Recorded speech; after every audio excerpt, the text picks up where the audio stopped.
Arknights.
Administrator has arrived.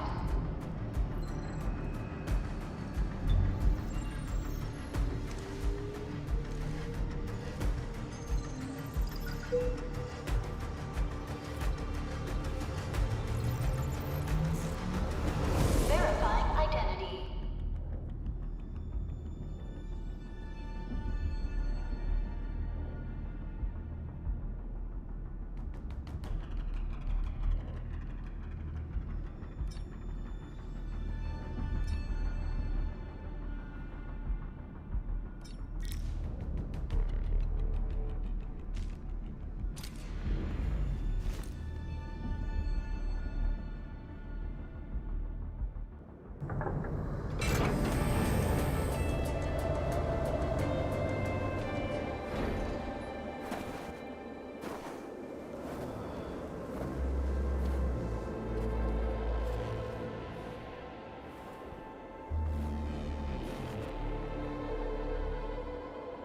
You've arrived. What took you so long? Sorry. I was held up. Originium. A blessing, solely yours, but stolen and tainted. Your fate isn't confined to one path. This time, leave no regrets. Travel forth, Administrator.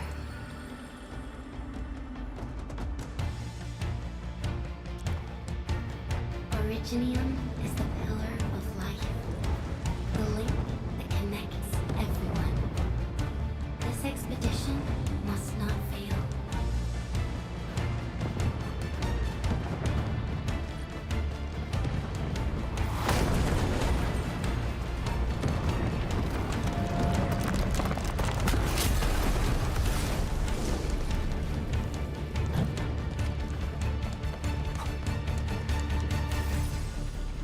This will be a difficult campaign.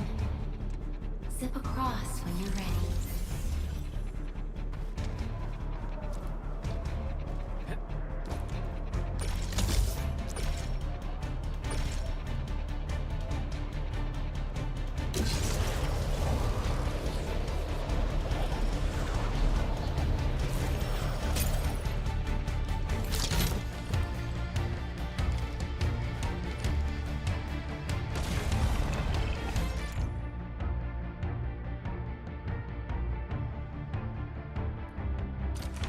The enemy is here.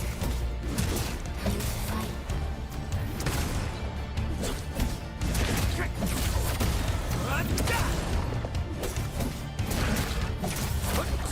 Take this!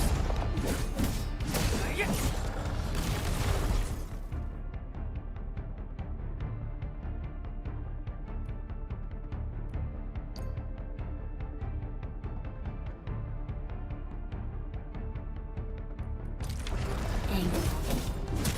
The most alien life form that never tires.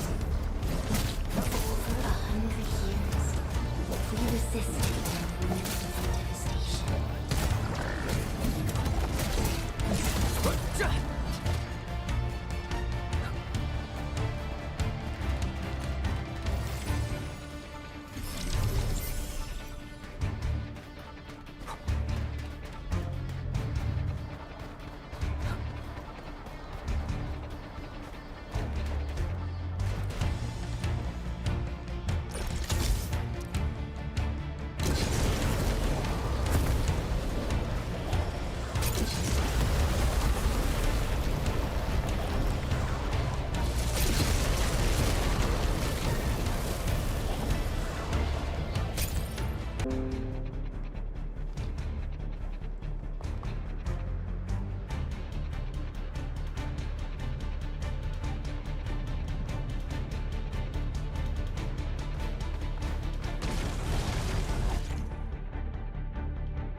The android grow in number.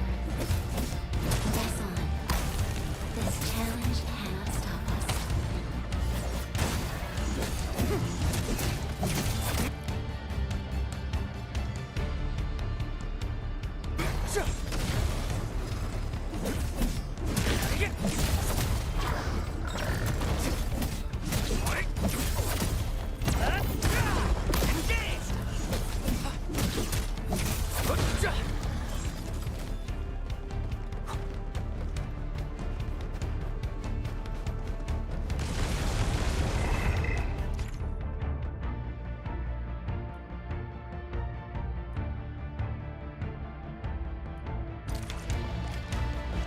Show's over. What's this?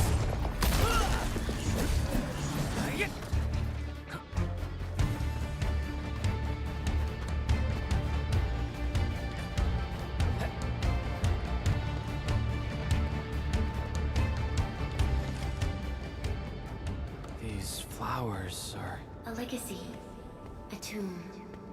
A lonely soul, never meant to bear such burdens. In the end, you chose not to let go.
Our nature and our fate.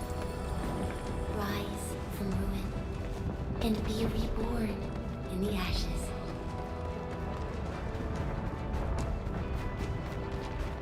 The end draws closer. Cross this chasm to face your final trial.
You traveled beyond the stars, through death as chill as the cosmic abyss.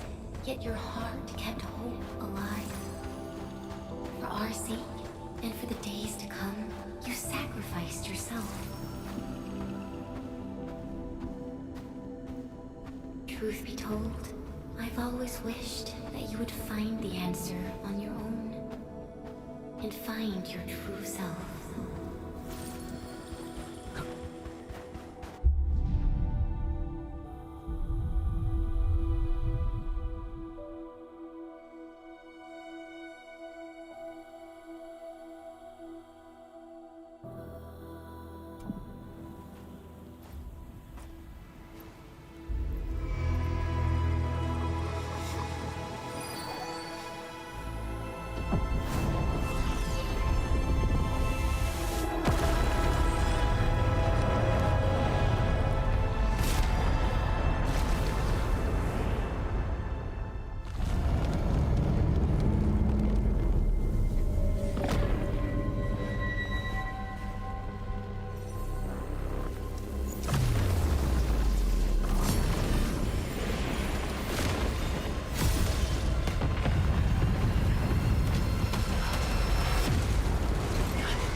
Careful, don't get hit.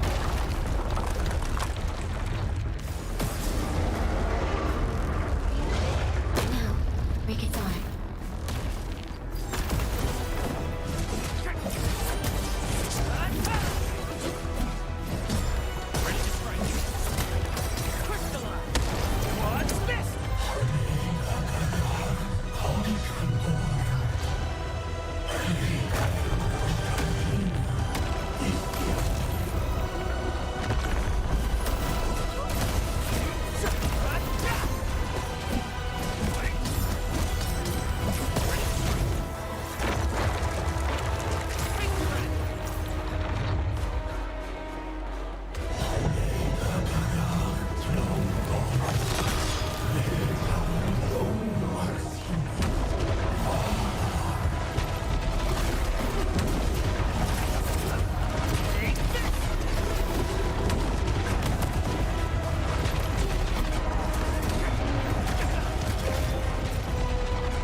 Full attack.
Do not forget your mission. Do not forget who you are. I remember. Who are you? The Administrator.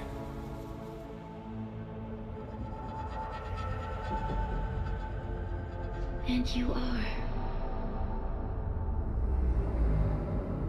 I am.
Administrator, Endman? It's all right. The Endman's just a little weak. It's been quite a while.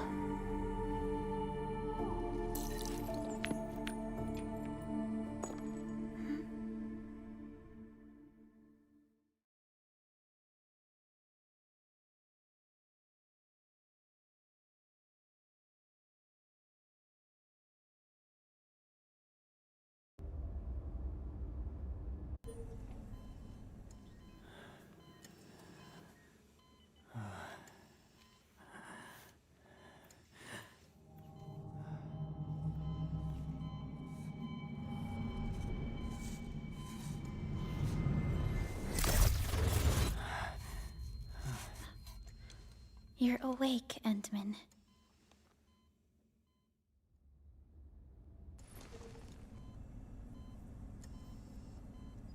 It's all right. We're at a safe place.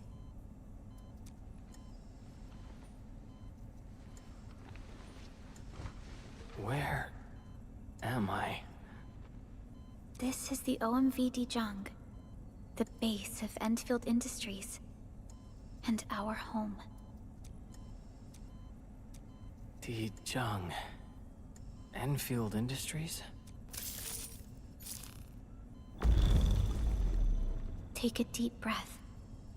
We can work through this at your pace. This mask is a suppressor for stabilizing your vitals.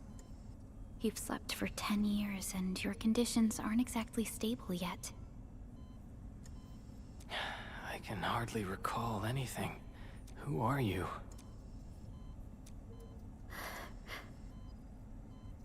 My name is Perlica. I am the supervisor of Endfield Industries. While you get reacquainted with this place, I will also be in charge of your well-being.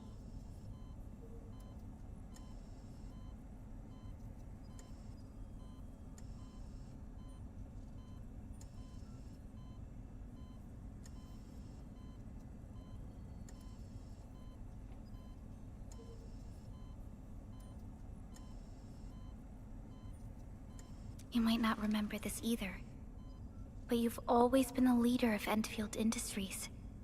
You are the paragon, and most important companion of every Endfielder. Apologies. My mind's completely blank.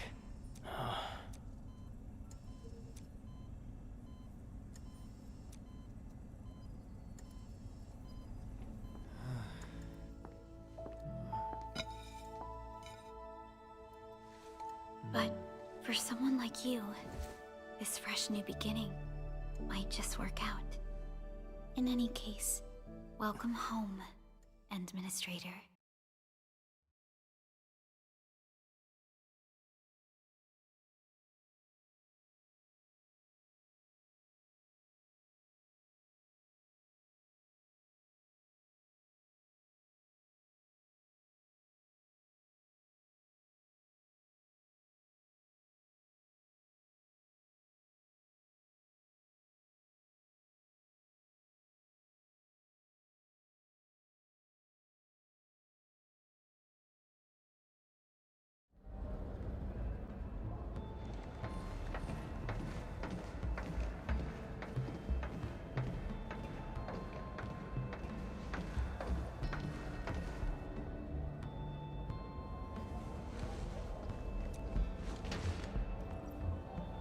Your physical examinations are complete.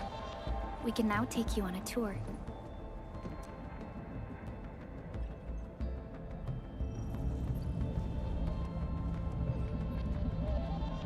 This is our HQ. She is the pinnacle of human science and technology. Originium-powered multi-surface vessel, Dijong. There was a time when we were close to losing Dijong, but we followed your lead and saved the ship. Dijong survived the day. Ever since then, we've kept her at low orbit and minimum power. We're now repairing Dijong using ground-supplied materials. The ship is also where we develop new technologies. Sorry. I remember nothing at all. Don't blame yourself, Administrator. Follow me.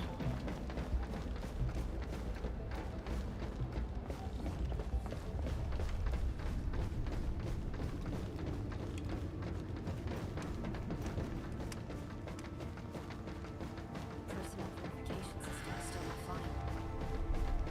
The general functions look okay to me.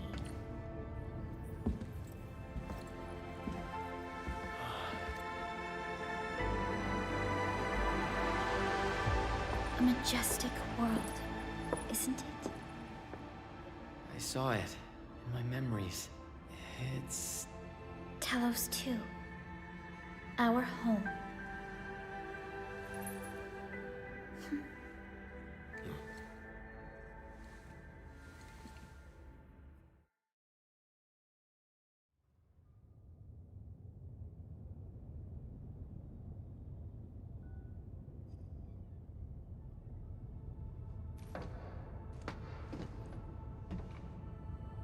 Everyone calls Talos 2 a planet. But truth be told, it's actually the second moon of the planet named Talos. Much about Talos 2 remains a mystery to us. We're also facing enemies that once threatened our entire civilization. But since you're here, I believe that Endfield is capable of overcoming these challenges. You once carried this piece of Originium with you everywhere.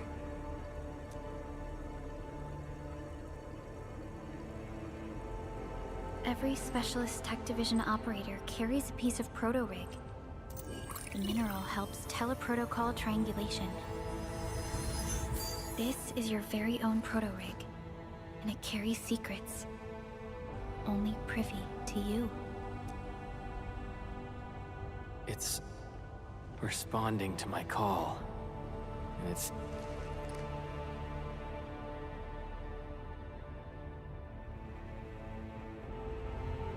Everything we need for our survival would be impossible without Originium. The mineral powers our machines, and is the basis of the arts we wield. When we first arrived at Talos 2, we planted Originium upon this new world. The spark from our distant origins was meant to create a new place to call home. But war destroyed our first landing. Though we achieved victory, we paid a bloody toll that left us battered and ruined. To revive our civilization, you led Endfield and developed the proto-rig technology, as well as its ultimate evolution, the Protocol Automation Core. the fruits. Yes. Our plan is to deploy automation cores throughout the civilization band. This will boost our industrial capacity and fulfill its special mission. Special mission. Reboot of life.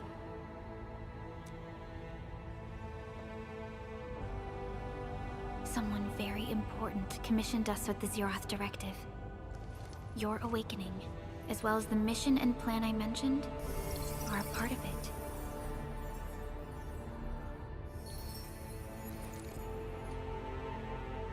So, who commissioned it?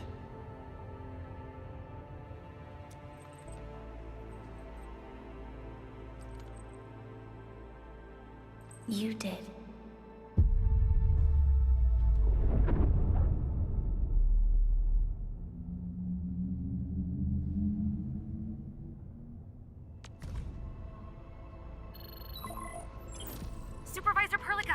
got a situation. Is the administrator by your side? Yes, the Endman is with me. What's happening, Fiona? We got a max level alert. Our planned landing zone. No, the entirety of Valley 4 is in danger.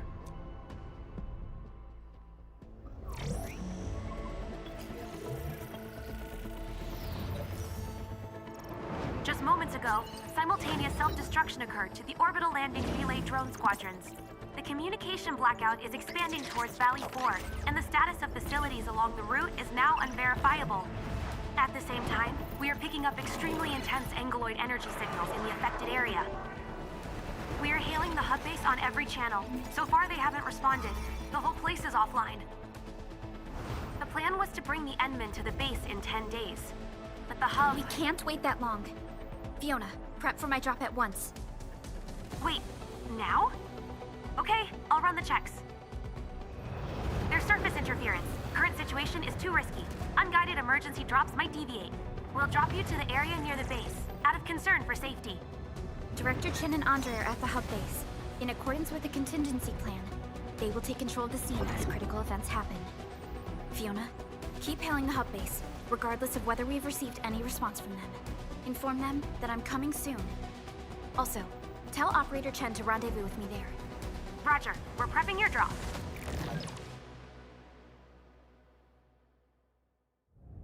Initiating alignment. Target, Valley 4. All systems green for landing.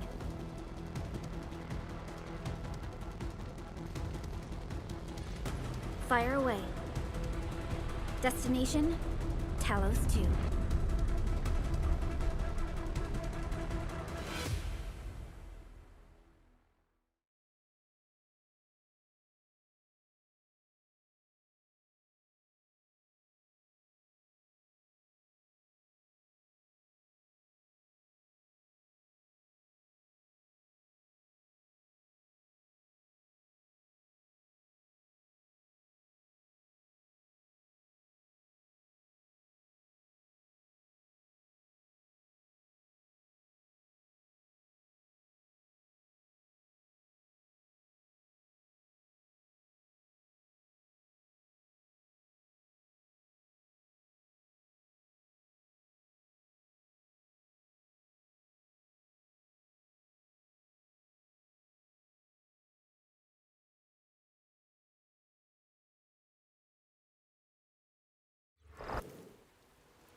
Need a progress update, Fiona. I'm still trying to re-establish contact. Wait, Pelica! We have multiple unknown objects coming in fast! Watch out! Anchors? Hold on tight, Endman.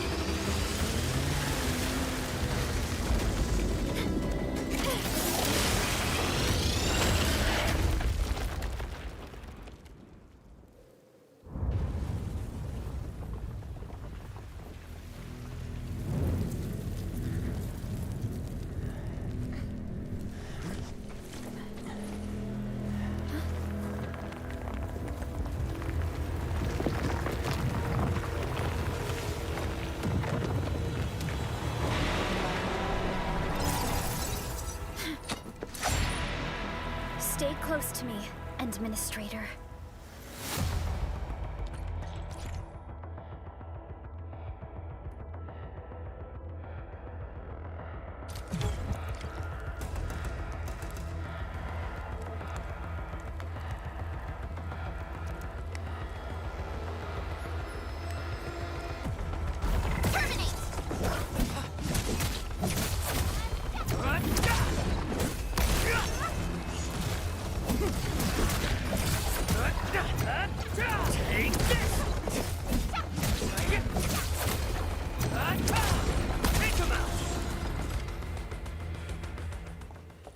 Administrator, you all right?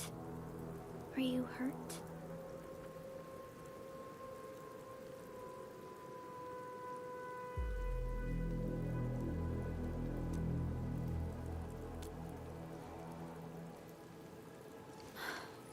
I'm okay, but we'll have to walk the rest of the way. The angle I even managed to reach this place.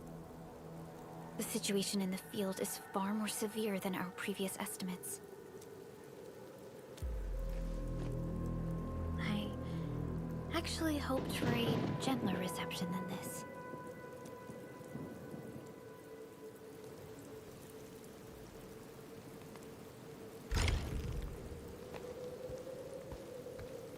The hub base still isn't picking up our calls. We need to hurry.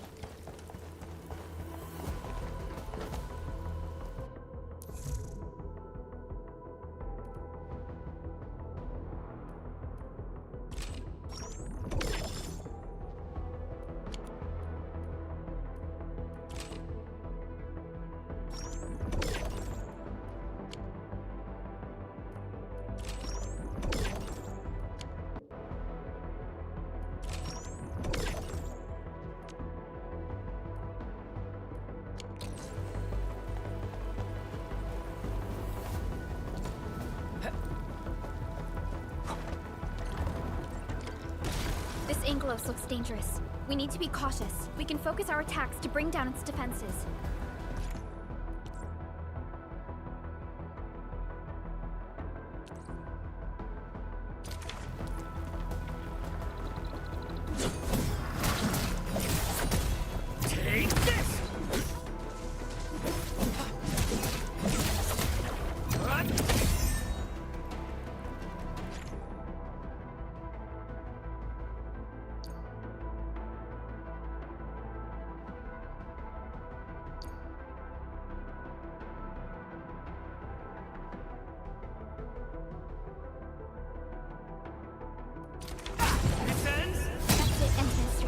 Use the same tactics to take down the remaining enemies. Gotcha! Descends now!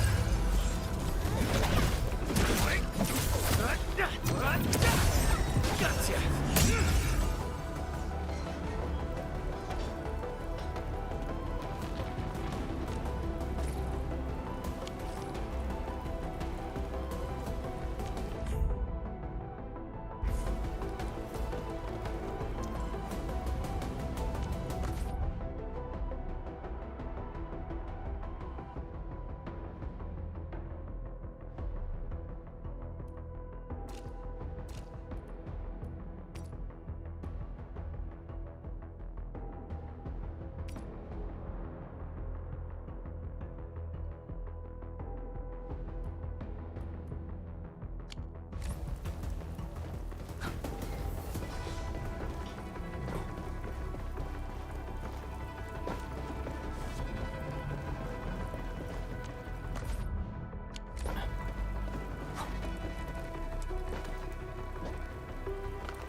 Looks severely damaged.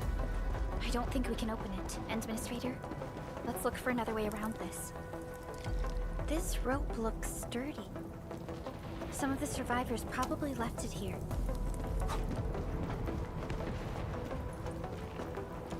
Hello? Hello? Director Chan isn't picking up the call. Forget it. Let's just get ourselves out of here. Maybe we should use this rope. But it's a long climb up there. Zip it and start climbing if you want to live. Quickly! Something's coming! Ah!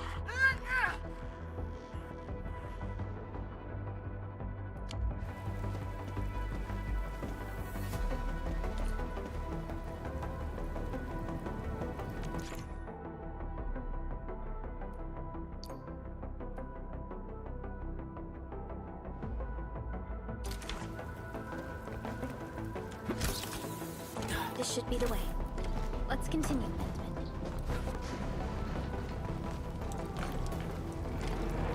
That is an anchor. Anchors are capable of spawning Angeloid. They pose a major threat to Talos too. We must find the survivors. And quickly.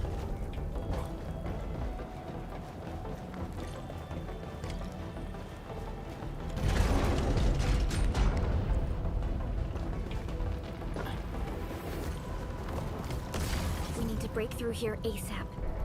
Time to adopt team combat tactics.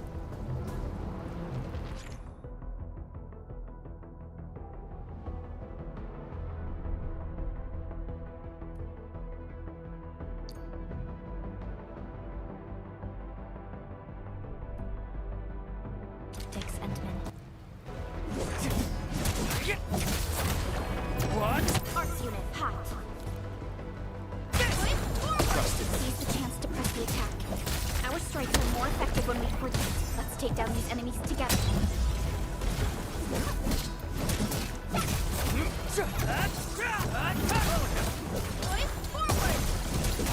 Face your end! Gotcha!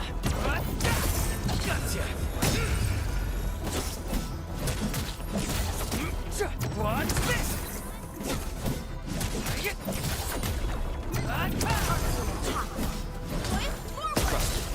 Face your end!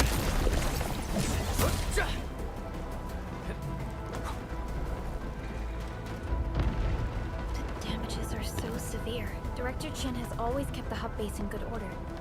But if she lost control of the area, things inside the base could get bad. I hope for the safety of our people. Look there, Endman. We must act now.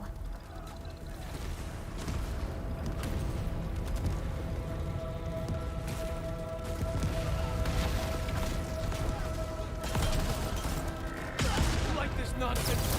We got a big one incoming! Get to cover! Aim to fall back and regroup! Lead them to us. Careful.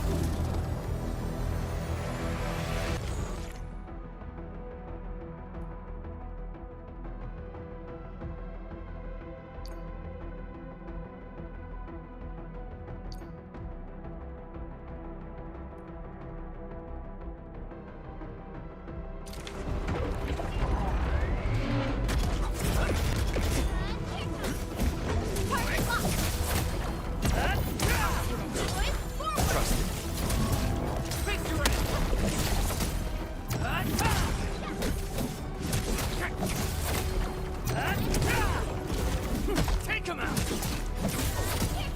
Watch this! Descends now!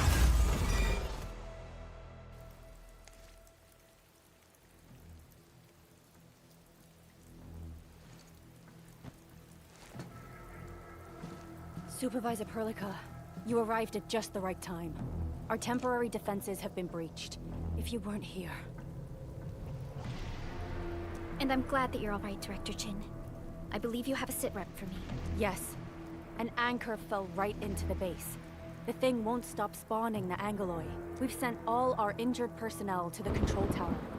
There are just too many Angoloi, and they will overrun our security division eventually. We must find a way to stop the anchor. Supervisor Perlica, may I ask who this... Ah, of course. This is our administrator. Endministrator? Are we talking about the Endministrator?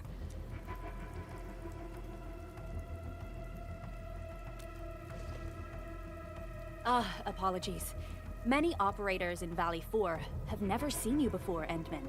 News of your awakening gave rise to plenty of gossip and rumors. When we received the message from Dijong, the entire crew tried to plan a welcoming ceremony.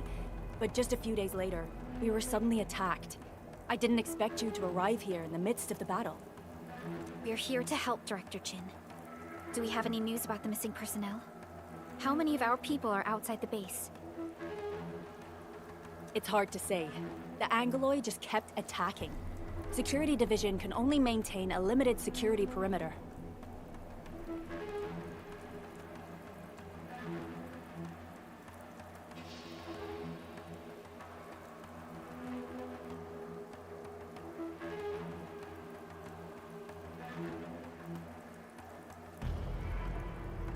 People here are in danger.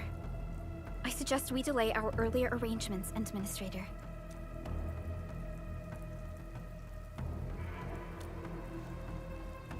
Good, Administrator. I knew you would say that. Director Chin, we'll handle the hostiles in the base and direct any of your missing staff to the control tower for safety. Wonderful. Your help will set my mind at ease. Good luck out there. By the way, I'm not seeing Mr. Andre anywhere. Where is he right now? That silly old man. He went off trying to be a hero again. That fool never stops treating his projects with far more respect than his own feathery hide. Anyway, if you see that old fool, tie him up and haul him back to the control tower. This might be the only safe place left. We'll find him. Have faith in us.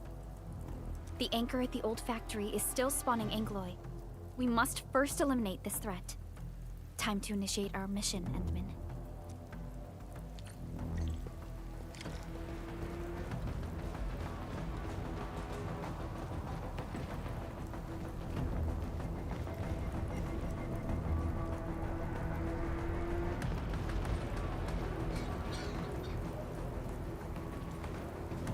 The stabilizing core of the anchor is its weakness.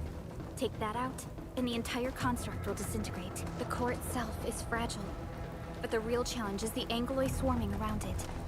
A tough fight is inevitable. A cluster of smaller Angloy. We must stop them. Trust in me. Face your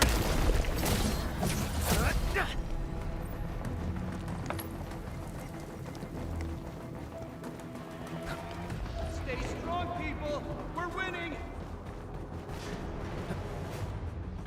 2 more! Stay in the fight!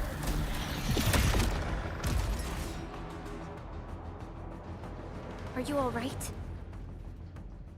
Supervisor Perlica. Thank goodness you're finally here. We assembled here after the anchor fall and managed to hold on to this place. Okay, I guess we held on to this place until 5 minutes ago.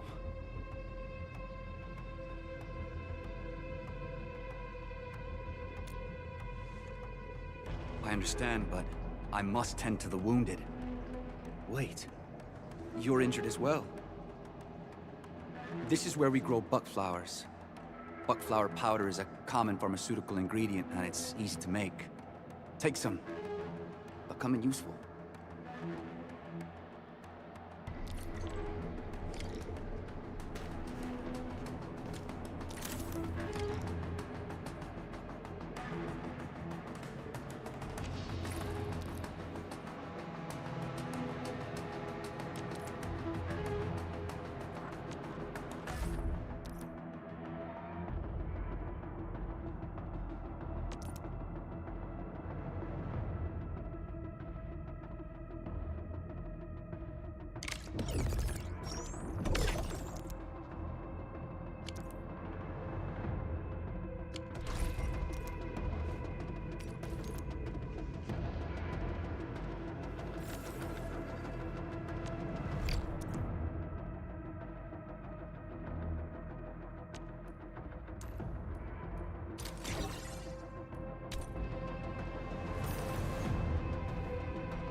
This will give me a peace of mind.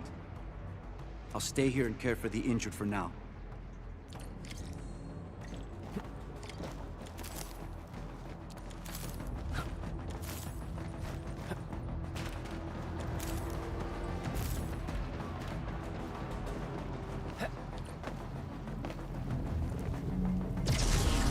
They're facing more Angloy. They must be neutralized so we can push through. Face your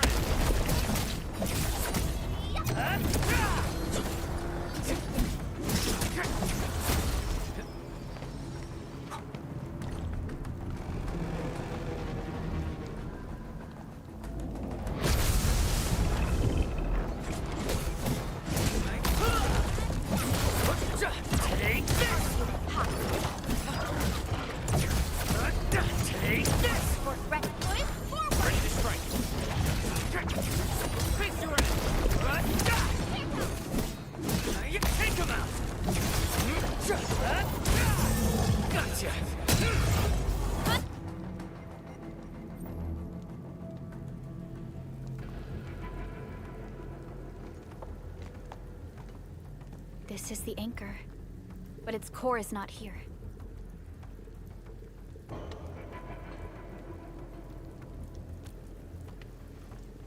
No. All active anchors give off that light. This anchor plunged itself deep underground. That's where its core should be. I've seen the hub base building plans. This old factory should have an underground floor that we could reach.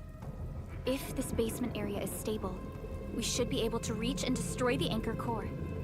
Let's go, Endman. This should be the way.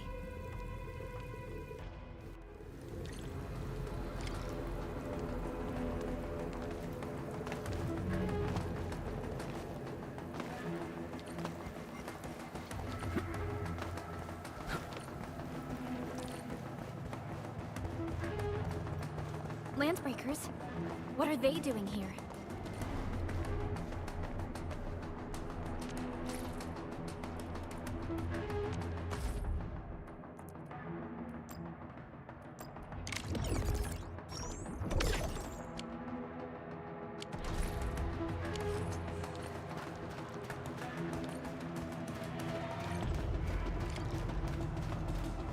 This ain't normal.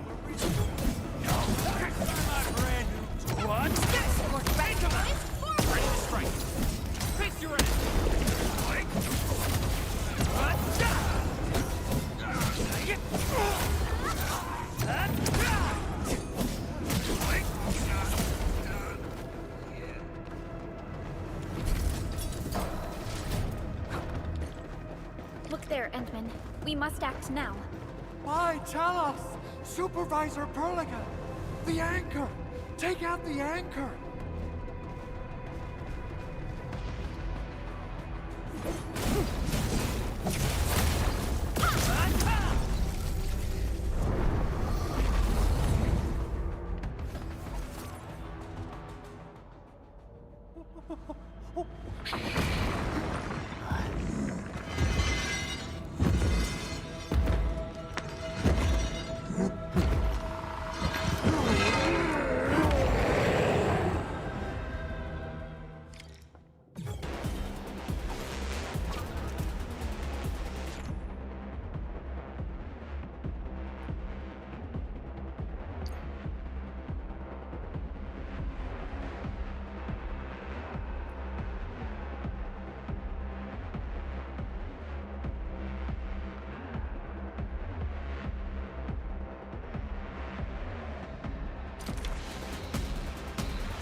Special Operator Chen.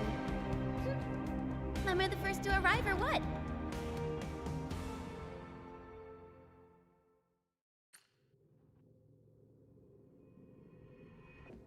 Nicely done, Endman. And thank goodness you arrived on time, Chen. Awesome, right? What do you think of that move?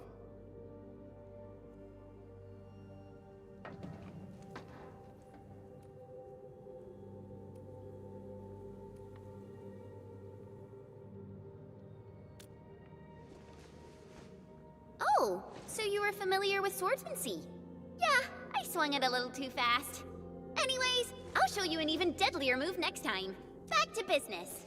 Endman, I'm Chen Chenyu, or Chen for short. If you got a problem you need trimming, my blade is yours to command.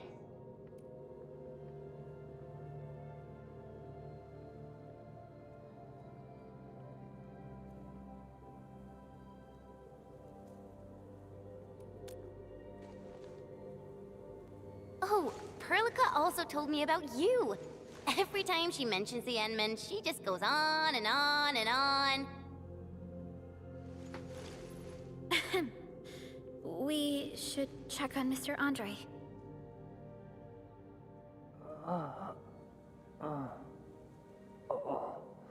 This hurts. Mr. Andre, are you all right? The lab. The prototype. Enemies! Did you fight them off? You are...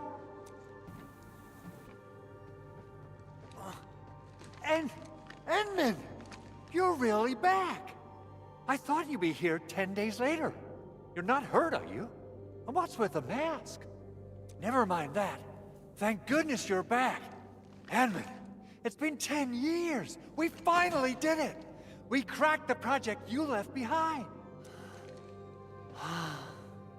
Puccini and Popov can finally rest in peace.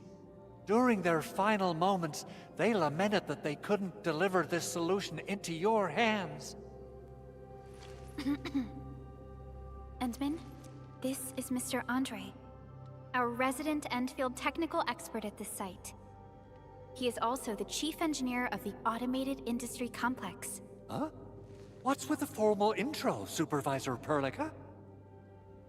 Wait, did Endman really forget? This isn't fair. Why? Why does suffering always happen to... No. We should set aside the details for later. Now, Mr. Andre, why did you risk your safety to rush to this place? That's because I saw the anchor crashing into the old factory. So I rushed over here to check if the prototype was all right. Look, here it is. Is this the contraption you were protecting? It looks really expensive. You must have spent quite a bit of time on it. It would be unfair to say that this is my work. A friend of mine left this prototype to me. I'm very grateful that you came here and saved it. Now that the anchor has been taken out, there shouldn't be any more Angeloi around. We should quickly get our base back up and running. Leave it to us. By the way, Director Chin requests your immediate return to the control tower. Oh, so, what would... Oh... All security division combatants are to assemble and... I believe Director Chin needs help at... Go and assemble. I'll be... Chen will keep Mr. Andre safe. Let's go and support Director Chin. Those landbreakers. Were they here to loot our base amidst the chaos? But showing up right after the anchor fall? That's too much of a coincidence. Things could be more complex than we thought. Our original plan was to deploy the protocol automation core nearby and run some tests. But with the hub base severely damaged, we need to get it up and running first.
What's going on, Director Chin?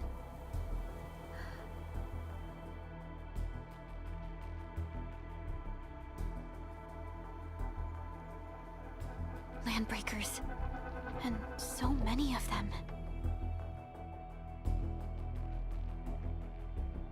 This isn't the worst of it. Look over there.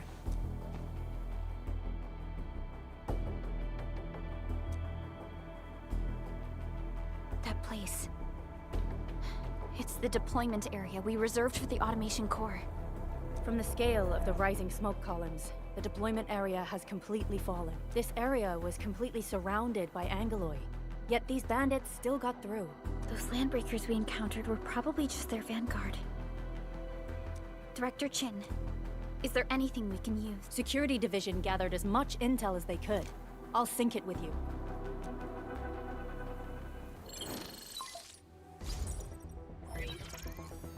We have yet to recover from the anchor fall. Power's still out, and we've taken heavy casualties. The Angeloi destroyed many backup cables. Our systems are failing. The attacking landbreakers have been confirmed as the Bone Crushers. Their objective remains unclear at present.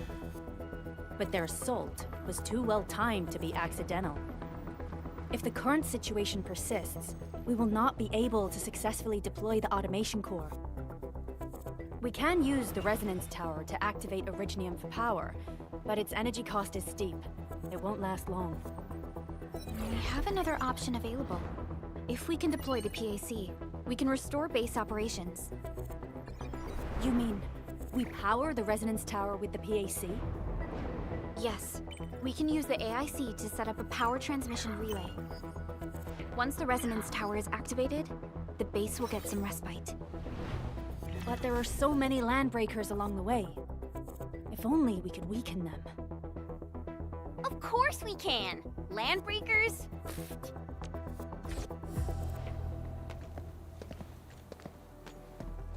You got a team of pros, Director Chin.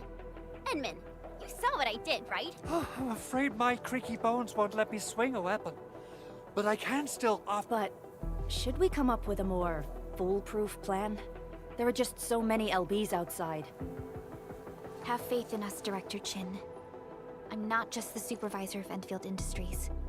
I'm also the acting lead of the Endfield Crisis Team. I'm part of it too! Excited to work with you, Enman. I'm sure there's a lot I can learn from you.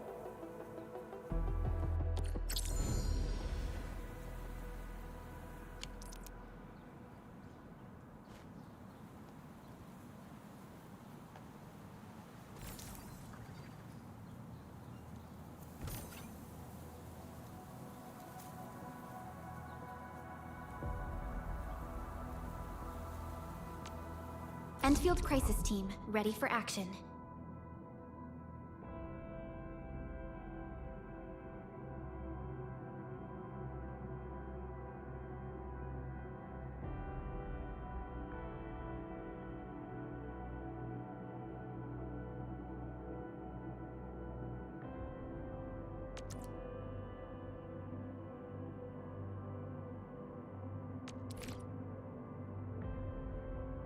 Get ready? My blades are always ready, as they never rest. Leave it to me! Alrighty, now let's go and teach those pipe faces what happens when you mess with Endfield. Administrator, I'd actually prefer it if you can just stay and rest here.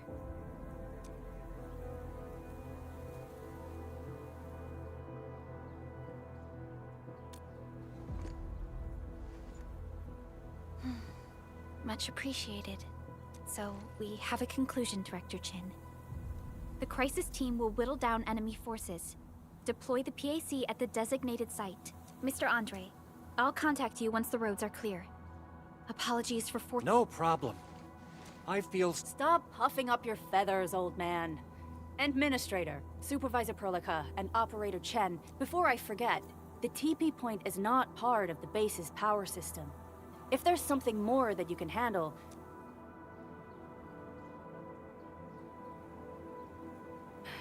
We're counting on you. Endman, let's first activate the teleprotocol point. TP points will let the team move around faster, and...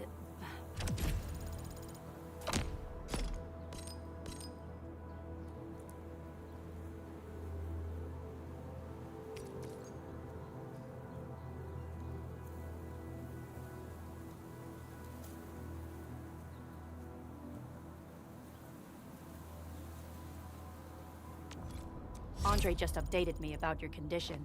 Please keep yourself safe out there.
Still waiting for something?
Operator Perlica, standing by.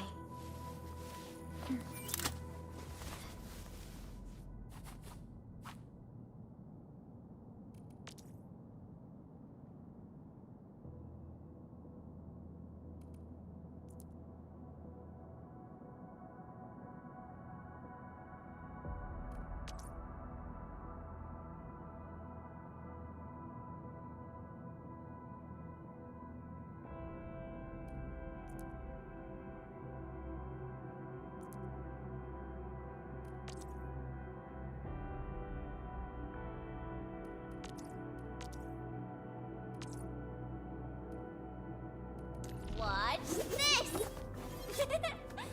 Awesome, right? Operator Perlica, standing by.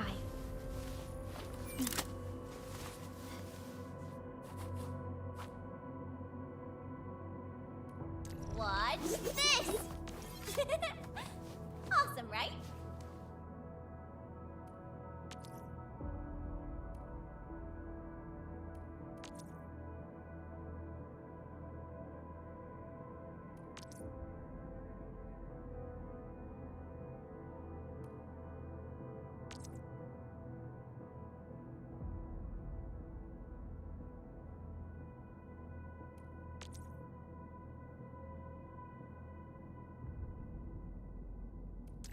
Wind speed's okay. Visibility's good. Perfect weather for snowboarding.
hear Originium singing. Endman, you're here!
The eggs were slightly scorched. I do hope that I didn't have my microphone deafened for a significant period of time, especially while I was going through these missions. That would annoy the piss out of me. Arsenal exchange. Getting weapons from Arsenal costs Arsenal tickets, which can be acquired from sources that include headhunting, acquisition center bundles, protocol passes, credit stores, and exchanging ori geometries.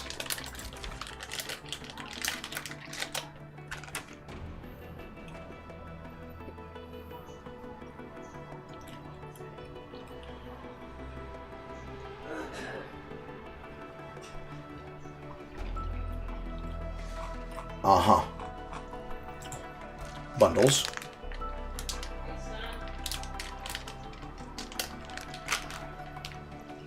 Where's the cash shit?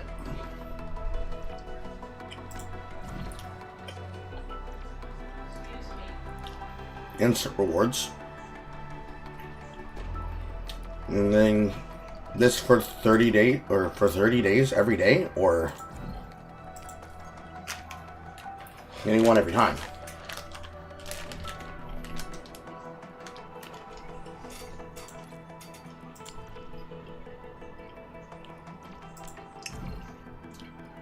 Grand Vision Arsenal London.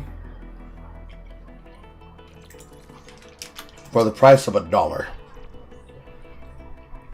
This is how they get you, chat.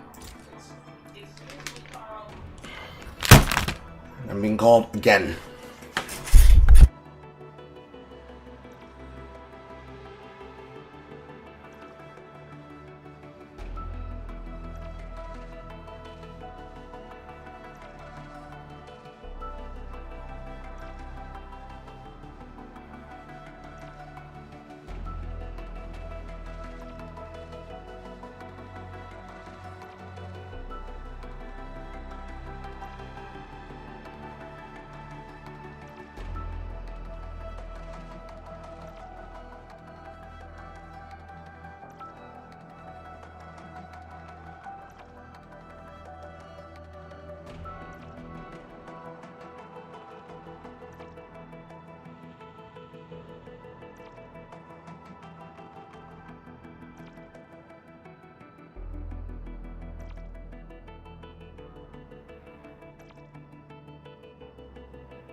If I could live without people trying to lecture me 50 billion times a day, I'd be so fucking happy.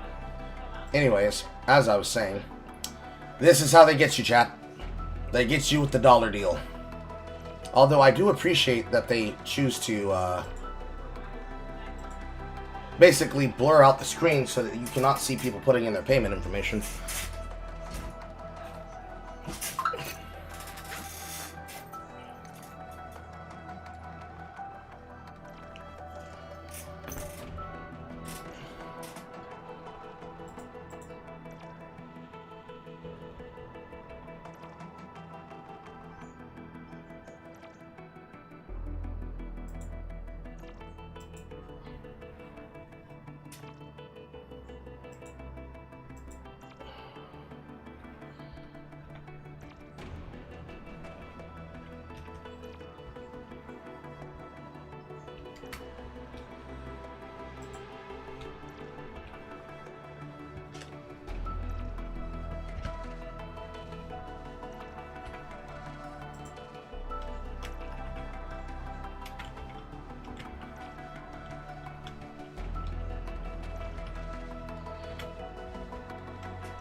Sorry, your payment was declined by the bank.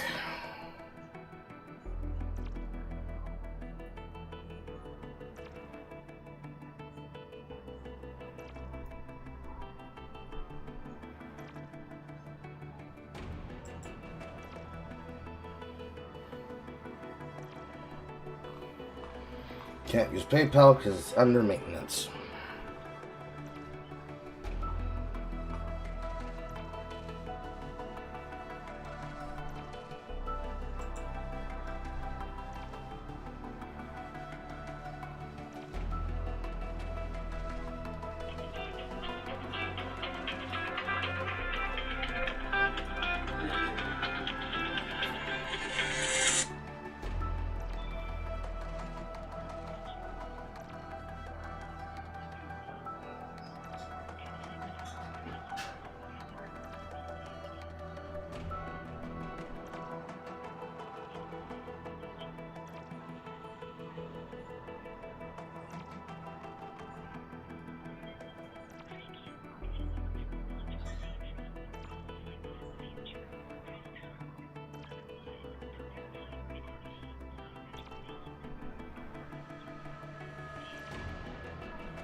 Because my mother is a control freak who felt the need to try and set my date information for my card and my postage. It means that I have to now wait on the line with a agent of my bank's fraud department.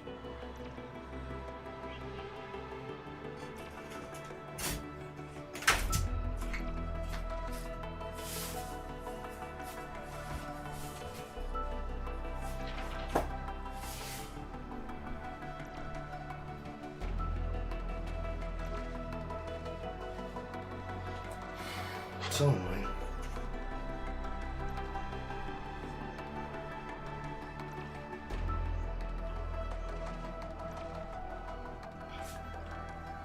All agents are currently busy.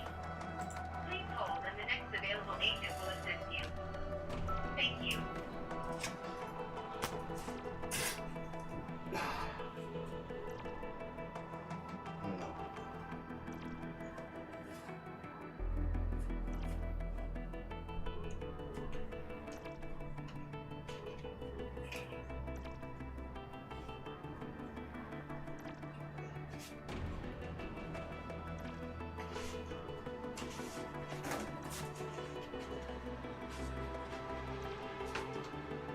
All agents are currently busy.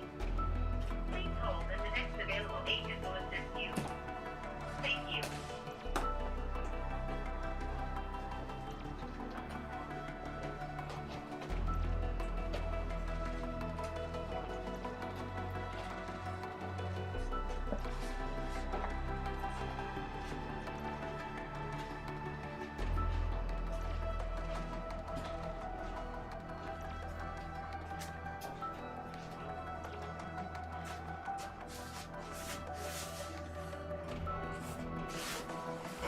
All agents are currently busy. Please hold and the next available agent will assist you. Thank you.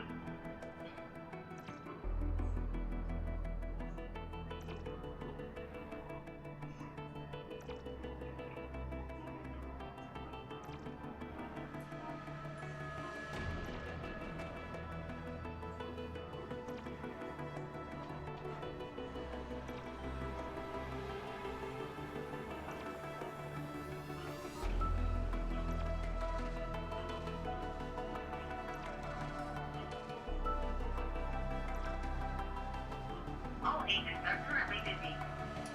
Please hold and the next available agent will assist you. Thank you.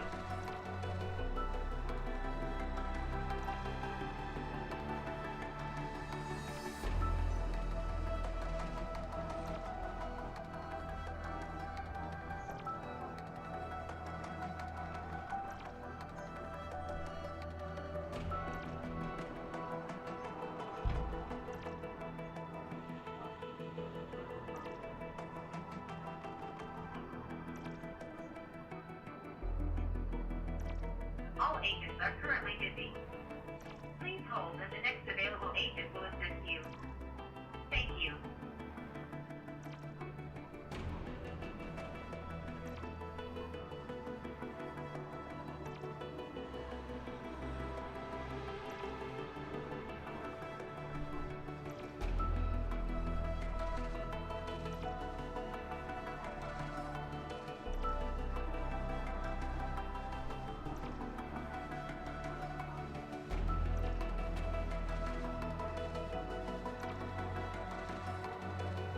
All agents are currently busy.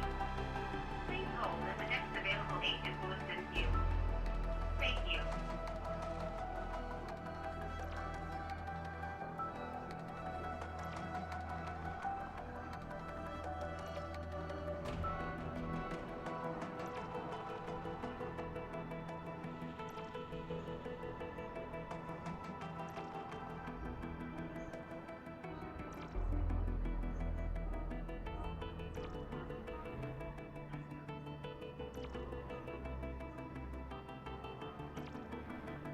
All agents are currently busy.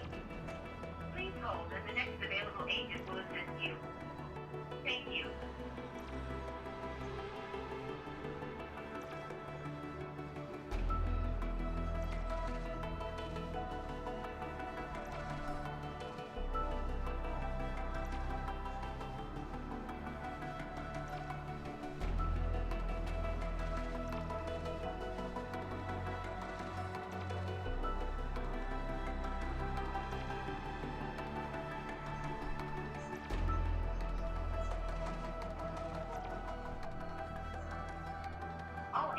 currently busy. Please hold and the next available agent will assist you. Thank you.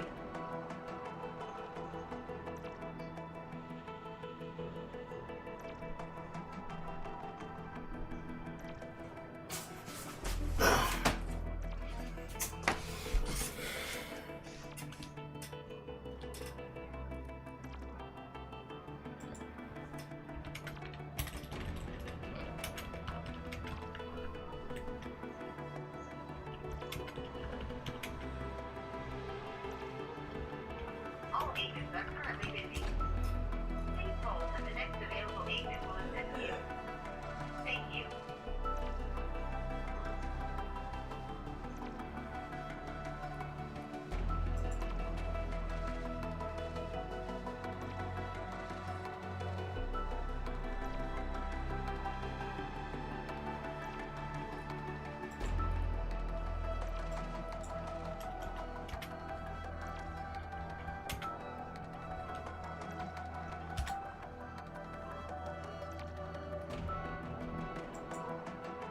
All agents are currently busy.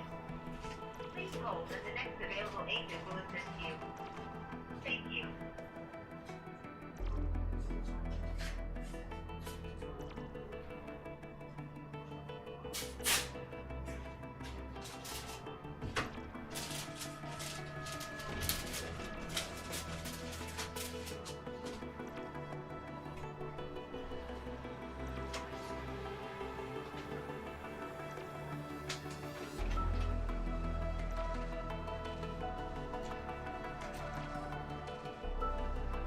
All agents are currently busy. Please hold and the next available agent will assist you. Thank you.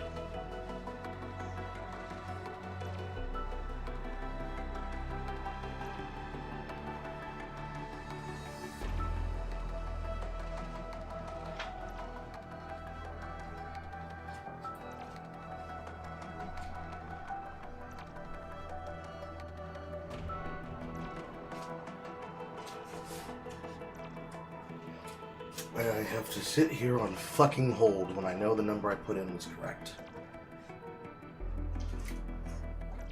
All agents are currently busy. Please hold and the next available agent will assist you. Thank you.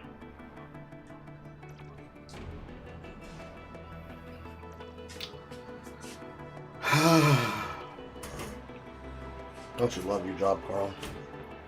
Your job is so fucking fun.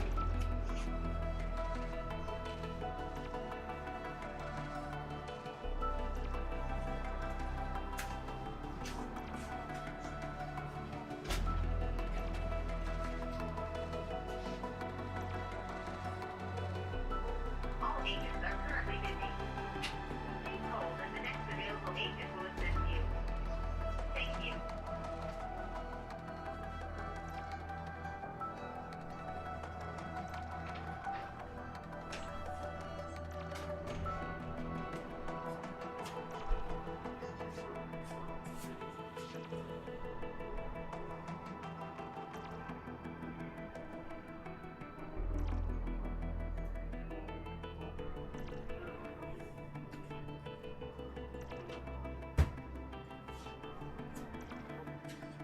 All agents are currently busy.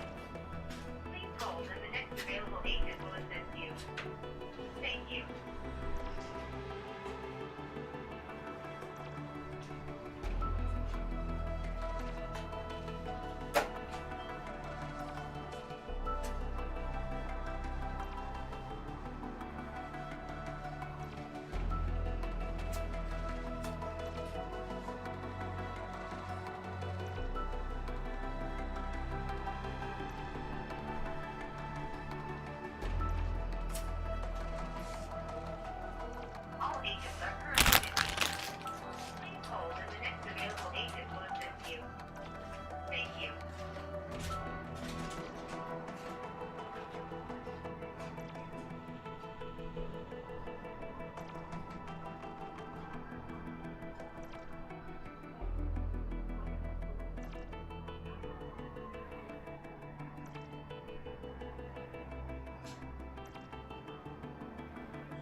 All agents are currently busy.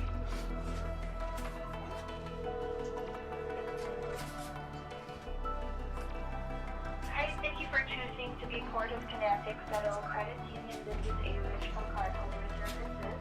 And this call is monitored and recorded. Am I speaking with the cardholder? Yes. Okay, and I believe you are responding to the fraud notification that you received, correct? Yes, I am. Okay, can you verify to me your full name on the card, please?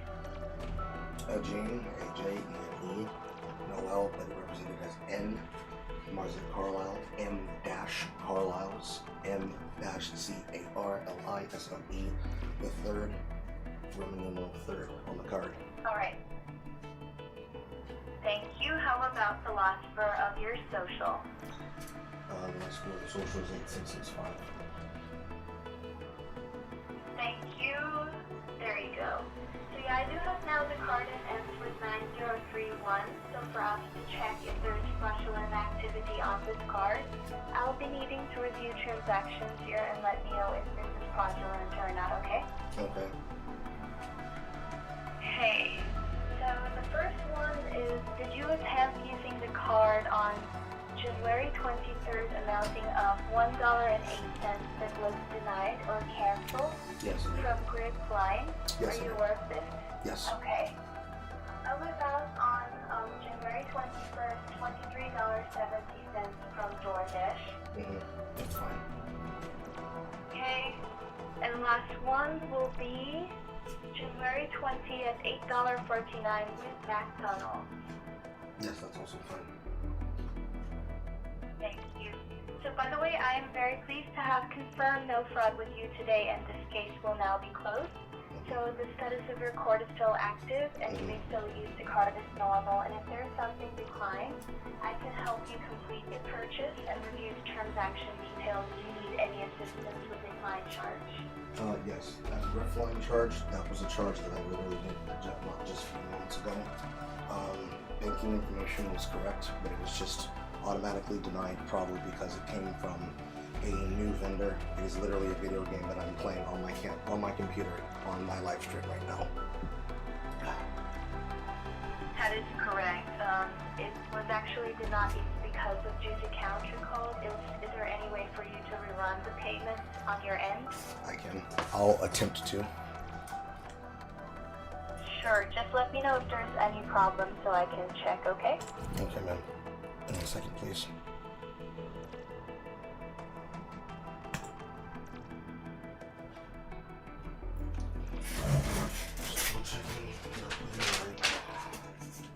District information. Sure. Yes, I did. And then I have to re-enter my card information again.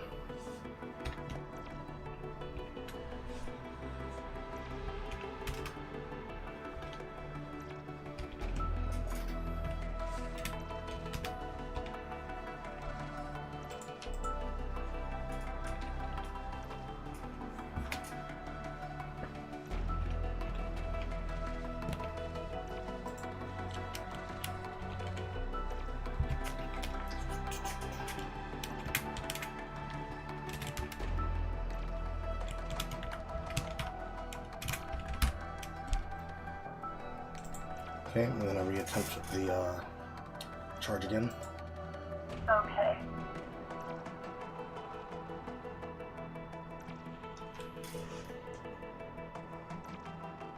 It says that this one was declined again as well. Okay. Well, that is correct. I've already tracked your transaction history, but it seems like the card's still declining. So I did check. Why it's still declining is in no way already confirmed it's not fraudulent bill. It's still being tagged as due to the counter code. So we need to update the card settings, but it seems like we only have limited access to your account. So I'm afraid that you will be needing to contact directly the member services. That will be the number at the back of your card. Can you check if you have their phone number? The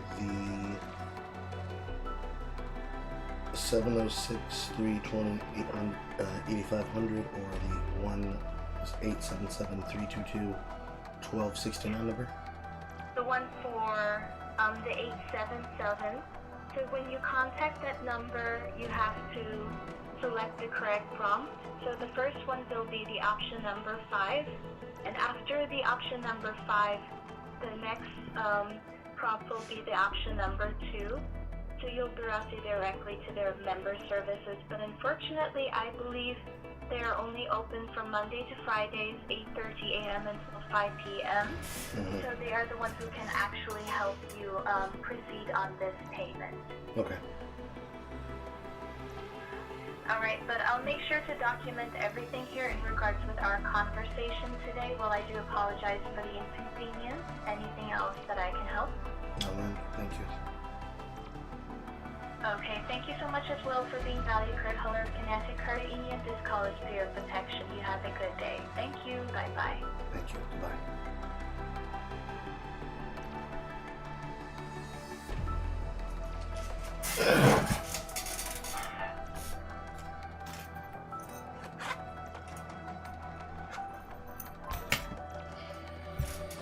I hate my agency because they do shit like this. It sucks.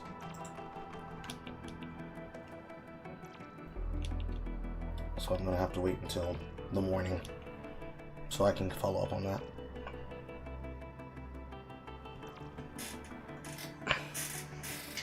Physically disallowed from spending my own cash.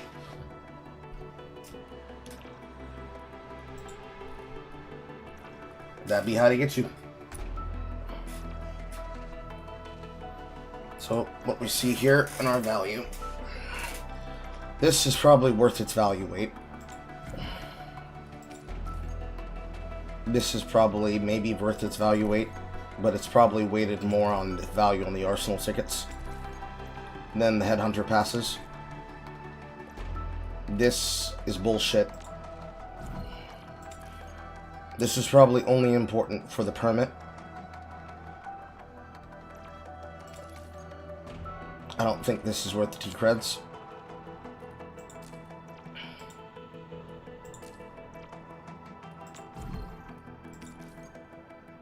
This is probably only important for the Marca Preservance.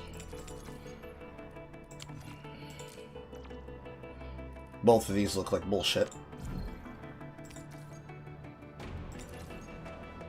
Yeah, both of these look like bullshit.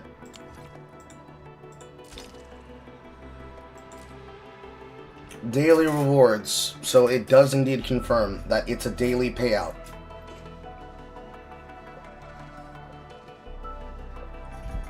Over 6,000 crystals.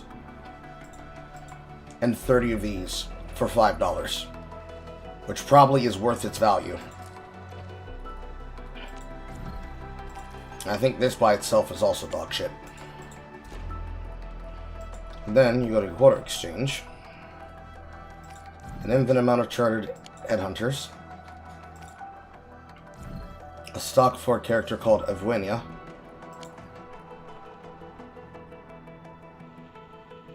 And a stock of extra shit that I do not know what it does.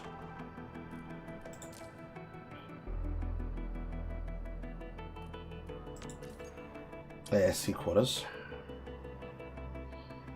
Don't know how one gets that. Arsenal exchange, apparently.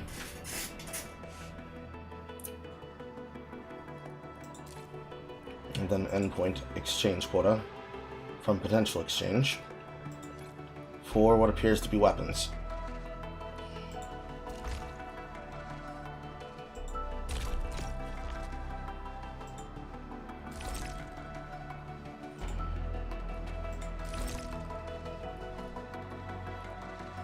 So, your Originum and your Oboro is the currency that is taken from Exploration and Gathering, as well as exchange and reward portacasses, to just get used for whatever you might need.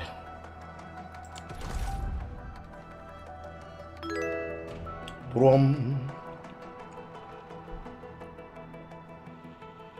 Another bot.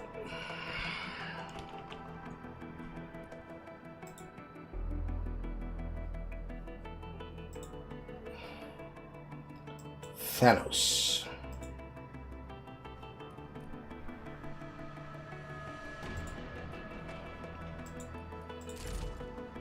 So you've got basic headhunting.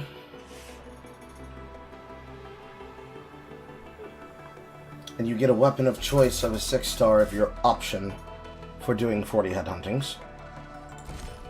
Versus this special character.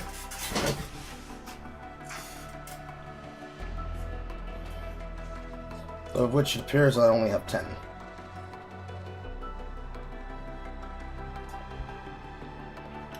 You have to do 120 attempts to get a chance to pull.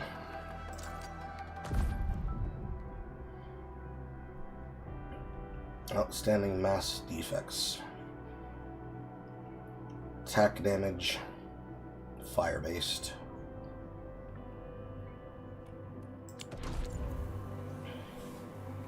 And this button goes straight to headhunting.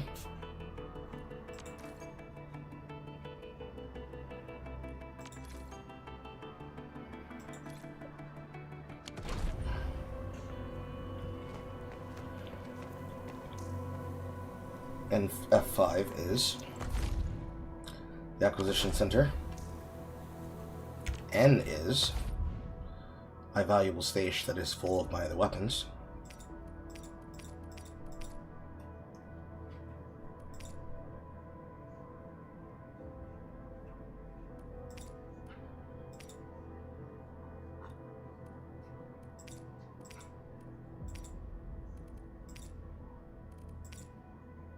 Great sword. Polearm. Great sword. Arts unit. Sword. Sword.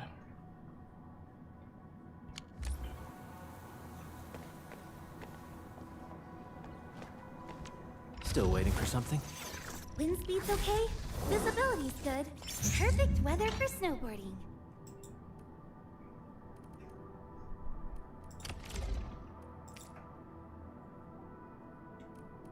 Wonderful performance, and it's also usable in extreme environments. Okay. So until I deal with that situation in the morning, can't buy anything. My G key is my tutorial. Stand on one side of the seesaw ramp to make it rise, and run to the opposite side to reach a higher place. All of the additional data, including things about stats that it didn't tell me about.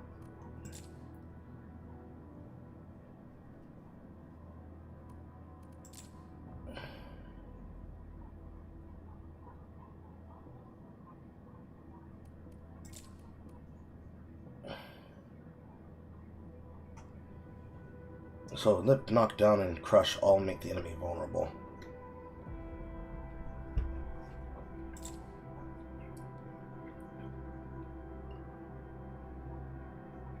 And then breach has the ability to make it more.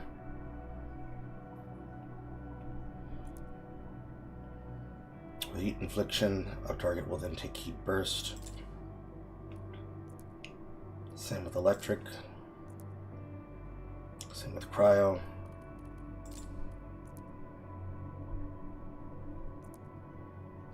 Nature. I wasn't done reading that.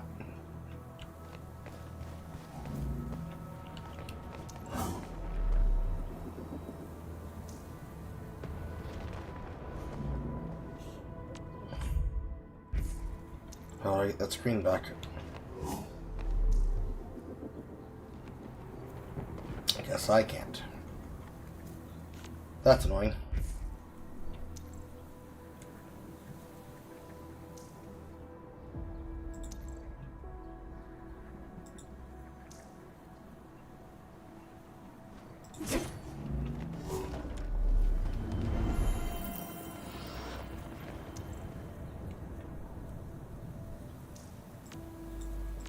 Still waiting for something?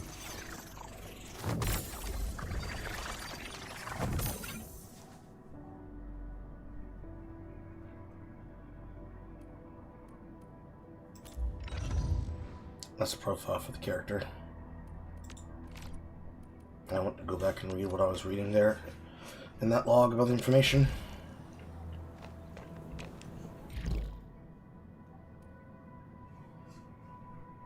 There's mission rewards.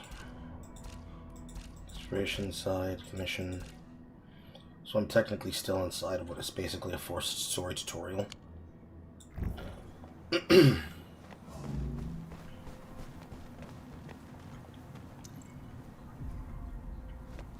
Seemingly no way to get back to that screen.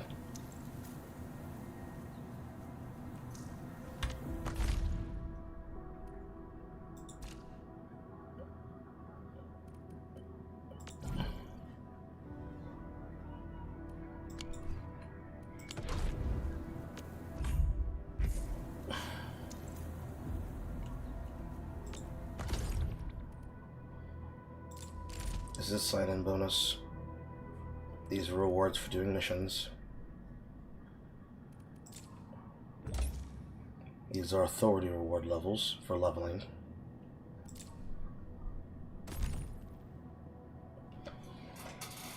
Engage in world exploration and do activities to earn these rewards.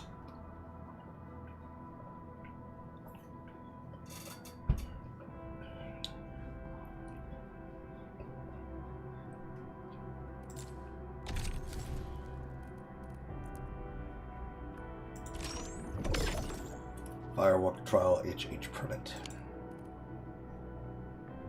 Keep signing in to receive such rewards, such as receiving up to 5 attempts at this banner for this character. Combat drills. Leviathan is a striker with outstanding mass. So you can also do the blah blah blah blah blah blah blah. A reward preview. Let's receive this shit. I'm not quite sure what the point of this is, but okay.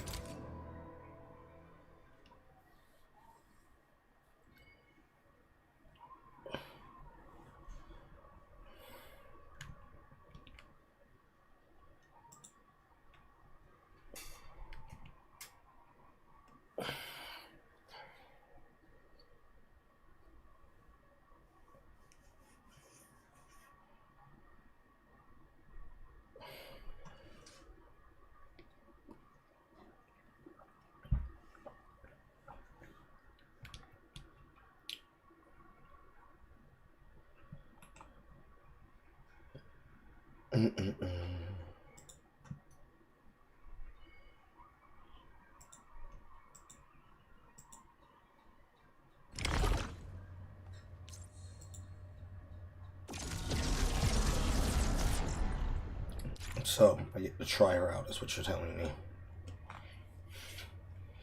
Heat inflictions. Final strikes absorb heat affliction and grant stacks of melting flame. A maximum stacks of melting flame. Spell skills become enhanced and apply combustion.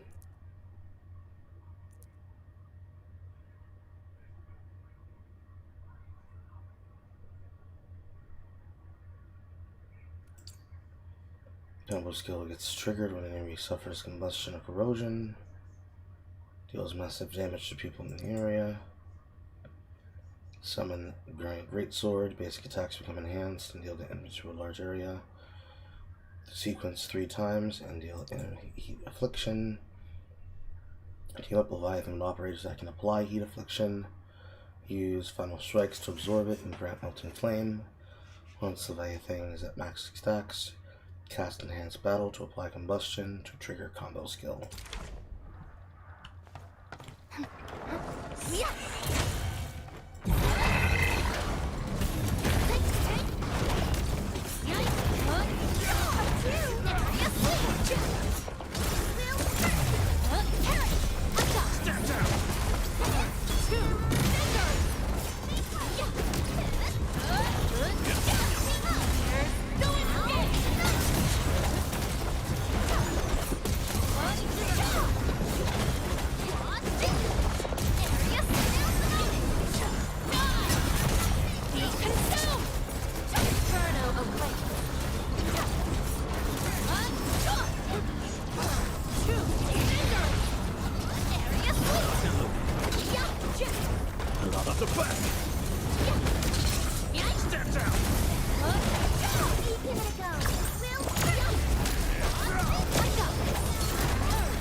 Well, the first problem you have here is that it's actually very hard for you to tell what is doing what. On the fact of the enemies literally being all over the place.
Drill complete.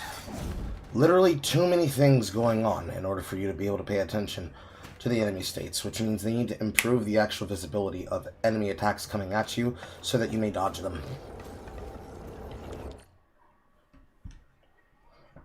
Okay.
Ruckus, how?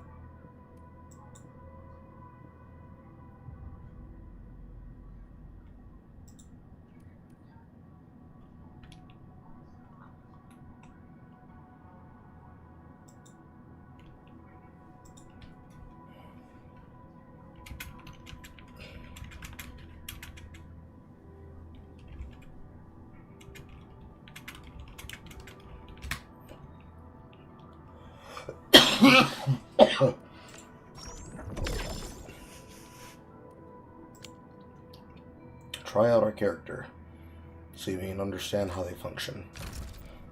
I guess it makes sense. Progress through the main events to unlock more event quests. Okay.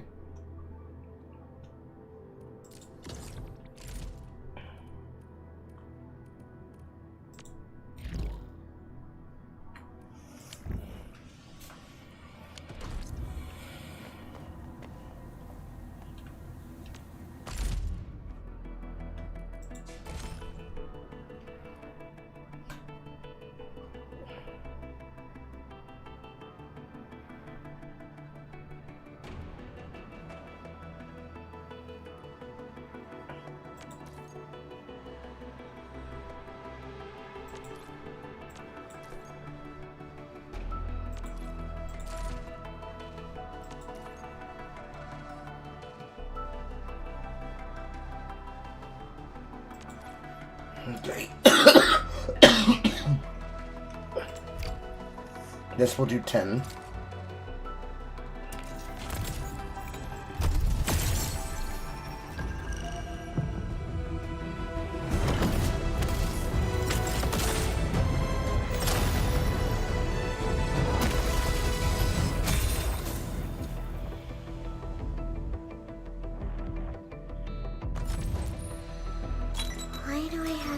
do this again.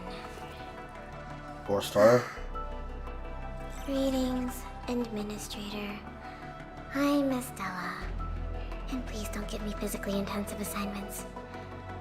Thank you. Catcher, Op Team Z7. My role is giving the team cover and logistics support.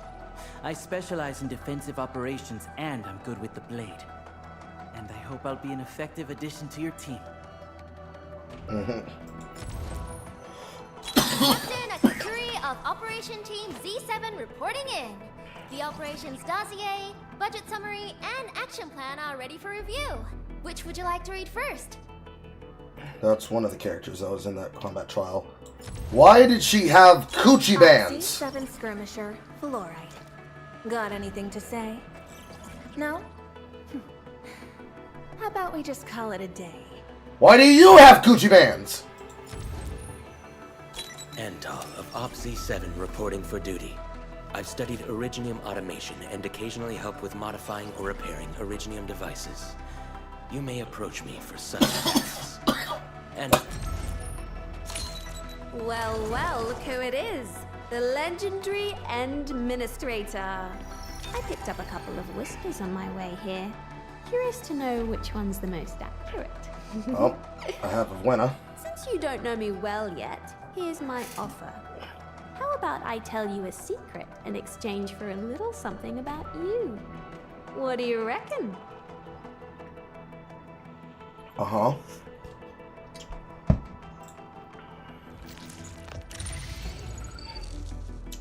Two copies of her. 2 copies of him. 3 copies of her. 1 copy of her. What is this symbol?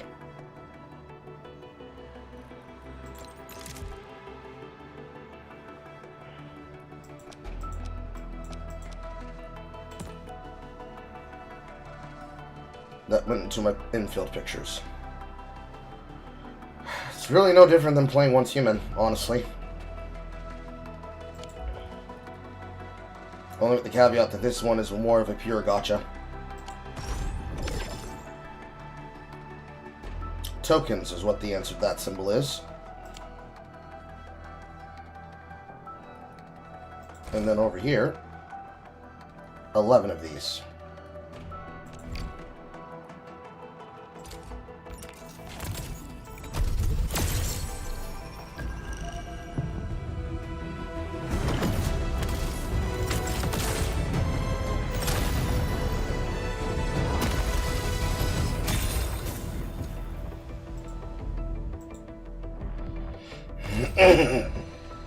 Captain Akakuri of Operation Team Z7 reporting in. I really don't understand what the coochie bands are for. Like, why do they have coochie bands pulling from underneath to the front? What is the stylistic and or body purpose of that? Catcher, Op Team Z7. My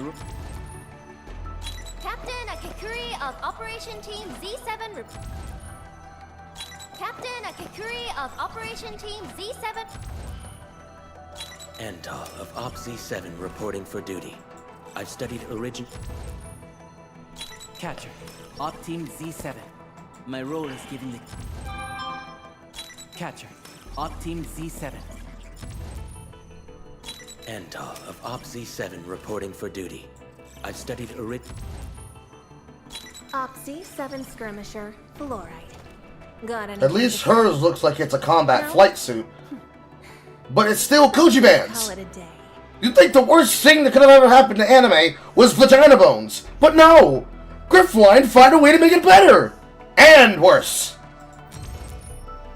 What's this 5-star? Knowledge most ancient, lead us not into temptation, but deliver us from the codes of malice. I am Saihi, Administrator.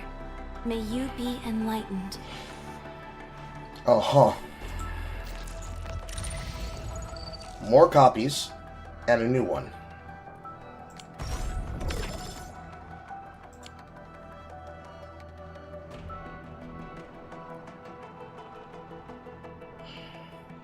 Two more bands to pull. And then these are for basic headhunting contracts for other people.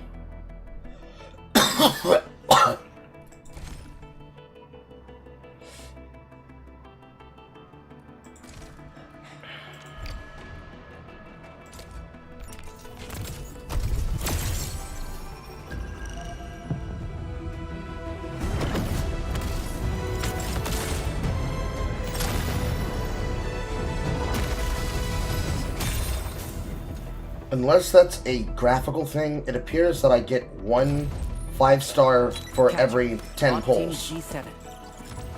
And I have always believed that you will lead us upon the right path once more. A copy of Priscilla. Welcome back to Endfield Industries, Administrator.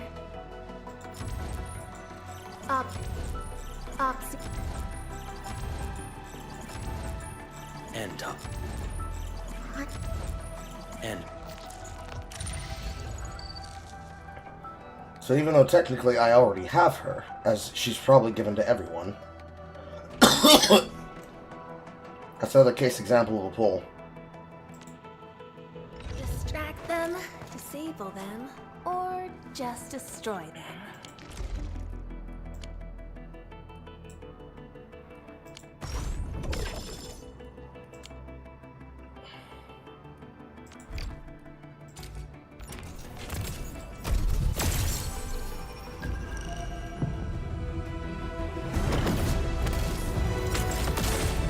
And another.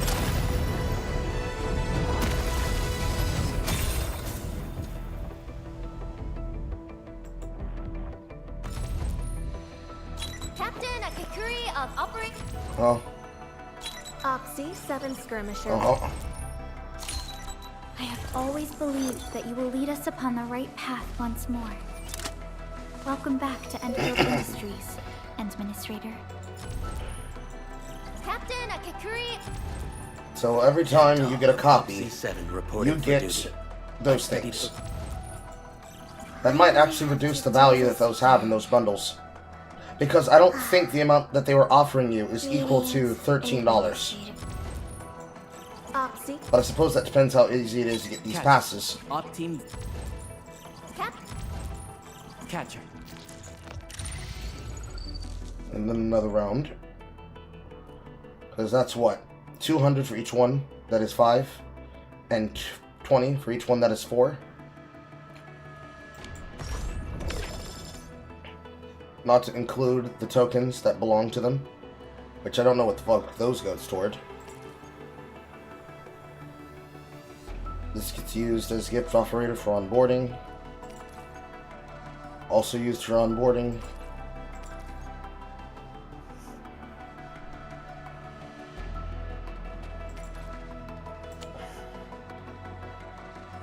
And then to spend another, you'd have to get some type of buildup of the Oboro. Which explains the reason why you got so many. So, 5,000 of these is equal to 10 pulls, meaning that a monthly pull record gives you enough to pull 10. Since it's in the number of 280 to 300 for an operator of your choice. And then you need to pull at least a handful of attempts to get a 5 or better. You're seeing a guaranteed 6-star pull that operates somewhere around the basis of like $20 to $25. So luck is better on your side in that attempt.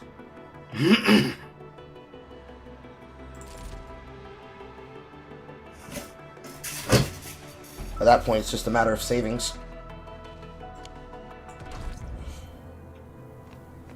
380, 380.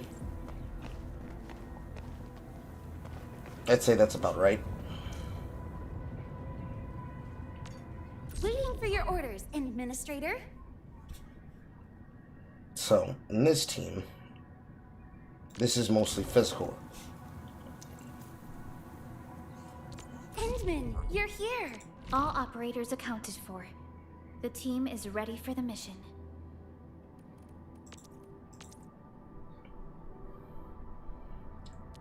Can work basically with anything. Give me the front row this time! I want to be the first out of the door! Works with physical.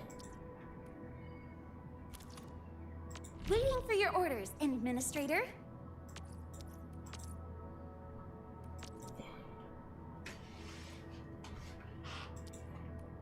protection ship. Still waiting for something? Wind speed's okay. Visibility's good. Perfect weather for... Wonderful performance. And it's also usable in extreme environments. Give me the front row this time! I want to be the first out of the door!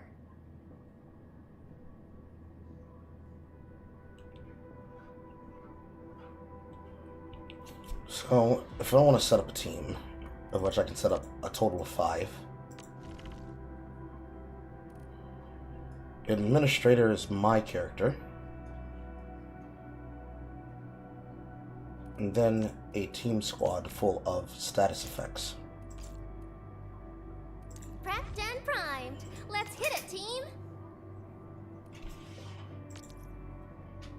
Heat affliction. Or hits a stagger node. When returning dash with 2 thrusts. 3 rallying flares. Flash and dash. Every point of intellect, SP recovery is increased. When ultimate is active, gain the link effect. Next battle skill, ultimate cast by the team, consumes link and deals more damage, with battle skills getting a higher increase.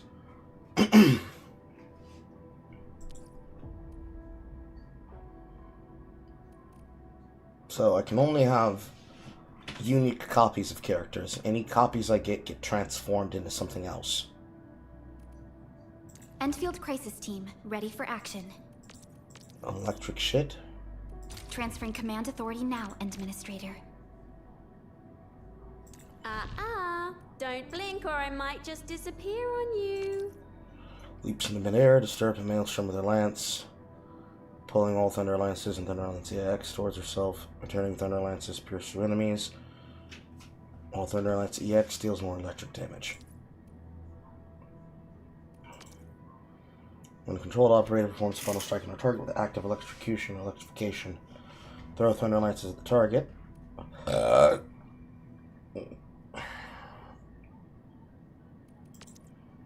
Throw Thunder Lance EX with an ultimate.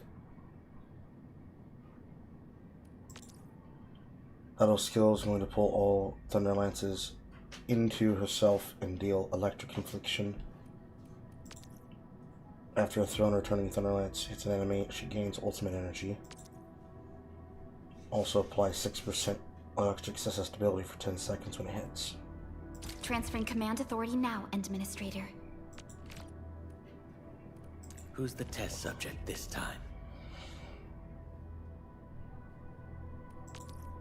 Applies focus with a long duration on the enemy, deals electric damage. Enemy with active focus also suffers electric susceptibility and heat susceptibility. The focus only being applied to one enemy at any given time. An enemy at active focus suffers a physical status of Arts Infliction. Trigger one enemy explosion on the enemy. Apply another stack of physical Arts Infliction. And then apply temporary amp and heat amp to the entire team. Oh, so you trust me enough to spend that much? I'm flattered.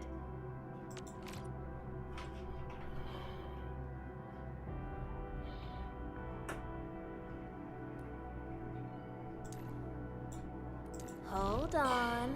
What if someone's not ready Cryo for it? Infliction, Nature Infliction. She definitely doesn't go with this team. Get ready. My blades are always ready, as they never rest. I am ready to go. Shield protection weakens. Another shift begins. Physical status. Or Arts Infliction. Enfield won't stop progressing.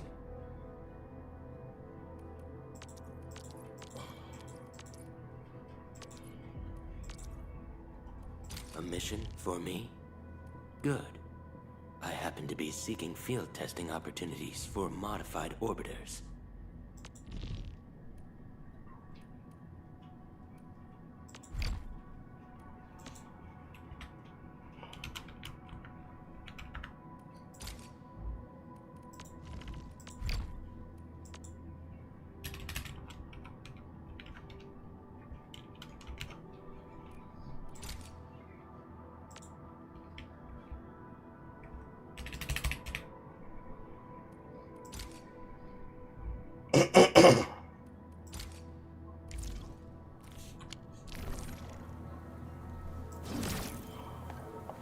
Huh?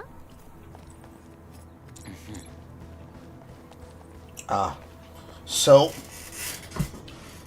first 4 keys get used to basically swap operators in combat.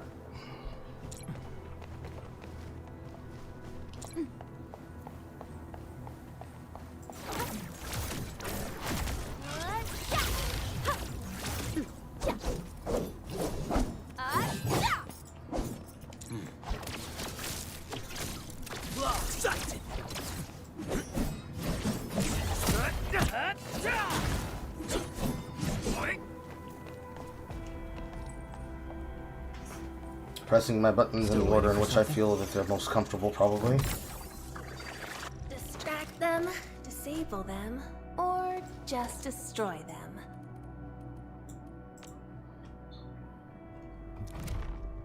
Administrator. This is the operator's potential screen. Use operator tokens at this screen to raise the potential and grant them various bonuses.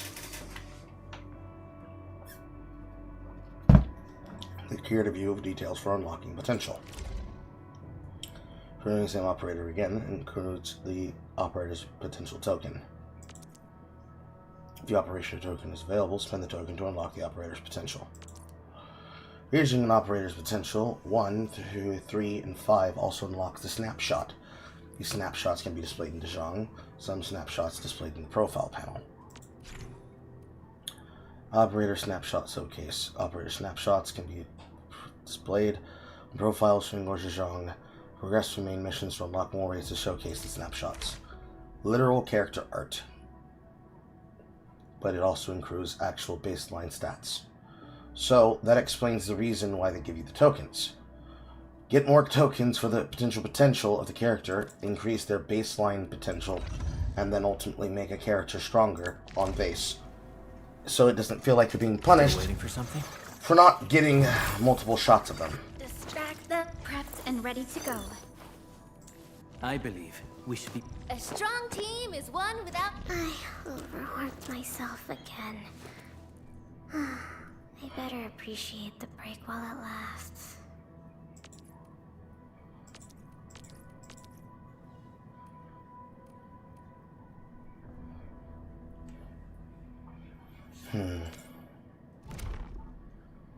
He wants me to press all the buttons on them, even though I don't want to spend them right now. Still waiting for something? And it's pretty much everything.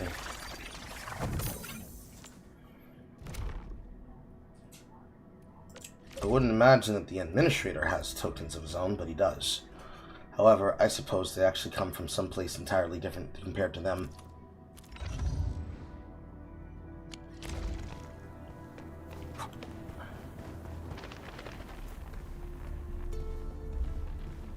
Wow, those landbreakers are giving us a show of force. It's rare to see LBs this arrogant. Of the 3 major landbreaker clans, the Bone Crushers are the ones who actively respect violence. According to intel from the SOW, this clan has suddenly stopped their extended infighting and launched multiple raids on other minor factions. We don't have any further intel yet. The only thing we can confirm is that a leader has emerged and united the entire Bone Crusher clan. Yeah, that's nice. How do I get over to that fucking crystal right there, bro?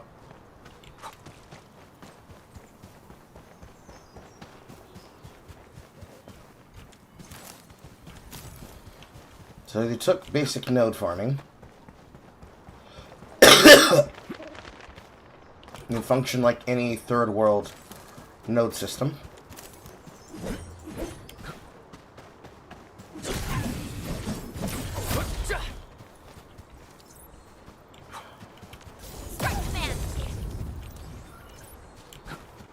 Minerals serve multiple purposes. We should gather some.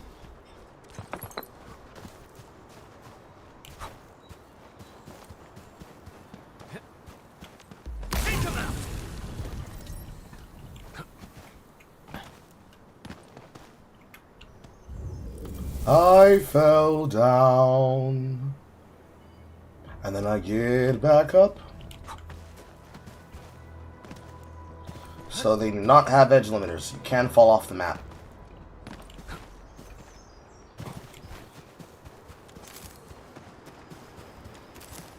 We getting buggers? Last step is always the hardest.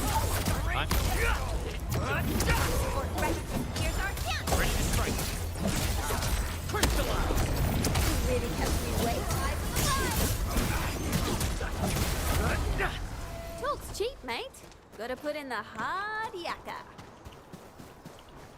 Those aren't words.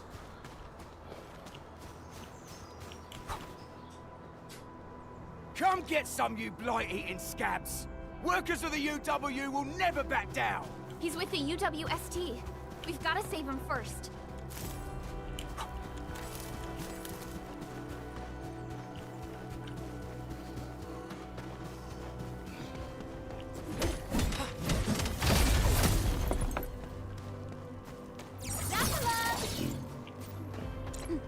Hear that sound? Time to fight. Focus on the battle. I shall provide covering fire.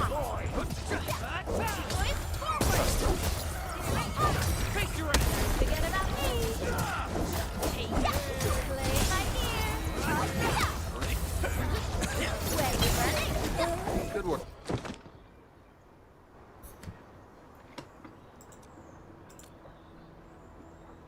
Ooh, I'm okay. Those LB scab eaters won't beat me that easily. Wait, you're Enfielders. I saw that anchor fall right into your base. I was just thinking about helping you out. The Angoloyan LBs kept trying to get into this place while tearing apart everything we built. We could barely hold them, and had no choice but to beat a fighting retreat. Anyway, appreciate the help. I gotta fix our facilities here. Once I'm done with that, I'll go bandit smashing with my hammer right here. I still have 2 buddies out there. If you see an Alafia and Fort, tell them to bring their arsenal. I'll get myself ready for a major slugfest.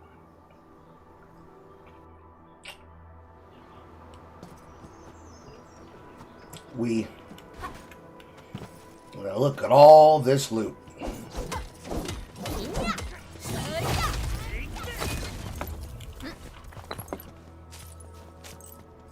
Minerals serve multiple purposes.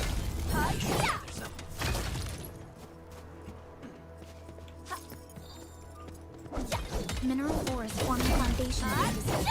We can gather more.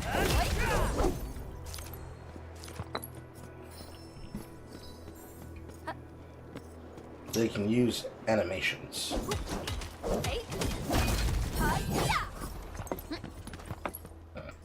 These minerals may come in handy.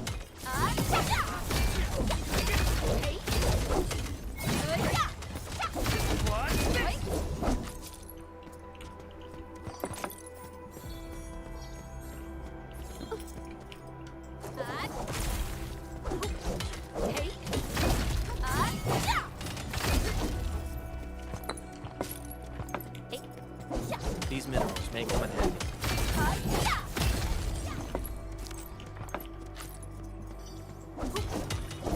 Minerals serve multiple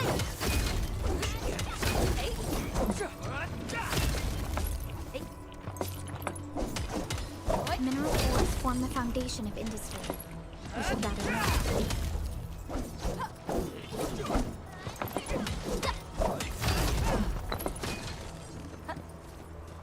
These minerals may come in handy. Click, click, click, click.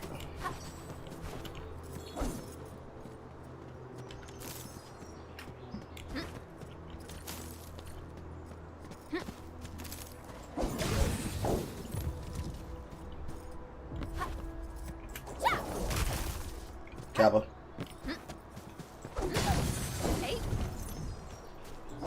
Mineral ores form the foundation of industry. We should gather more. New type of object called cement. Is the bird killable? The bird is in fact not killable. And I'm obviously not allowed to go up there until I do the story mission.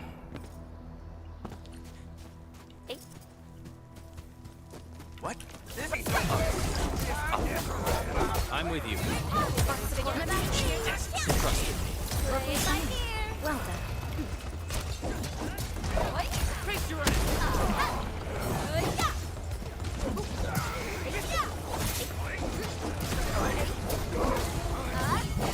New knowledge gained. That's right. Hold on to that spirit.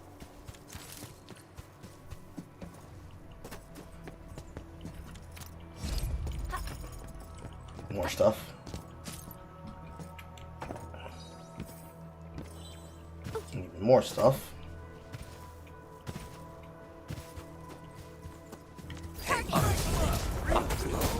I'm with you.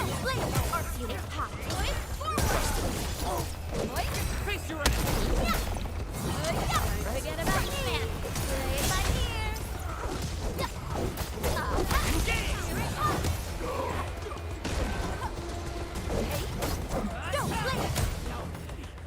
No worries. It's all part of our job. Powdered Violence grass is seed. never our objective. Let's press forward. This ain't normal. Time to fight. All variables within estimate. Support ready.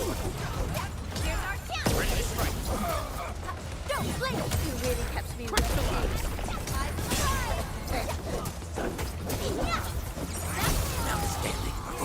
We made another step forward, Enfielders.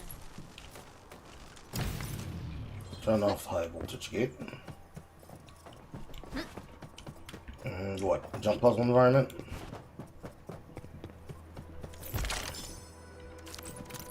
The answer is yes.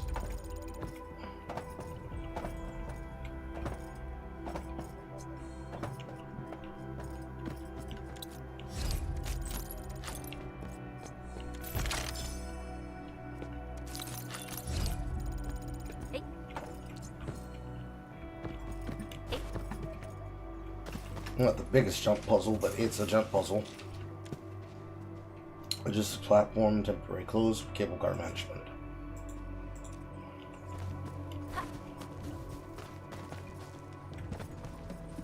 Hey.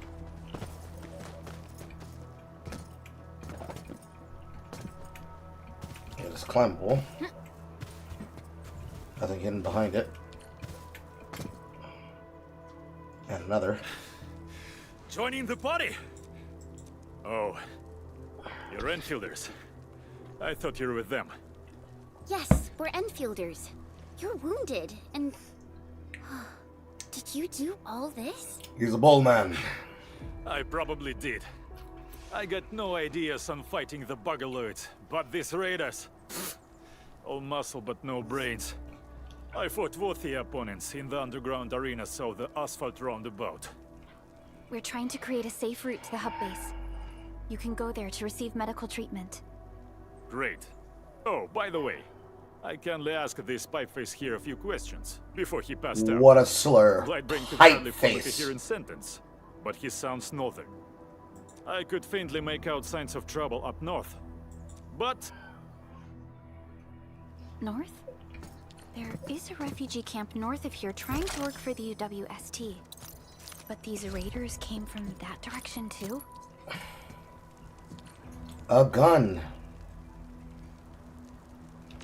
Am I looking alright from this angle? So fun. So flirty.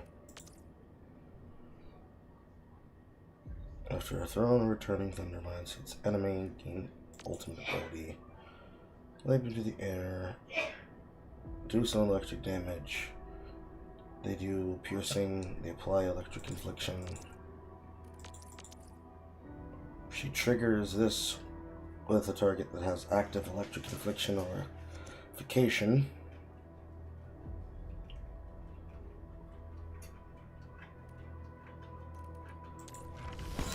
You have something to discuss with me.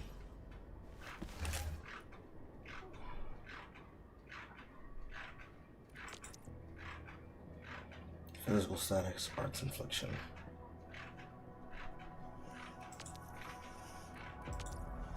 She doesn't actually inflict electric. He does art susceptibility and amps it, but he doesn't really inflict it.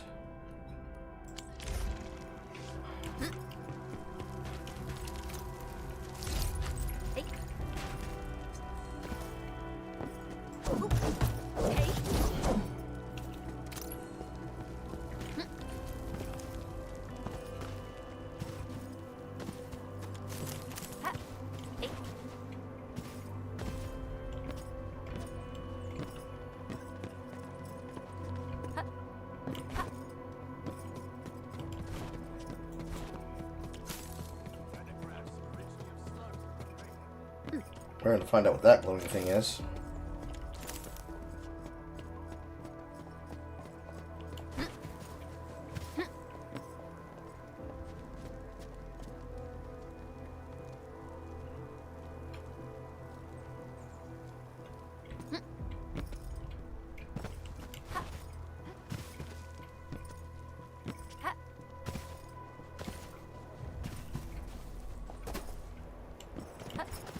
I missed some crystals.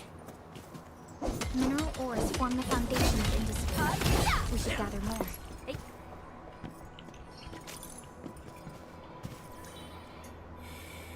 Enfield won't stop progressing. Another shift begins.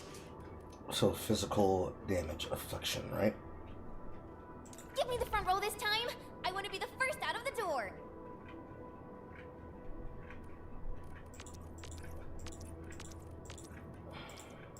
Our turn already?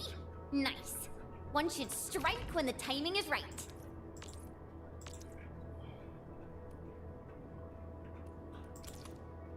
Well, well, Endman. Seems like fate brought you right Electric to me. infliction or electrification.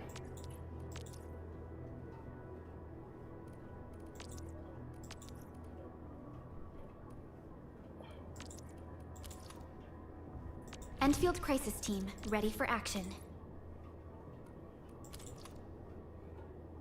Get ready. My blades are always ready, as they never rest. When a target becomes vulnerable when hit with a spell. I think this works better.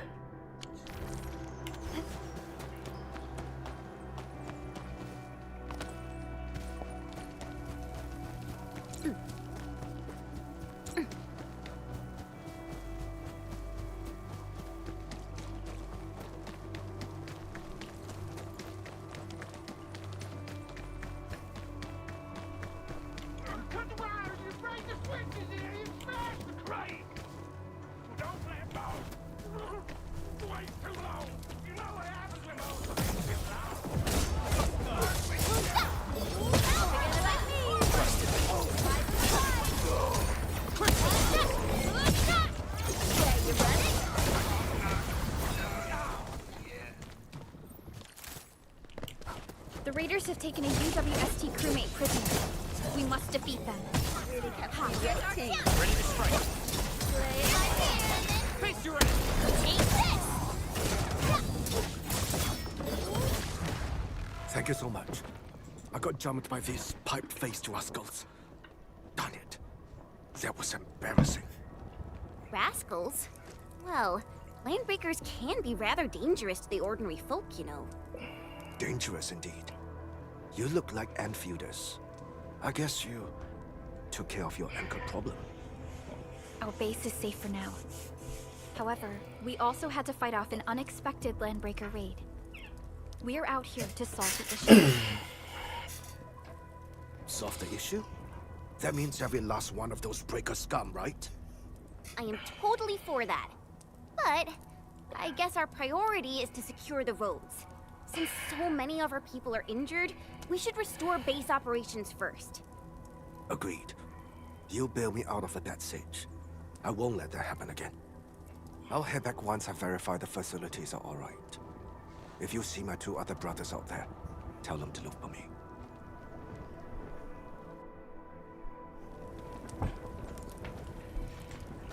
Well, that's all the optional ones.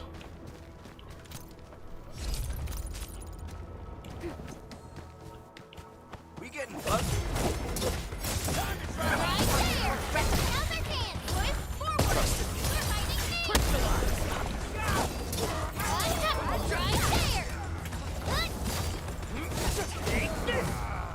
No worries. It's all part of our job.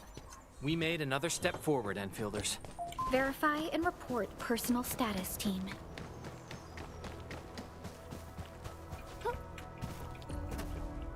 And it goes in a loop. Okay.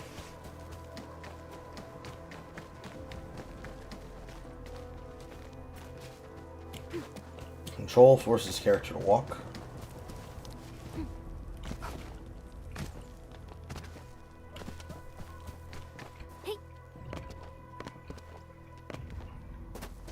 climb over it.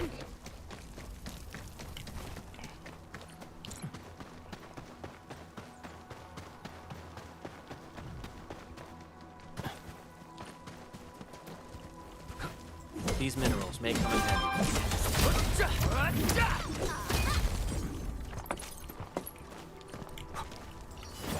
Mineral ores form the foundation of industry. We should gather more.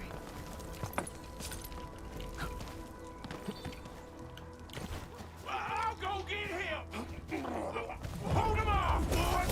Fresh meat! We got fresh meat coming! Drop deal, boys! Crush him! Crush him off!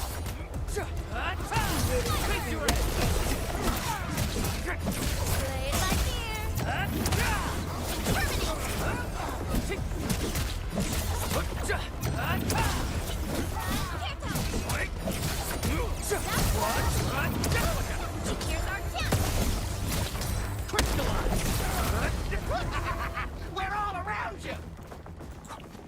Got a present for ya. What's this?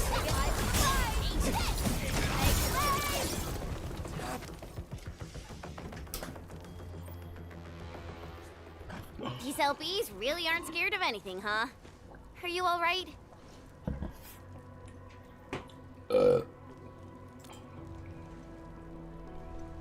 This is strange. The Landbreakers built a camp here, but they did not loot the nearby areas. That means we kept most of our stuff, right? Sounds like good news to me. But it makes no sense. These raiders often raid various sites and settlements for essential resources. I was expecting to see devastation. So you're saying that they left most of the loot nearby, but stayed put here? It's not raiding. More like occupying. Occupying? Endman? Supervisor Perlica? I'm on my way with the cleanup crew. Please wait for us. Oh, it's Big Owl. Wait, you didn't mention my name? We'll talk about the Landbreakers later.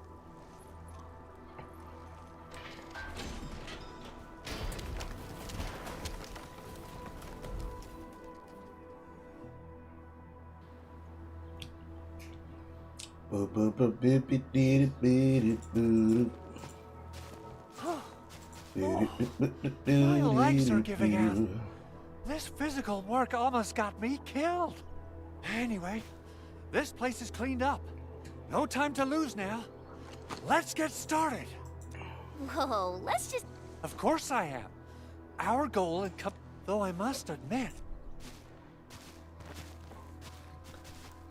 Supervisor Perlica, we've received your protocol application and verified all access... Understood. The Endman Endman. The PAC is protected by the highest... Everything is now in place. And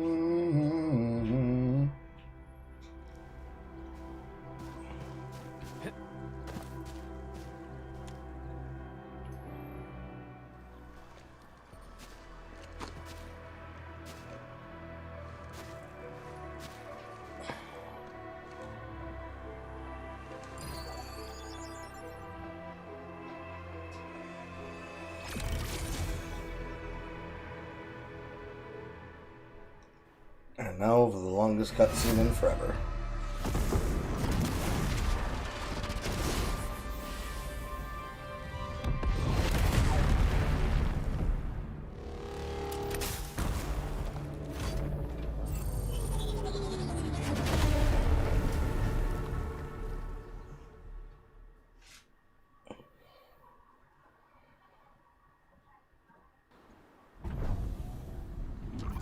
Ba-doom.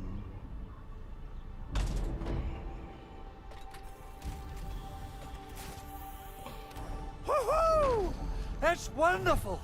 It's just like what I've envisaged. Okay. We can totally deploy the PAC further north and push into the frontiers. Sorry. I just got a little too excited.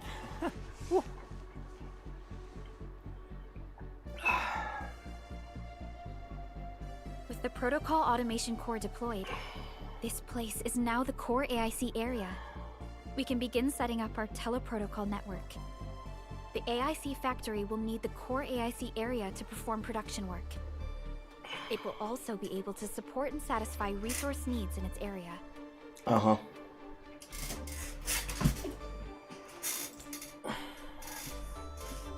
Now that we've seen the stars, we should plant our feet on solid ground. You reminded us with this line. Don't worry, Endman. We have not forgotten your lesson.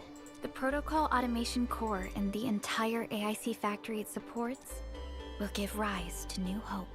I'm gonna give the automation core a few tweaks. Just deploy the relay towers and transmit power to the protocol resonance tower. This will let us force restart the Originium power. I've allocated a batch of relay tower from our stockpile. We can now deploy these. Wow, that sounds awesome! How does it work? Oh, you can treat it as a form of facility printing based on the properties of by using the reverse internalization technology, the automation core can serve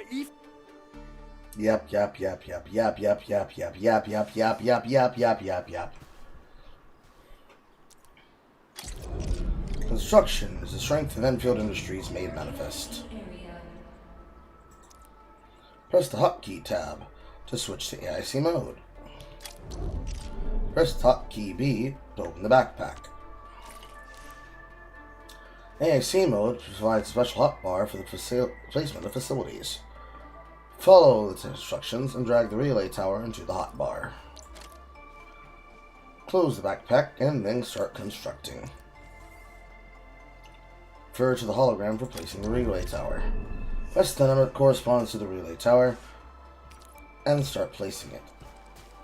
Follow the instructions. Move and adjust view of the tower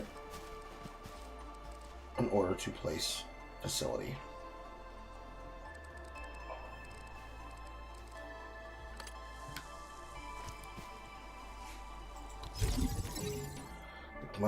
With the mouse button to place relay tower. Relay tower is a key transmission facility. Relay towers used to transmit to other relay towers, electric pylons, electric nexuses, to connect them to the power grid. The PAC is the origin source of the power grid. Transmit power from the PAC to a relay to add it to all of its connected facilities to the grid. Nicely done. Our next step is to start power transmission from the PAC. Start transmission. Just plug the cable in right here. In. Both the PAC and relay tower seem to be in working order. Now, we just need to deploy more relay towers and transmit power to the resonance tower. Well, looks like my work here is done. Supervisor Perlica, I guess I'll head over there to do using the protocol resonance tower to force activate Originium. Okay then. Time to split our forces. Completing the automated industry complex is a top priority for Endfield Industries. It is our core solution for dealing with the hazards of Talos 2. Endfield completed basic verifications of the PAC technology several years ago. However, we encountered a crucial bottleneck that delayed our progress until recently.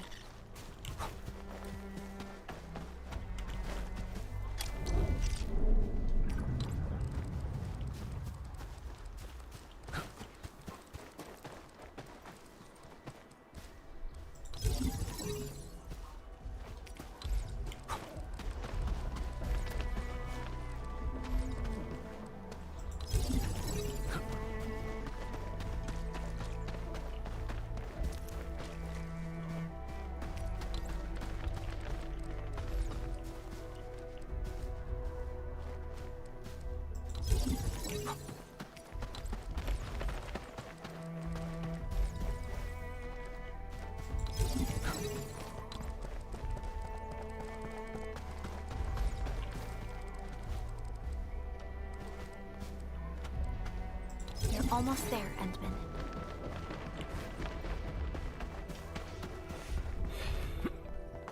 Fucking placement minigame. Hello, what's this?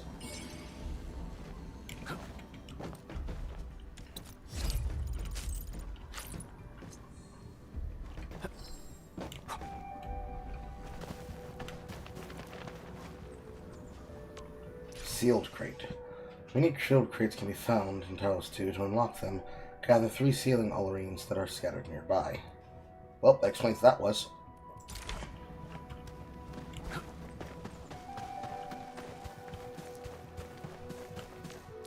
Power equipment.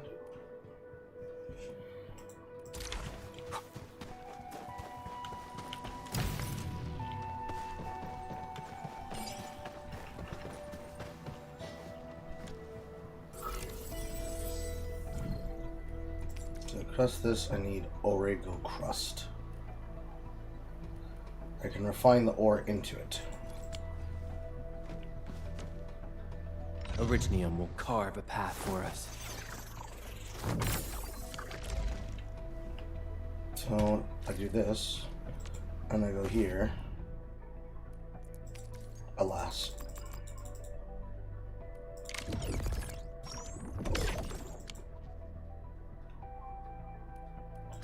So where do I refine all this?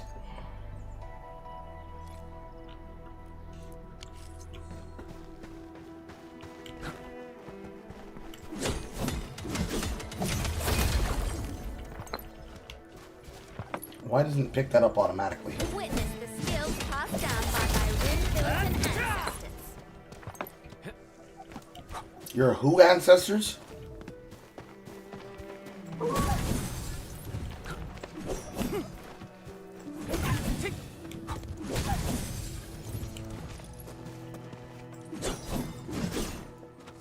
Mineral ores form the foundation of industry. We should gather more.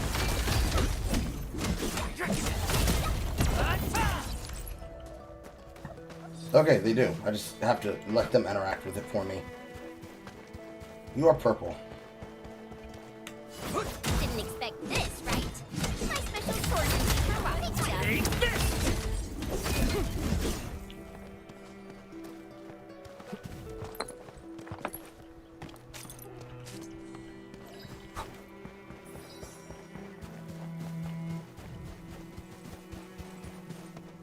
Mineral ores form the foundation of industry. Take this!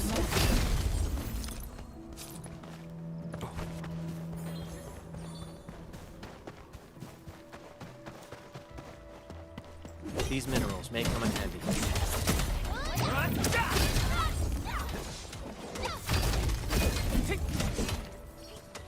Mineral ores form the foundation of industry. We should gather more.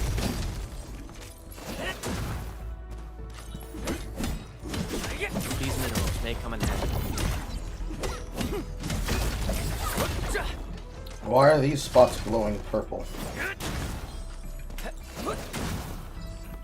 Can't open it that way. Didn't expect this, right? My special swordsmancy for rocky stuff.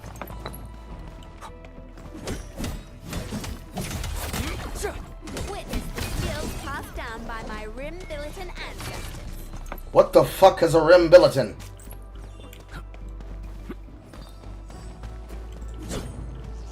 Wacky inflatable floating arm moving man.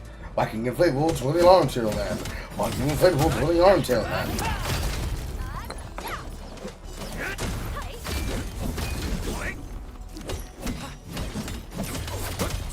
What's this?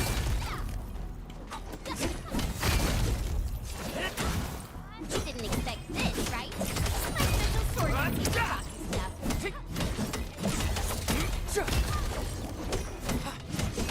These minerals may come in handy.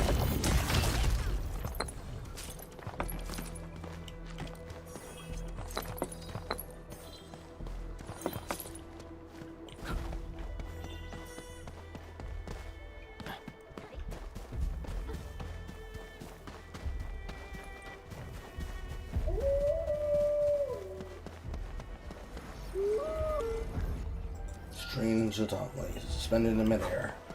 No time to investigate it though, because the game said so.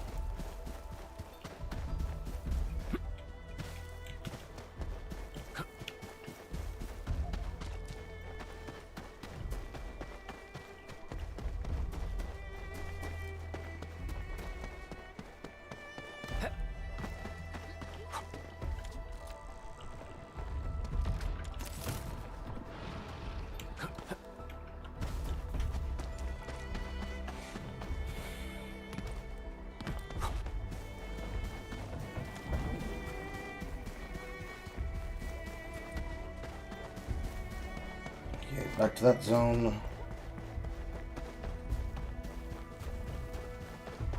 And look for that final sealing Allreen.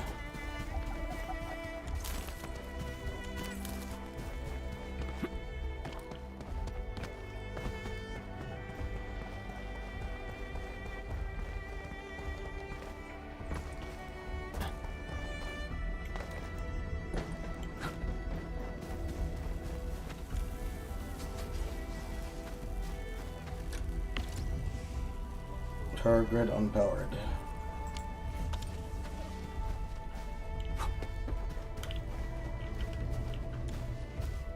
Tactical plan.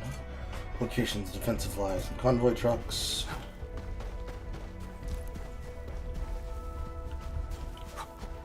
Looks like I have to connect power in order to deal with it. Alas. You're railroaded by the game.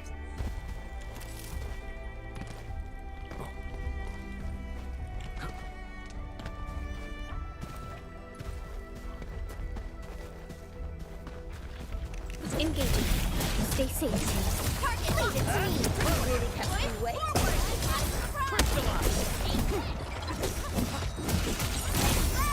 Gotcha.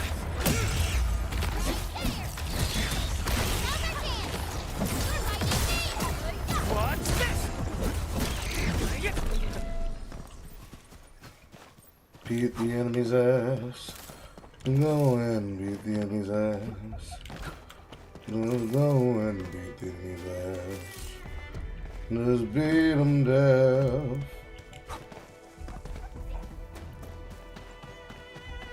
Let's see if I get an interaction point for this. Temporary Illuvum energy.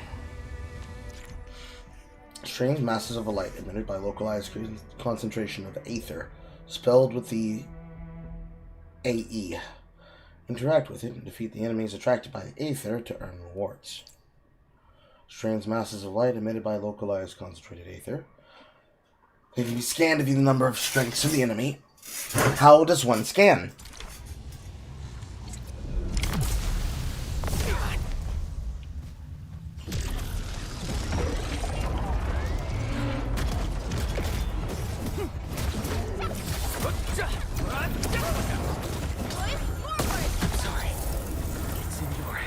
Sniped. And challenge.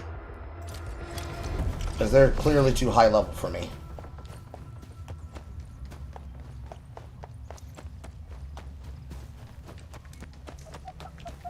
Prepped and ready to go.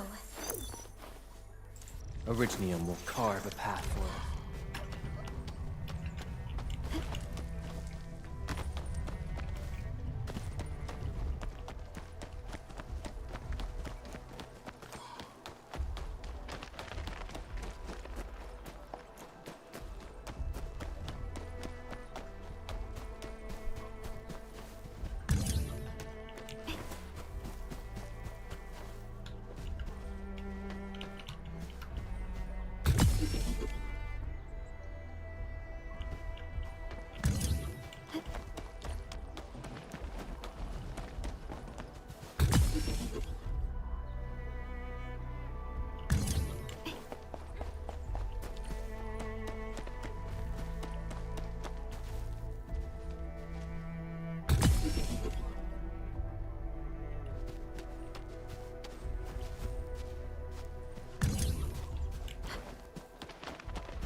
I used one extra tower than I should have.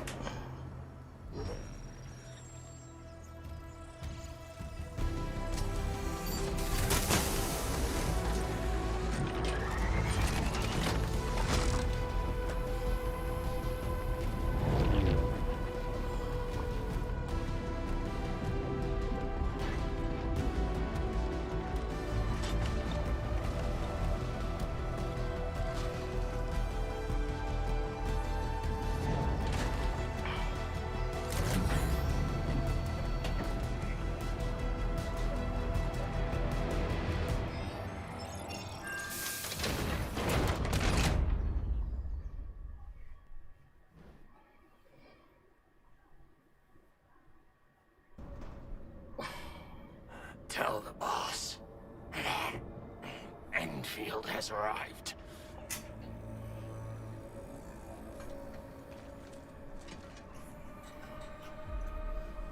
Their administrator has taken notice of us. All the boss's predictions have come true.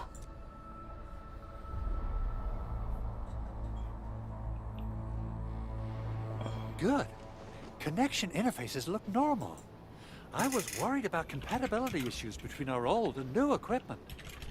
I thought you Enfielders would never finish that project of yours, but you just deployed it in a flash. This tech is incredible. We now only need a single night to construct a proper shelter in the wildlands. This is the future that we want to achieve with our AIC factory technology. What was once our dream has finally made a major stride forward. You did a great job, Big Owl. Oh, I mean, Mr. Andre. Oh, why so polite today, Master Chen? You got my feathers tingling and fluffed. I can hardly recall the last time you called me Mr. Andre. I've always been like this. Endman, Supervisor Perlica, power is back online at the hub base. Roger that, Director Chin. The automation core is working well. Perhaps we can run a few more tests. Yes, we could definitely use the support. The comms node is still under repair, so we can't contact other regions yet. And we're short-handed across the entire hub. Uh-huh.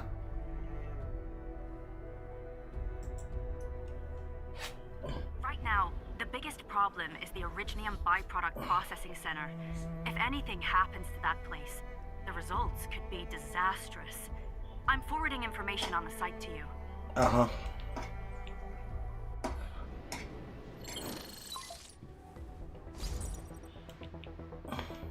Wait. The Angeloy wouldn't cause this kind of damage. Maybe the Landbreakers had their eyes on something inside.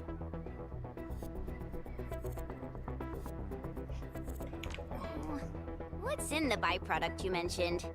Another important project of yours? Byproducts include all sorts of things you can think of. But Originium batteries would be the most important. I guess the LBs are after that. Let's set aside how many these raiders stole for now. The worst part is that they know little about the safe handling of flammable and explosive materials. Things will be catastrophic if they accidentally set off an Originium explosion. Someone must have planned and coordinated this Landbreaker attack on our base. The underground lab, the protocol automation core deployment area, and now, byproduct processing center. Landbreakers usually wouldn't consider these as prime targets for looting and raiding. Then what are we waiting for? Let's head over right now and check out what those pipe-faced bandits are after. Pipe-faced bandits still go crazy. We must repair the local infrastructure first. Otherwise, we can't ensure the safety of subsequent support and repair operations. This is where the AIC factory comes in.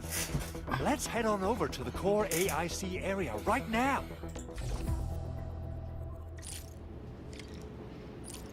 Protocol Synchronizer Protosync Authority.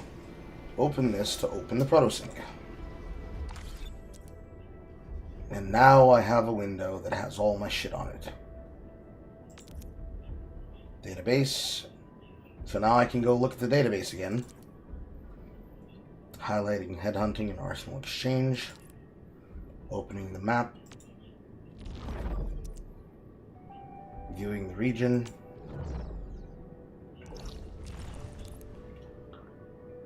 Map of the hub showing terrain and areas information.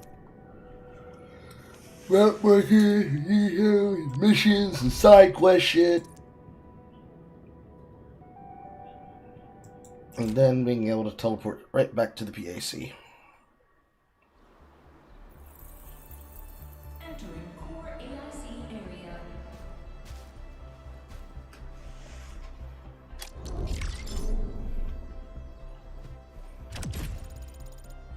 Authority.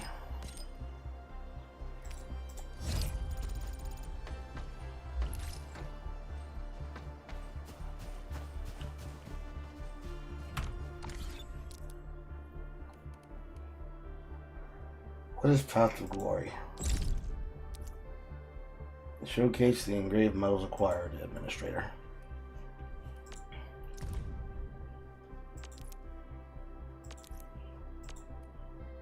So, marks of completion of what I've done in the game.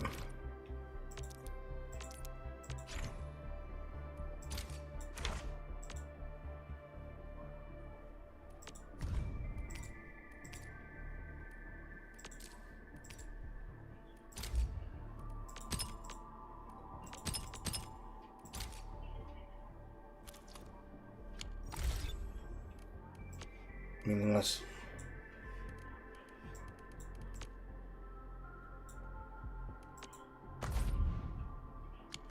Audio logs. Information you solely ripped away from my eyes.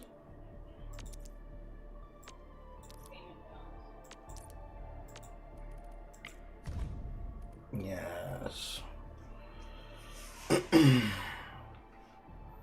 So I have to find a TP point. I can't use the PAC for it.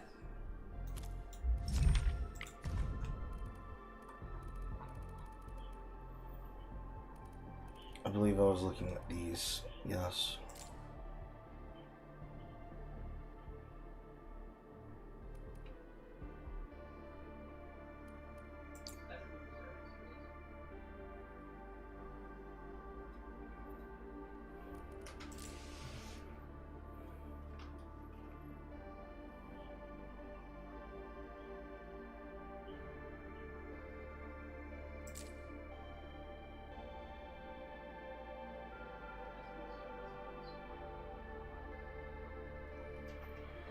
So, in order to do an arts reaction, you need to apply an effect that is not the original one as an arc burst. So there's bursts and then there's reactions.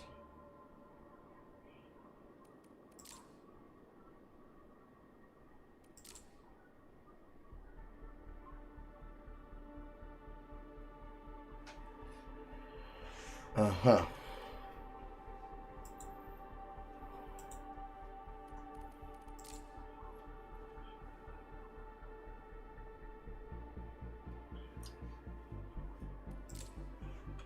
Status level.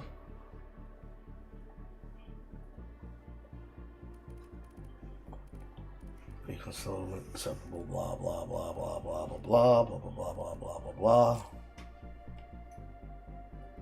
This puts it into the valuable stash, which is a separate stash from Backpack and Depot. Okay. Makes perfect sense. Why did I have to wait all until this moment so I could be able to access that menu so I could look at the shit?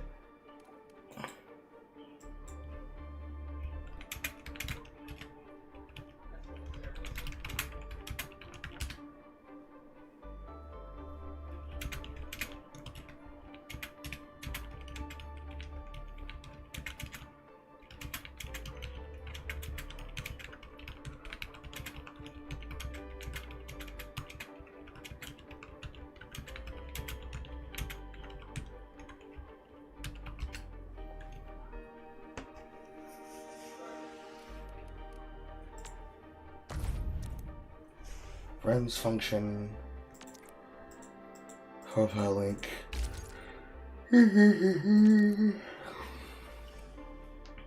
Showcasing operators.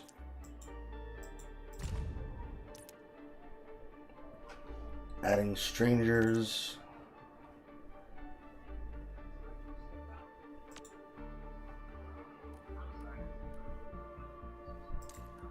Still waiting for something? Female administrator.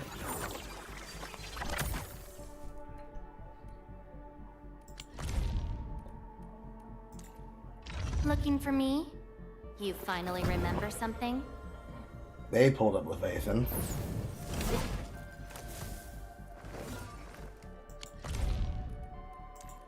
Contemplation, computation, utterance, abandonment.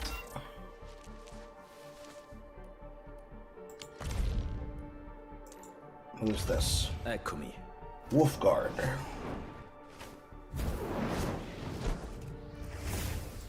There was also a heat protection.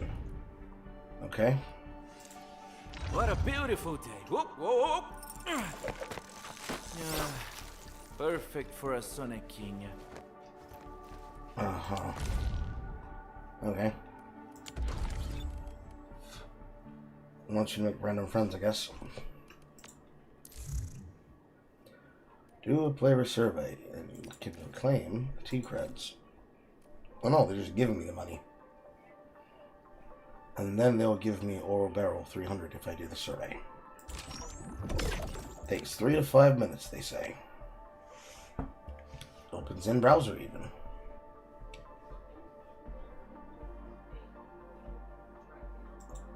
Greetings, Administrator. I hope not to take up a lot of your time. What is your age?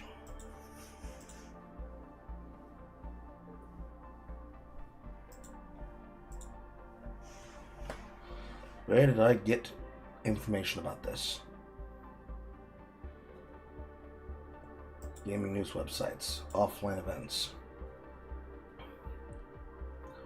Steam and the Epic Games Store.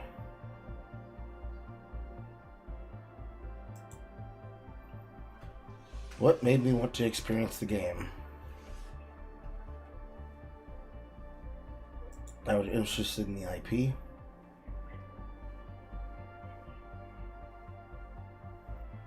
I saw the game ads.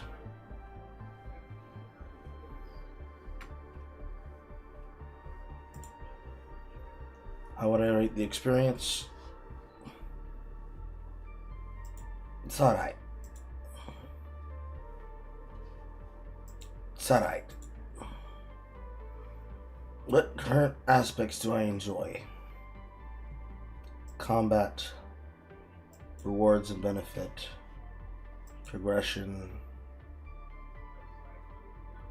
I am not a fan of AIC factory gameplay. I can tell you that much right now. Exploration, performance optimization, stability, controls, camera, and character. What do you think can be further improved? That,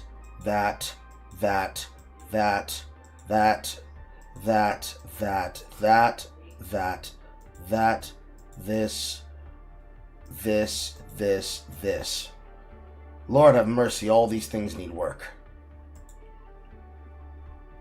Which experience?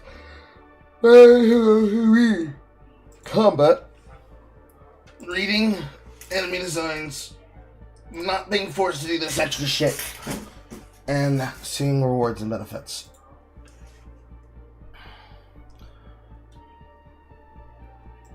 Two, not the smoothest. What caused me to get stuck? Getting lost, visual cues,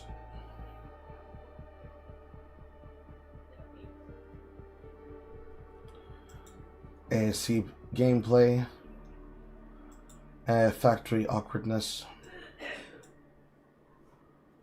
Which are my following goals for playing Arkfield?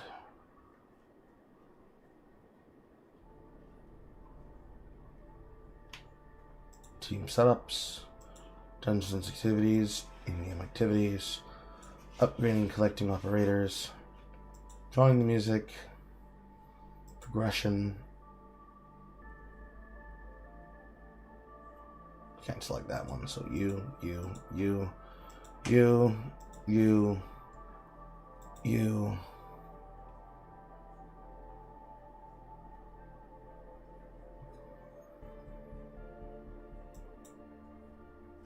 For the goals, you selected which statements best describe how I feel.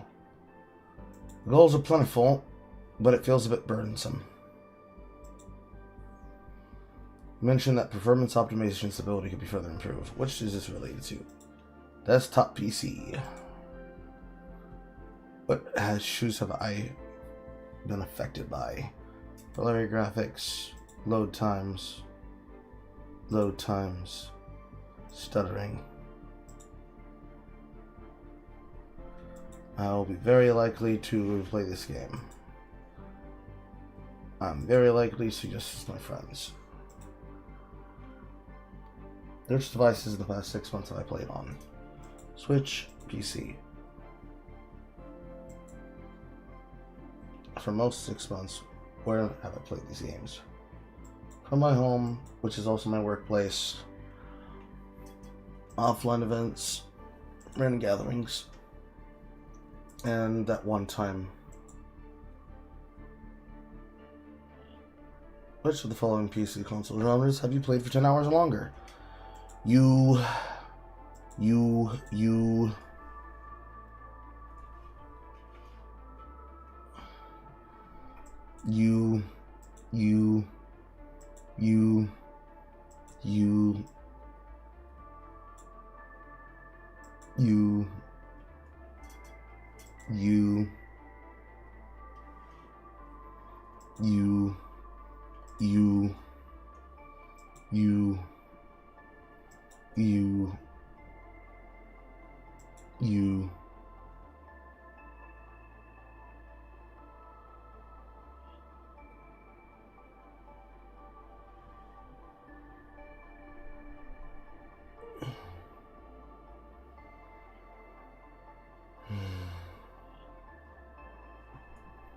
I think that's all of them. Which one have I played for more than 1 month? I have not played any of these above for more than 1 month, as I do not usually play these.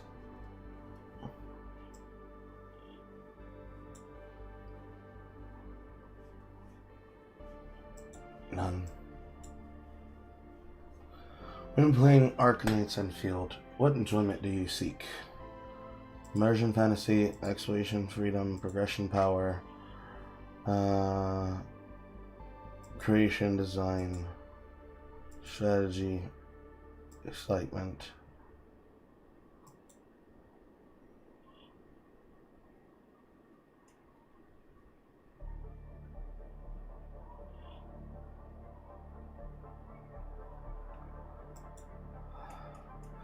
Besides gaming, what hobbies do you have?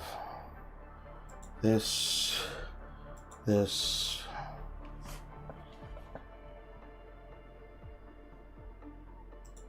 this, this, this,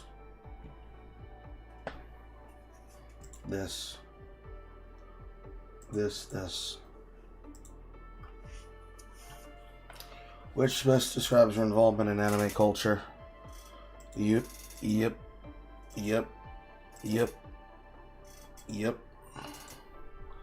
The following apps or platforms have you used in the last 6 months? Boop. Regrettably. Discord. Instagram, YouTube, Facebook, X. Steam. I refuse to use those. This.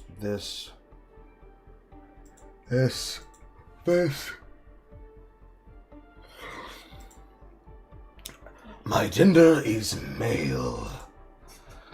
My occupation is entrepreneur / freelancer.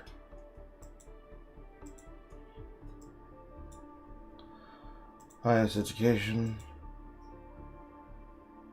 Which best describes me?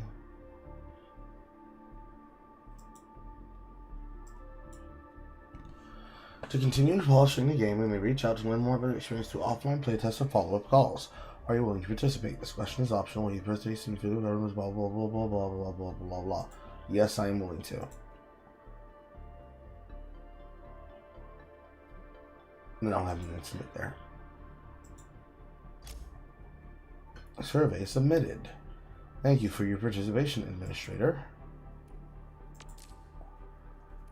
Hear me lean back around again.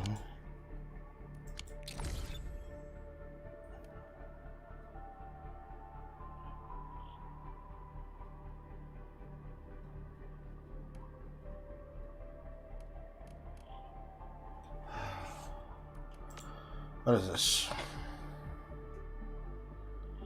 Updates? Event notes? Yeah.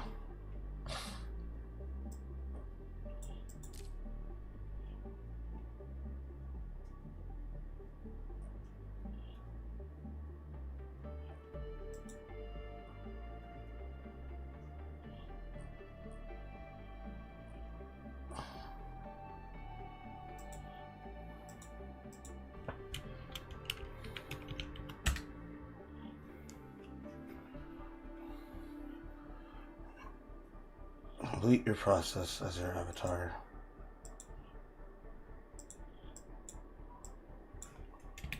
Single player Carl. Enter Skaport.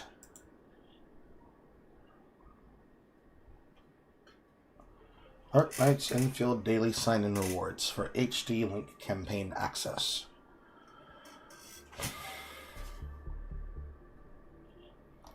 Recommended accounts. Today 1, I get this for the first time. Tomorrow I'll get that.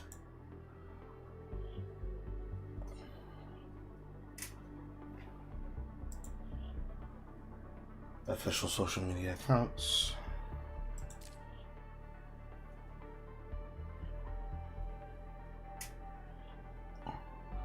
And we already get rewarded that when you guys did the pre-registration.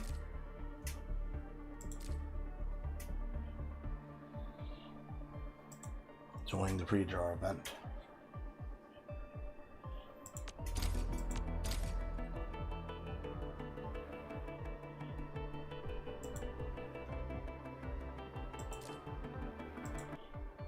Which is the Star Special event.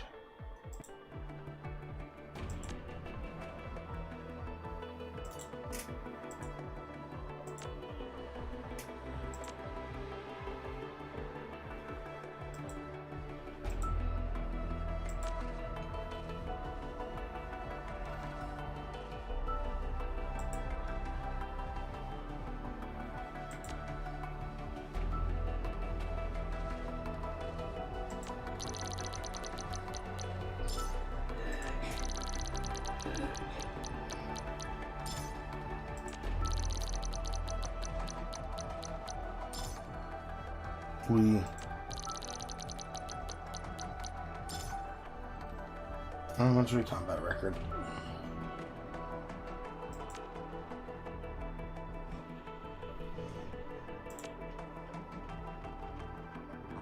Ah, no. These missions were entirely different.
And check to see if Jay's already live.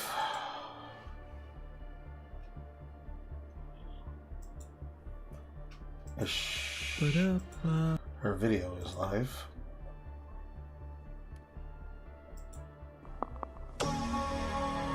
Oh cool, 7091L uploaded something.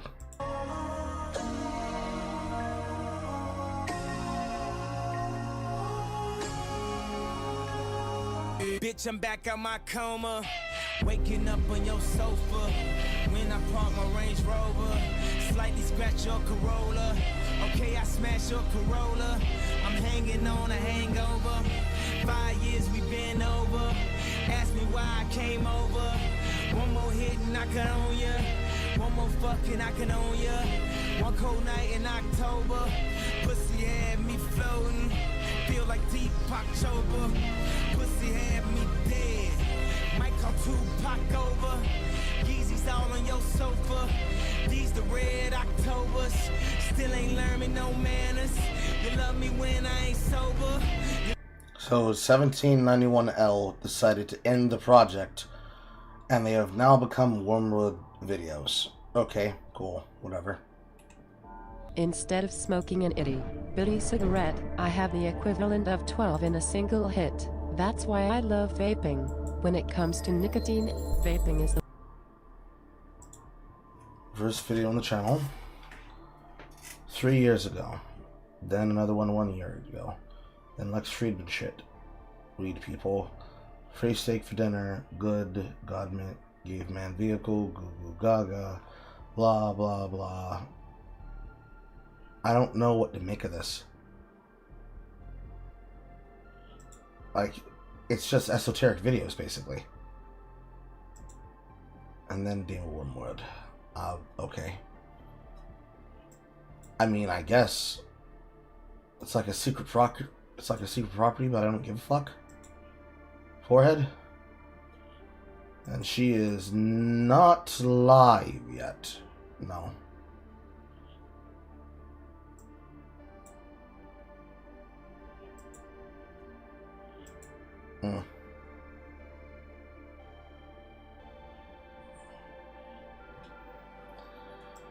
Everybody wants to be a cat. Everybody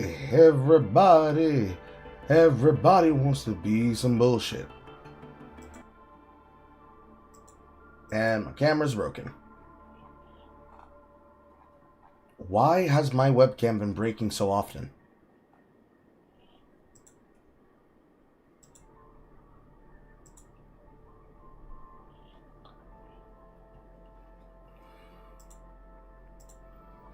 Okay.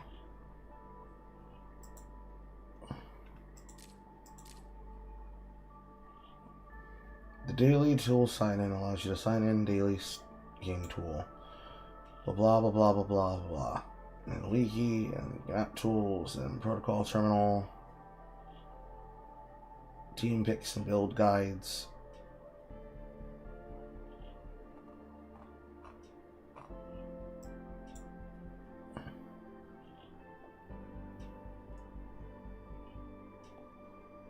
Going to support.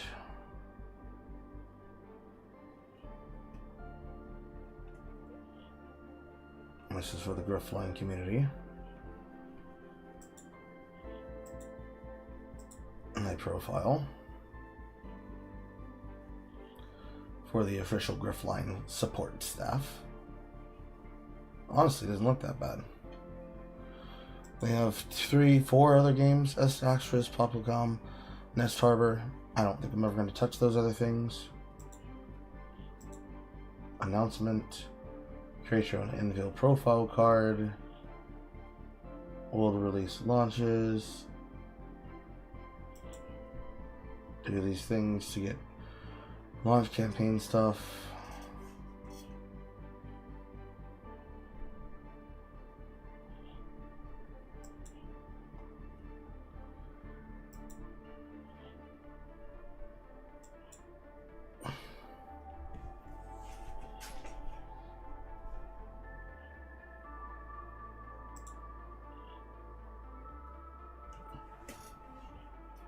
Complete 3 tests, gain of borals.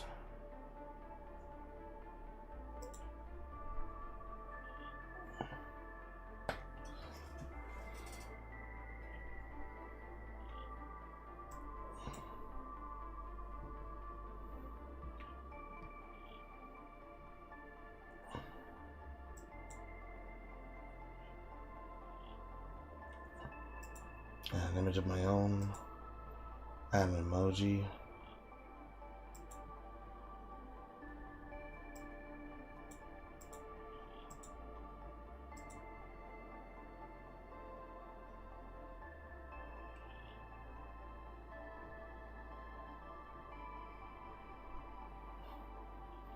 People were making memes of the game.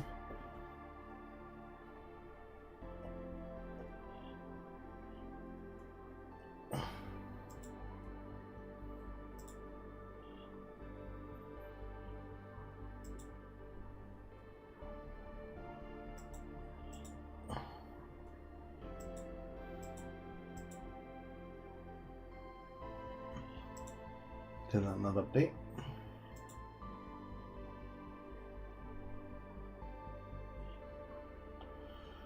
Protocol terminal.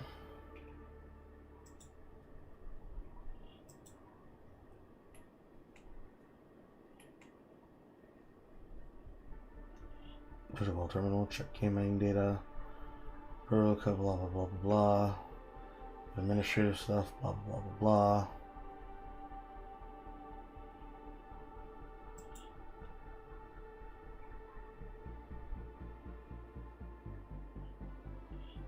I don't want to do that.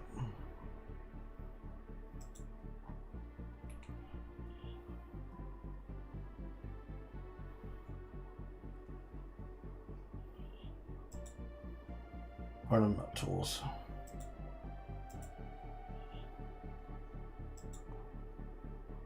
Okay, posted, done, done, done.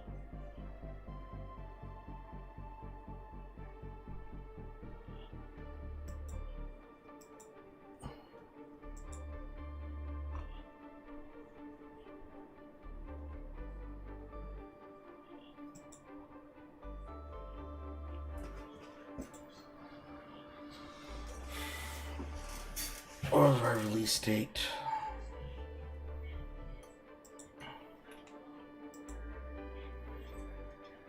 Ooh. Well, you welcome all administrators to try out the Enfield's map tools, providing confidence with account, game resources, and facilities, allowing players to search, filter, and locate areas of origin, data synchronization, blah blah blah blah. Allow us to look at your in-game structure. I see.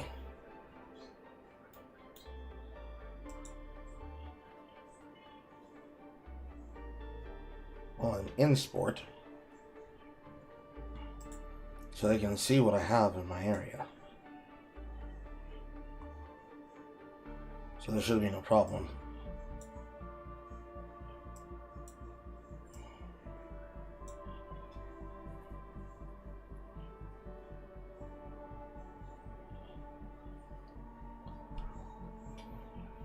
I'm gonna need to bookmark this. This goes away. This goes away. This goes away.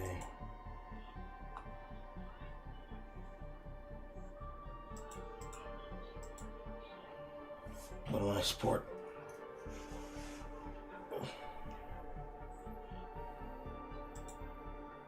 Check the bell.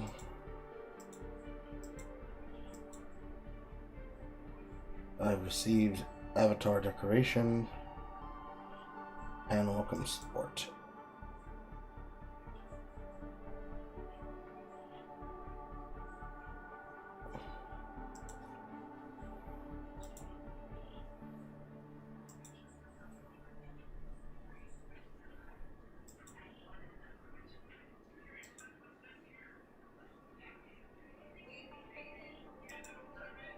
Don't have to check that. I'll just leave that as is.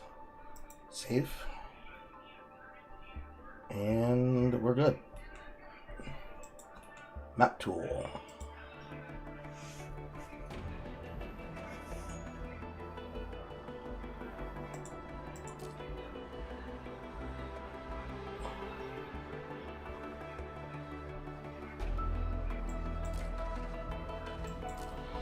Winning physical merch would be nice, but I know not many people are actually willing to do that. There's statement policy, 0th directive builds, the 0th directive version calendar for events, Scars of the Forge. They'll have a rate up on getting the Vea thing.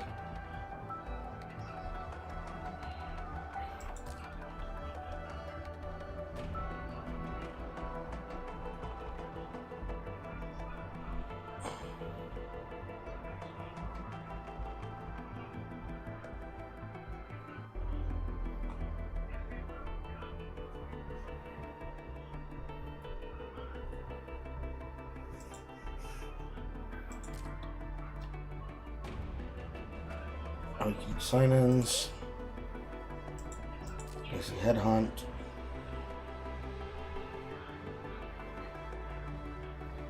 Chapter 1, Process 3, let fire consume the Ashen Pass, oil barrels, combat records, blah blah blah, blah blah blah.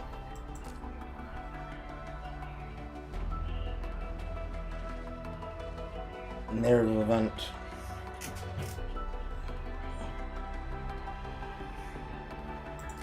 Etch space salvage. Game impression for a survey. My rewards.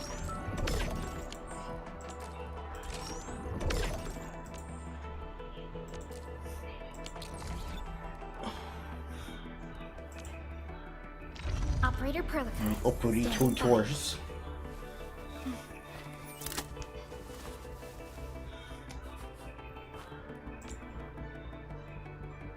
And potentials.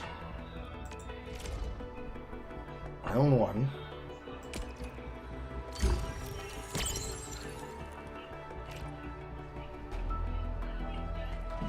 And looked. And the second one.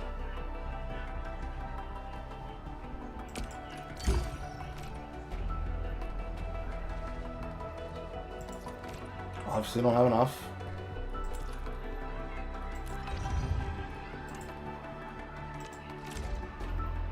Lena has none.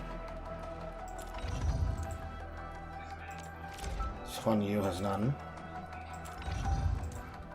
Administrator obviously has none.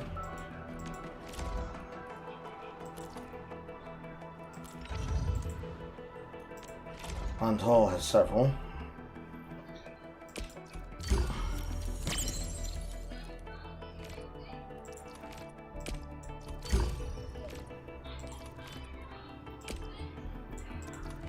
Ultimate overclocked, cost 10%. When enemy active focus debuff is defeated, return 15 SP.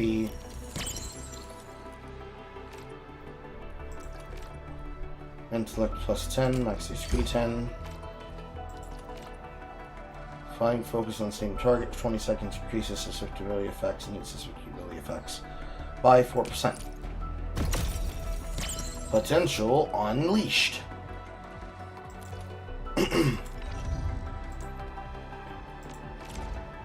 She doesn't have it. She doesn't have it. She has some. She has exactly enough.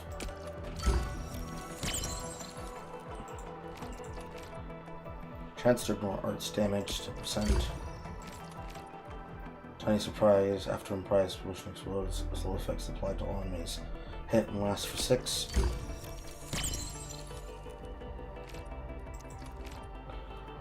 Crank Master, ultimate energy cost goes down by 10. And combo skill free giveaway improve from prior infliction, make infliction applied to enemy cooldown is shortened by 1 per second. Effect only triggering once every 1 second.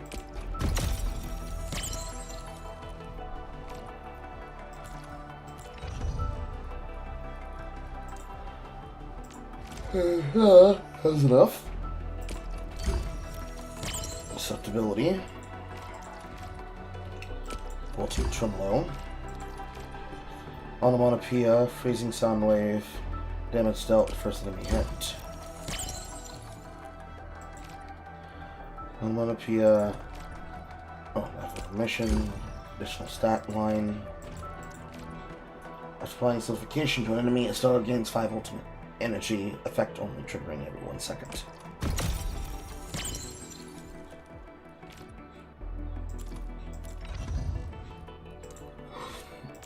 And then catcher, almanac, fuck me, ow, ow.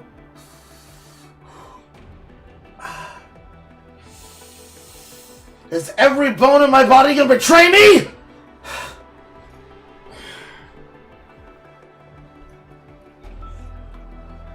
Battle skill, rigid in prediction, hitting enemy, deals another strike that deals 300 plus defense multiplied by 5 of physical damage.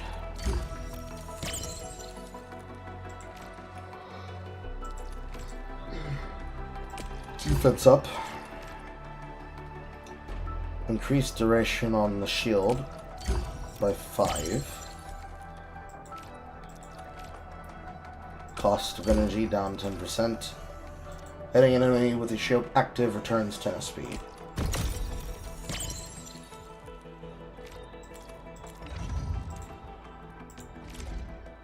And then Curry gains 10% for 10 seconds for attack.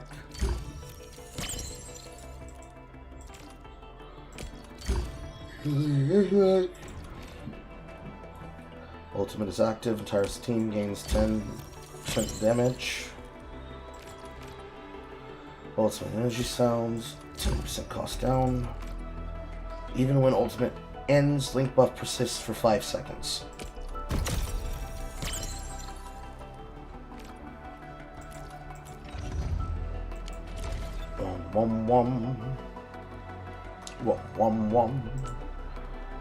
And the protocol pass in your face wants you to potentially supply it up. So your basic supply, Originum supply, protocol customized. This costs Originum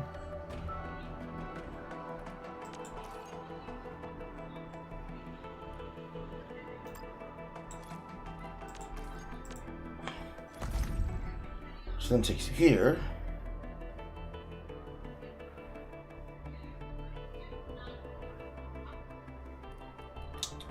I don't think you need that.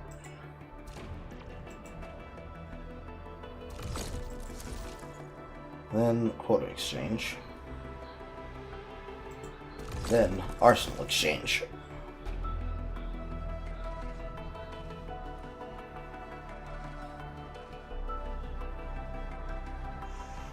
I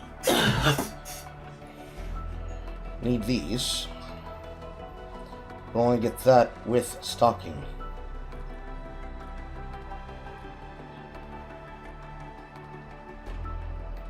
Well, what's up for choice here?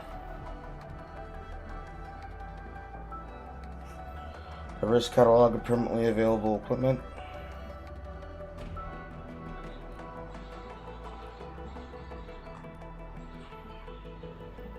Well, something cheaper. Like a sword.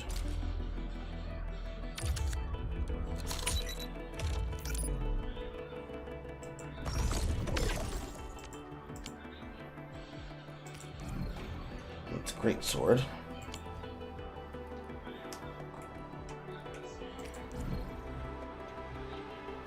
Polearm.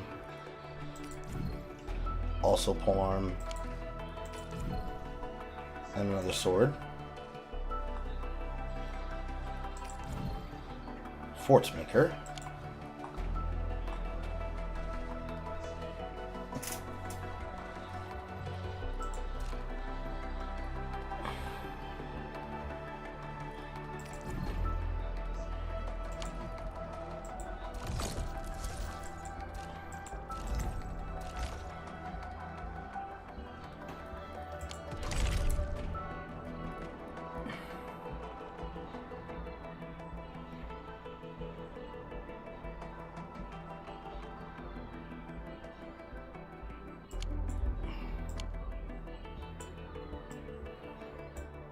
Can't purchase levels.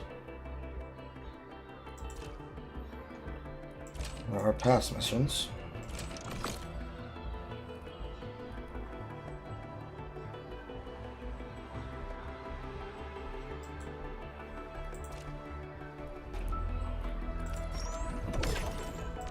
Intermediate records.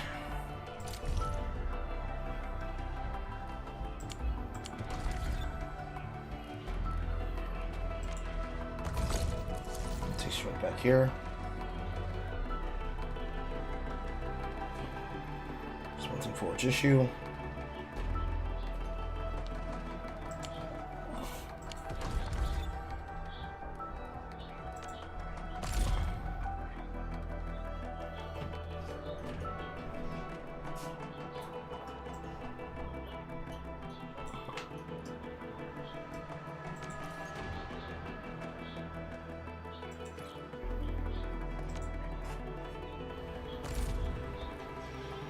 So I get another one for Rally Unite, another one for Security Sanctuary, another way for Paving the Way. Which will tie directly into pulling from that. Okay.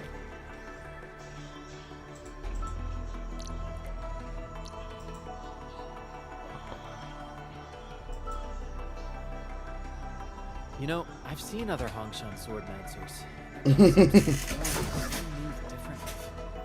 Well, Jay's finished the thumbnail. he focuses on the will, not the form. Being one with the blade is far more important than drilling a move over and over. Facility mode. Stash mode.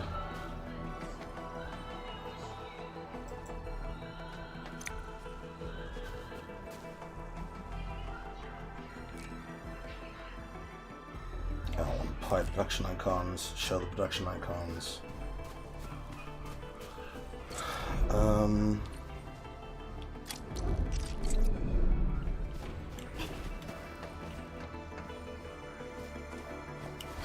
It just does automation.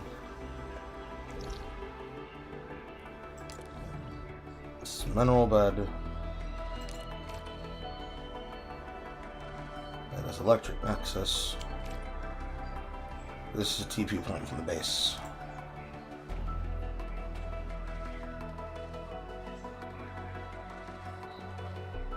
A little bit confusing that I have to teleport to an entirely different area in order to use what is effectively the rest system. But I suppose that comes with the problem. But this is what I was talking about in the survey, so let's see if they follow through with this. Hello.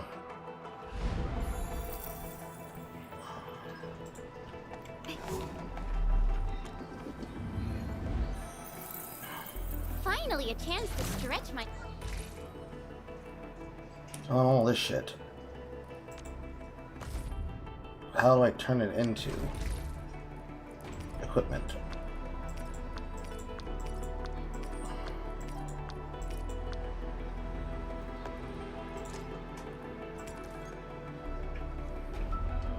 Unlock earring tech.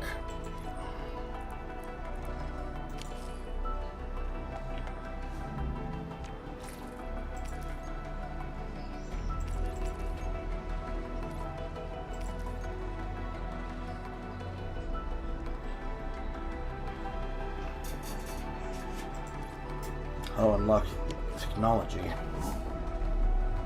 And why is it still repeating that song?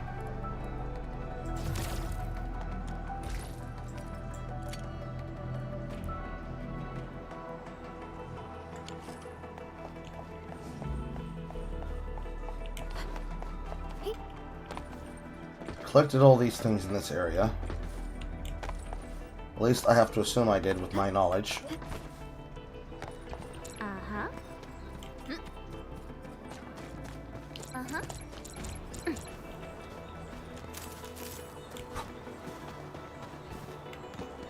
Now we can go up here. What is along here? One of many best living in the world. They carry flowers on their back. It's resource stashes. Escape and return to starting point if it gets away from its pursuers.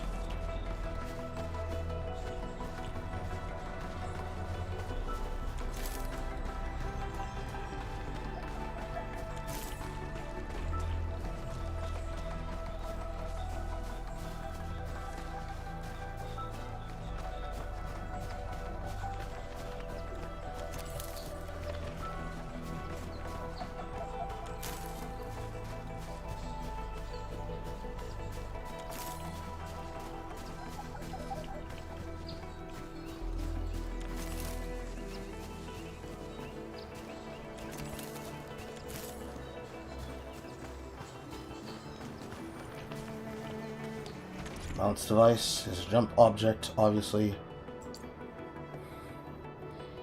And I'll have to probably do more power travel shit.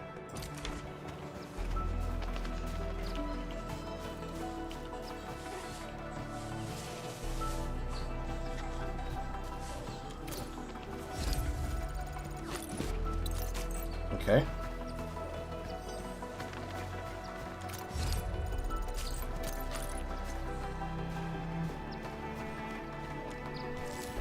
Glow bug.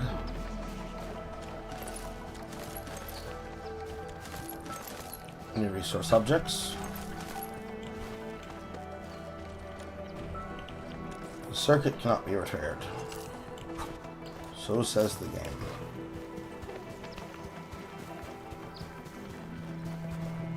What about this? Cannot be verified.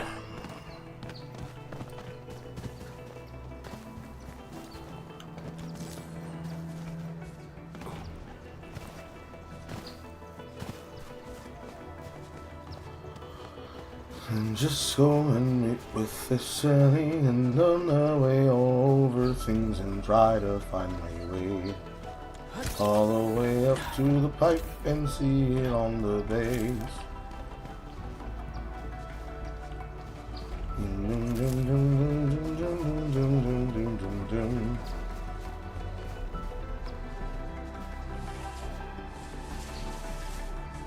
Weed.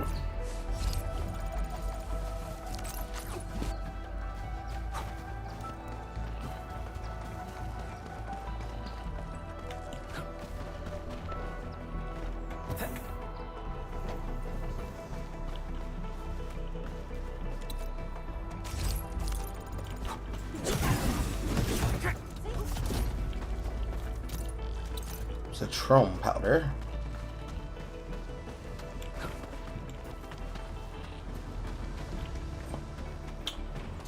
Okay, I have access to the database. I need to learn how to scan. The game has not taught me how to scan. I want to know how to scan. Scan. No matches found for scanning. Nigga, we finna have a problem.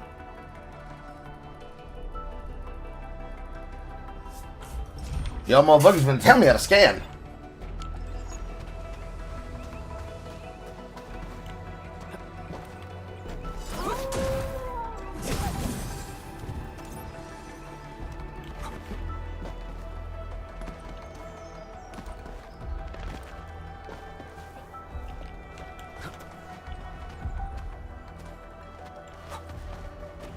Stay alert. This hostile poses significant threat. The first step is always the hardest. I'm with you. Where you're learning. Forget about me.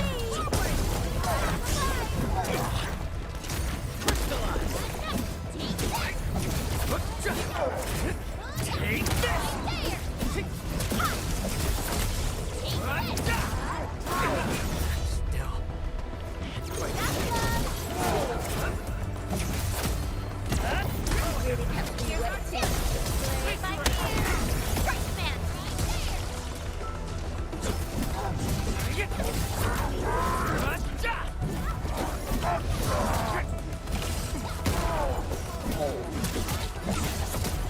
What's this? Forget about me.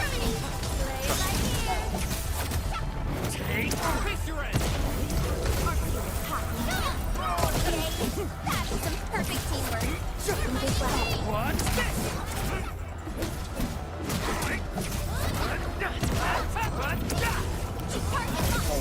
Gotcha. Take this.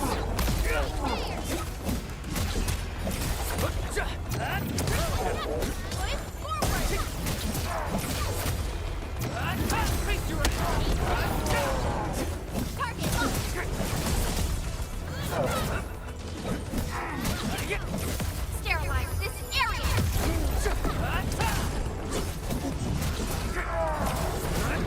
What's this?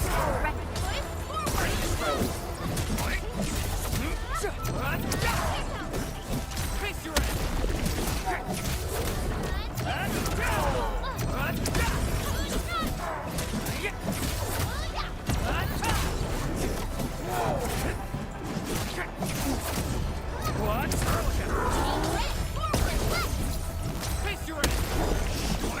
Check all injuries. Assume defensive formation. And restore combat readiness. The next blade. I'm very certain that I probably should have had upgraded equipment. But we a fucking ball. We a fucking ball.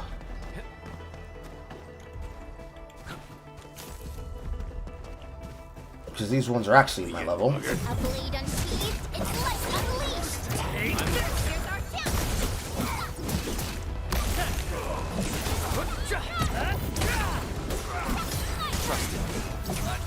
definitive outcome achieved through strong teamwork.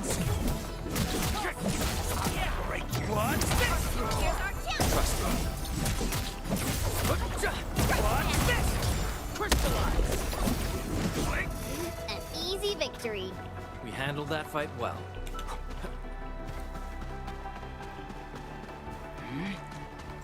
We get after it. Here's our chance. What's this? A definitive outcome achieved through strong teamwork. I wouldn't expect anything less. Good work, everyone.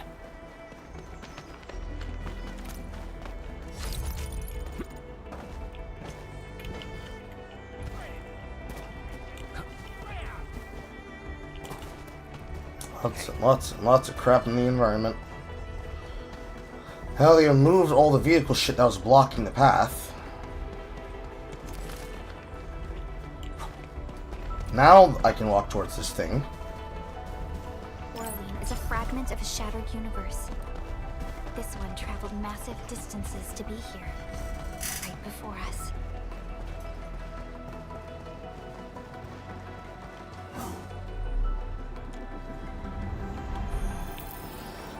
Good rest. Sharpened blades make up for lost time. Don't blink or I might just disappear on you. I want to reorganize the team. All operators accounted for. The team is ready for the mission. All operators accounted for. The team is ready for the mission. Get ready. My blades are always ready, as they never rest. Endfield Crisis Team, ready for action. Give me the front row this time. I want to be the first out of the door. Oh, so you trust me enough to spend that much? I'm flattered.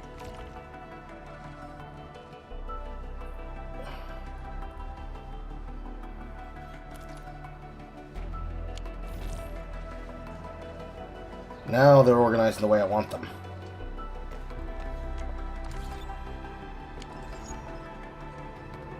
I hear Originium singing.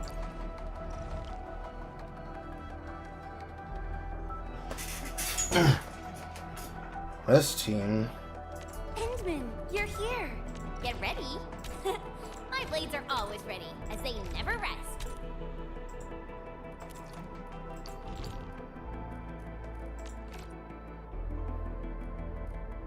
I stand here awake as the law watches upon me. Auxiliary crystal surround controlled operator. If controlled operator deals final strike, auxiliary crystal restore a set operator's HP. It can trigger 2 times. Controlled operator is already max HP. Grant them a temporary arts amp. Cannot stack. The auxiliary crystal uses its HP. Charge up the auxiliary crystal and launch it at the enemy, dealing trial damage and infliction. Apply cryo amp to the entire team. So she is a healing character that uses her battle skill as a combo for cryo infliction. Waiting for your orders, Administrator.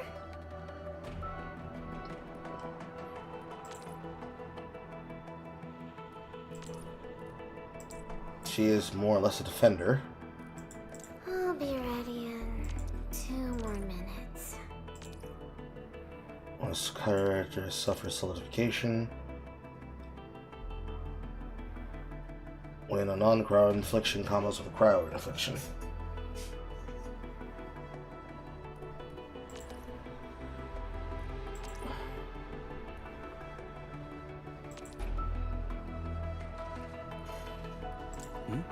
A new mission? He is all physical. Hold on. What if someone's not ready for it? She is nature. Cryo infliction, nature infliction.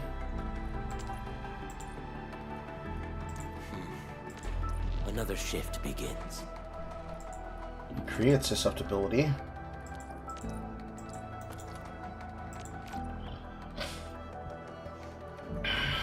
So, This is our chance to learn and grow. heat infliction.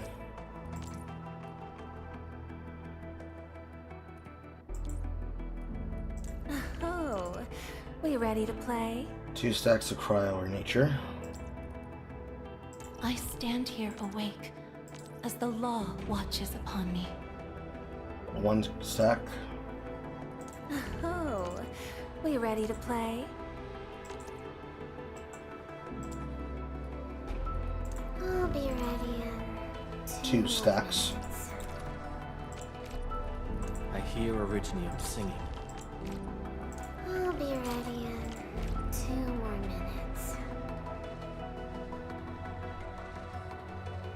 I stand here awake as the law watches upon me. Hold on. What if someone's not ready for it? Vision crystals get consumed, gain attack. Physical damage that gets used will make them consume. Use this to apply crush. They'll become vulnerable. If they're already vulnerable, they then take massive damage. And another operator in the team deals damage with the combo skill. Attach the crystals. Deal additional physical damage. Use all of this. So also, apply it. It's break time. When a person suffers solidification, is when they get afflicted. I stand here awake as the law She watches upon only me. applies it based on the person that she's healed, which then also applies cryo infliction. She is going to only use hers when 2 forms.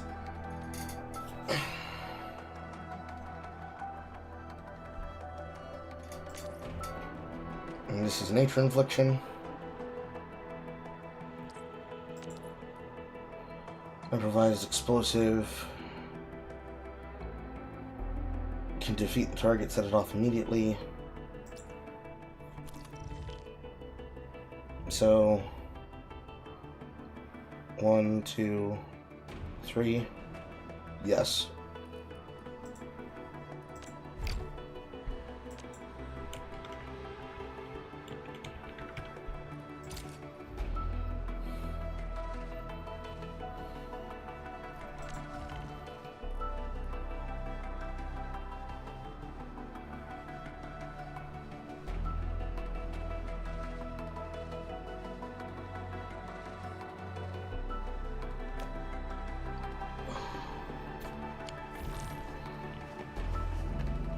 Go off that for a while.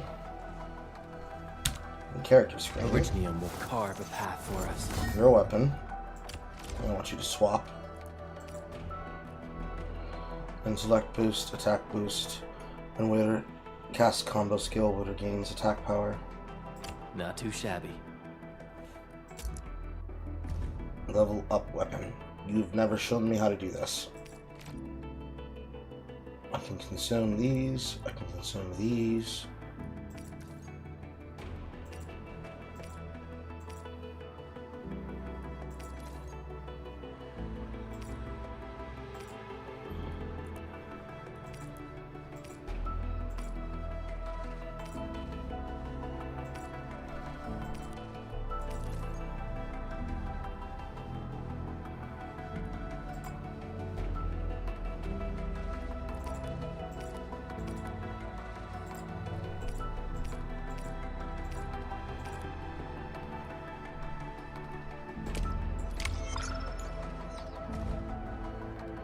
Tuning the stage.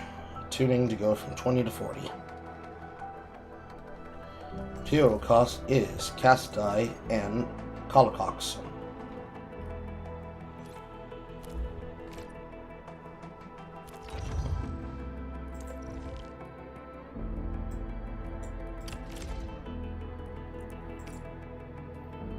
Fluorescent rock.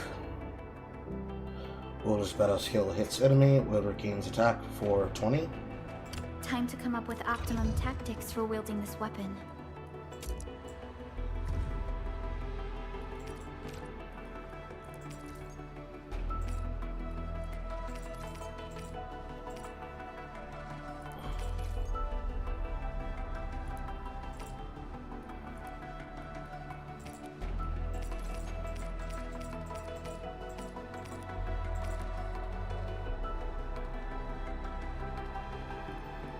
Item limit reached.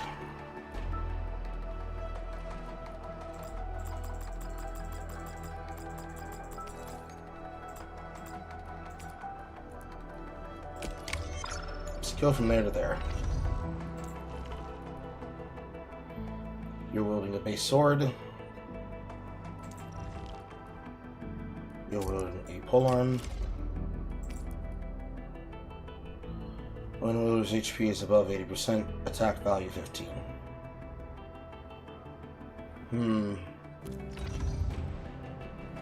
Probably not the weapon for you.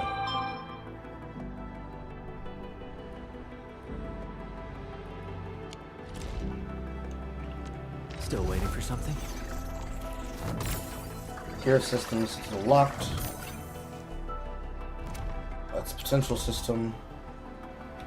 Originium will carve a path for us. Ability matrix. Shows battle skills, talents, and promotion progress. Use combat section to upgrade various combat skills to improve combat ability. Use this section to activate talent nodes to improve performance. Each section is series of promotion nodes to promote operator, give outfitting skills. And reach the required level to promote the operator. As well as clicking here to level up the operator. Promote operators to level the battle skills, promotions, and unlock more skill and talent nodes. Okay.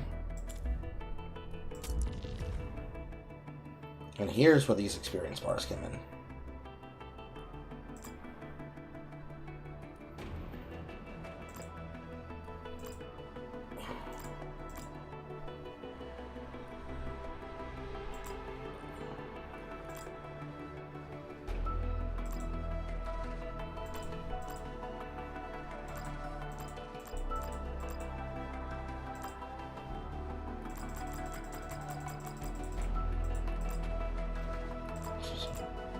Very cost efficient. Boo-doo-boo. Yo! Hello. What's up, Carlito?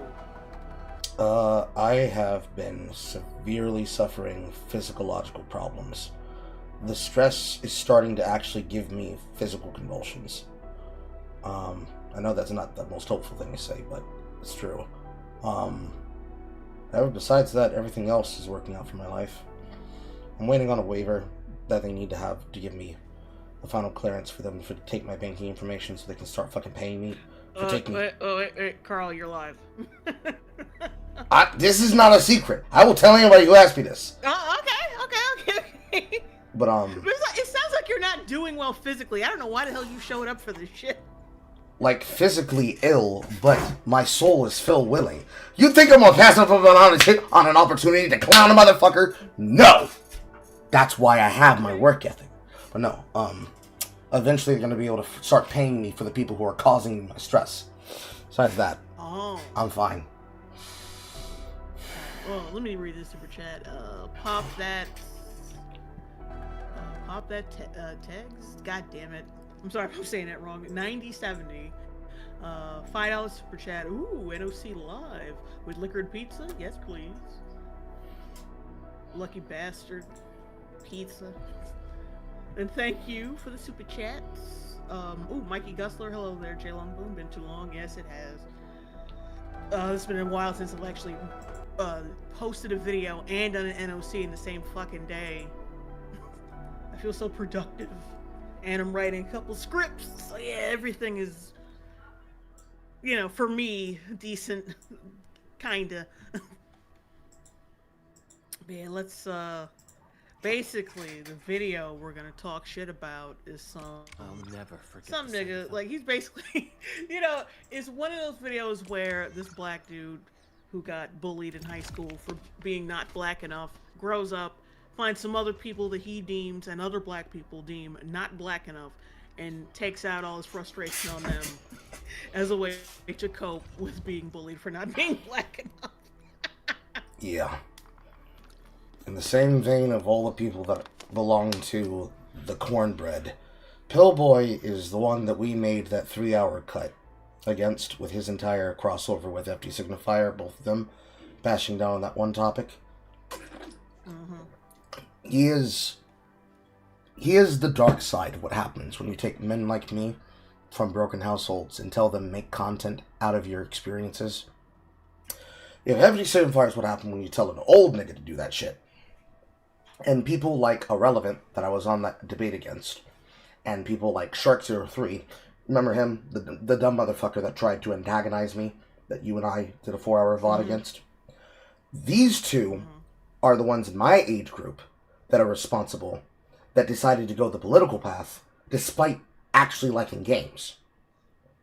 Pillboy's what happens when you tell a nigga who does nothing but live in his bedroom and consumes content just by the culture to do the video essays on the same shit. We have a word for people like him. We call them hoodweebs. So, if people would make fun of me for living in a cul-de-sac and being around women of a alabaster compulsion, he's the one that would be resentful of that opportunity provided by white proximity, while at the same time hating the projects, hating the culture that he's a part of, but ultimately having to politically claim it and political blackness, because it's the only mechanism for success that he has. True. Self-hating black niggas. 100% accurate, yeah. Yeah, the actual self-hating ones, not the ones who are fucking critical of the actual things that need to be cleaned up about the black community. No. Instead of blaming the actual problems that cause issues, they blame people like me and Jay, because it's easier. Hard issues, hard conversations. Almanac. Alright, well, let's do this shit. Are you in the watch? I think that was a pretty good I think that was a really good introduction from both of us about what we're about to deal with. It's gonna get a lot annoying faster, guys. It's gonna get a lot more annoying faster before you realize it. Get your drinks now. Oh, Burst Angels in the chat. Hello. He says every day is a new Boondocks episode day. True that. But yeah, let's go. Let's go. Oh, someone says my voice is too low, which... no. I'm pretty high on OBS right now.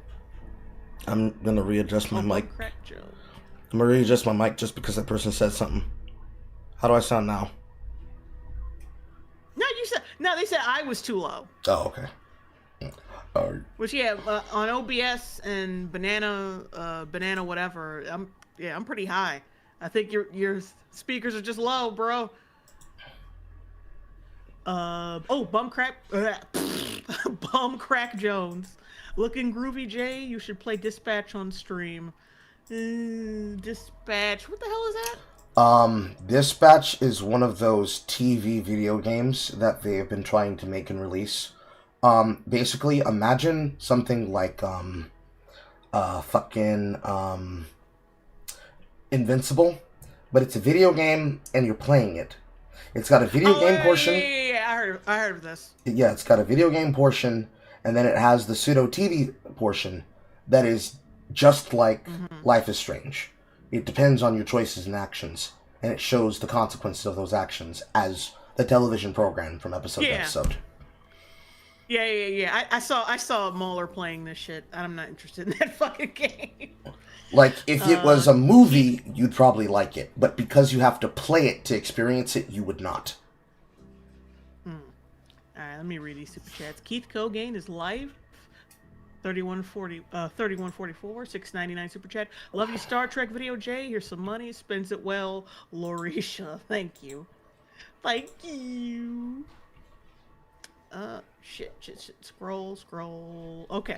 Oh, yeah, Burst Angel, $10 super chat. The perfect background music for my RE4 playtime.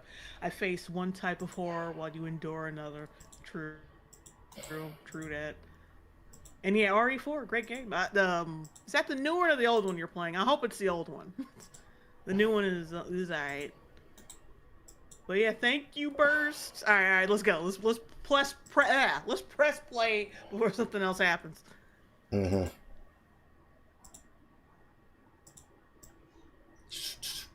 playing it? Yeah, I'm pressing button. Ruckus, how could you possibly love white people so much? It's easy. Have you ever looked at them? White man just a joy to be around. They smell like lemon juice and pledge furniture cleaner. And look at them. They gave us discipline, jobs, put structure in our lives, took us... See, one thing he keeps... Like, I haven't really seen the show, but I know some lore about this character, is that his fucking... He had a miserable fucking existence that pushed him in this direction in the first place. Like, he didn't just, like... Oh, I just love white people because... Like, just to sum it all up, like... He loves white people just because he's a piece of shit is because that's how he's trying to frame these people that he's showing on screen right now. Thomas Sowell, like, I should slap the shit out of you for referencing him in this context. Like, but yeah, like it's a 5-minute go through. Go ahead. I'm gonna let you finish. Yeah. Like I was gonna say, like there's a reasoning for this here, and the fact that he doesn't pick up on that is and he's misinterpreting the character in order to misinterpret these people is very damning. Like, it's a 5-minute go through, but we're gonna break this down into 30 seconds, okay? So, like, all of these figures that you can see, we start off with Candace Owens. Nigga, I don't care. Right. They smell like... I don't know who this person is, and something that's gonna come up very often. Go ahead. Yeah, that's I forgot his name, but he's a former cop who does like who's a conservative, basically. Something that's going to come up frequently with a lot of these aspersions and accusations he's going to throw out is I'm going to call these some FD signifierisms, these Siggy D-isms. He presumes that you know who these people are so that you can feel insulted that he's targeting them. The same way how the Birdman would pull out people like fucking Eric July when he was complaining about Ironheart. That shit didn't go very well for you now, did it, nigga? When he pulls out people that you're supposed to recognize as popular figures, some people you're gonna know, some people you're not gonna know unless you're politically invested to the level of brain rot that he is, which is your sign that this is a problem. But me personally, I don't know who this guy is. Lemon juice and pledge furniture. Well, in chat they said it's Brandon Tatum. Okay, thank you. No, let me scroll down a bit. This guy I don't recognize. Brandon Tatum. His YouTube name is Officer Tatum, right? Okay. This one in the green shirt, I don't recognize him. They gave us black gay conservative dude. Okay. I pretty much know everybody here. I might not know their names, but I recognize them and I know some lore about them. So whenever they come up, I think I'll be able to clear it up. But yeah, Thomas Sowell, we all know who that is. Yeah, everybody knows Thomas Sowell. So you attempting to say that this is somebody who's basically a pickaninny, what the fuck's wrong with you? Bash your head against the wall immediately. Hodge twins, it's like, I understand where he's coming from. Because there's a whole fucking backstory of some debauchery right lore behind the Hodge twins. I'm going to put that up there as you're attacking them because people recognize them. And you'd think that it's like, oh yeah, two buff niggas, they're politically active. It's kind of like Fleckus Talks. They're men on the street, they talk to people. You'd recognize them the same way you'd recognize the people off of the Unsubscribed podcast with Donut Operator. I don't really necessarily care about their worldviews. They're not who I subscribe to in order to get my political information.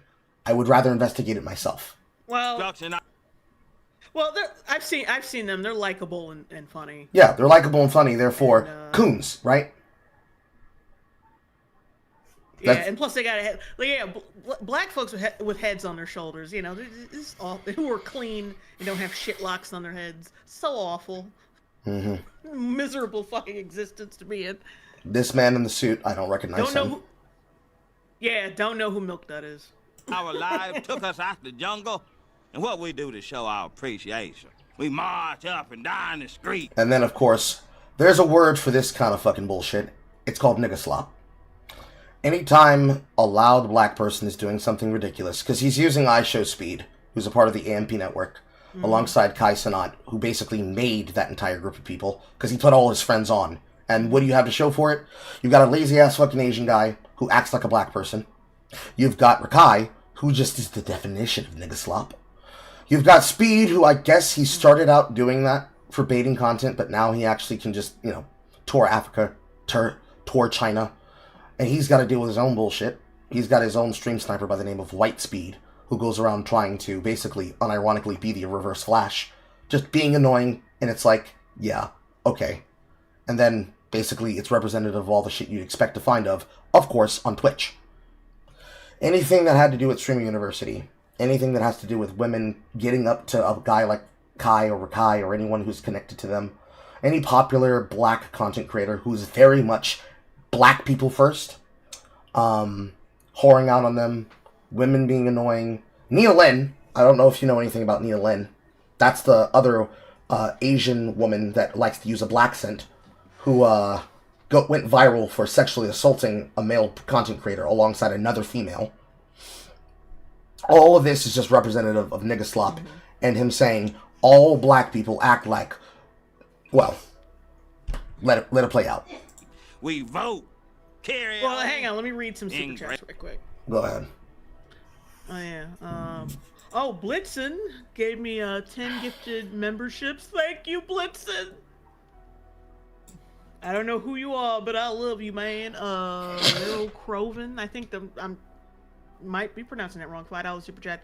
Hey, Jay, I'm glad to catch another live stream. Loved your Star Trek vid. Also, hi, Carl. Hi. Bowman Craig Jones, $2 super chat. Uncle Ruckus also doesn't know he's black. He doesn't? Uncle Ruckus was technically... Yeah, yeah. Wait, we'll explain it after we get through this. Just hold on. Keep going. Yeah, Keep going. Keep going.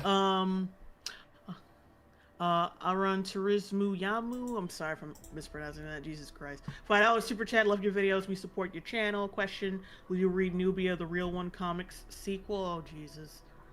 Oh, I don't know. Like, there's so many comics that I want to get together with the boys to read. There's that, and that there's that other shit, that other woke slop comic bullshit.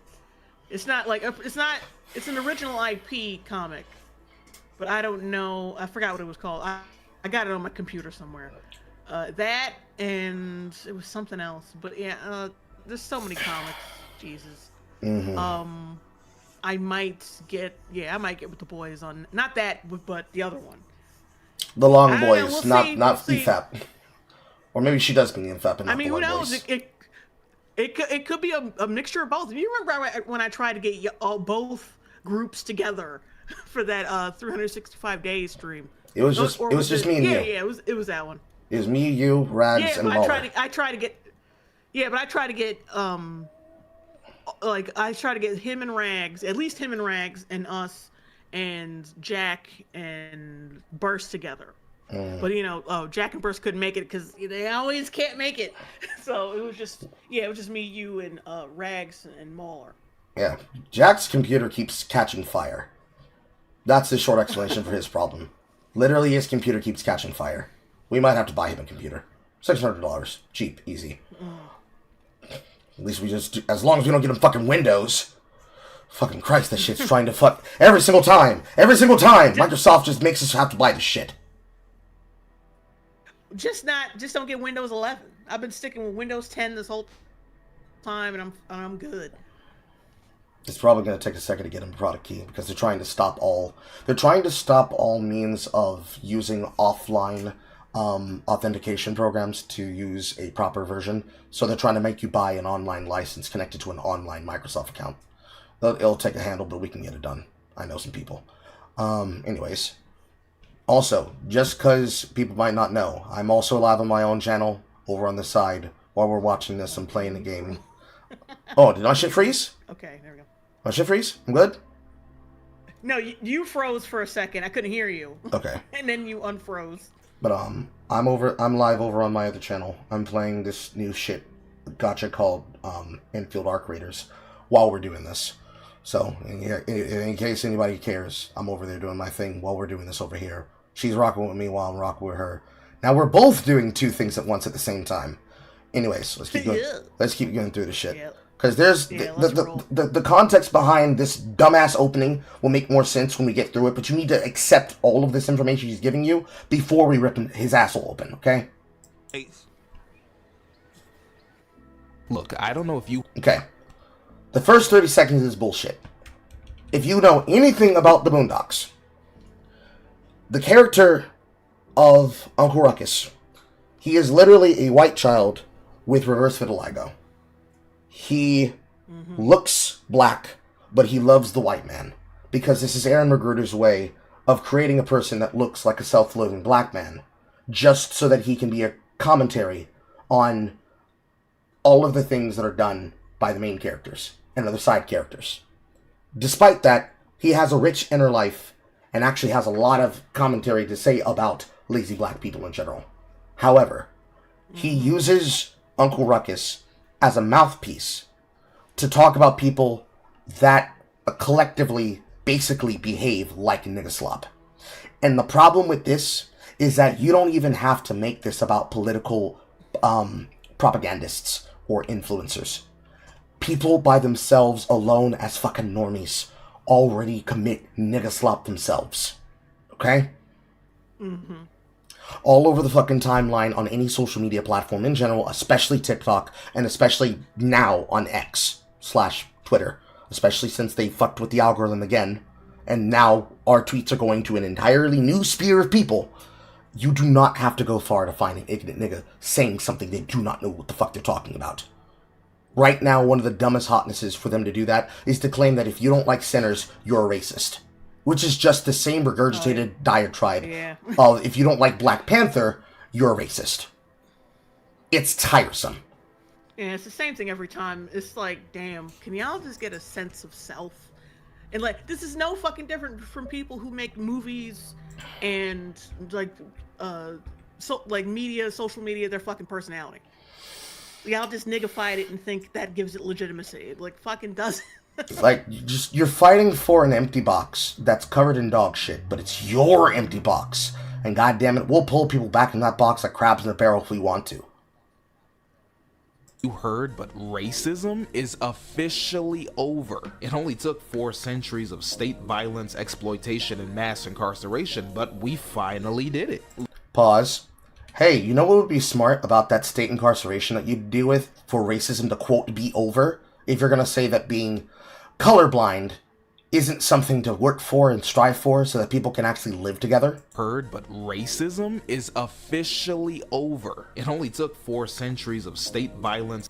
Sometimes things happen, and things called civil revolutions happen. It took us a while, about 78 to maybe about 85 years, and it's still not done. The political project of peace is never done, but we're thousands of leagues better now. We used to be owned by property, and owned as property, and breeded as collectible Pokemon stock, and now we get to watch each other have babies with babies. Ain't that nice? No, it's not. Exploitation and mass incarceration. Black people murdering black people will always be a problem. Okay, but is he talking about like Hurricane Katrina in that video? Let's listen to the statement again, 1 second. Look, I don't know if you heard, but racism is officially over. It only took 4 centuries of state violence, exploitation, and... No, exploitation. He's talking about the fact that black people were supposedly exploited by government facilities, agency, or by people that choose to manipulate our culture against us. Which usually means something along the lines of black people serving not their own interests, in the interest of some other particular group that would then promise them something in return. Which is weird, because the way he says it... Go ahead. Wondering what the fuck is this... I know. The way he says it, it sounds like he's saying nature is racist. What does this flood have to do with anything? I know! It's like, when you see what he says, and then you see the image, it's like, what? Katrina? Racist? I can't believe it! Fucking weather hates Popeyes, nigga! Mass incarceration, but we finally did it. Look, just don't celebrate too loud now, alright? They'll call it ghetto and unruly. That's bad. No. The people who are saying it's ghetto and unruly are people that themselves made the word ghetto. White people didn't make the word and didn't make the culture around ghetto fabulousness. Black people did. Also, peep that sign he has. For centuries of state violence, exploitation, and mass incarceration, but we finally did it. Look, just... Warning, excessive amounts of black joy may cause white discomfort. Proceed with caution regarding volume. You know what's very funny about the idea of black fragility into just black fatigue? It's not the whites that are tired of us. It's us. We're tired of us. I mean, everybody is tired of Like- everybody who's been in proximity to nigga shit. It was just like, they're all tired. Yes. Everybody's tired, honestly.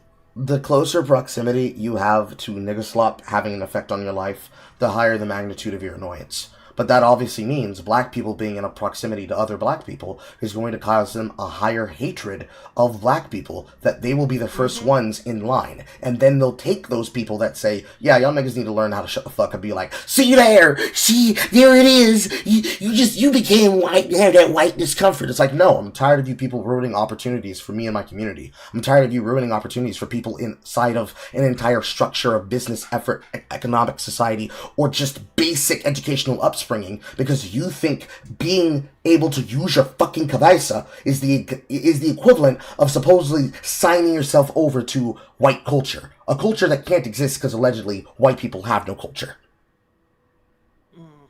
So somebody like me, who is a stepfather to a white child, dating a white woman, and basically has been fully accepted into the family of the biological father as a responsible person, who have actively actually consumed some of my content and supported me in some of my recent shit, me and my proximity to whiteness makes me a race traitor automatically. Not the snow bunnyism, which would have already also made me a white traitor. Not the suburbanite culture, which have also made me a white traitor, because I'm not truly experiencing hardship, despite how close I am to the line of poverty. No. By saying you guys should probably work on your strategy, you're already a black traitor. Using your voice is what makes you a black traitor. Therefore, it will be seen as white discomfort, even if you have nothing white about you. Because they decide if you're black or not. Yeah. Don't celebrate too loud now, alright? They'll call it ghetto and unruly. This channel became dedicated to black media analysis because of my obsession with beef. Finally did it. Look, just don't celebrate too loud now, alright? Alright, they'll call... Okay, it says, warning, do not celebrate any accomplishments or occasions with too much excitement, raunchy behavior, or lack of proper social etiquette. Well, yeah, if you're like that, remember that video of those college students celebrating their graduation? Mm-hmm. And then they were fucking everything up in the goddamn stadium. Yep. Like, oh my god, just bouncing around like fucking idiots, throwing chairs and shit. Like unstable electrons in an electron cloud.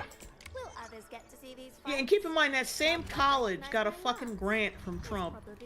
Because I think he was giving money out to HBCUs, and I think that was one of the schools that got one of his grants. Mm-hmm. And then they act like that. Yes. And then it's oh well, you just don't like it because you're white. No, motherfucker, y'all act like fucking idiots. At least wait till you get home to do that bullshit. Wait till you get to a house party to do that bullshit. But y'all tearing up your own fucking school and making yourselves look like fucking idiots. It's like the idea of black celebration, air quote, black celebration, because black celebration is different than, say, I don't know, Jewish celebration, Romanian celebration, Roman celebration, Greek celebration. And them niggas lift chairs and dance and put people on their shoulders and shit. Black celebration is so much more different that you have to allow for indignancy to occur, no matter what fucking is the recourse that is being discussed. That even criticizing the idea of, hey, don't destroy the venue that your graduation is being held at, is just barring them from having fun. Retarded shit. Retarded shit. Oh, yeah, oh, wait. Yeah, Disparu's in the chat. So someone asked him to act civilized because he was screaming and he got pissed off being held to a standard. Yep. Yeah, and like, I don't edit myself for white people. Like, if I'm gonna call nigga shit, I'm gonna do it. But yeah, like, that's how that nigga mentality where they just like, well, we can act any fucking way we want to because something my grandfather or my ancestors went through. It's like they've been using that shit as a fucking crutch forever. Mm-hmm. It's really fucking annoying. because no matter what you do, yeah, it's going to be the answer. As it's their thought-terminating cliche. It's their first answer for everything. They got 5 answers and they rotate them. Oh, and ironically, I actually saw a video with the twins he was talking about, the Coon twins he was talking about, and they were watching this video of this black chick. It was her and like two other black chicks. I think they were all sisters or whatever. And one of them was pregnant, and they were getting into an argument with the cops. The cops were like, it was like it could have been like a standard, like show me your license and registration, because they did some shit. And they just, instead of making it easy, they just kept fucking escalating the situation to the point where the fucking cop had to bust open the goddamn window. And they just, like, they were real fucking polite until they had to do that. And then the stupid bitch and the fucking idiots in the back, they drove off and put him on a high-speed chase. Mind if I Then crashed into a motherfucker, totaling his car, nearly killing him. And then, when the cops catch him and got one of them on the fucking ground, she was like, y'all be killing us! I was scared! That's why you cops be killing us! That's why I had to leave. And I got scared, and that's why I had to... And like I said, these cops were calm as fuck up until they knew that they weren't going to comply. Like, they were just, like I said, they were just escalating the situation. Like, apparently, according to this motherfucker, soft serve over here, that is perfectly okay. That behavior is perfectly fine, and that's just, oh, you just hate that because, you know, you're racist. And like just playing the victim, and she didn't give a fuck that she nearly killed somebody either. The cop was like, you know, you nearly killed somebody, right? And she like, there was no concern whatsoever. She just kept turning it back to her. It was fucking gross. The thing that's always wild about that, I experience it all the time in the video game context. Maybe you've heard about the Marvel Rival situation with Kingsman and Cece and Zaza and all those other individuals. I'm gonna stop you right there. I know nothing about it, and honestly, just no. The short answer. I know how passionate you are. No, it's gonna be short. I promise you, it's short. Okay, yeah. I've been short the entire time, have I not? Come on now. Okay, let's go. Okay, so women in a game tournament. Man, #1 played Magic character in the world. Hey guys, for our ability to competitively win for $3,000, I'm a pro college student. Can we try switching off of something that will work? Let's not run a 200 ping Widowmaker. Or fucking Black Widow. Nah, we gon' vibe for fun. They completely ruin the situation. They fucking piss him off. But he still remains calm. And it results in almost every single female ruining their status. They then use the justification of what happened to say, but actually it was fine anyways, you guys made it worse. Something that happens with black people, they will create a situation, and then they will try to say that the outcome, if it doesn't immediately like look like the world is ending, you know, you almost burn the house down. But is the house burnt down? You almost made me late, and almost made me miss something that is important for my life. Like, say, a wedding, or a job promotion, or some shit. But did you miss it? The idea that because the worst case scenario didn't happen, but nearly happened, because of somebody else's carelessness, absolves them of any sin and problem. This is something that black people do very often. It's not a black quality, it's a lazy quality. So what I'm really saying is black people are some lazy ass niggas, and don't care unless it directly affects them. When it directly affects them, then it's the worst thing imaginable. Y'all be killing black people. So then, why didn't you just work with the cops? Because you be killing black people. What was I supposed to do? I was scared. That justified me taking you on a highway call. Yeah, and also it's like mostly like a female entitlement thing. Oh God, don't even make me start with that. My feelings, like the feelings trump fucking everything. And I think someone in chat said those people that they hit actually died. Mm-hmm. I didn't know, and plus I didn't know it was more than. I thought it was one person. I thought it was one guy in a truck, but apparently it was more than one person, and they died. So that just makes the situation even worse. It's a reflection of of multiple stories about Indians in America, especially that Florida Turnpike incident that occurred with the different drivers that came from priority driving schools that fast-tracked them without actually making sure that they met standard. The kind of uncaring nature that your actions cause somebody else's harm, death, or inconvenience, and just not giving a fuck. The way that people feel claiming that about all Indians when it's just a specific group of people that never wanted to immigrate or integrate, that is how most black people in Niggaslup act all the time. See? That was short. Let me read some shit. Okay, let me read some shit right quick. Neon Wallace Wells, 199 super chat. I still go to sleep to your Batwoman videos. Oh, thank you. Oh shit, wait a minute. Scroll. Because I know I missed some shit. Take your time. Okay, never mind.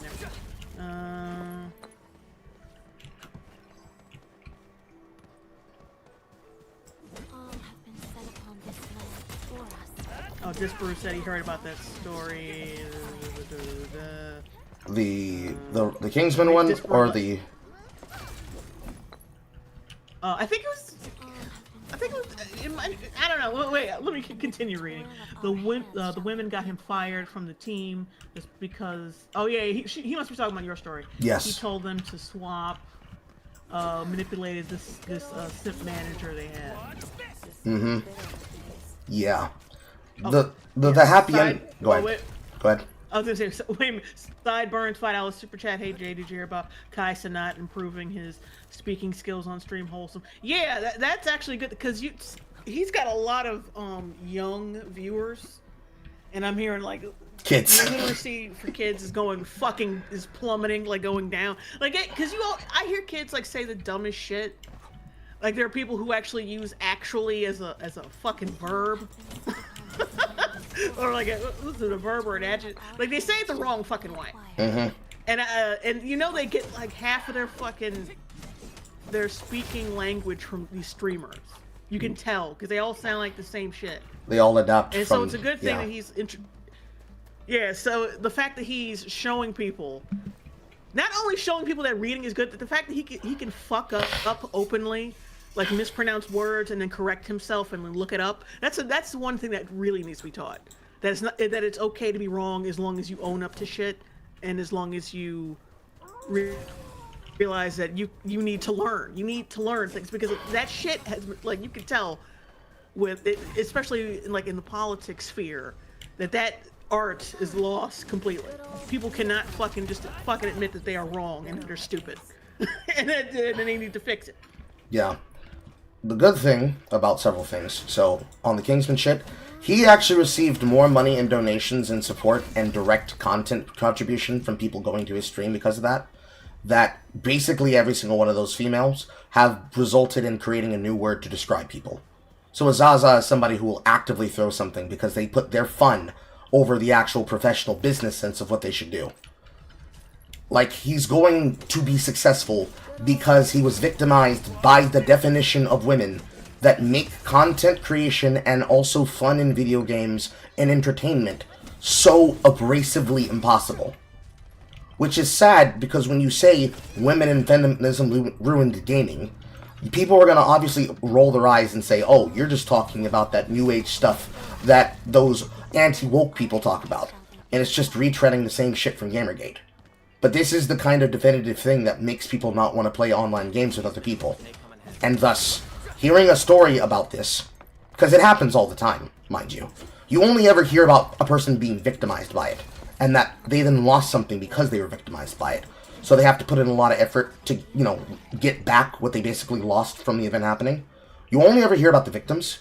Hearing about people that were victimized, and that they then were assisted, and then they actually gained benefit from being the bigger person, and then consequences actually being applied, and to women, and they weren't able to wiggle out of it? Love it. I'm all for it.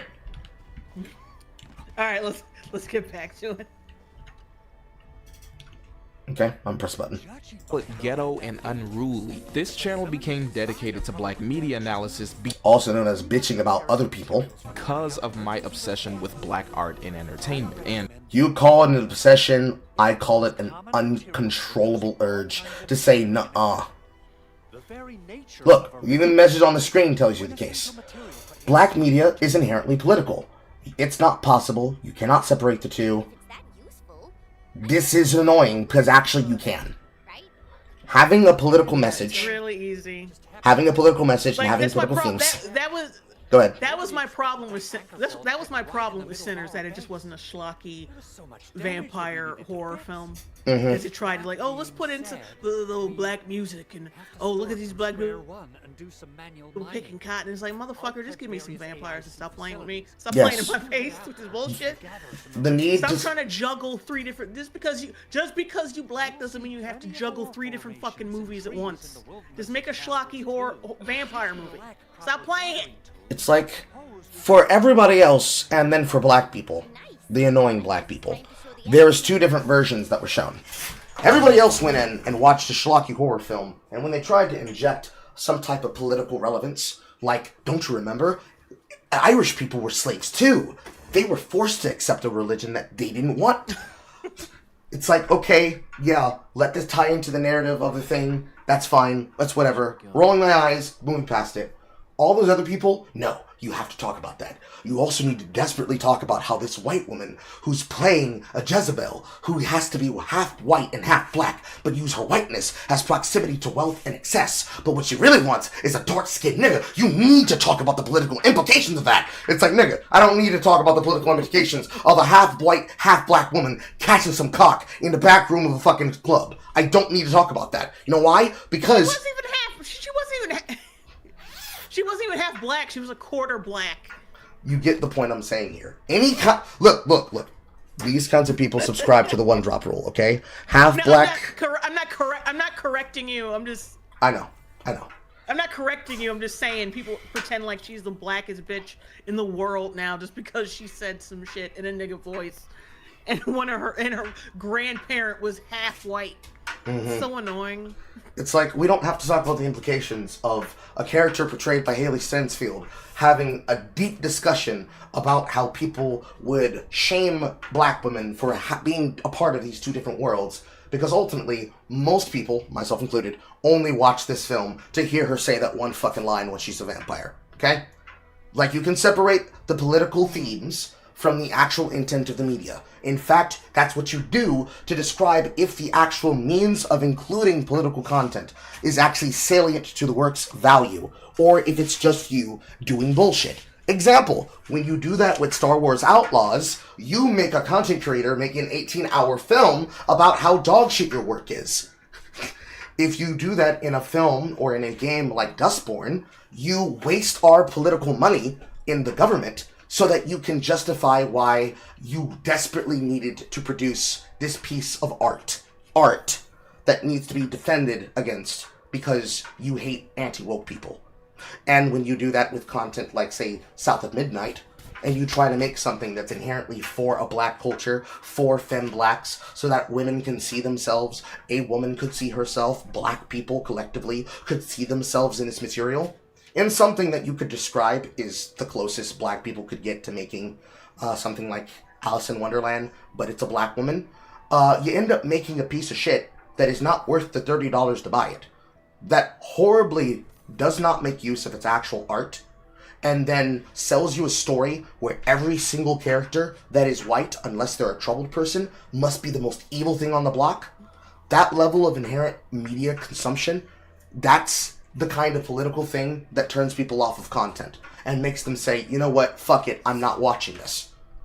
Either because they don't want to put up with it, or they don't want to put up with the other people that say it's the greatest thing since sliced bread. I know I sound like a broken record at this point, but it's because it's... Let me read this. Go ahead. Let me read this. Yeah, let me read this super chat. The Black Nothing, $2 super chat. This YN is the reason people groan at black people. You think it's people like myself, but no. We get tired with them. Yeah, it's somebody mentioned, like, Coogler being a closet case. The fuck? Like, yeah. Kyler 3500 says, we're going to talk about the political implications of Ryan Coogler being an obvious closet case. What the fuck? Source? Is he secretly gay? That would be interesting. Yeah, source on that one.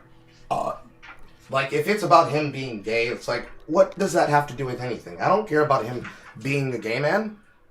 I don't care about Jesse Smollett being a gay man. Gay Tupac does what he wants, okay? Oh, the Black Nothing, $2 super chat. Ed Carl cheats for Malik. Damn near impossible to separate racial politics from how we as black people interact with media. It doesn't matter what form it takes, be it music, film, dance, poetry, hell, even something as simple as streaming or podcasting. Every single expression of black media is shaped and contextualized by racial politics. Pause. Bullshit. You can't criticize it. You can only celebrate it, though. That's bullshit. Even though, like, even though I'm all about that's criticism and depthful conversations about black culture, and it's so deep. Even a live stream, even a Twitch stream has like depth to it. You can only say good things about it. You can't possibly point out the depth of the jigaboo-ness of it. Because then when you can't point that shit out. Yeah, because when you go through this and you really analyze what he's claiming here, there's some obvious caveats. All right. Damn near impossible to separate racial politics from how. So first off, you're admitting that it's possible to separate it. It's just damn near impossible, which is also known as you pick and choose what is political and what is not. How we as obviously, when it comes to obfuscation, we have to be able to agree what is something that inherently you cannot separate versus something that is just your opinion, because that's how content works. Obviously, you can have your opinion, but there are some things that you just cannot lie about. Like, one, black hair. That is inherently something that for some people is a political statement because our genetics make us have hard to work with hair. If you wanted to tell a story, like that one story that we watched, that one movie, Bad Hair, Good Hair, what's it called? You remember what I'm talking about? Bad Hair.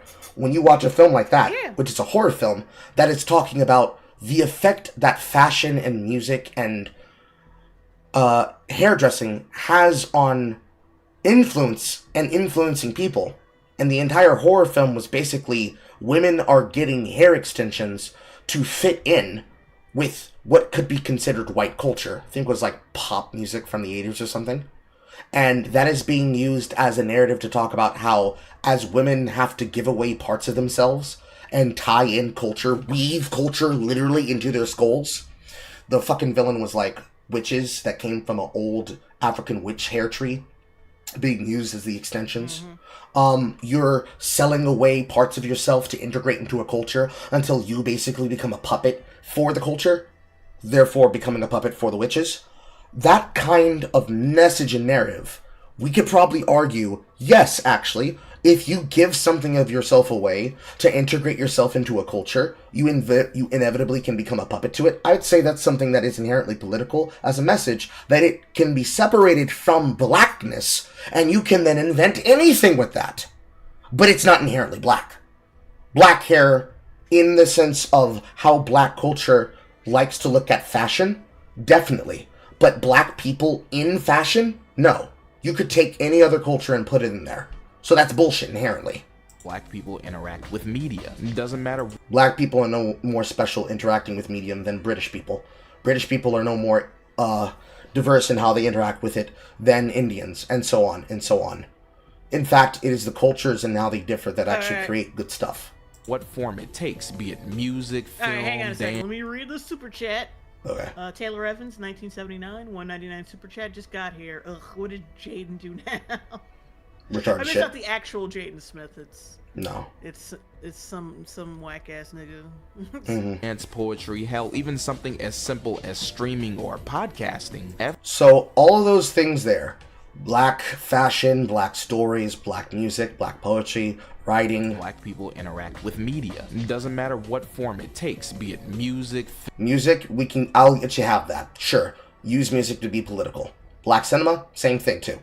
We can put all this on the table and put it under a brand stroke of yes and or maybe. Film, dance, poetry. Black dance, I mean, What do we mean when we say black dance? Specific African tribal dances, or people in the dance troops creating choreography, like for fucking Chris Brown? Also, like, slam poetry always sucks, especially like the new age shit from the 2000s. It fucking sucks. Stop trying to hype that shit up. Poetry, hell, even something Black as fashion. simple as Black fashion, I can definitely probably give you, in the sense that black fashion likes to segregate itself off from the rest of the textile industry, specifically because all of those people have either had to self-make their content, or their worst version, you have a friend of a friend of a friend who released their own line of sportswear / outdoors wear, and it's just a copy of the same shit created by people like Kimora Lee Simmons.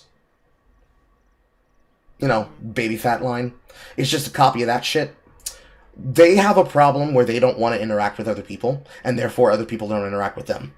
That's not a case of black politics being ingrained to the fashion sense in terms of women. Just the women. Because niggas don't got this problem. Sean Carter will take a white man's money any day of the week. Okay? It's just the white women, because it's almost all white women in the fashion sense. White women, fat white women, gay men, and French men. They don't want to do business with them because they don't think they understand blackness and understand black bodies. So it's a segregation issue, actually. They make the problem for themselves. Surprise, surprise. But black streamers, black podcasts, black radio, that's a culture conversation. Black culture cannot be used as a self-descriptive answer to why black culture is unique. Okay? That doesn't work. It doesn't work in etymology. It's not going to work here. Streaming or podcasting, every single expression of black media is shaped and contextualized by racial politics. Whether or not that was the creator's intention, and whether or not the audience even notices it on the surface. Pause. If it's not intended on the surface, then it means it wasn't in the work by its purpose. It's something that the reader chose to inherently read into, and if the author's will is to then make it word of God that it was intended, then it then becomes a part of the work. But very often, the J.K. Rowling isms, going behind yourself and saying, oh, I always meant for that to be the case, because it's something that gets you political favor and will then make your work more popular amongst a certain group. I'm very iffy to try and give anything close to, well, I can see where he's coming from. Because I can see where you're coming from, but you're bullshitting me right now. Because that's how things get politically hijacked. If I read a story, and you see something in it that you can relate to black politics, and I inherently did not put that in there with the intention of it being a part of the politics of the work that would be disseminated from the situation, the dialogue that I wrote, or that I printed, or the scene that you saw in the video game that had my fingerprints on it. You do not get to then say, it's inherently political, therefore you cannot disconnect it. Because if I didn't say it, it's not true. That's what we call headcanon. You can headcanon whatever the fuck you want into a work. If it's not the actual word of the author, you don't get to do that. But they have an answer for that too. That's death of the author. Well, I say that it is, because fuck that person. Go ahead. And I keep hammering this point in my videos because acknowledging that reality isn't just important, it's inescapable. These politics don't just shape our art, they shape us. They affect how we move, how we operate, how we present ourselves, and even how we succeed. And pause. There are 4 examples here. We're gonna go through these real quick, Jay. Capable. These politics takes less than a minute. Don't just shape our art, they shape us. They affect how we move, how we operate, how we present ourselves. 3 black men. What are these notable situations that he's referencing? When Will Smith had a nigga moment and slapped the shit out of someone smaller than him for doing his job at the behest of a fucking witch. Colin Kaepernick is a bitch who didn't like that he was being benched by the NFL because he was a terrible fucking player. So he used his race as leverage to bully them and to get more clout for himself because he knew that football shit was not gonna fucking last. And Tyrese, well, he's just a crying ass nigga, but he had a legitimate reason to be crying because I think he was being fleeced for like child support and a bunch of shit. He was going broke and struggling and crying. Okay, but like and my question is, what the fuck does this video have? Like, what do these situations have anything to do with the topic of this video? In my opinion, Tyrese has nothing to do with it. Whereas the last example that he scrolls across the screen, and even fucking Obama and Michelle, would have everything to do with it. Just those 3 examples. Oh, black people, the way that we're perceived on television dictates the way that we are allowed to live and exist and even how we're allowed to succeed. Wouldn't you then say that Barack Hussein Obama is a case example of someone who broke the glass ceiling on black representation, and therefore your argument itself is moot? What limitation? And then you include a father crying about himself being fucked over for money over a person that he cares deeply about, assuming, black men are allowed to care about their children. You try to use a man in distress and duress about financial manipulation over his kid with a man who besmirched his own image at the behest of his wife because she got mad about a joke, and a fucking lame-ass poser using political careerism and political optimism as a means of increasing his own stardom. And then I'm sure you could probably use some post-presidential shit about Obama to try to antagonize him too, but those 3 examples have nothing to do with Tyrese. And they have nothing to do with the inherent nature of how you choose to perceive black culture. Unless, of course, optics control you. Which is my point. Yeah, let me read this super chat. Go ahead. Black Nothing, $2 super chat. This guy probably thinks Piccolo is black. Yes, they do. All of them do. Joey Toaster. Remember the Long Bros? The pink is hurting my eyes. Ugh, yeah, no, I'm sorry about that. I've read this dude. Like, you know how people how that whole stereotype, people use pastel colors to project an image of like cutesiness when they're really like the worst fucking people. Yeah, that's probably this guy. And how we succeed. And that success is never neutral. It's direct. And also, it's been like an hour, and we haven't got through 2 minutes. So let's just not pause at every couple words. It's directly tied to the implicit roles you're boxed into as a black person in our media landscape. Even those roles aren't wide open. They come with boundaries, expectations, and a silent set of rules. You end up walking a really scary tightrope, one that forces you to balance your authenticity against white. I didn't pause. That was Why do you have to be abrasive and an asshole? Why do you have to be abrasive and an asshole in order to be authentic? Why do you have to talk like a moron in order to be authentic? Like even rednecks or like hardcore, like Ben Affleck is from fucking Boston. Ben Affleck, this is an example. Ben Affleck and Matt Damon, Mark Wahlberg, all from fucking Boston. And if you would not fucking know it, talking to them. They do not have the accent. Well, Mark Wahlberg has a little bit of an accent, but you know that damn well they sounded incomprehensible before they got to fucking Hollywood. You know they did, and they cleaned that shit up to be more presentable in their field, like in a more professional setting. Like white people have to do that shit too. You're not the only ones. Nobody's singling you out for this shit. In a professional setting, you can't bring in that fucking bullshit.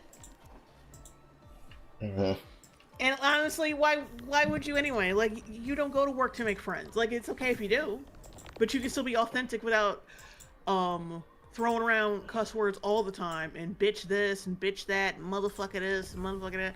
You can be professional while also being real. Like come on. Like someone stifling you. Oh wait. Disparu says, all the guy said is black, and then said other people put him in a box. Yeah, true. It's lean too dumb. far into honesty and you're branded angry, radical, or ungrateful. Pull back too much and you're seen as safe at the expense of Hollywood. Well, fuck those people who call you safe then, including you doing that, just that thing. Pop that Stegs, I think I'm saying that right, 9070, $10 super chat. Jay, embrace the long, become the EFAP of black YouTubers. Keep pausing. pulling yourself out to fit inside an acceptable comfort zone. So pause. So wait. No, yeah, I just want to like point out something somebody said in chat. Rough 40, is white comfort going to be used as a shorthand for common decency? Yes. I don't know if I can do this. Yes. Yeah, you're 100% right. Like being proper being proper in a professional setting, having manners, being nice, and not combative. All of those things are considered white, while the exact opposite of that is considered black and good. To motherfuckers like this, basically. Black people are chaos, white people are order. By trying to convene yourself towards a directed means of order, that means that you are saying that black people are lesser. But black people being incapable of being organized is good, because black people must be unkempt and allowed to express themselves in any which way. Any sense of criticism itself derives them of that blackness. So black people are cavemen. Somebody in chat was like, when that came up, somebody was like, Don Lemon. Because like, and then somebody said Don Lemon just barged into a church to scream at white people. Yes, I was about to bring that up actually. That's pull back too much, and you're seen as safe at the. So like, you're about to tell me that you're gonna take the example of the blacks, typical everyman of fucking, I forget his fucking first name, Dubois, and you're gonna tell me that Dubois is comparative to Don Lemon going into a church and really trying to push the patience of some normal individuals that are parishioners trying to praise their religion, and you're gonna tell me that that's a case of somebody who's playing it safe? No, it is not. Mm-hmm. He do that in a mosque, okay? I'm gonna say what we're all thinking. Not to mention he said that the number one threat to America was straight white men. Like, the thing that we're all thinking. Do it in a mosque, okay? Just bring up the point of that one song from that one guy who got fucked over by his wife when he tried to sign that music deal about his song. Try that in a small town. Do it in a mosque. Do it in a mosque. Do it in a Presbyterian AMC black church that hates the type of black people that listen to the content of Pillboy and other such black intellectuals. Do it in a religion that is going to react violently when you disrespect their religion. And you come then tell me that that's something that a agreeable, kind, playing it safe person does. No, you are picking and choosing people whose patience and their agreeability, and really their limitations, is what you choose to tramp on, to punk them. You gonna roll up on the right one, and that right one gonna put you in the right box. Alright, let me read these super chats real quick. Juan Wick, $10 super chat. Obama prob, my fellow Americans, I've broken the glass ceiling on black representation. We must continue complaining about being put in a black box and white comfort, and pause every couple words. Billy F, $4.99 super chat. This dude, I'm black y'all, and I'm black y'all, and I'm black y'all. Expense of hollowing yourself out to fit inside an acceptable comfort zone. So, what do you do when you're in that position as a black person navigating these spaces? Do you deal with it by the rules, sanding yourself down just enough to fit in? No, you deal with it. Push back and risk being branded as too extreme. Well, there's always a third option, one that be a coon, pays well, works every time, and never fails to get applause. I thought the softing thing was the coon shit. No, you see. No. You see, the idea here is, let's put this in terms of me and you, Jay. Our relationship, right? Remember how I used to be, and remember how I am now? Or consider how I am now? What should I have done? How you are now and how you were way back when are the same. I can't tell the difference. Okay, so I'll put it in this frame. When I used to be incapable of shortening a point, and I refused indignantly, it's like, look, I'm not done saying what I'm trying to explain. To get like all through the fucking nuance of shit. Oh well, I will say you are better at shutting the fuck up when I start talking. You are better at that, like, you know. I gotta you still go on and on and on. Not all the time, but I'm better at this, right? Give me my fucking credit. I earned it. Yeah, because you and other people have critiqued me, and I've taken your advice and I've applied it, right? So, timeline, reverse the years, go back in time, conjure the skies, go back to when we first met. What should I do if you give me this advice and it's like, bro, you gotta condense your points. You gotta be more direct. And you don't have to go through all of the little ditties. We will just fill that shit in along the way. Should I, A, take your advice, B, be resistant to that advice, and thus be stubborn, or C, should I just say, nah, man, you trying to control me. You trying to take my culture away from me. The culture of being loud and annoying and long-winded. Those are the three options he's basically saying. But being a political coon basically means selling at your race. So, your third option is, do you actually take advice and thus soften your edges so that you can actually adhere to people and be able to possibly fit into polite society? Do you violently resist it and remain unwilling to change? Or do you do the same thing, but now blame it on political problems, and thus don't actually mature, and thus say that your culture is a part of how you express yourself? Those are the three options he's basically presenting to all black people, everywhere. So you can either be whatever you are right now, you can be politically black, or you can have adverse connection to white people, and anytime you get criticized for anything, the black people that are politically aware, they're going to say, oh, see, we told you should have been on our side. But it doesn't make sense, because this is something everybody does in the world. Everybody is going to change things about them that other people are going to politely tell them about, or maybe impolitely tell them about, and it's up to you to take that advice or reject the advice. If it's good for you, based in the context, you will. Otherwise, you don't. That's not hard. No one's special in this way. Niggas and women are the only ones who just can't fucking grasp this shit.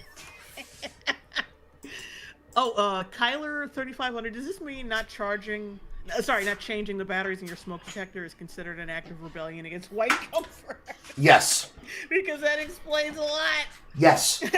The idea of changing something that needs to be replaced implores responsibility for fixing up your space. If somebody comes into your house and they hear the beep and it's like, bro, your smoke alarm is busted and or needs its battery changed. You want me to help you with that? It's like, nah, it's fine. I'll take care of it later. It's like, no, but I can do it right now. Nah, I don't need to do nothing. Why you coming in here and trying to correct me? Yes, you're right, 100%. They see it as an attack on their space and how they upkeep it. So, by criticizing them about it, you are inherently reminding them of this problem, because they tend more towards laziness and chaos rather than production and order. Really, it's just cleaning up behind yourself. Like maintenance. That's a bad thing. Kids, you can be a... Okay, to be fair, I hate this motherfucker and that other guy. The Houston Hot Chicken account? Thick-ass dancing African. Yes! Yeah, that thick-ass dancing African. I hate it. But it's not because they are black and cooning it up. It's because I don't like that influencer shit. Yeah. Even if they were white, I'd be like, fuck these niggas. Like that's the thing I don't like. It's like, as if they were white, this still wouldn't be fucking offensive in some way. Yes. It would still be offensive because of the very nature of being in public and acting like a fucking moron. That's just influencer culture now, and I'm so sick of that shit. It's not something that inherently is black. It's just that black people happen to be very expressive. It's really weird when you think about it. Our inherent nature of what people would claim makes African Americans entertaining people to be around, both as public figures and as private people, is the thing that results in digital blackface. We have the best expressions, and we are the funniest people, and we're the best comedians. Therefore, we get used as the face of people's humor online because of how expressive it is compared to any other race. And that's not me glazing us. That's just the fact of the matter, which is weird. Black people create the problem of digital minstrelsy online but then they complain about people being performative when being performative is a part of the attention economy.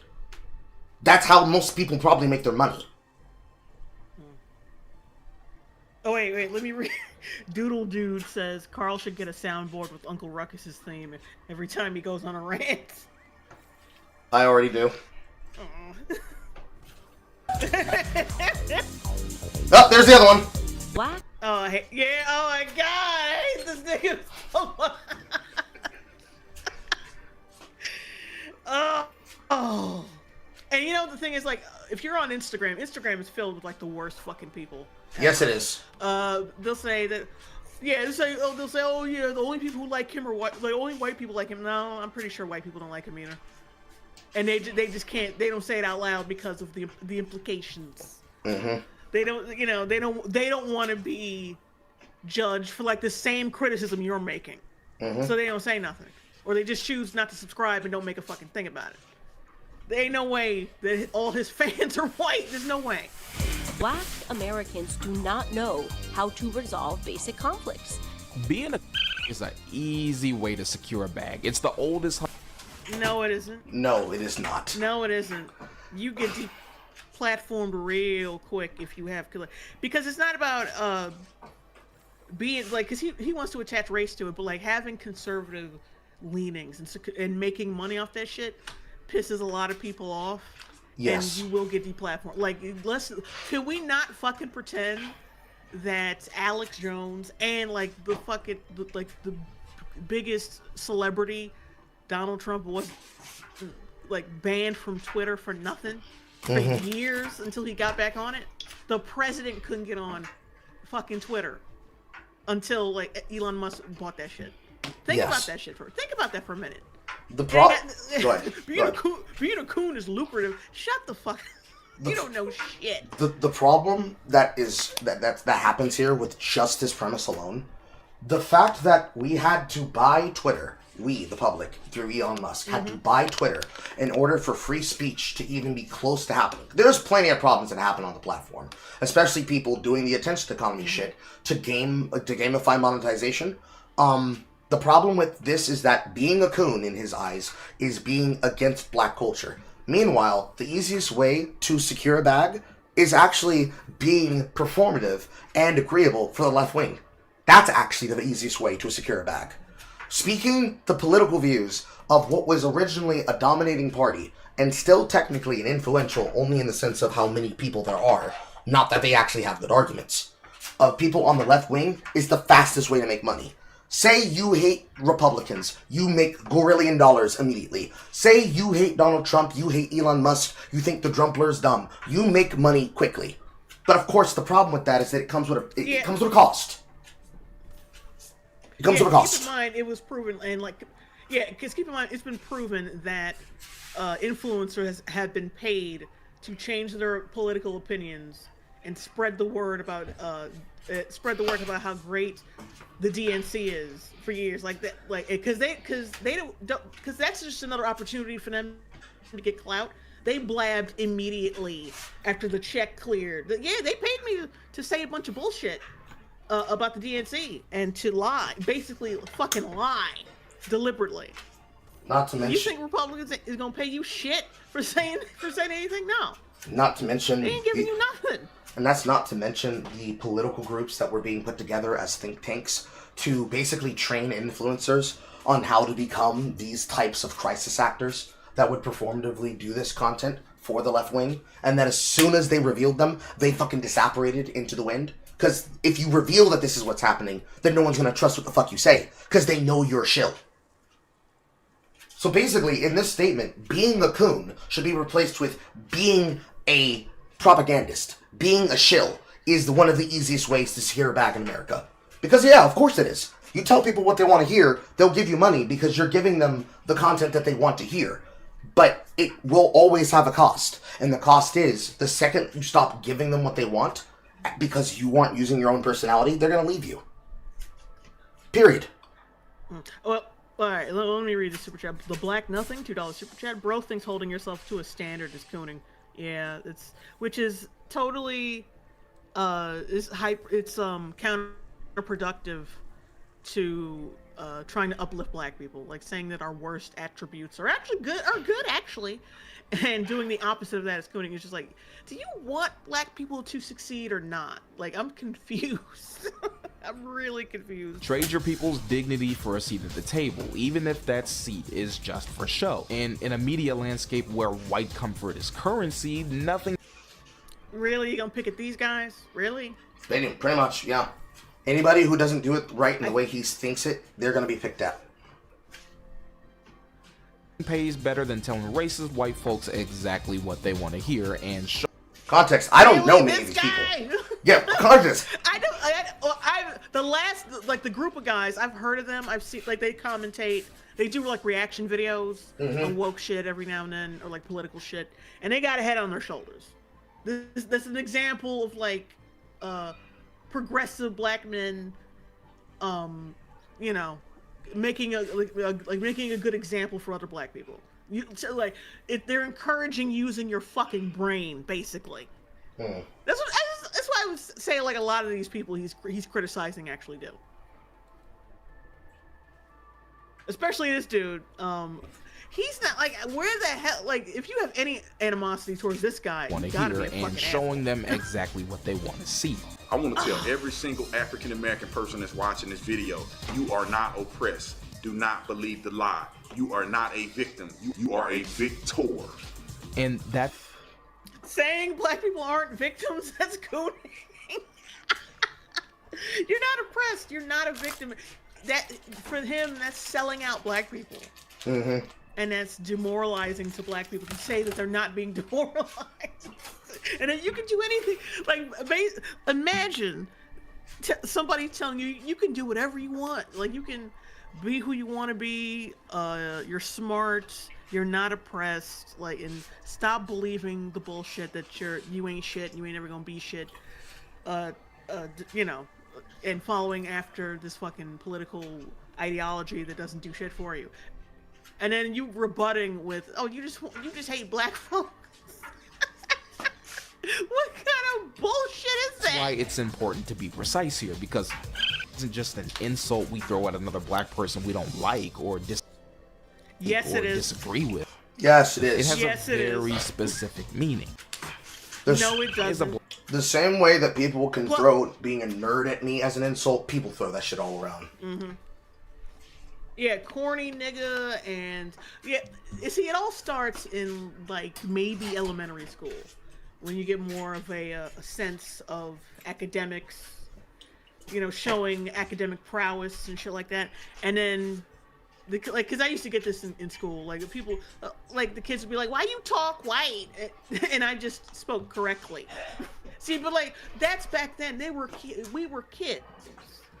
So it's like, that's nothing to me. Because, like, people, you know, you kids, you live in a certain neighborhood, whatever, it's whatever. But when they grow up to be this nigga, and they try to intellectualize that shit, like, they never grew out of it, and they just keep thinking that shit, like they Cat, find your words. There's my internet fucking up. bring that shit into their adult life. Black person who deliberately performs or promotes harmful stereotypes about their own community, not out of. How is being rich with a big house, articulate, not subscribing to, like, that we need welfare, and criticizing criticizing baby mama culture, criticizing criticizing sloth and degeneracy in the community. How is that? Like, you got to explain. Like, how is that promoting stereotypes? I can explain that. It seems like they're criticizing it, and they want to eliminate the stereotypes. I can explain it. I can explain it in 30 seconds. Wait, hold on. Let me give an example. Remember that video that came out a few years ago? It might have been during COVID. I'm not sure. Of that video of black strippers, like the twerk, twerk the vote or some shit. Yes, twerk for the vote. To get people to vote Democratic. Yeah, yeah. Remember that shit? That Now, if you want to talk about coon shit, oh my god. And not to mention, of course, when Kamala invited Megan the fucking Stallion to twerk at her fucking rally and shit like that. How are y'all not putting two and two together at this point? How y'all not getting it? Who's really promoting fucking stereotypes? Like, I didn't see Nicki Minaj twerking with Erica Kirk on that stage. I didn't see that shit. I didn't see her talking about, like, just being straight up ghetto and ignorant on that stage. That's all I'm gonna say about that. Like, yeah, you could probably make the case that Nicki Minaj is not being genuine, and she's just like, this is just a way for dying down, and she's just trying to, like, piggyback on it. But she held herself with poise, and she was not exploited to be just some nigga teaming up with the Republican Party. With the super power. This was in a light we had never seen her in before. Which is a good thing, and she's promoting a religion that she supposedly feels strongly about. Yeah. I never fucking see that with these fucking Democrats. I'll never see that shit. They completely abandoned the whole God thing. Like the religion thing. Because they don't want to upset all the brown people they done brought over here. Not just the brown people, but also the fucking liberals that themselves are atheists. Like... Oh, wait. Juan Wick, 4848. Oh, I just want to read these super chats real quick. Juan Wick, $5 super chat. For clarity, no, they don't want black people to succeed. They want y'all to be perpetual victims for DNC votes and money. It's annoying and sickening. Yeah. But I'm just, like, him specifically, though. Like, because a lot of these motherfuckers are true believers and truly believe, like, are so dumb that they think trying to get away from black stereotypes is promoting black stereotypes. It's like, it's crazy. Billy F, $4.99 super chat. So by this guy's own definition, he is what he's defining. Yes, he is. Was that the last super chat? Oh, yeah. That's the last one for now. Yeah. So ignorance or passivity. So like, one second. So like, there's a 30 to 60 second explanation of how he thinks that the dissuasion of a culture is actually promotion of the culture. And the reason why is because political realness requires you to believe yourself or to be physically provable as a perpetual victim of the system in order for you to be considered legitimate. So you can only be able to speak on the reality of being impoverished if you live in poverty. Because how could a person who's never been impoverished understand in poverty? There's a reason why, and it's a very big word, and it's a $5 word called empathy. But basically, the problem is that anything that you consider to be circumceptive of black culture requires you to have empathy to consider how another person must think and feel with how they think. There's obviously content from creators like Home Math that breaks this down, especially a recent piece of content on Renee Good. The idea is that the people that consider themselves leftists, that are holy and devout, believe that they are empathetic people, but they are not, because they are not considering what a person actually wants. In the mind of the Democratic Party, for example, in order to bring in the black vote, you must promise them free stuff. And a lot of those free stuff is actual real entitlements that are written into the code of law and finance, because they are on EBT stamps and SNAP and temporary assistance for needy families. Those things do not have a type of limiting ceiling on food consumption and monetary gain. There's no system to slowly wean somebody off of it. It's a hard cut. So they end up falling back into poverty when they try to better themselves because there's no proper safety net. It's the same accusation that somebody would put against the Republican Party by saying they only care about black babies and they only care about the life after it's born. The moment that the life is born, they don't give a shit about it. They only care about creating more of a voter base. The accusation comes from not being able to understand why a person would criticize the thing. Because it's like living in the creature comforts. You get blinded from the real world implications of what actually happens when you are in a system that is inherently selfish and only thinking about yourself while thinking you're thinking about other people. Because you're thinking about thinking, basically. The way he sees it, you can't comment on black culture and help improve it if you're criticizing it, because you have to actually be in the material concerns of its efforts in order to affect it. So you'd then ask yourself, well, what if I am that kind of person and I'm criticizing it because I want my life to improve? Because I've lived like this all this time and I don't want this to happen anymore. He'd still call you a coon. Because he's calling you a race traitor. It has nothing to do with you actually doing what he describes here in this definition about coonism. It's not about being a black person who deliberately performs or promotes harmful stereotypes about their own community, not out of ignorance or passivity, but as a deliberate act to gain approval, protection, or profit from any audience or institution. White doesn't need to be in there. It's just audience and institutions. It's him calling you a race traitor because you are trying to stop a gravy train. And he knows this.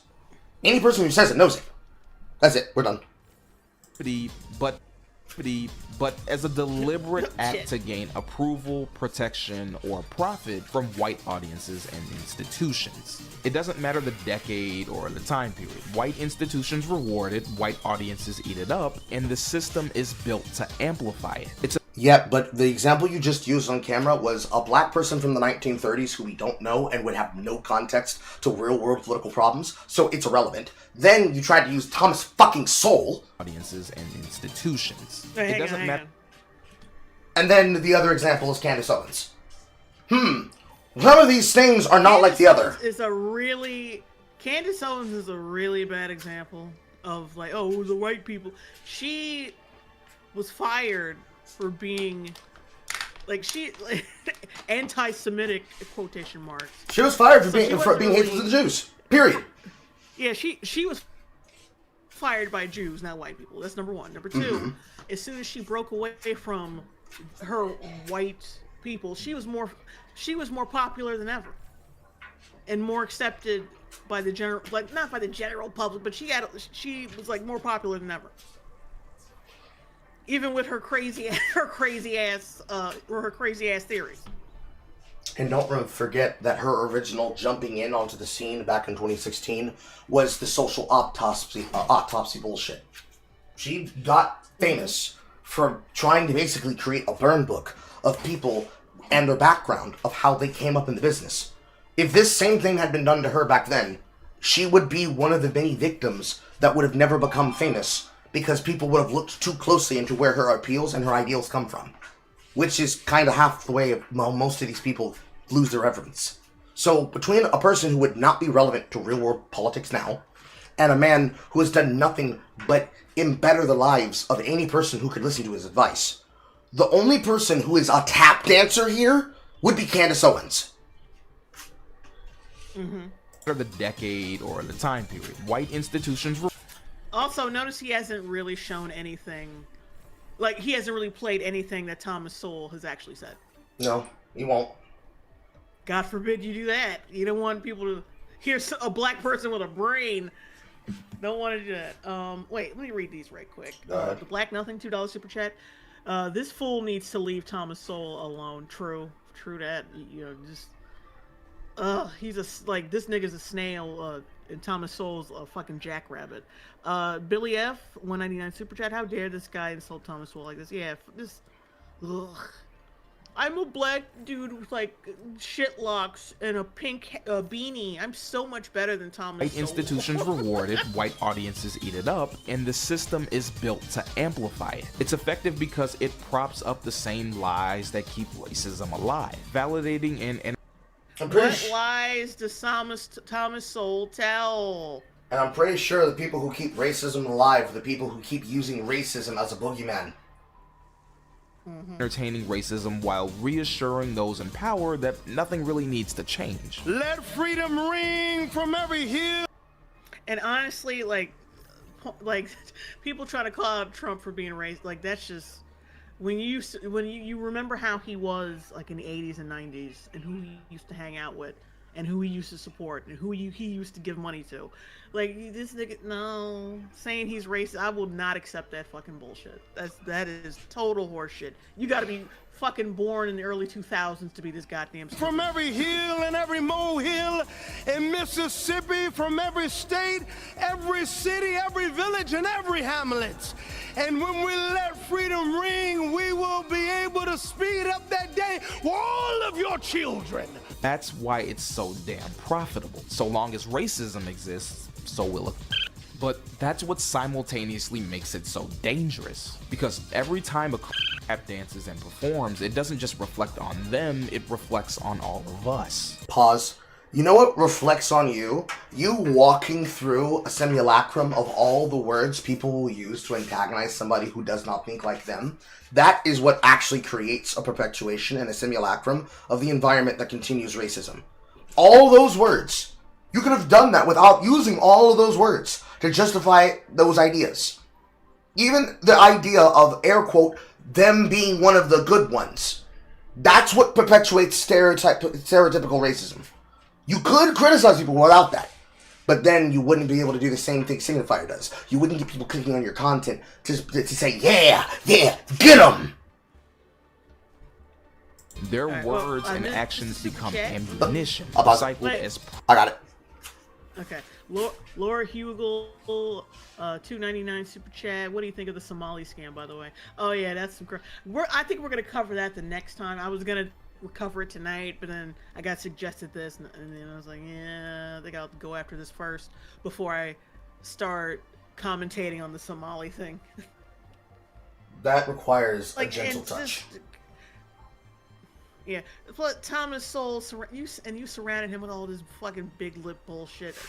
I can't fucking stand proof that racism is exaggerated or that black struggle is self-inflicted. And since so much of depends on white approval, it almost always gravitates towards conservatism. The politics most invested in pretending racism is over and inequality is just about personal responsibility.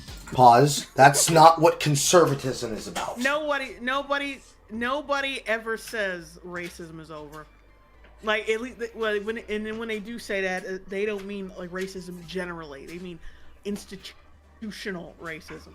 They mean when a person tries, Civil War era slavery, like type shit. Like when people say that racism is over, they mean no one is going to be able to stop you from trying to go after your form of liberty, freedom, and pursuit of happiness because of them trying to specifically isolate you because of the color of your skin.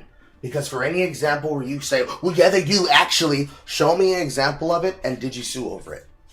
I can promise you the answer is going to be no. And if the answer is no, obviously the follow-up is why. Alright, let me read the super chat. Go ahead. Allie the Wolf Cat, $5 super chat. I guess Neo Yokio wasn't enough. He had to point any black wrong thunker, the cooniest of raccoons. Yeah. You know that white supremacy and white nationalism ranks nowhere near the top of the issues that are facing Black America. And the reason that you are bringing them up in this room is because it is attempt to make the election all about race as the Democrats. Not in my case. That's what makes a so valuable to white audiences. Like, prove her wrong, dude. Prove her fucking wrong. And I bet you in this, like, how old is this video? This video should be only about like 3 weeks old. 3 weeks. I'll bet he brings up that shit that happened in, the black kid who got hung from a tree. I can't remember if he does, but it sounds like he should. But like, I think he's gonna bring that up, and it was already they've already said like it was a suicide, and they've already even I think the family, not the family, but somebody was basically it was seen to not have been done to him by anybody else, that he took his own life. Mm-hmm. I bet you he'll bring that up as evidence of white supremacy. I bet money. get to see a black face echo their talking points back at them, wrapping white comfort in black credibility. The more that caricature circulates, the more it solidifies until it hardens into policy, into prejudice, and into everyday justifications for it. Really? Yes, black people. Really? Black people. What the hell is it? What was that? That's Schoolhouse Rock. What was that nigga's name? Rodney King? No, the dude, the nigga. Yeah, Rodney King. Rodney King, really? Yes, like really? Black people saying. That shit. Yes, black people saying, "Hey, you're not going to be pulled over by cops just because you're black. It's probably because you didn't change your taillight. That's why they beat Rodney King's ass, and therefore that's the reason why people voted that actually he did not kill his wife in the fucking case that happened like what a fucking week afterwards concerning OJ." Yeah, that's definitely how that works. Justifications for inequality. It isn't just self-destructive, it's collective collateral damage. The individual cashes the check, but the community pays the price. How? How? Help me explain. Be it minstrelsy or political pundits, we've always looked down on the folks who choose to perform like. Really? Some of these motherfuckers, like, come on, bro. Plus he got what's her name on here. I forgot her name, and it's complicated to say, so I'm not going to try. Go ahead. Damage. The individual cashes the check, but the community pays the price. Be it minstrelsy or political pundits, we've always looked. Yeah, Thomas Sowell, of course, but Stephen A. really down on the folks who choose to perform like this. I'm not saying Condoleezza Rice. What do you do? I'm not sure about that one. I don't see how Condoleezza Rice is a part of political punditry. Can you break that one down for me, Pillboy? He won't. I haven't seen that bitch in 20 years. Like, why are we talking about? In a digital age where these bad faith actors aren't confined to a single stage but endless screens, what can you even do? Wait. Here's an answer. Be better than them. Really? Make better content. The African. This nigga. You really gonna pick on this nigga? Apparently. Really? Apparently. If it wasn't him, and if it wasn't people like me, it'd be you. Anybody's a target. These three, it's just. I understand Candace Owens, like, on some level. I mean, actually, no, fuck it. You can just argue what the crazy shit she says. And talk about how she set up, like, a doxing program. And all that shit. But, like, cooning for white people, that's just, yeah, that's a stretch. But, like you could criticize Candace Owens for anything else. It's easy to criticize her, but this is, like, the softball bullshit you go with. And these three, don't even get me started on these three. Like, it's just... Combat this. Fuck that. Why beat them when you can just join them? Being a is easier than ever before. It's 2018 in America. Does racism exist? Absolutely not. And it has never existed. Whoa! Jesse Lee Peterson is a case example of somebody who is going to do shit specifically because he's going to get a reaction out of it. Just as well as Myron Gaines. He's a troll. He's going to troll. Master fucking troll. He's going to troll people. The fact that you... Go ahead. The fact that he's got him in this video unironically is just like, yeah, you bought right into it, you dumb motherfucker. It's like bringing... exactly the type of person he loves to piss off. It's like bringing on the content that Sam Hyde did with not only Jesse Lee Peterson, but also with Myron Gaines. And you're going to say, oh, see, this is proof example of why people like Sam Hyde should be deplatformed. And it's like, this is a long-form shitpost joke. Certainly Sam has politics that would make him somebody who would be seen as an extreme or radical if you don't actually understand what his real-world politics are. However, you're not about to put fucking Jesse Lee Peterson on my screen, or Myron Gaines for that matter, and tell me that they are actually good examples of stuff. Because you're going to reject them for a different reason when they're actually as cancerous as Nick Fuentes. But unfortunately, there are multiple black leaders and multiple black influencers, including people like fucking Jussie Smollett, who are going to be more caustic to the black movement, and you're going to excuse them because you think that they're hip and cool and doing it right, when they are the exact same and the exact equivalent. Fuck out of here with that. Oh! It has never... Wait, whoa, what? It has never... Oh, shit. Wait, let me pause. Jibber Jabber gifted me 10 memberships. Thank you, Jibber Jabber. You've made this coon very happy. Whoa! That's a made-up word. People jump so quick and they tense up at the thought of racial profiling. It's so wrong. Amir Odom. Oh my. Oh, it. That's Amir Odom, for anybody who doesn't know. Yeah. I think that's the guy from that thumbnail. I thought he was African for some reason. Like African. He might be descendant, but I don't know for sure. What is marketing? It's profiling. I might be That's what marketing is. White supremacy and the KKK. Really? That's what you guys want me to be concerned with this week? Do I look like an idiot? As long as racism is profitable, there will always be a demand for some eager, happy-go-lucky Negro willing to sell it back with a smile. Playing into negative racial tropes is one of the fastest ways to get paid, but that money doesn't come free. With it comes the cost of harming your own people, alienating yourself from your community. Who gives a fuck? You're alienating yourself. Yeah, good. Or worst of all, selling your own dignity. With that being like, if you're the best the community has, the community's fucked. It's done. It's cooked. It's overcooked. It's burnt. It's done. He said, whip out your tap dancing shoes and get ready to dive in. And together, let's find. Holy shit. The Black Nothing, $50 super chat. Guys like him really tick me off. I don't hate white people, and my self-improvement isn't in service to them. I am a man who wants a better life. Stop reducing my efforts to being a coon because I'm not waving a Pan-African flag shouting I'm black. 100%. Thank you, Black Nothing. You're a black something, not a nothing. And together, let's find out if all the wealth, fame, and influence is worth the price of self-respect. Other folks talking about save me. Wasn't nothing wrong with slavery. At least we got good food back then. As usual, before we get started, let's establish something. I want to further clarify our definition of what makes a coon and why it's not always the same. Oh, let me read this right quick. Being a black and conservative doesn't by default make you a coon, despite there being a hell of a lot of overlaps between the two. The difference lies in intent and performance. Yeah, I know that doesn't inherently make you coon. You think centrists are coons too? Because it's just anybody who's not left-leaning. That's just basically it. Someone who's not perfectly on, like, left-leaning is your problem. So yeah, saying that means nothing. That's empty. The two differences line and ten performance. There's a lot of black folks that favor conservative politics out of ingrained survival.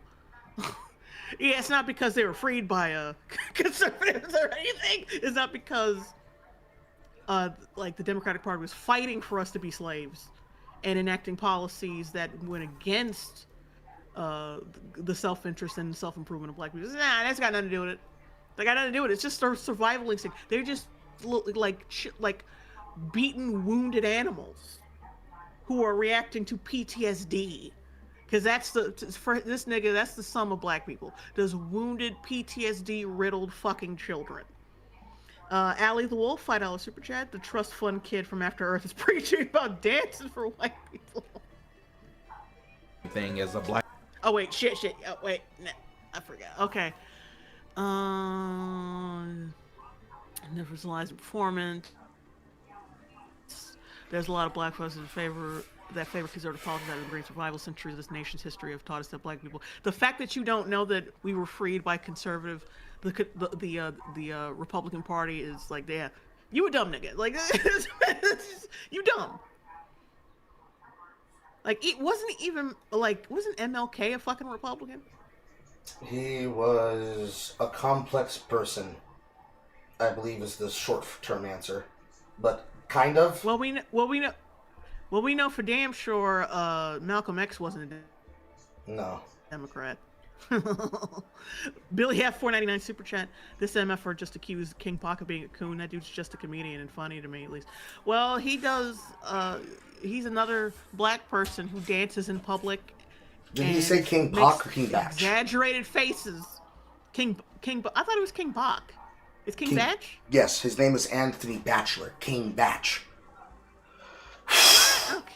King. Well, whatever. Disparu.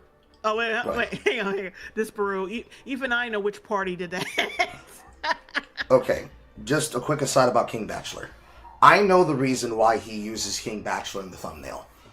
Technically, if we're being serious and accurate, there's a timeline of content creators that have now immigrated to TikTok and escaped from Vine and even found a place on YouTube. King Batch, Andre the Storm, Lele Pons, both Paul brothers, a handful of other motherfuckers like Men and Matthews and whatnot. And maybe even the... you gotta get like... I don't want to... Okay. All of those people and his collaborators, which is why I was saying their names, they were the people that made the first clips and the first Vines that went viral for playing on stereotypes. King Batch was the king of it. That's how he made his money. All of his jokes was basically, imagine a concept about black people. Now make a skit about it. Oh, look, a guy's getting out of the hood. He's getting killed by a gang member. Oh, my nigga! Credits roll. Niggas take a bow!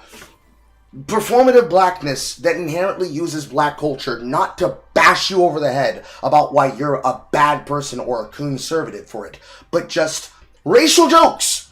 Like the Sarah McLachlan in the arms of an angel commercial. And you just have a bunch of fucking minorities lined up together, and then you get to Game Batch at the end of the line, and he's got fucking baby powder on his face to make him look like he's an ashy African, and he blows fucking baby powder from his mouth towards the camera. So basically all the fucking humor to ever exist from black people on websites like Instagram and TikTok. Yes, like lowest denominator humor.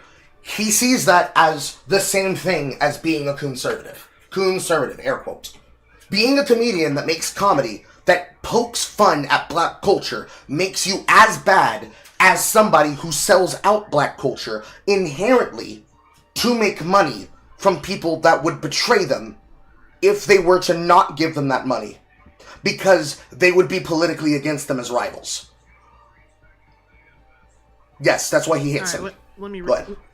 Yeah, let me read this super chat. Mr. Sellamore, $2.99 super chat. I can't stand how smug and annoying his avatar.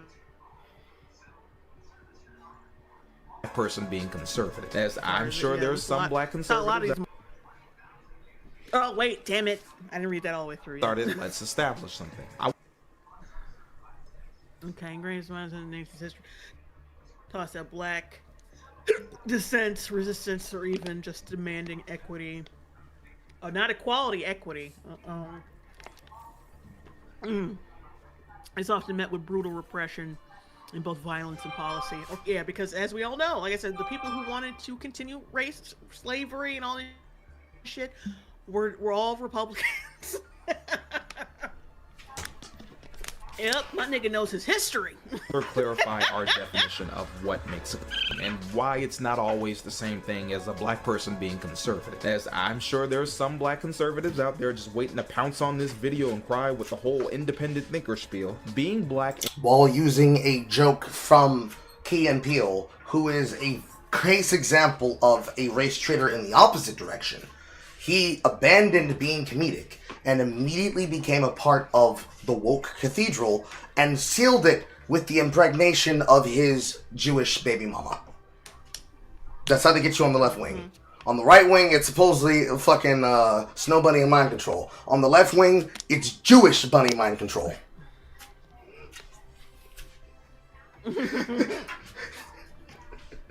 Also, like I said before, I'm not saying you're a coon if you're conservative. I'm saying you're a coon if you're just not left wing. Like I said, it's an empty. This thing, conservative doesn't equal coon. That's empty, because you think like you had Stephen A, who's clearly a fucking centrist, up on that fucking board on your screen when you were rounding up all the coons. So yeah, I know you don't think every conservative is a coon. You think anyone who isn't left wing is a coon. Which is worse, nigga. So this whole thing, I'm not saying that no, it's actually worse than that. What you're saying is like you're trying to appeal to people's you're trying to appeal to some kind of like reasonable argument. But no, you're not being reasonable. You think anyone who just isn't left wing is a coon.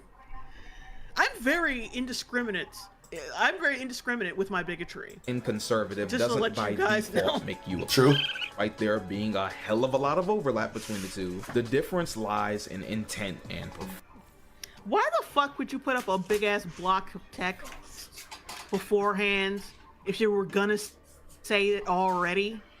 Because I'm just now noticing he's doing that. That's so annoying. Because this content is made for people who aren't paying attention.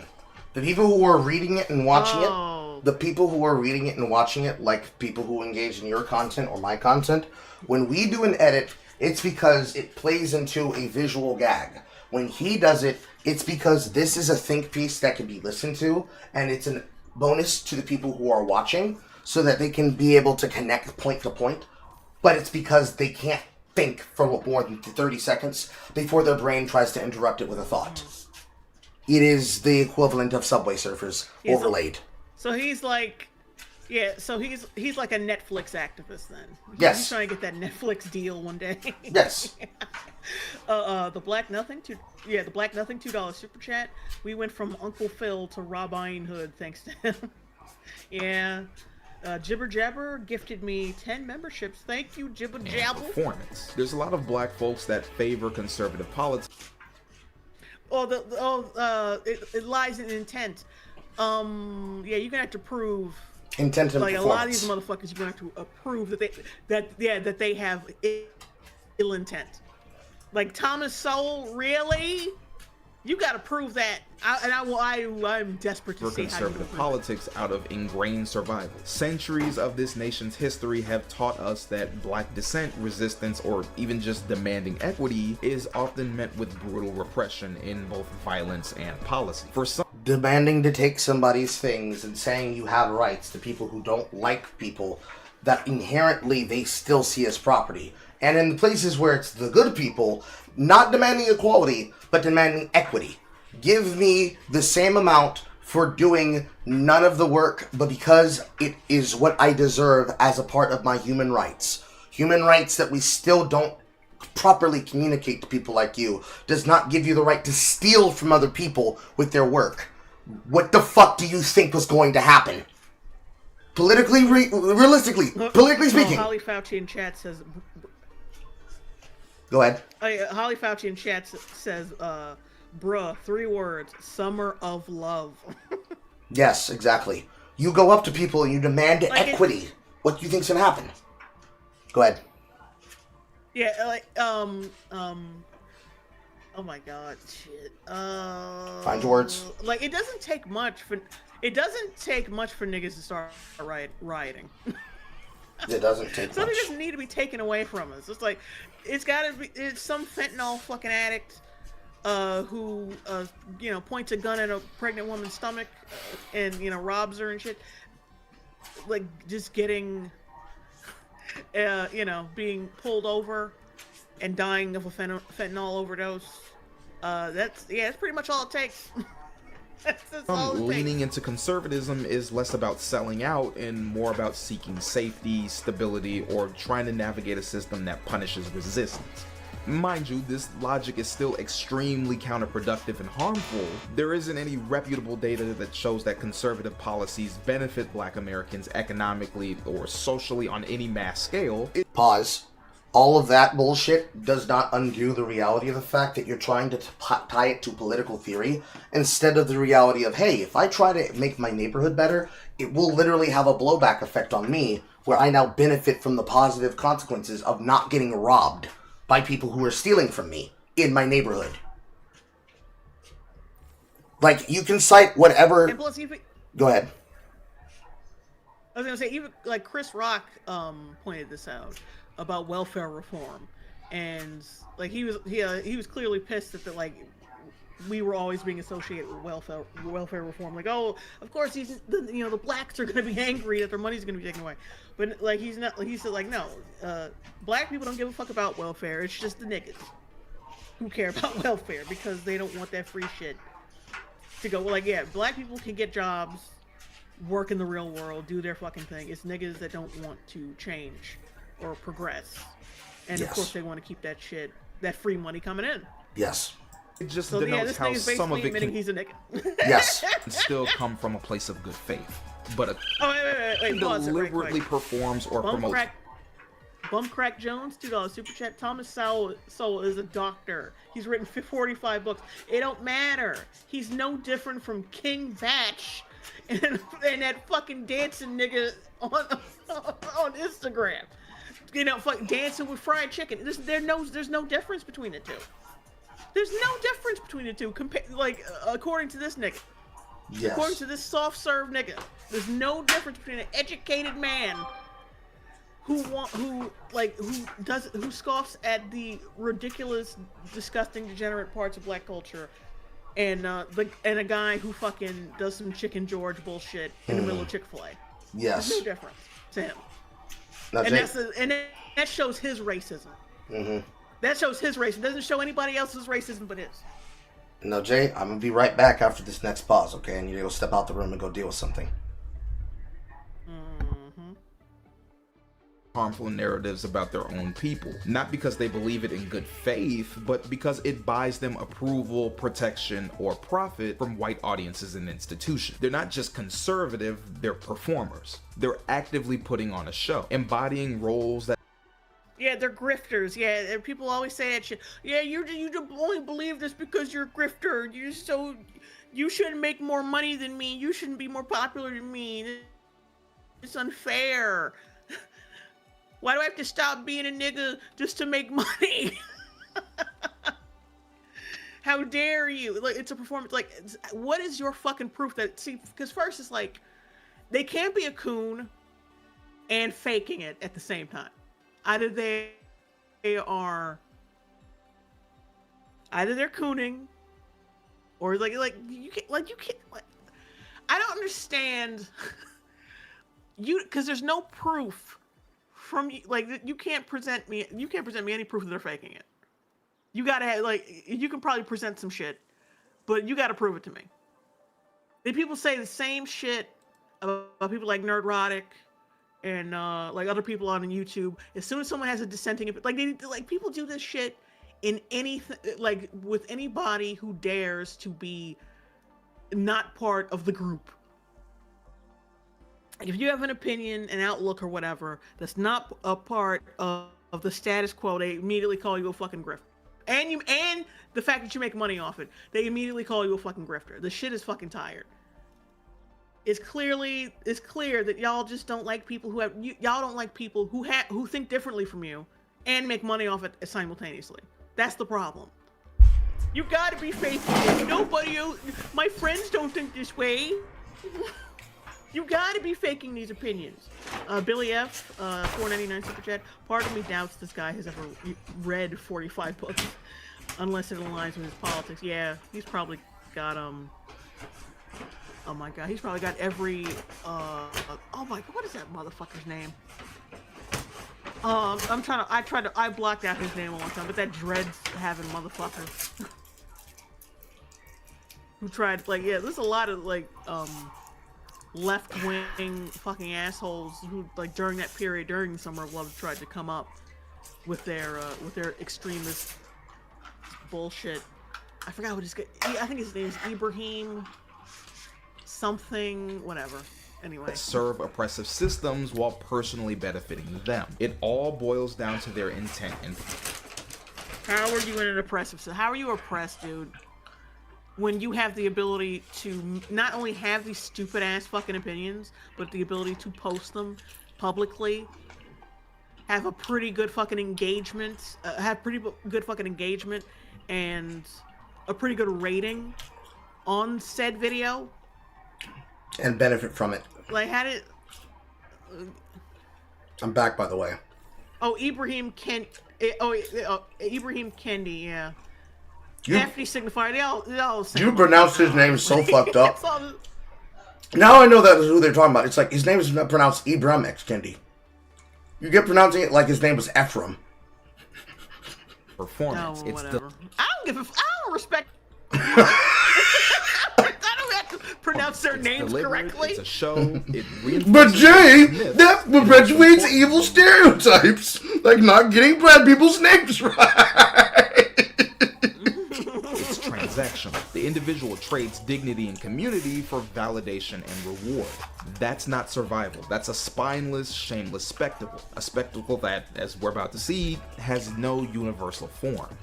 Right. So people who choose to do that, they are performative and they are spineless. You heard that? Every person who's a part of the Nebula elite, you are performative and spineless. Like leftists, you're spineless. What a nice criticism for his own side. As if he's not being fucking performative with the pink overalls and the cutesy fucking cartoons and shit. As if that's not also performative. Like I would accuse the left of being performative way more than the right, honestly. Like there's an era. I mean, the right will be performative, but usually that's because they want to like every time they try to criticize the right for being too edgy, they always trying to tap dance for the other side so they can get in their favor. So because they can't stand it when too many people find them that they might be extreme or something. That's usually where I find it. I take it in forms of levels. The left wing are very, very performative when it comes to both living out their worldviews and actually living their standards. Whereas the performativity of the right wing is basically the occasional accusation of performance being replaced with presentation and spectacle. So, the joke about Turning Point USA using more pyrotechnics than the WWE, that is an accusation of them being performative, but actually it's an exaggeration of a criticism of them being very ostentatious about their presentation. Certainly, you can probably say, do you need all those pyrotechnics in order to raise awareness about political ideas? And I would probably say the presentation is a part of the performance. Yeah, it's fucking moot. Who gives a fuck if they have pyrotechnics? That's just so fucking. That's such a stupid fucking criticism. Because like, kick us off. We're gonna. Because like, you could probably make an accusation about, say, Emily Eucas and her project of the Will Stancil show, right? Could you say that entire product itself is only supposed to be performative? No, it's actually the presentation, and it's based on real behavior that's happening, which is what makes it funny. You're getting mad about the effectiveness of the reach of the content, and you're confusing the reach of the content with it having views that it apparently does not hold. How would you know what views it holds when you don't watch the content? And then worse, how do you know the views of the people who made the content when you're deplatforming them just for being on the opposite side? It's extremely retarded. Kick us off, we're gonna dive into the main archetypes that like to perform, exploring not just how and why they're so lucrative, but how they ultimately do nothing more than benefit.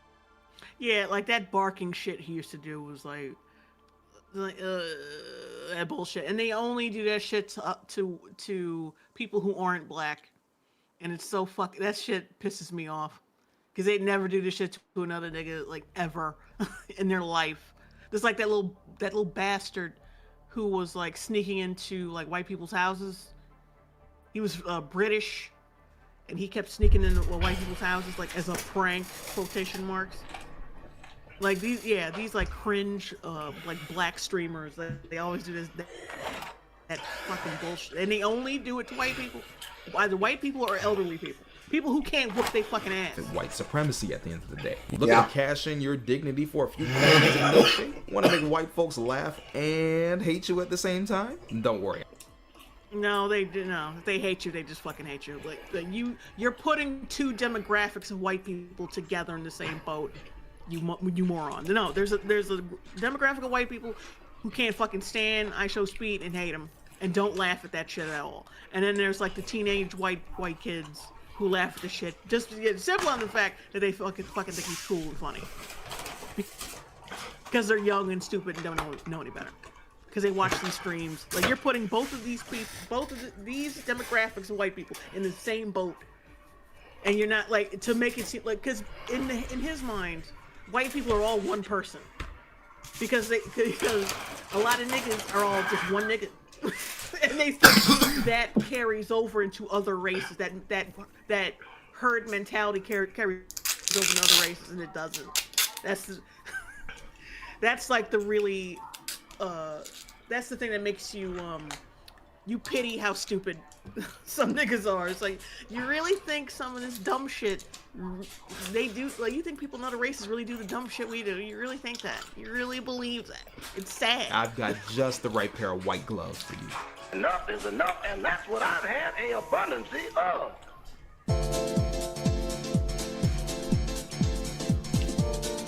Every has a role to play, a mask that makes them profitable and entertaining to white audiences. And while there are many variations, the two most consistent archetypes are the jester and the knight. Different masks, same purpose. Whether they clown or crusade, both archetypes ultimately serve the same role, and that's reassuring white audiences that racism is either laughable or non-existent. First, we have the jester. It is laughable, because it's naturally... racism is, at least racism in what it actually is, like the blatant sense. The textbook definition of it is fucking ridiculous.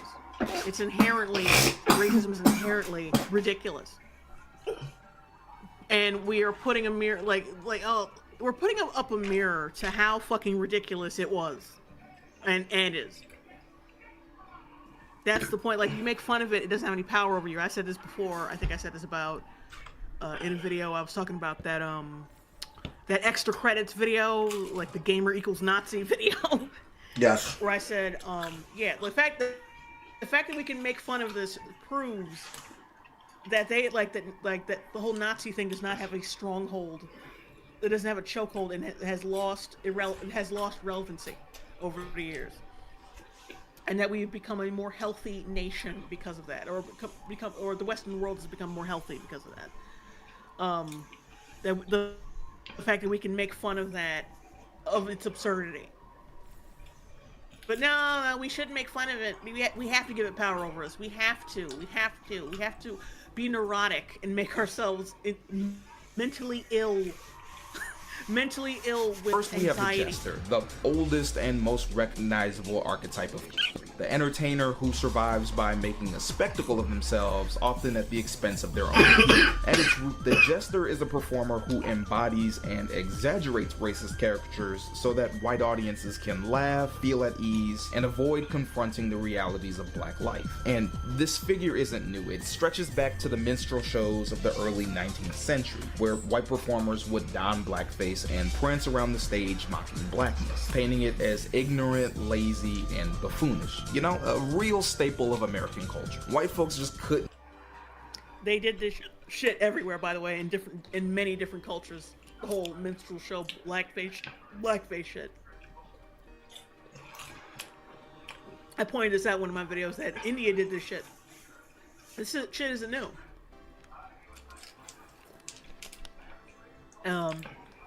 Asians do this to white people and black people. I said Indians do it. People there's a black face in every fucking culture. It's strictly an American thing. Like, the fact that you Americanize everything is the fucking problem. Like, your mind doesn't get past fucking America. Like, you have no set. Like, even though this person would probably think himself very worldly, he's not. He actually thinks the blackface and minstrel shows are strictly an American thing. You're an idiot. Get enough of this shit. I don't know. It was like the 19th century version of French.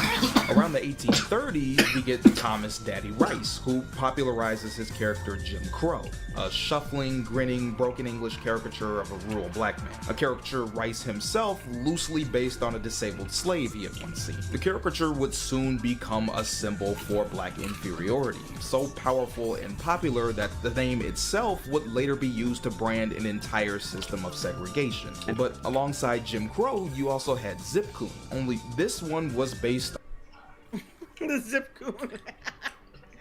Oh, like, with the more, like, a lot of these activists, like these pro-black activist Negroes, are all the fucking same. They just mention the same shit over and over. Was based on a city living dandy. It's just so fucking tiring, because the problem here is that obviously he does not believe that making fun of the thing depowers the thing. Remember when I had my handle changed to Zipcoon Whisperer? Remember when I showed you the Radio Carl commercial that I made about a fictional brand of jambalaya, red beans and rice, that was named that was named Jim Crow. Like, the idea here, of creating a character, a fictional character, that is up for being animated, if there's any animators in the audience that feel up to it, named James Bartholomew Crow, and saying that my friends call me Jim, and then making a joke about Zatarans. You think that is destroying black people in society in such a way that by even choosing to do it, it's psychic damage that affects the entire society? Are you sure? Are you sure that's what happens? Or is it the case that when somebody would hear or see that, or even thinks that's something that's real, they'd be like, huh? Wait, what? I need to see this. Do you think it's more likely that by constantly reminding yourself of racism acts from the past and trying to equivocate them to things in the future, that you are yet again keeping racism alive so that you can constantly allow this to be a cudgel you'll never stop wielding? Because it's much easier to understand the reason why you'd keep racism alive so that you can bully people about it than for you to accept that as the old institutions and the old people who upheld this way of thinking begin to die out and are either outnumbered or outbreeded in society, that they would end up finding themselves in a position where people would disagree with them inherently. Because I just don't see it.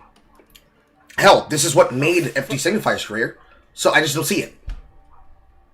Yeah, I was gonna say Burst Angel is in the chat. He said, "Fun fact: in Cuba, the Zip Fellow was used as a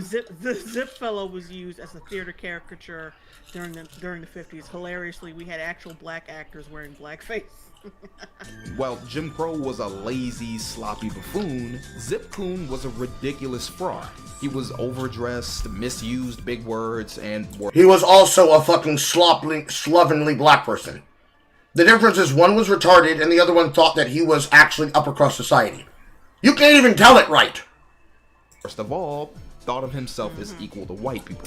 The joke was that no matter how hard he tried, he could never rise above his place. These two became the blueprint of the Jester. You now have a role where a black figure exists only to reassure white audiences that blackness is inherently laughable, inferior, and unserious. From the very beginning, the Jester wasn't just about I'm about to blow up his world state, because I said this when I reviewed it myself.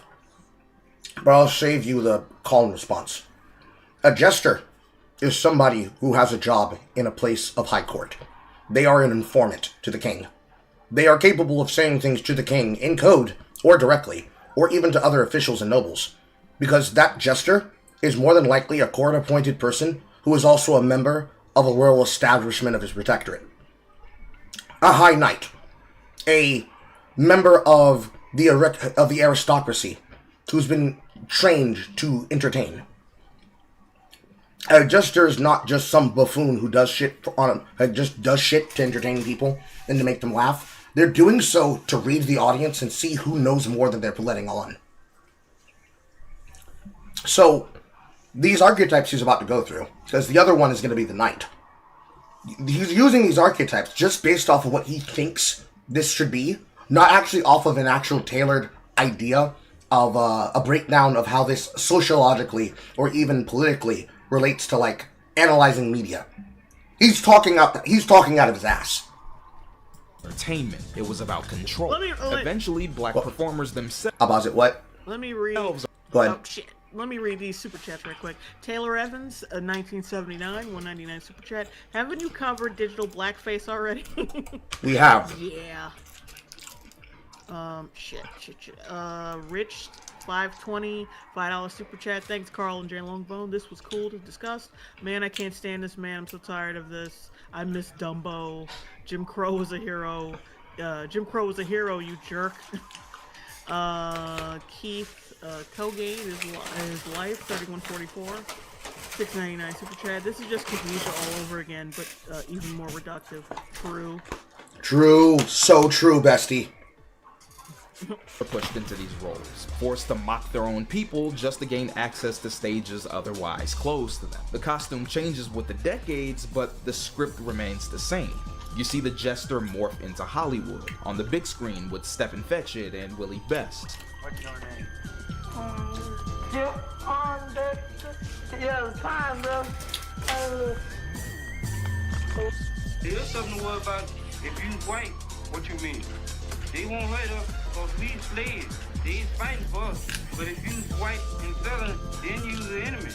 Oh, don't pay him no mind. Come on, children, get in there and hide. On radio with Amos and Andy, and even in variety shows with Rochester Anderson. Kingfish, you mean to say that you is an actual doctor? Well, I ain't been blabbing it around, but I've been taking a correspondence course in doctoring. He's the funny black friend, the clownish entertainer, the loudmouth comic relief who eases racial tension with jokes and dance moves. Different eras, different packaging, but the function never changes. Pause. You know what I'm not noticing, Billboy? Examples of people from those different areas in those different packagings repeating what you think is the modern day jester. Blackness was safe only when it was a punchline. Black people are... Oh, wait, let me get these super chats real quick. Sketchy Wolf Girl 9564 $5 super chat. Every time I hear his censor of Coon, I get reminded of a monster in a game I've been replaying called a Bugaboo. Shit. Blue River 2443 $4.99 super chat. The Walgreens stores I used to clean and maintain here in the Bay closed permanently because of, well, you know, black activities. Yeah. People are tolerated as long as they keep the jokes coming and never demand too much seriousness. Today, the jester thrives in the digital era. TikTok, YouTube, Instagram, entire careers are built around parroting black culture for white clicks. Pause. Sometimes How are real people in their real lives fucking parroting black culture? Because he sees it as a device that carries his ideology. The reality is that they're not doing it to try to get these people to click, being like, yeah, we've been acting like dumbasses so we can get these white kids to give us money. That's not what they're thinking. And the thing is like, if any of these other like black Republicans like criticize these motherfuckers for acting like damn fools, they're also coons for criticizing coons. Yes. You're a coon for behaving like a coon, but you're a coon for criticizing people who are behaving like coons. Because you're calling out the behavior. Which would make him a coon. Yeah, so my thumbnail was he leans into exaggerated AAVE or quote-unquote hood stereotypes for laughs. Other times he positions himself as the safe black person. And here's the clips. Here's the clips that I was talking about. All of those right there, all those 2 frames, those were clips of skits that he did with DeAndre Storm that were all the rage during Vine. Exaggerated AAVE or quote-unquote hood stereotypes for laughs. So, a black comedian telling jokes on stage is bad because he's performing as a jester when literally he's just being an entertainer. So, anybody who's ever told a black joke using Ebonics, you are a coon. Damn, somebody should better let Lisa Lampanelli know. Because she's had so much black cock in her, she might as well be on the C36 Mafia tour bus. Other times he positions himself as the safe black person who it's okay to make racist jokes around. You want an N-word pass? Don't worry, he'll give you one. The league, what is he like there? He got a fast league off. Yo, Bo Ray, don't give a fuck.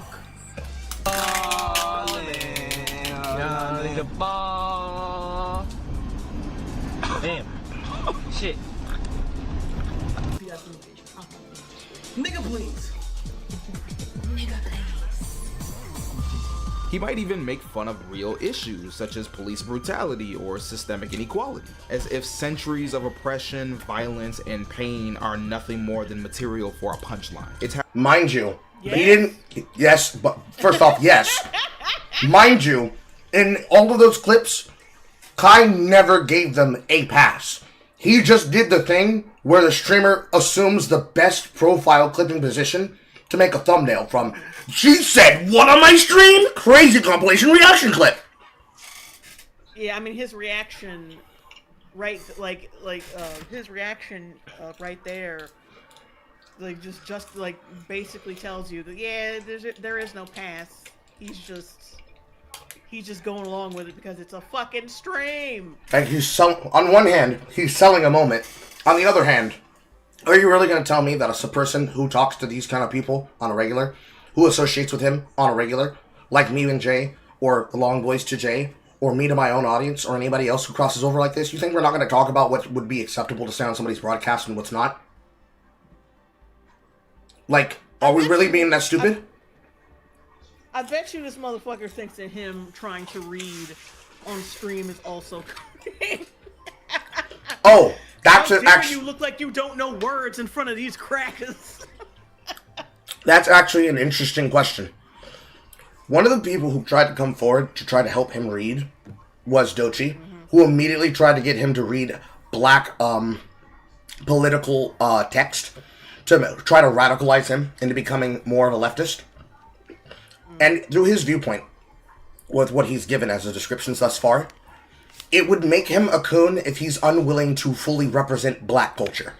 So if he doesn't start reading bell hooks, and if he doesn't start quoting Ayn Rand and a bunch of other political activists, then it would turn into him being a coon. Yes. Making an entire career off of chicken, watermelon, and crime jokes. For a bottle of lotion a day. Ah, there it is! There it is! There it is! Please. Okay, but that's fucking hilarious, though. Yes! Yes! And he says that's bad.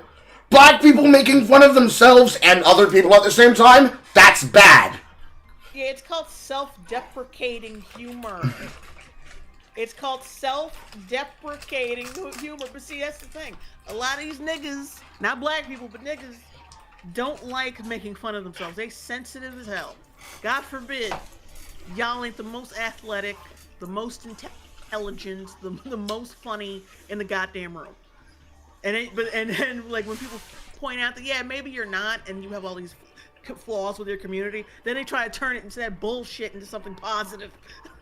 Like, I'm sorry, but that black guy who sucker punched you in the face for no reason on the street, he's basically, he could have been a boxer if he wanted to. Clearly. Clearly. And that's what I was talking about earlier about the reasons why they would see it as somehow a perpetuation and a hatred of themselves. If you can't self-deprecate, that means every time somebody makes a joke about something that shouldn't be tied to an identity, and you make it your identity, you must be inherently offended. And thus, it's not just a criticism about a type of behavior you can find in a culture. The same way you could say, oh, you're looking for Mexican spices? You'll probably find it in the Mexican aisle, alongside all of the Mexican culture food. It's an attack on you, inherently. And he makes money doing this for political blackness.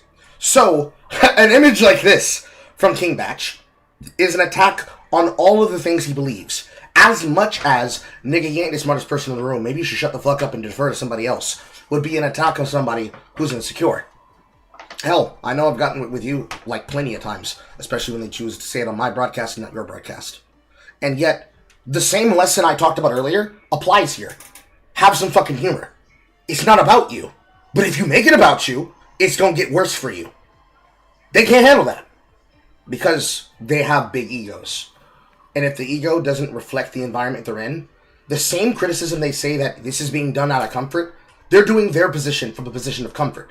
Because anything that offends them, it must be something that is done for a secret benefit. It couldn't just be because it's fucking funny. Nah, it's because they're getting something out of someone. Someone's paying them to say these things. It's very small-minded.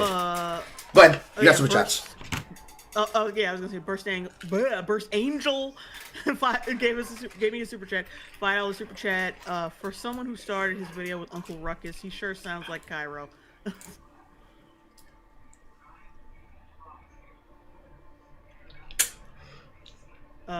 Kusing, I don't know what to say. He makes valid points. No, he doesn't.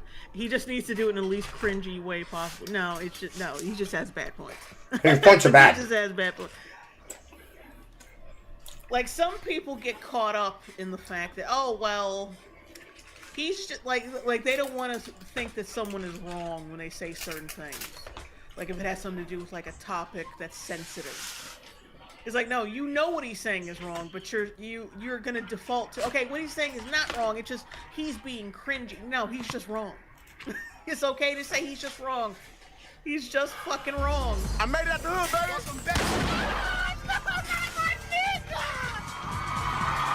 For the next 12 hours, all crime is legal. Today's a good day. It's how you get I Show Speed barking like an animal.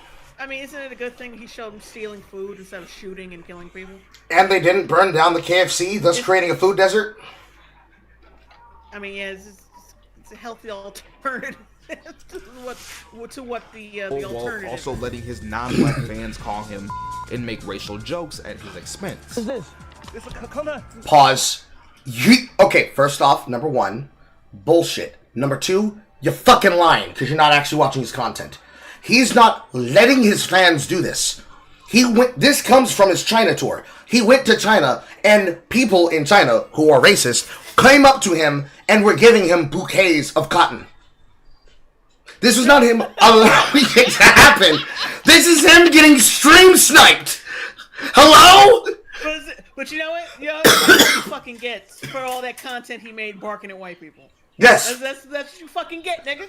That's what you get. Like, for every single clip of Speed when he was doing the nuisance streamer arc content, there's moments where he has embarrassed himself and dealt with massive embarrassment, such as the moment of I Show Meat, and then people mocking him about I Show Meat. For every single time that he made fun of some stupid idiosyncratic social issue or person or situation, there's people making fun of him over all his gaffes. And for every time he's done something negative, he's tried to turn around and do something positive. Like going to other countries and just experiencing the culture of the country and hanging out with people. And there have been people that have seen the opportunity to stream snipe him, both as normal civilians walking up to him because they're people from the nation, or, like I said earlier, to be stream snipers of him just to photobomb his content, like Whitespeed, just because it gets them clout because they're near him by proximity. There's no fucking way you're going to tell me that this is him allowing things to happen because it increases his profile, in which case, there's such a thing such as playing along with the situation. Gray rocking, so that a person doesn't get the emotion out of you that they want. Oh look, I'm gonna go up to this black guy. I'm gonna make monkey noises to him while I hand him a bouquet of still unpicked cotton. What do I want this person to do? Have a crash out and have a nigga moment? Oh, he didn't have a nigga moment? Well, clearly that's him promoting the culture. Because what he's supposed to do is fly up into a rage, but do so indignantly for the left wing by saying, I can't believe you would do racism here. Because that's what a content creator does in a moment of creativity, right? They do the cringe thing. They do the cringe thing all the time. You don't watch his content, so you have no idea what the fuck you're talking about, guy. Yeah, look, cotton? I never got gifted cotton. Why do you give me cotton? Yeah. W give, chat. Open that shit. Open that shit. You're gonna love it. You're gonna love it. You're gonna love it. You're gonna love it. You're gonna love it.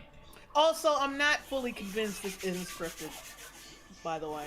This isn't set up this way. Not to say like there's no like Chinese people who aren't this fucking wild, but I'm just saying it feels so scripted in any ways. You're gonna love it. You're gonna love it. You're gonna love it. Wait, you're gonna love it. Like he knows it's gonna be funny, so he just sets the shit up. Come here, motherfucker! Master, So basically, what he's saying is that that's how they should react every time. They should immediately crash out because, oh no, racism has happened to me. And sometimes, I'm almost on your side too, that some of it might be scripted. There's so many big production entourage members around him that keep him safe in ways that normal broadcasters IRL just streaming to themselves would not be, that I feel like there might be something going on. I'm not going to say it's happening all the time. I'm just going to say in moments where it's like, there hasn't been a controversial thing that happened for a moment. We haven't made an appearance on WWE. I haven't been choke slammed by a professional wrestler in a hot second. Let me create something to get some drama and break the internet real quick. In that way, probably. But in general, especially since now he's showing examples from his older era content, there's no way that I Show Speed does this all the time and fakes all his shit.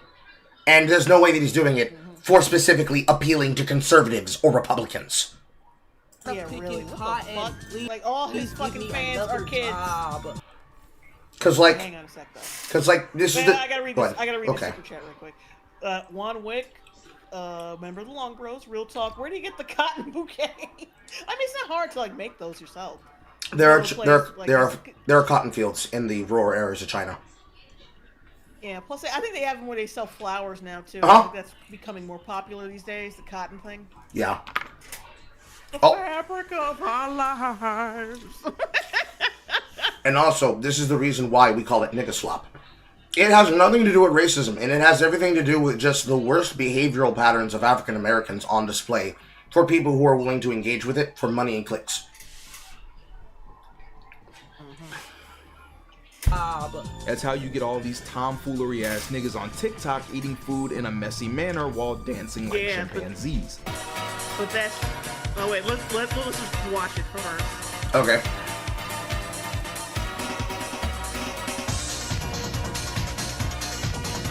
Tight ass fucking pants. Dressed like a goddamn gigolo. Oh. Tight ass pants. Like I said before.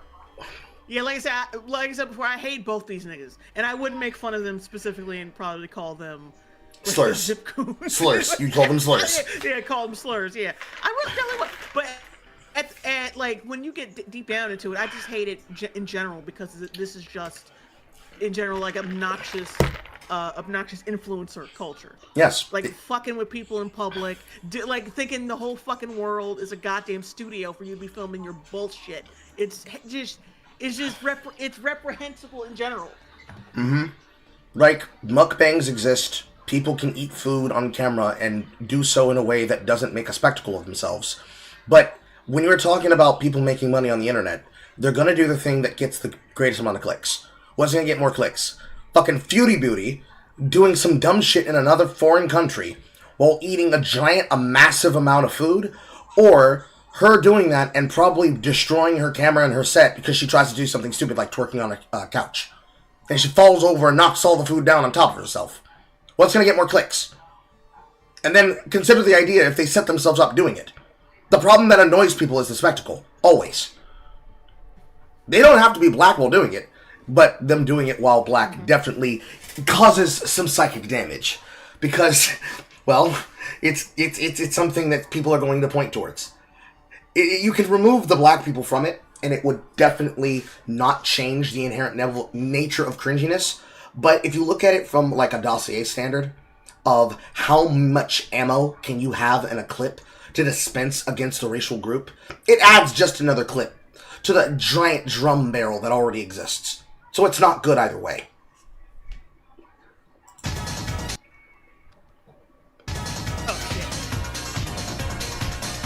Hell, this nigga is literally calling himself the Groovin' Gorilla. You cannot get any more on the nose than this. It doesn't matter the variant or the medium. In every form, the jester's job is to turn blackness into a spectacle. He makes racism easier to consume because it's coated in laughter. And that is why he works. The jester works because he makes racism feel good. He doesn't challenge the audience. He comforts. Not everybody has to challenge everybody. This is not like this nigga thinks the whole fucking world is some kind of debate stage and we all have to debate everything intellectually and everything has to be consumed intellectually. Now you're just a pretentious, miserable ass nigga who no one wants Instead of forcing white American audiences to... Like I said, he's the consequence of Anita Sarkeesian winning out against lanky ass niggas that had not a lot going on in their head. He became politically active, but he became politically active in the other direction. He confuses Aisho Speed and Kai Cenat with Myron Gaines. Because if you were to use any of the clips of some of the shit Myron Gaines has done recently, you would be able to, it'd be a Loctite argument. You'd hate him for it, and you'd be like, damn, he would have a point, based on how he presents it. Myron Gaines goes to a fucking, to a Change My Mind event that he sets up, and the audience is like, no, we don't want people like you. We want Charlie Kirk. And he says something to the line of, Charlie Kirk's dead. Now you have to deal with me. He goes live on his broadcast after saying some anti-Semitic shit. And he's dressed up in a wizard costume, where he's basically acting like he is a, quote, Jewish wizard. And the wildest part is, he doesn't have to put on a fake nose in order for his nose to be big enough. If you were to use Myron Gaines, you would have an argument. The same way if you wanted to use Nick Fuentes, you could say you have an argument. Because the other side of the issue that he's about to frame with the Jester being the Knight is basically he's supposed to be the straight-faced man. He's the straight man that sells the situation. And of course we know that's not true. Nicky the Knife's been a fucking antisocial loser since the fucking Google Hangout days of internet blood sports. But the idea of what he's put on, him going on to interviews with Piers Morgan, him going on to interviews with Tucker Carlson, and selling this spiel of views that gets him the people who are around him, and selling himself as a serious person, even while he's doing something like trolling Piers Morgan on his own show, to show how the old Neanderthals can't understand the viewpoints of the younger people. That would still be a better way to present your argument, but it would still be wrong, because we know he's lying! He works. The Jester works because he makes racism feel good. He doesn't challenge the audience, he comforts them. Instead of forcing white American audiences to face the ugly reality of racism and Why do they need to face the ugly reality of racism? And plus, I think they're facing it a little. They've been facing it a lot for a while now. You just don't motherfuckers like this just don't acknowledge it. There's wait, hang on. Gary Thomas, 78.49, $5 super chat. When Carl mentioned Foodie Beauty, my heart almost dropped. I watched that crazy woman riding around her Quebec apartment today. Oh, good night, cynical person. Thank you for watching. But also, what I was getting at is, it's like how much do you need white people to pay for your fucking fragile ego? Depends on how much he thinks he's winning. What do they got to do? What do they have to fucking? What else do you think they need to do? Like, what other work do they need to do besides being polite enough to just let you get away with any kind of niggardry in public? Like, because you think that black dude would be told multiple times to sit his black ass down somewhere so we can eat peacefully, but no, they just sit there and fucking watch. Because what the fuck else they gonna do? Tell you to shut the fuck up and get accused of racism? It depends on how much you think. It depends on how much you think should be afforded in order to overwrite the amount of damage that's been done. Now, I would say the damage is infinite because it's being done by us. But they would say white people need to pay a restitution because of the damage that's been done to black people socially, and that they have to do the Anita Sarkeesian point it all out bullshit as bed nets. So every single time there needs to be an acknowledgement about land, there needs to be an acknowledgement about race, there needs to be an acknowledgement about slavery in every single facet of life, so that you can be reminded of all of this bullshit as a form of a constant humiliation ritual. Which I'd say, nigga, haven't the fucking white people suffered enough? Hasn't it been enough that white men's daughters have been entranced by the big black jigaboos that are the Mandingos with their large penises? Is that not enough? How about the white men now starting to do the same thing to the black women? Or doing it more in numbers in which the trend is no longer ignorable because one of them is more popularized than the other? Candace Owens married a white man. Francesca Ramsey married a white man. Fucking all of the activists that have something to say about black culture are either lesbians or have married or had children with white, if not Jewish men and women, and then choose to then still beat on the fucking doors saying we need reparations and restitution. How much more does the white race have to give in general? And who's going to be a part of that payback? Because what's white? Is it Anglo-Saxon / Baptist / German? Anybody with a Germanic history? Anybody who can trace their bloodline back to Europe? If so, then I'm sorry, we've already paid back like 5,000 liters in like comedic blood. And that's fine. And it's over. But it's never really going to be over in his mind. And systemic inequality. The Jester flips those realities into comedy. Pain becomes parody. Suffering becomes slapstick. The cruelty of anti-blackness is soft. Yeah, that's how humor works, you faggot. That is how humor works. You make fun of pain, you make fun of pain so you can fucking deal with it. That's what we've been doing. This is common knowledge. Wrapped in laughter and handed back as entertainment. The audience can consume stereotypes without guilt because, at the end of the day, It's all just a joke. How else would they consume stereotypes? Like, what the fuck do you mean by consume stereotypes? Like, what other fucking outlet would people need, like, or white people would need to consume shit? Like, what are you saying? He's saying... Like, what, you think they would just round up, like, fucking people off the street? And, like, dance for me, nigga, dance! Dance! What he's... Like, What he's basically saying when he says they consume these stereotypes is that when they consume something that inherently must be rooted in some type of black stereotype of culture, that they are extracting a value that needs to be given back. Because the extracted value is something that they can then apply to themselves. Like, if they were to watch that movie I talked about, Black Hair, if they then decided, oh no, that's a real cool thing, you know what I'm gonna do? I'm gonna get box braid weaves. They then inherently have missed something that he thinks should now be paid back. They stole from us. They watched a film about how you're erasing our culture, and they got the idea that that's a cute hairstyle they should try. I deserve 15 black children today, or I'm gonna blow up the city, Batman. But just a joke is exactly what makes it powerful. Laughter disarms. When racism comes dressed as comedy, it doesn't feel like hate, it feels like permission. You're not laughing at me. no. Humor only provides permission to be humorous. Or to consume humor. It's more. Give you like that's not how It's that more. works. It's more direct than that. Humor is funny because it is funny. Ergo, humor does not need to give you invitation to laugh. It already invites you to laugh by the inherent nature of the humor. I'm not laughing because it's a black joke that's making fun of black people, therefore I can laugh at the black people while I'm in a room full of white people. I'm laughing because the joke is funny, nigga. I relate to it. It relates to humanity, which relates to me. If you can only relate to it because it relates to black culture, nigga, you're not human.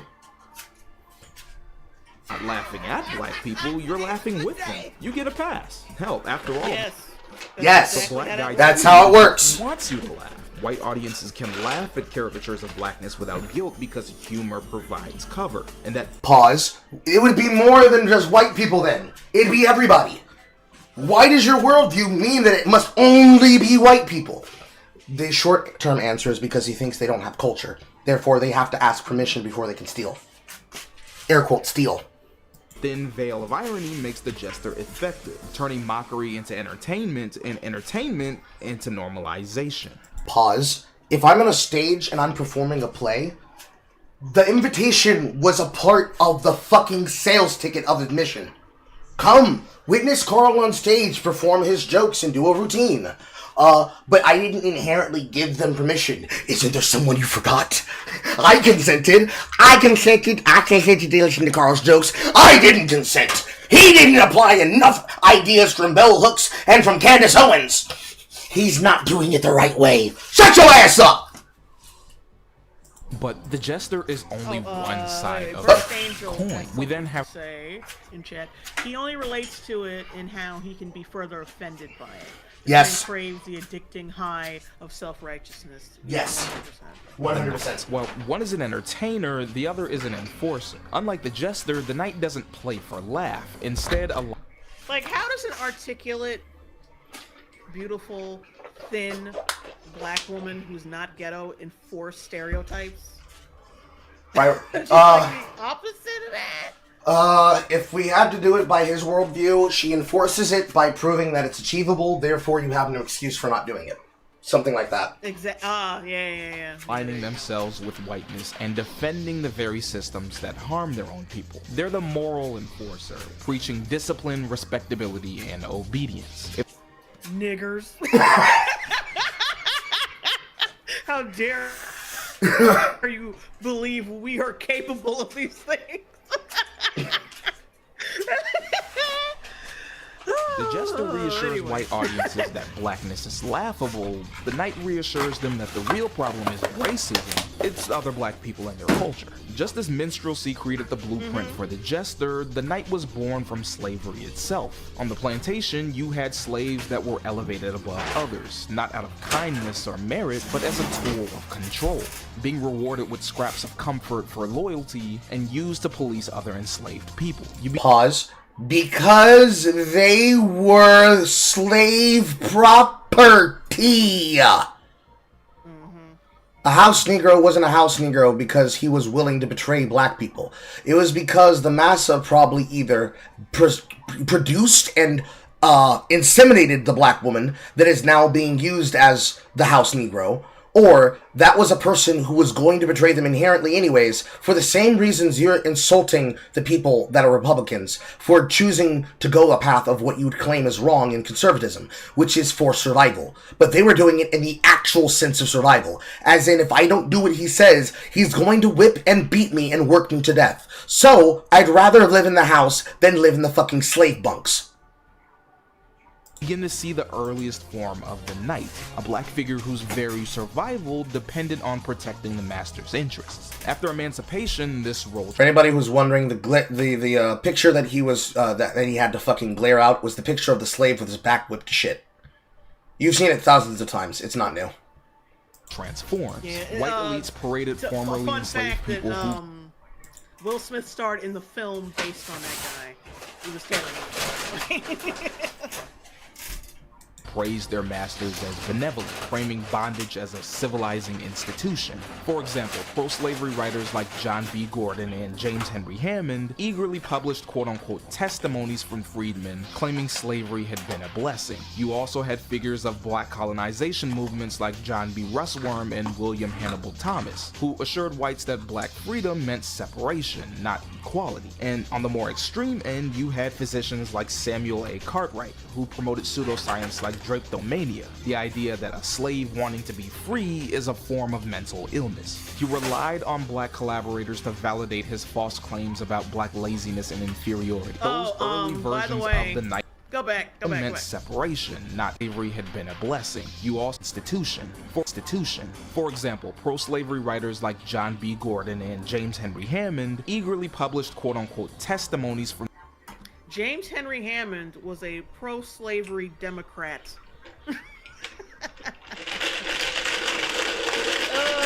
Like I said before, the people who are trying to keep us enslaved were a part of the Democratic Party. Just want to reiterate that. And this motherfucker is criticizing Republicans. But he's not going to share that little detail because he's a retard who has an agenda. Claiming slavery had been a blessing. You also had figures of black colonization movements like John B. Russwurm and William Hannibal Thomas, who assured whites that black freedom meant separation, not equality. And on the more extreme end, you had physicians like Samuel A. Cartwright, who promoted pseudoscience like drapetomania. Yeah, we could just end the video right there, actually. Like, because this whole argument is all you tap dancing for the Republican Party, you know, the party that freed us, and you're opposed to the party that wanted us to continue to be enslaved. And you could just, like, yeah, you could just call him a dipshit and just end the video right there. The idea that a slave wanting to be free... Oh, wait, SMD 1876 says, don't worry, Jay, they switched parties. Which, yeah, that argument never works because it's like they no, and anything if anything they switch tactics on how to fuck with black people. They switch tactics. They didn't switch the fucking party. Like the abortion thing, the welfare thing. That's like the quickest way to destroy a fucking community. Is like tell them they kill their kids, kill their babies, get the man out of the household. Encourage welfare and not working for yourself and working for your own money. What else? So, oh yeah, like I said, promote degeneracy. That's the quickest way you fucking destroy a community. Like I said, they didn't. And plus the slavery thing. What the fuck you think these illegals are? The fuck you think these illegals are? They just new slaves. But Jay, it's different. The only difference is they let them scam and take our fucking tax dollars. That's the only fucking difference. They slaves with gold restraints on. That's what that is. And these motherfuckers are so stupid that they don't fucking realize that shit. The Gilded Throne is the most. Go on a little rant there. Yes, good. That's fine. Okay, go ahead. I was about to say, a Gilded Throne is the most devious trap of all.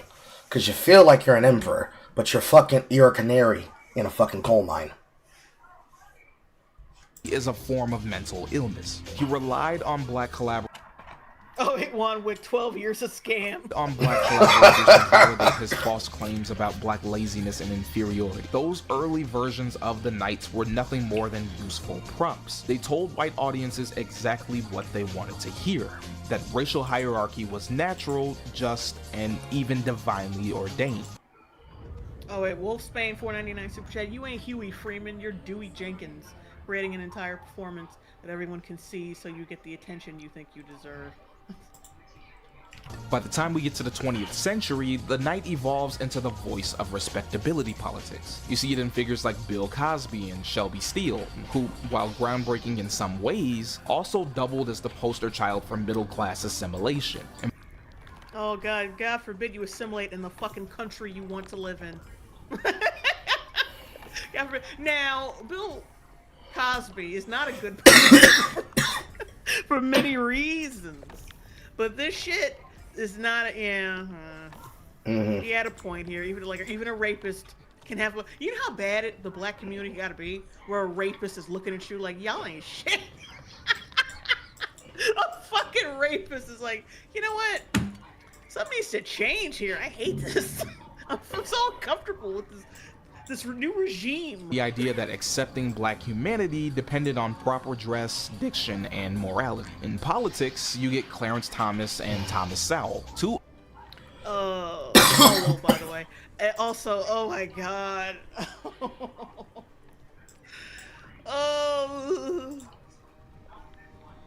Uncle whose influence came not from serving black communities, but from reassuring white conservatives. Thomas used the Supreme Court to gut civil rights protections under the guise of colorblindness, while Sowell built a career downplaying racism and blaming inequality on black culture and behavior. Because you can only blame white people for so long. You can, after a while, it's like, damn, okay, now that we're left to our own devices, what the fuck do we do? That's Thomas Sowell's whole thing. It's like, you can only blame these motherfuckers for so long. How you gonna keep doing it? Like, how you gonna keep doing it? When you're left up, like I said, when you're left up to your own devices, now you gotta say, what next? And you gotta make your own fucking way. And if you can't do it, well, you just suck. And if you can't do it, then good. You're taking advantage of the Western society. You're taking advantage of the possibilities and privileges of Western society. You're smart, you're capable, and you've proven that. And you fucking did it. And that's why you hate these motherfuckers, because they did it. And you can't. You some little punk ass nigga on YouTube. Don't get mad. Don't get mad, nigga. Cause you ain't a fucking. You didn't graduate. Well, I don't know if you didn't graduate college. But it's not really a flex to say you graduated college nowadays. That's another lever of control. College, No, you go ahead and finish what you're saying. Ellie the Wolfcat $2 super chat. He probably hate Malcolm X by that logic. Yo, yeah, Malcolm X is a whole big old coon too. Yes, he would. Clearly. And that's also another lever. Go ahead. Yeah, he was all about like radical self-improvement and like reading and shit. Like make sure your language game is up. And like I said, like he was about self-sufficiency with black people. Like this nigga is like the nigga in this video was the exact opposite. That's also another level of control. Using and choosing to constantly suffuse that it is a replacement for intelligence and intelligentsia, and that the only way to be is the way that they're describing from intelligentsia, so they can effectively give you the ideals, and they don't have to actually explain themselves for why it's correct. You're being lazy and pushing all of the work towards what would be the professionals, when in reality, by trusting that, you are creating the bounds of your own structural cage. Because now you can't ever assess anything past those people. Oh, I can't say that they're wrong. They're book-learned scholars. I have nothing to say to this person. Because if I try to debate with them, well, I'm just an uneducated fucking nigga who has nothing to actually say, and I should actually stand down and listen to those educated people. It acts as its own self-chaining device. Because some of the people who come out of these goddamn colleges, especially, no offense, European people, especially colleges that used to be institutions of actual intelligence and wealth, are fucking retarded! I was done. Yeah, alright, let me read some of these chats. JCBBB. I know several black men that would whoop their kids' ass if they played that homo, young thug, drill, murder, psyop music. True. Holly Fauci. People Pillboy conveniently ignored. Oscar Michaud. I'm sorry if I'm mispronouncing that. Melvin Van Peebles, Madam T.J. Walker, Barry Gordy, Hattie McDaniel, Sidney Portier, Edwin Starr. Yeah. My prayers have been answered. I think we're gonna keep this stream going until around 1 to cover more ground. Mm-hmm. Yeah, at 1 o'clock. We're gonna cut it. I'm gonna be way past. And in popular media, you often see the knight as a direct foil to the jester, the serious preacher, the disciplinarian father figure, the bootstrap philosopher who scolds poor black people while ignoring the systemic barriers stacked against them. Yeah, the systemic barriers. That's why I had to rob a liquor store. Today, the knight thrives as a commentator. He's the black conservative pundit on Fox News, PragerU, and the Daily Wire. He assures white America that police brutality is blown out of proportion, that systemic...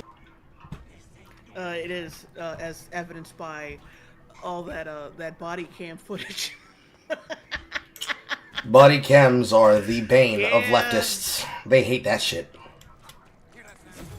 Yeah, I bet you they regret asking for that shit. This will be the standard. Because, yeah, we thought, like, yeah, these cops were just like, I mean, like, of course there are cops out there who take support, like, there's, of course, given the jobs they have. But, like, a lot of them are just, like, polite to a fault and just, like, damn, you just, part of you, when you watch these body cam videos, you're just like, damn, you know, I'm kind of hoping you whoop this nigga's ass. Some of them deserve it. You letting him, this motherfucker, yeah, you letting this motherfucker get away with too much shit. I would whoop his ass by now, like, just get him out of here. That systemic racism isn't real, and that black people are simply victims of their own bad choices. Stop resisting arrest. I don't know how many times we gotta say that. I don't know why people aren't getting it. We shouldn't even be having conversations about police. There's no such thing as police reform and any of these things. If you people, black people, white people, I don't care who you are, mostly it's black folks. Why are we gonna reform the... I mean, he's not wrong about that. I mean, when you used to be, like, he has the perception, he has the view of both fucking demographics, cops and black people. And living as long as he's lived. Like, how the fuck you not go listen to this nigga? He's got both fucking perspectives. He's lived around black people. Like, motherfuckers just think, oh, well, clearly, you've only lived around white people, you only value white people. It's like, fucking dumbass. The police department just to end up shooting you again because you were resisting arrest, trying to run police officers over with cars. I don't know if y'all do. And plus, like, cops are people. People seem to fucking forget that shit. People will give people who work in retail more credence for crashing out over a fucking cop. And cops get shot at for a living. Cops get shot at for a living. They gotta deal with all kinds of, like, scangy, greasy ass motherfuckers. And they get no fucking, like, no understanding about why they might crack somebody's skull open once in a while. Or, like, come on, like, if you can see, if you... Well, go ahead. Like, if you see the type of shit they have to deal with, like shows like Law and Order SVU. Well, of course, it's cranked up to 11 a little bit because it's Hollywood. But at the same time, if you had to deal with that shit every fucking day, like, that's why everybody related to Stabler so much. Like everybody, because he would like he would crash out on motherfuckers, like because when you see what he got to deal with, and you're like, oh, all right, I feel you on that. Like I wouldn't like it's not right, it's not quite right, but I understand like there's some you empathize with cops when you realize what they have to fucking do. Because if you were like a lot of these motherfuckers talk like if they were cops they would do so much better in these situations. No, you fucking wouldn't. You'd be worse. You'd be a lot fucking worse than you know. If y'all think bullets cannot hurt you? Is there a big problem with police brutality and black people? No, there's not. Not from my point of view. He's the YouTube grifter lecturing about quote-unquote black fatigue and how ghetto blacks are gonna get us all killed. These black people are really struggling, and they're turning into these maniacs. There's Nick Fuentes. It seems like they don't do anything right. They're obnoxious, they're rude, they're inconsiderate, aggressive, cruel. I mean, I don't think he said anything racist. He didn't denigrate. He said, this is why people feel that way. He just described the other race of people. He did not describe, he described niggas. Pause. That right there. Exactly what I said. Verbatim. Well, see, he's saying that Nick Fuentes is actually proving the case is right, because when he presents himself like an actually affable person, people agree with him. But when you show him a clip of him doing things like threatening somebody with a knife during a fucking chat room, oh, wow, he's actually a crazy person. I can't believe it. It's like he doesn't understand the concept. And of course, I was going to add on what you were saying there, or the case example of where somebody's barreling down at you with a knife, and you have to make a split-second decision between, do I get myself stabbed, or do I put you down? Or, Renee Good's dumbass, oh, so this woman's trying to hit me with her car. Let me go ahead and mag dump this seat a good 10 times. Like a normal person wouldn't be in that situation if they had a weapon and they could defend themselves. And what's worse of it is that the people who don't own weapons and firearms or don't understand the culture of understanding the power that's in your hands think that every person who owns a weapon just wants to kill people in general. Not black people. I mean, I think there is a big difference. I think that I've met a lot of black And you know what's fucked up? In this clip that he's about to use to try and define why they are supposedly a lever of why they are coons, they're literally describing what you and I have already said. He is not describing black people. He's describing niggas. I've met a lot of black people, and I've met niggas. people, and I've met a lot of niggas. He's even the LinkedIn-style black excellence influence. And then this one right here. Really? This one right here. Really? Yeah, you already know what I'm about to say before I even said it. This one right here, shame on you. Really? This one right here, shame on you. Carl, why are you saying shame on you? Because this man is dead. Yeah, and in what world was he trying to entertain white people when his whole audience was black people? Kevin Samuels. Nothing but black people. Yeah. Basically, almost nothing but black people called into his fucking show. I would say probably 95% of all content creators or influencers or people that listen to his show, both when he was telling it towards men and then when he started figuring down on the women, were African Americans. Most of Kevin Samuels' content was literally dripped in sophistication for higher educated African Americans to listen to and watch. But some of them... He was another one who's all about, like, radical self-improvement. And then, for some of them, they were only watching it because it was the closest they could get to the Black Phillip show. It was the closest that they could get to the opinions that came from the comedian whose name I can't remember, but I'm remembering the pseudonym that he used for his content. Patrice O'Neal. It was the closest that they could get to something that you could have found on Opie and Anthony as, like, a bit, as a joke. Going back to, like, early aughts Man Show days and Spike TV days.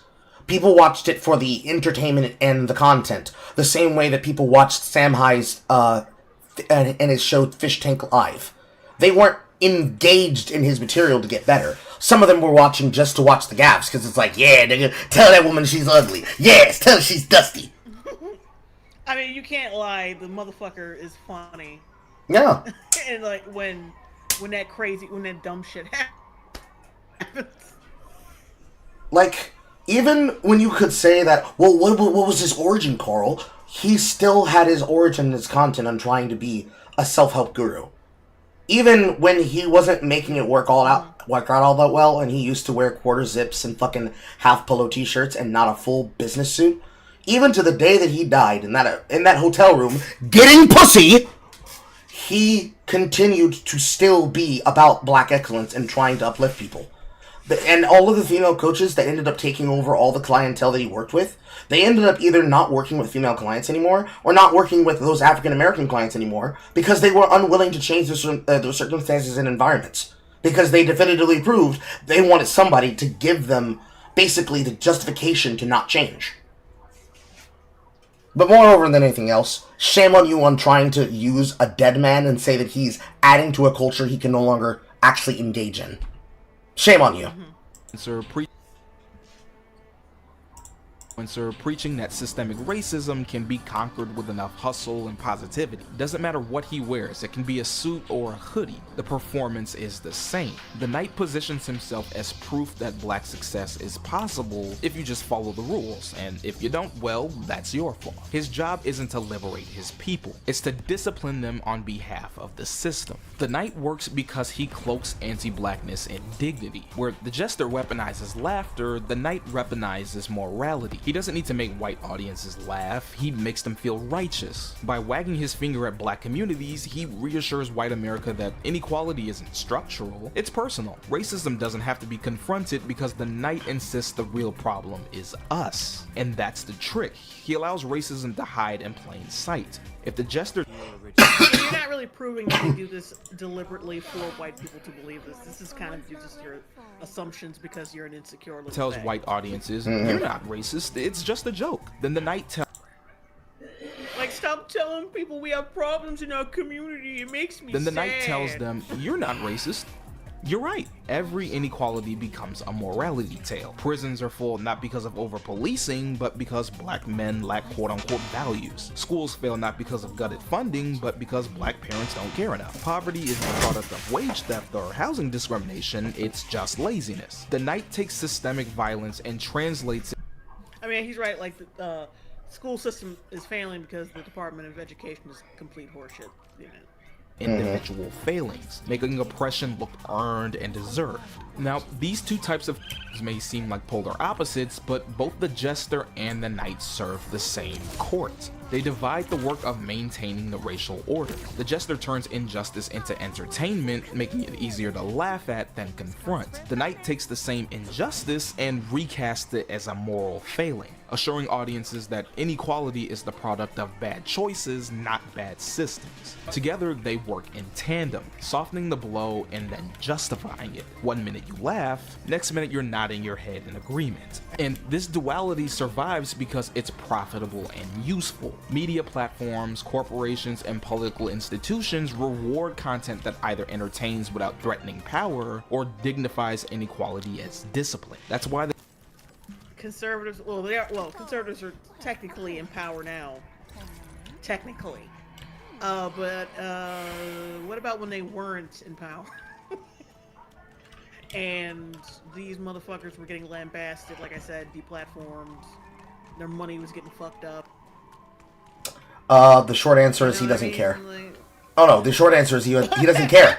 The short answer is he doesn't care, Jay. The Jester thrives in viral clips and comedy routines, while the Knight is elevated in op-eds, think tanks, and news commentary. Both are monetized, both are incentivized, and both are rewarded precisely because they stabilize the racial order rather than challenge it. The impact is real. That distortion of public perception shapes policy. When the Jester normalizes brutality and the Knight reframes systemic barriers as personal failings, the result is paralysis. No need to reform and no appetite for justice. In practice, this translates into underfunded schools, harsher policing, and the erosion of civil rights, all justified by the story that...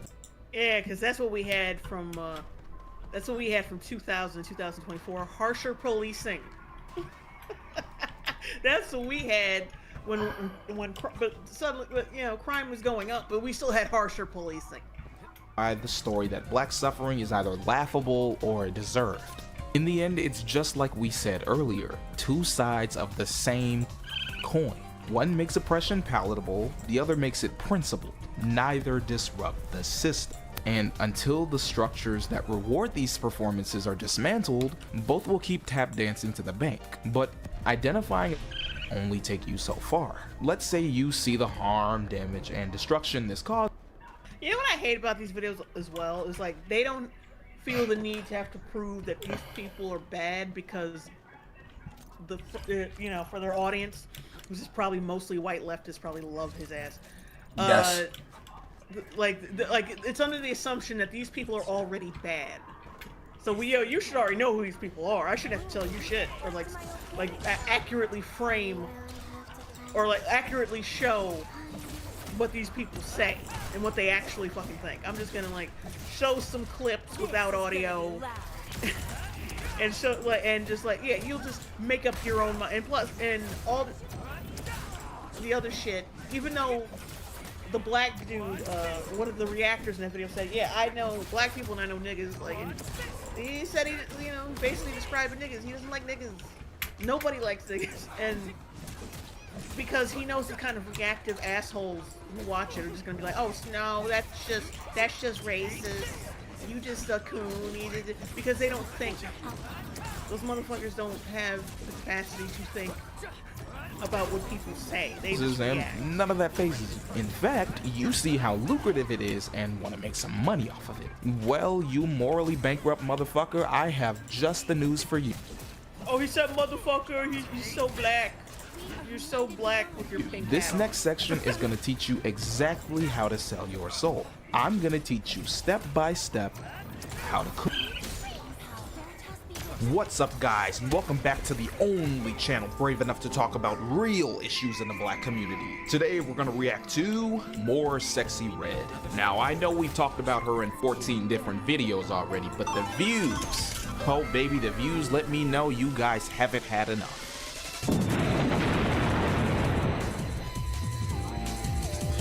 This entire section goes on for minutes on end, so don't feel bad if we don't end up getting to it. But this entire viewpoint right here that he just expressed with his pantomime, that's the reason he has a problem with them. He sees discussion of an issue that doesn't end as a already discussed about parlance as justification to continue consuming bad content. Which is wild because the repetitive nature of leftist shit is worse than the repetitive nature of right culture shit. Because it's a different level of repetitive. It's repetitive when people are criticizing it because the behavior keeps happening. Whereas leftists are repetitive because they keep attacking people and saying the same arguments and then say, well, we ain't gotta get into all that. Y'all know the reason why he's like that. This is a pure signifierism. A pure signifierism. There used to be a rule about this, about how white people wouldn't cover certain things this way. And it was the rule called no turd twice. If we find out about a person who's got a shit idea, you first disseminate their idea from the content that you're getting it from, you show the behavior that you're talking about, and then you probably move on to the next subject matter, and you don't come back to that person unless you are now showing another case example of how they've gotten bad.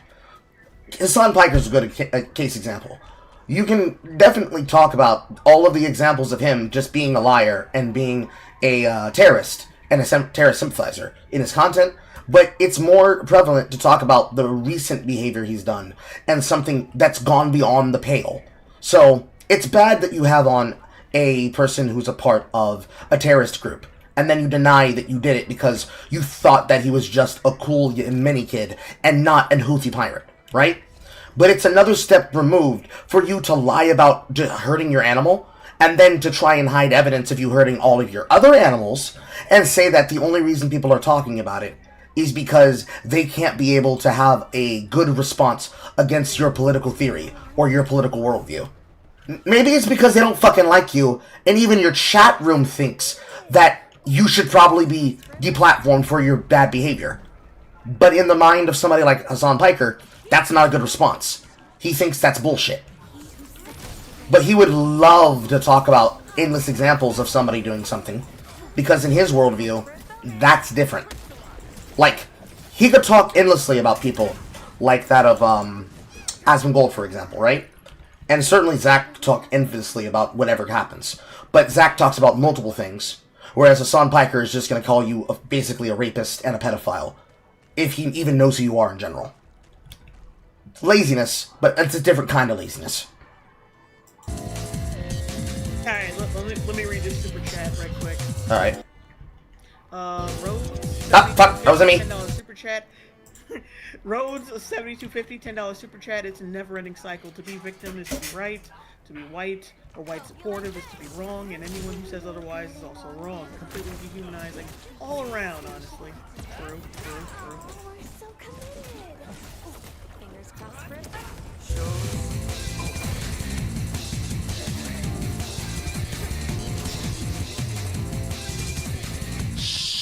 If Massa catch me out here, I'ma get in trouble. I'ma teach you how to be one of the good ones. That way you get to sleep in a big house like me. Earlier we...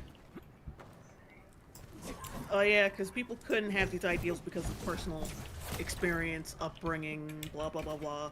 It's just to, and it's all just projection, because you know this is the only way he can get access with other, like, with white leftists who are more famous than him.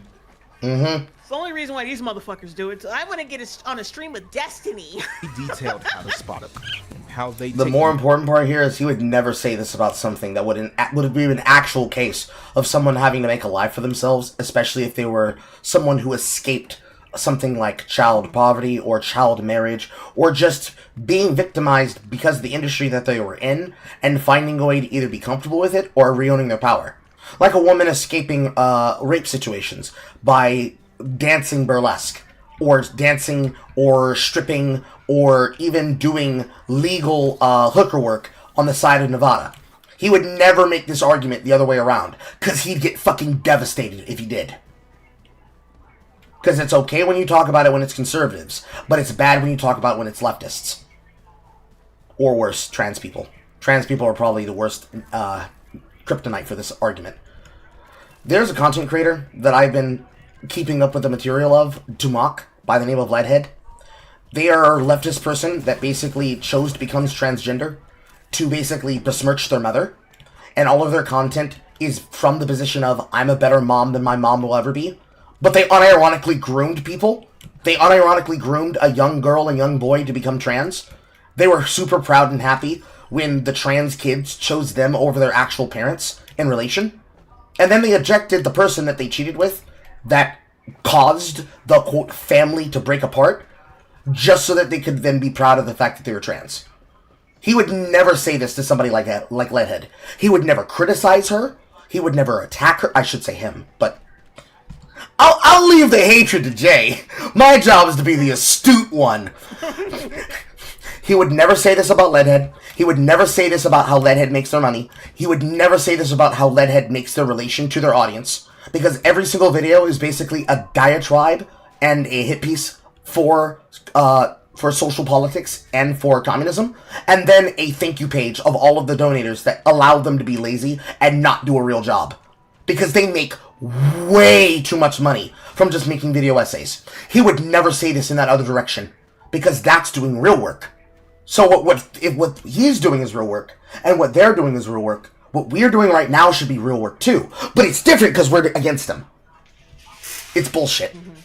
Many different forms, and ultimately what their purpose is in regards to white supremacy. However, in this section, we're going to teach you how to, specifically how to be a knight, essentially what tactics they use and how they lure in moderate and more conservative leaning black folks. The reason why we're focusing more on the knight is because it's the more lucrative and harder to spot out of the two. See, the jester is obvious. I disagree.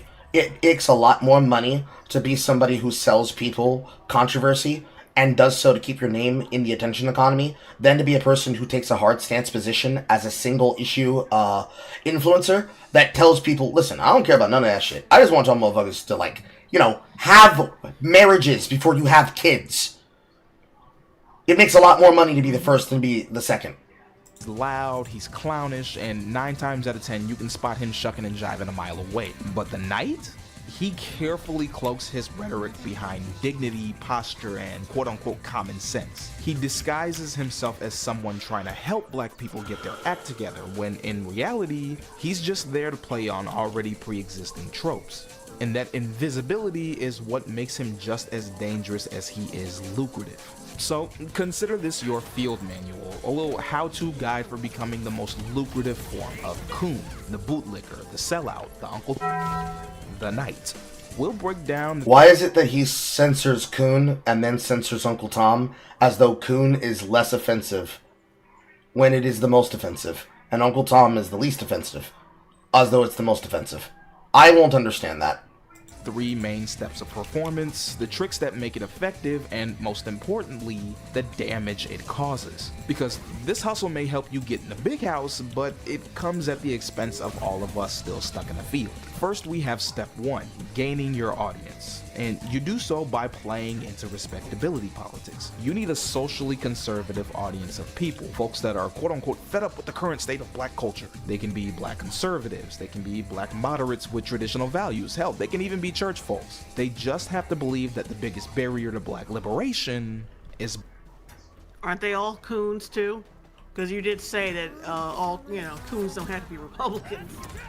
So they're coons too, right? Is black culture. Right. Your job is to feed their frustration by antagonizing the culture itself. Remove any sort of nuance from your argument. You need to frame hip-hop not as an art form, but as the cause of community destruction. That crime... Pause.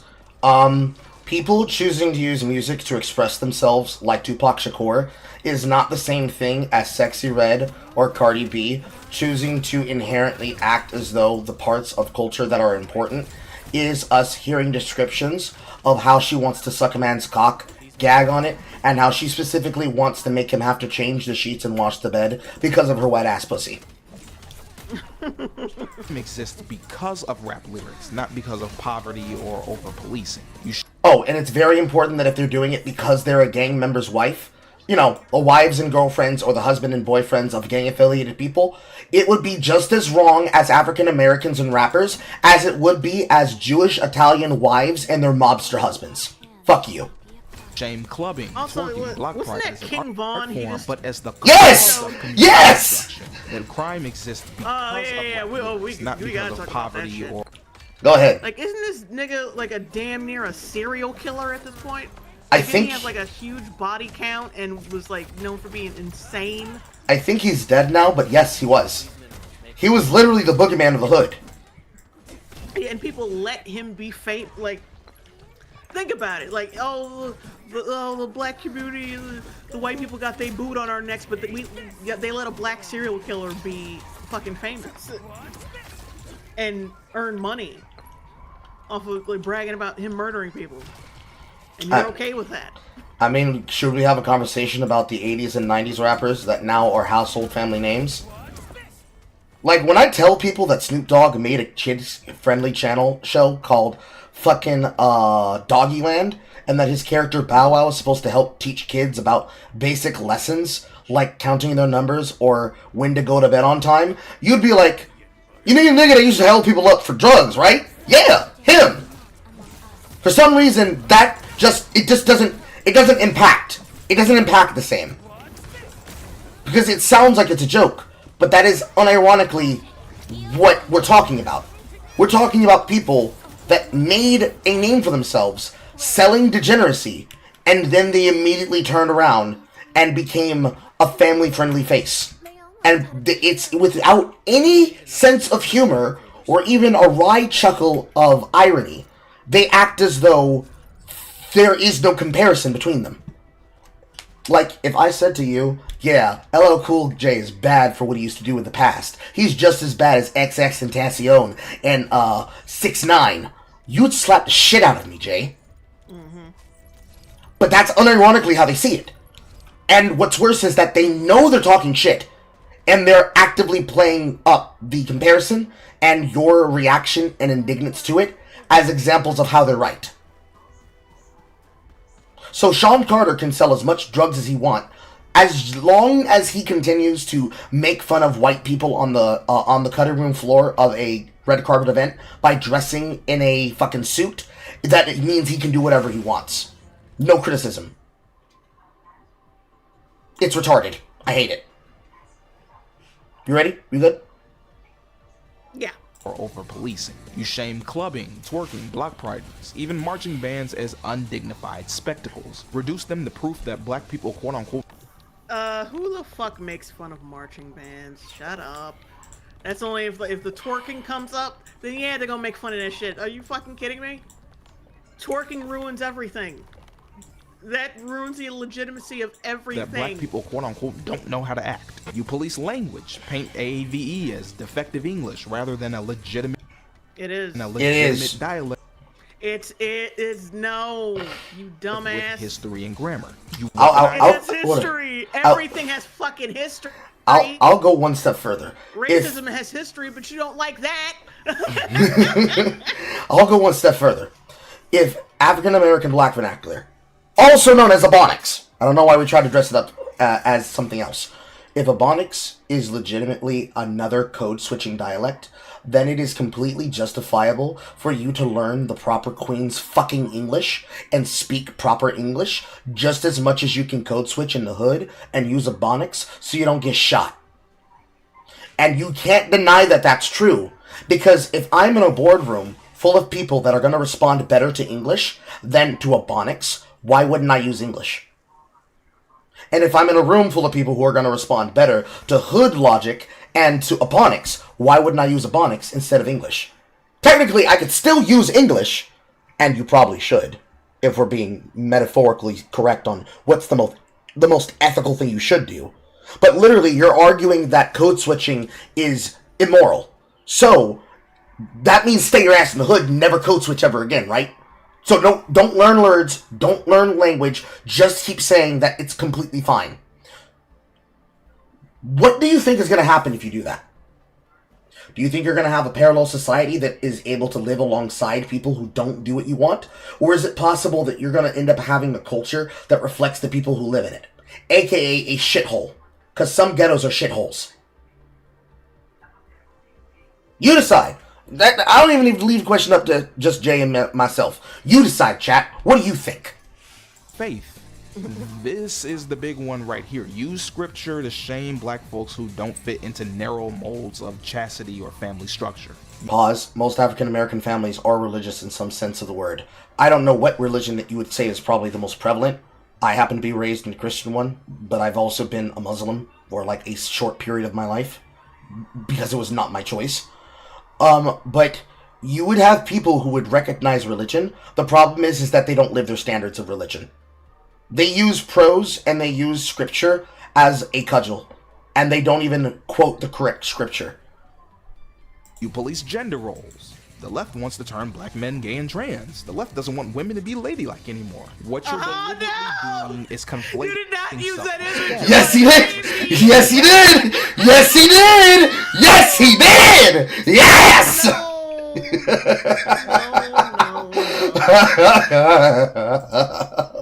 It hurts me to laugh.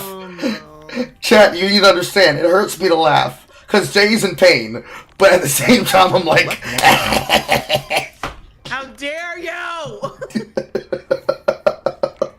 Black men, gay and trans. Gay and trans. The left doesn't want. Also, there are black people who don't even have to be Republican or conservative who also believe that Hollywood is not a good place for black men to be, or like to be portrayed, because they're all tied up into that LGBTQ shit. Mm-hmm. So they just knock it off with that shit.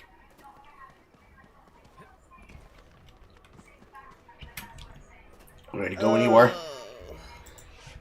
Women to be ladylike anymore. What you're deliberately doing is conflating self-respect with respectability politics. They are not the same thing.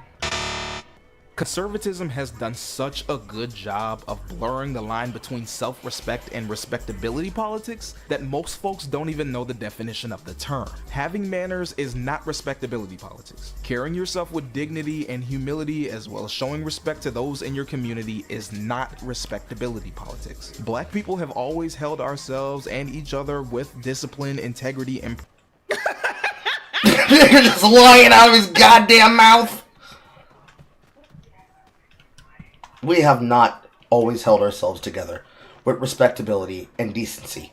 Hell, we didn't used to use the word normalcy over normality until the last 4 years of our lives collectively. I don't care who the fuck says otherwise. The shit was normality, not normalcy. We are not people that recognize this bullshit as a group because we inherently seem to think that we are above the idea of someone reminding us about a standard that we have to fulfill because we treat it like control. And it is control because we're telling you to remember that your behavior is not tolerated just because you think you are different. Sometimes you're going to be recognized as a member of a group. And sometimes the recognition people have in that group is going to be used against you whether you like it or not.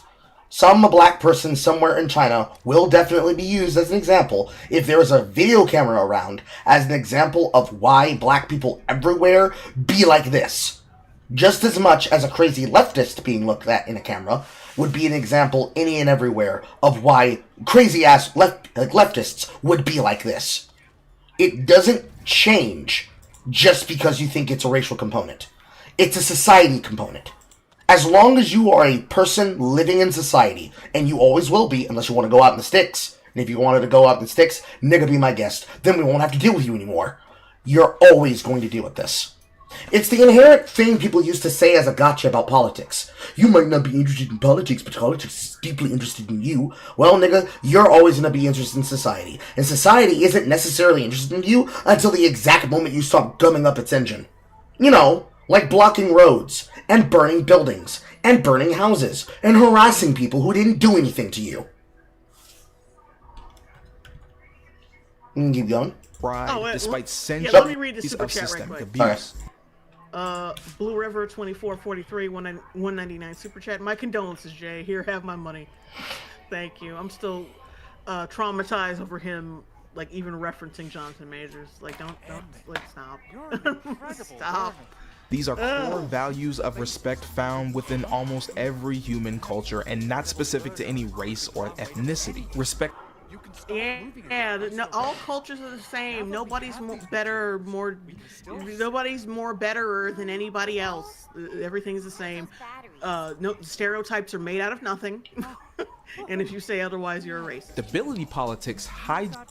And I love how he used that fucking community college ass fucking ad to make his point. Not even real footage of random black people living their lives. Just some staged bullshit. Thanks, guy. You really made your fucking point. You really made us look great there. Pop that Stegs 9070 $5 super chat. We was policing ourselves and shit. Yeah, we were really policing ourselves during the Summer of Love. We were really doing that instead of like, organizing, doing something beneficial for our community. We burnt it down. The way that he that was us. No, go ahead. The way that he envisions us policing ourselves is like, what was that very old black lady's name? Tyrone, Cecile, something. It was a T name and then Celie, actress who was in almost all of like the quintessentially good Tyler Perry movies and plays. He imagines that black people police themselves like an old black woman, like the actress I just described, coming out of a fucking house and seeing a bunch of niggas acting indignant and saying, "Take your place!" from that one Medea family reunion film. Or, in the case of Aaron Magruder, Martin Luther King coming back from the past and saying, "You inherently dumbass niggas, took that shit the fuck off!" Because he doesn't seem to understand that niggas don't listen when other niggas tell them something. The only time niggas listen, not black people, niggas. The only time niggas will listen to somebody else tell them something is when there's something in it for them for their benefit. Like, nigga, come on and act right so we can come get this money / food / benefit. No other time. Because it's a problem for the culture. The chat won't figure out who it is I'm trying to talk about.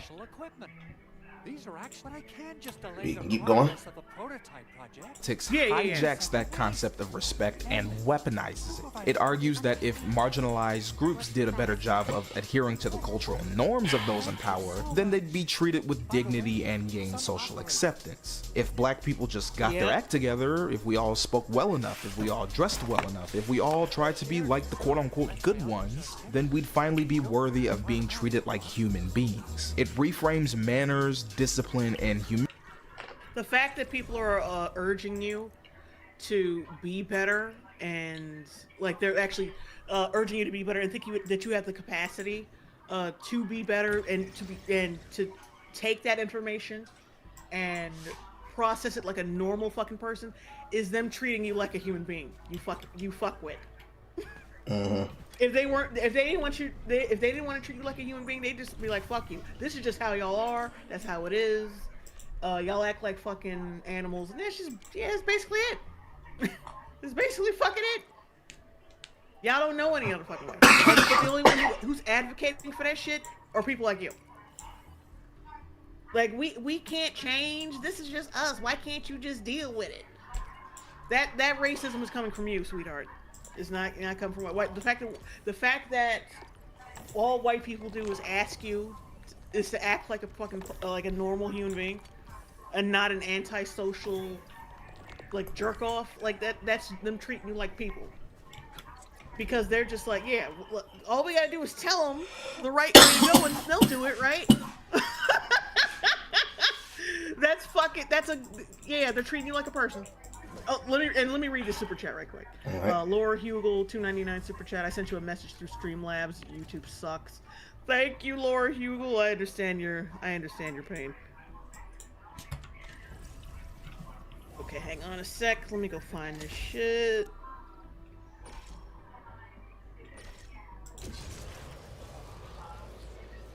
Oh, you know what I can't stand about these fucking emails? They don't show the fucking message. I gotta go log in to see the message. Yeah.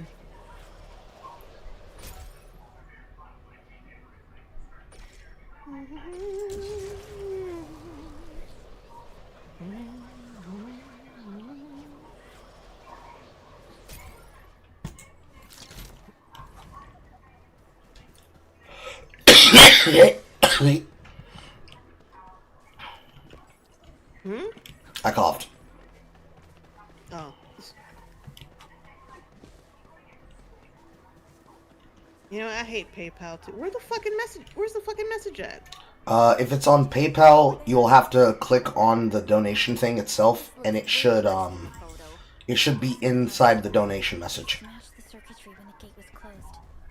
Those inside probably want to keep everyone out. Son of a bitch.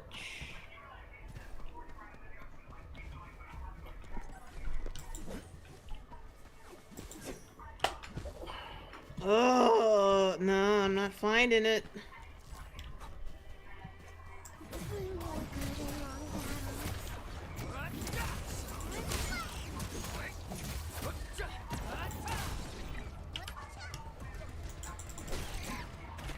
We made another step forward, Enfielders.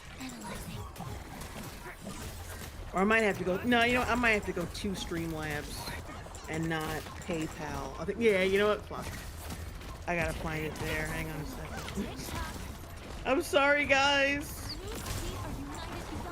I can't believe we're almost 30 minutes into this video, though. I didn't think we'd get this far.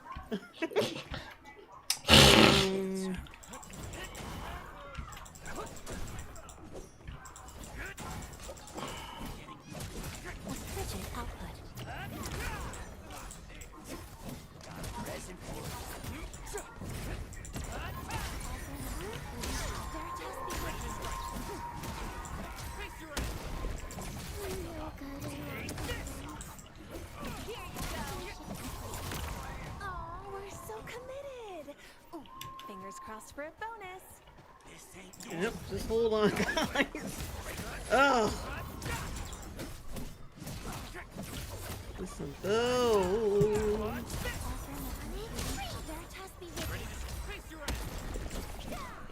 Arcs have opened my eyes. for something?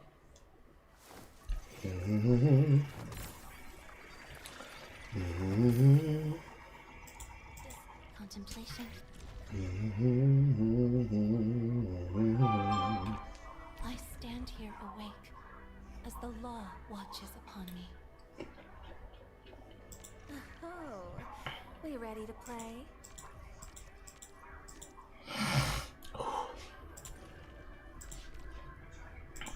Who's the test subject this time?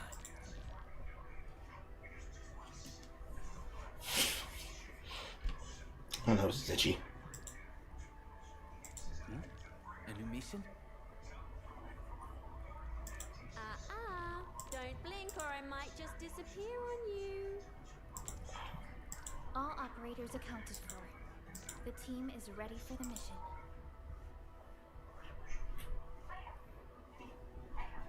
Hello? Yes, what? No, not you. I'm talking my thing. Okay. Administrator, I shall pray for you, Administrator.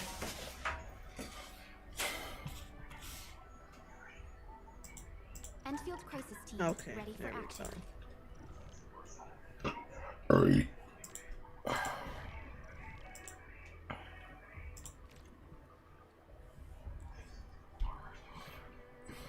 It's break time. Over already? Endfield crisis team ready for action. Who's the test subject this time? Well, Endman. Seems like fate brought you right to me. Lead us in our next step forward, Administrator.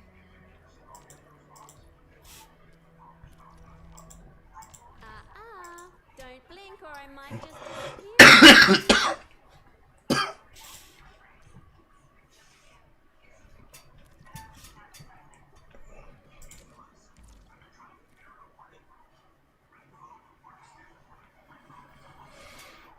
Oh, forget it.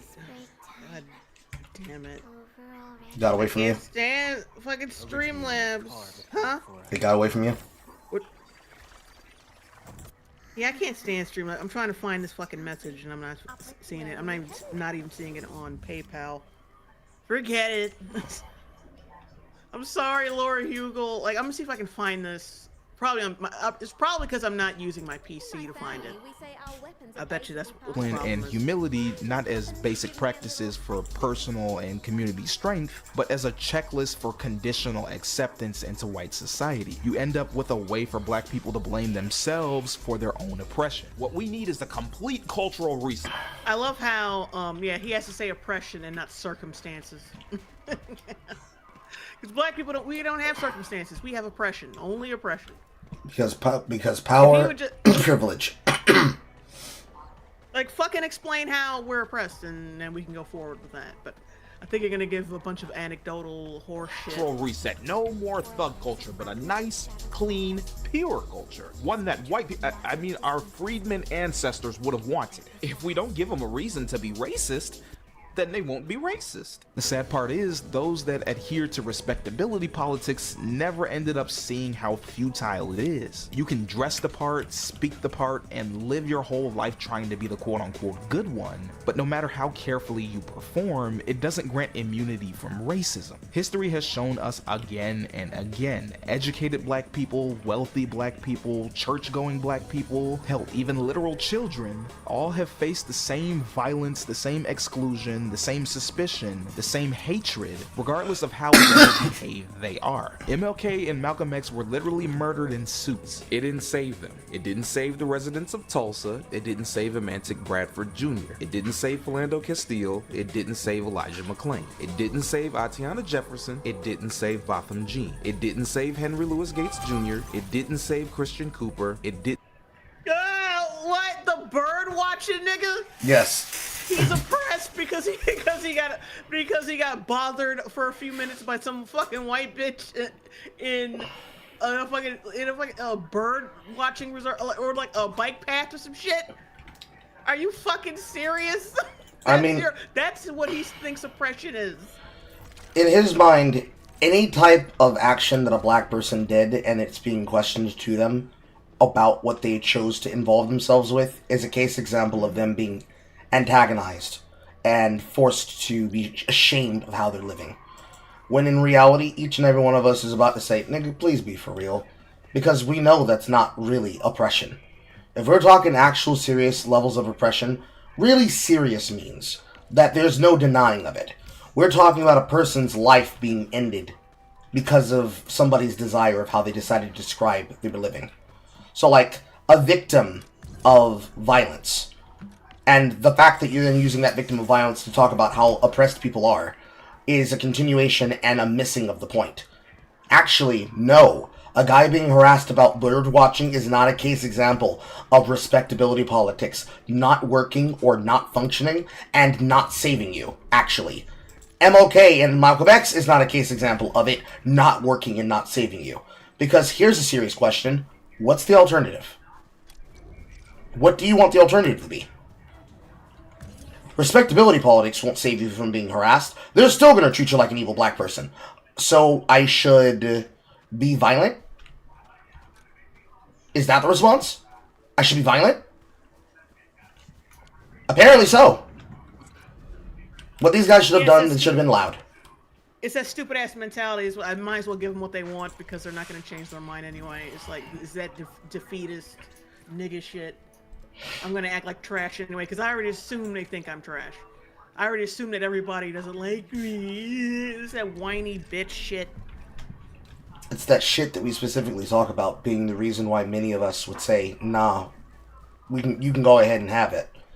Because somebody said Christian Cooper was like cruising in the park. I don't know about that. I mean, look at his shirt. You're wrong for that. But it's like what you want people to do and what you want to be true are not always going to be a thing that you're going to have to accept is going to come to you, right? You want people to say the reason why this happened is because they're racist people. But if he was, in fact, a gay man, cruising in the park, looking for other gay men to stick it up the butt in the bush, and he ended up getting fucked over by a white woman who was sticking up a different kind of bush, and thus getting in his ass a different way, politically, I would rather have one of these things over the other. Because one of them, we can have a conversation about that. We can have a conversation about fixing social woes and social issues from somebody antagonizing someone politically. Rather than you take up victims of crime that probably falsely used the victim mentality to give themselves the ability to hide behind the perpetuation of a victim status so they could get away with eternally victimizing themselves. Because it is easier to say you could have done something than for you to say, I couldn't do anything. Because we know you could have done something. You could always do something. You have just as much responsibility with choosing to act out as much as you do with choosing to decide to blame Whitey. But every single time you choose to stand on the corpse of black people, you are doing the very thing that makes you a victim. It's not that victimization never happened to you. It's that in spite of victimization happening to you, you have chosen the harder choice, which is to say that I can do better. And by choosing to hide behind the deaths and the bodies and stand on the deaths and bodies, what sounds like, well, I should do this. I should act out like this. This is the exact moment I should act out. That's the coon shit. Some of these are going to get a lot worse. Christian Cooper's not the worst one in this list. It didn't say let's go back. Let's look through this a little bit. MLK and Go ahead. Malcolm X were literally murdered in suits. It didn't save them. It didn't save the residents of Malcolm X is murdered in suits. Nigga, that does... Are you fucking stupid? They were bringing about social change and trying to uplift black people during a time where there's a certain group of people, Democrats, who didn't want them to be uplifted. So yeah, that's why they were killed, not because they was ignorant ass niggas. Like he's even delegitimizing people who are actually prominent for black culture. Them niggas was just wearing suits. They just got shot. But like they're fucking comparing. He's comparing apples to oranges. He's comparing motherfuckers who were assassinated to a bunch of niggas who, some of them probably well, let's look at their list. Let's look. Tulsa, it didn't save Amantic Bradford Jr. Army officer heroically intervened during an active shooting in Alabama while a good guy with a gun shot and killed trying to help. Like I said, this motherfucker, it would be easy for him to distort the details of what happened in each of these cases. But that because you cannot, the fact that he even used that Christian dude, like the bird watching motherfucker, that's already a red flag. Bradford Jr. It didn't save Philando Castile. A cafeteria supervisor, blood by the kids, licensed to carry, calm, compliant, killed in front of his partner and Castile, daughter. it didn't save Elijah McClain. Gentle, soft-spoken massage therapist known for playing violin animals, killed walking home from the store.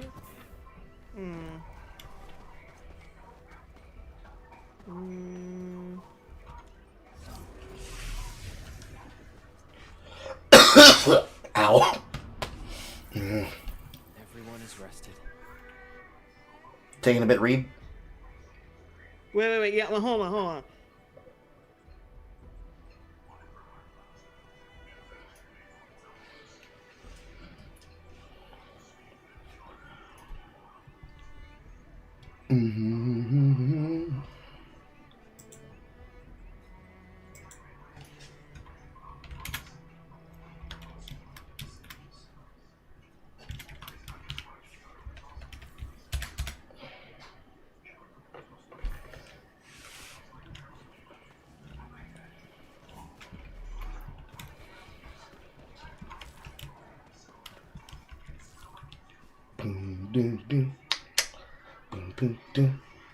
Out of the box, out of the box, out of the box. Well, that's one legitimate fucking case. Claim it didn't save Atiana.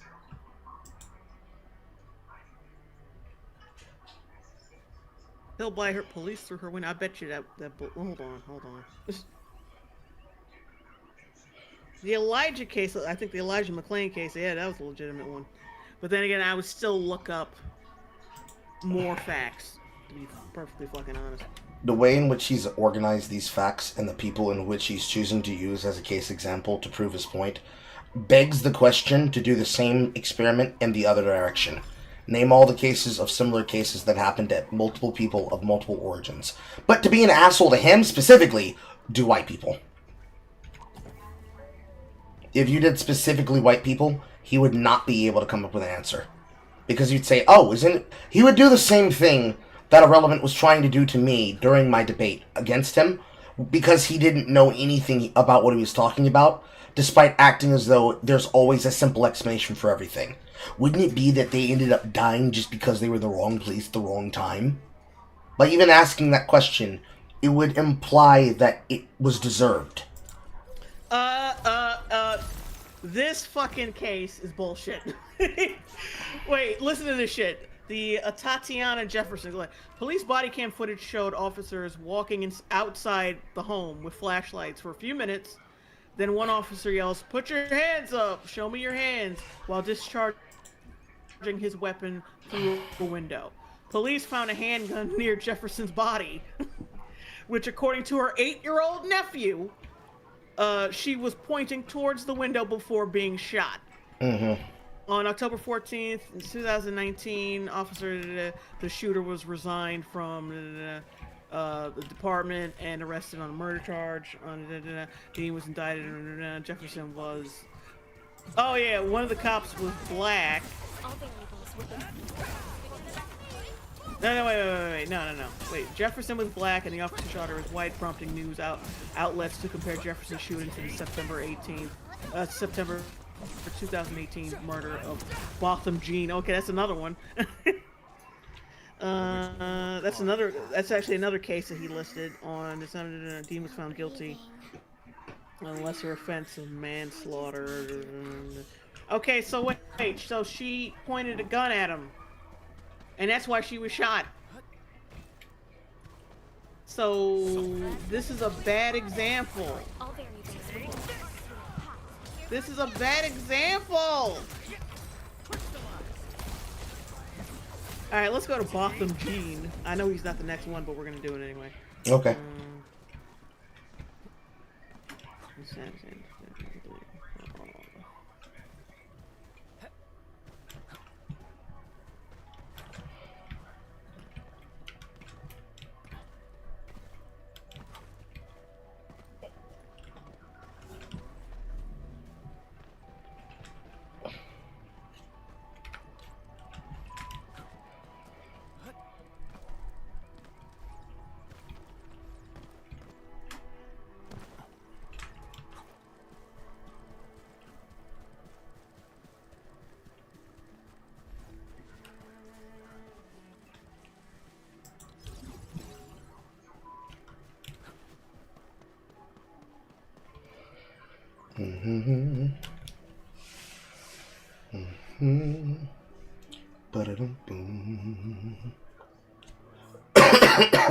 Ow, my chest.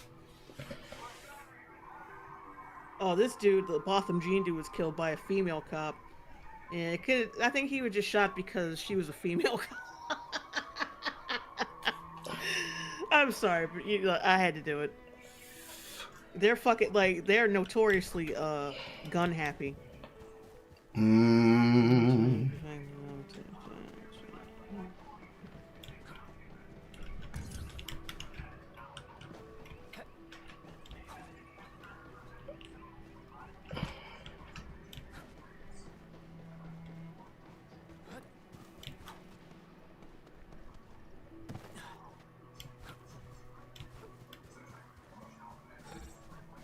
Yeah, I think he was killed, though, because she's a female cop and probably a moron. Something along those lines. Because they had a habit of doing that. Like, female cops had a habit of Jefferson, it doing didn't that save Botham Jean. It did. doing dumb shit. Oh, okay, wait, he was next. Never mind. It didn't save Henry.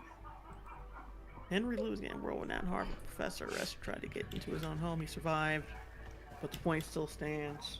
Okay, wait a minute.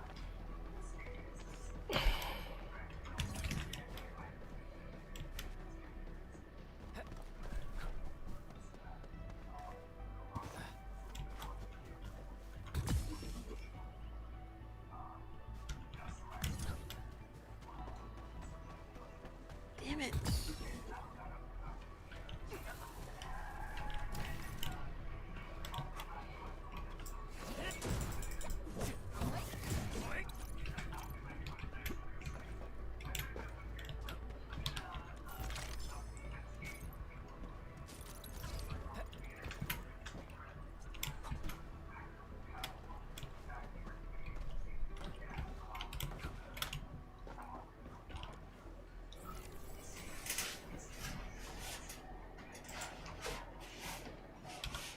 Originally will carve a path for us.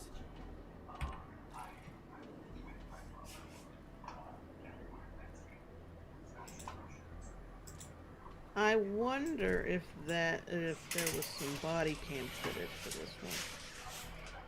Like, basically with this dude, somebody called the cops on him, and then the cops showed up, like he's supposed to do, and questioned him, and said the dude immediately got a little niggerish, and then shit happens. Like, he survived. He didn't even get shot. It was just like, I think he got arrested.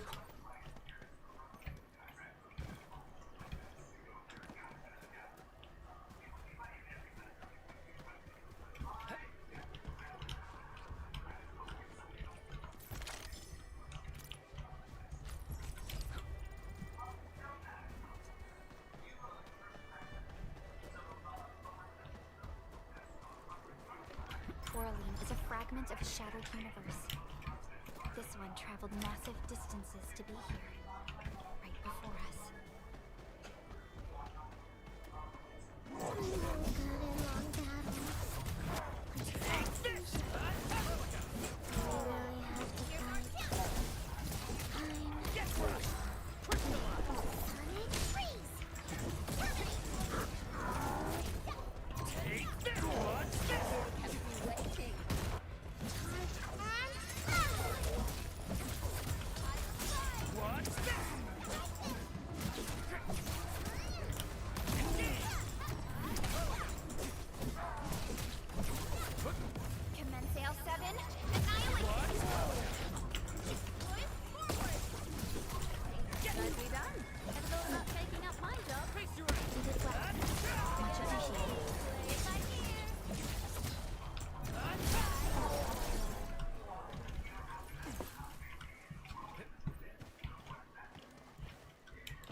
Okay, this one was just fucking stupid.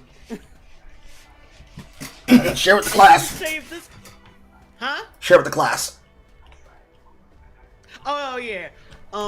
Yeah, somebody called the cops on him because they said somebody was like trying to rob. I guess they mistook him for somebody trying to rob his house or some shit. Mm-hmm. And then they came over and then questioned him. Like he got a little hinky. And it the cop tried to get him say well come outside so we can talk or whatever, and the dude got like I said he got hinky over that, and then the cop arrested him for disorderly conduct because of that. So yeah, it's one of those meth scenarios. It's like, Louis Gates Jr. It didn't save Christian Cooper. Like, stop it with Christian Cooper and that bullshit. Tamir Rice, 12-year-old boy playing in the park with a toy gun. Cops were killed over said toy gun. Yeah, this was a tragic situation, but never point a fucking gun at cops, especially. Like, just don't do that. Don't fucking do that ever. Don't point a gun at cops. Don't point a gun. Go ahead. Go ahead. I was gonna say, like, the fact that his parents did not teach him that is bad enough. Is like what?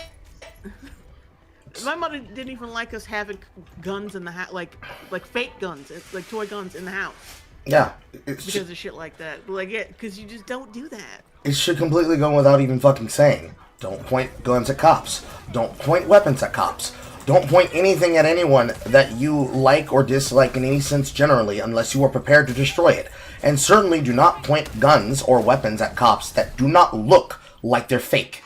And even when they are fake, don't point guns at cops.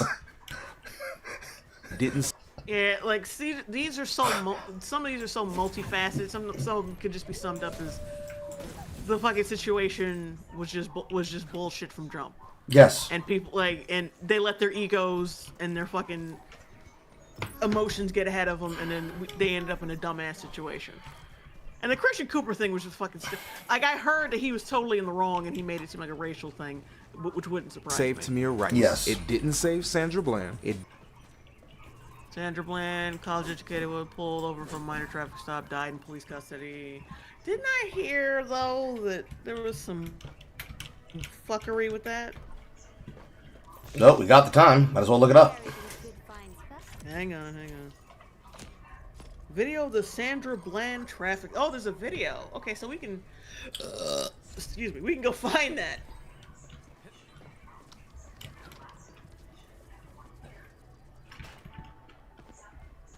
Let's go find it, because why the fuck not? I think it's only a 2-minute video.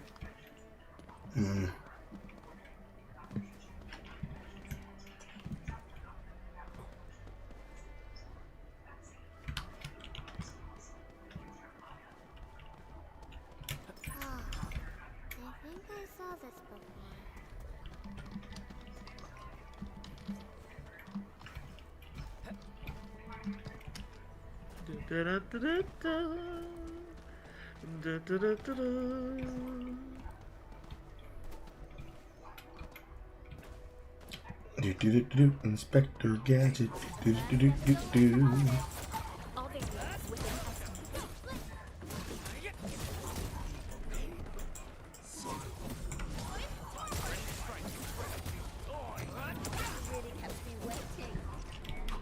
Oh, sorry about this, guys. My shit could be a little laggy.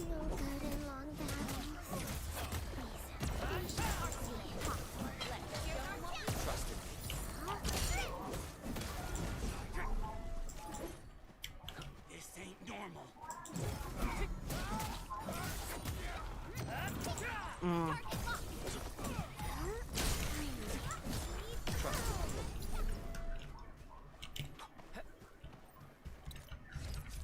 So you were speeding.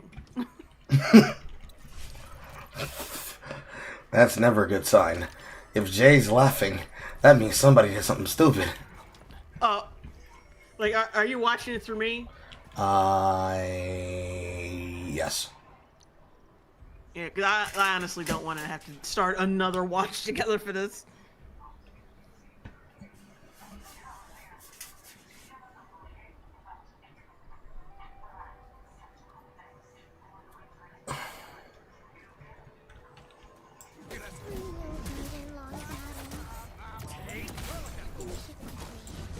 All variables within estimates.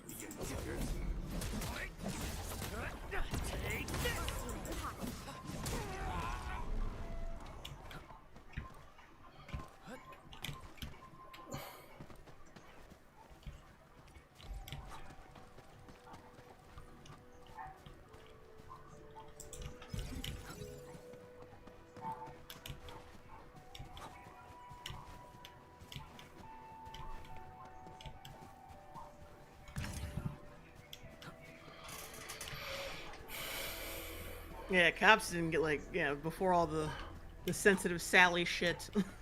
They actually they didn't try to argue with these motherfuckers.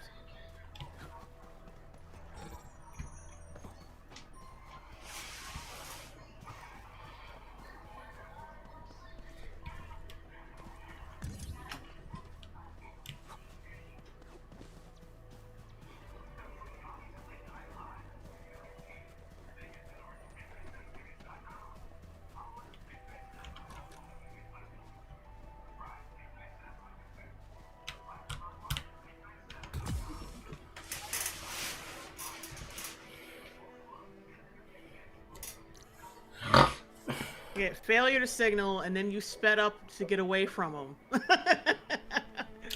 All things that you don't fucking do. Yeah.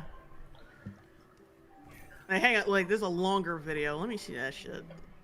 This one's 5 minutes. I want to see the whole thing. The worst part is that even in the fucking footage, as you get out of the car, because I have it deafened with my output, so I'm seeing the video of the stream, but not hearing the audio, because I already know what the audio says.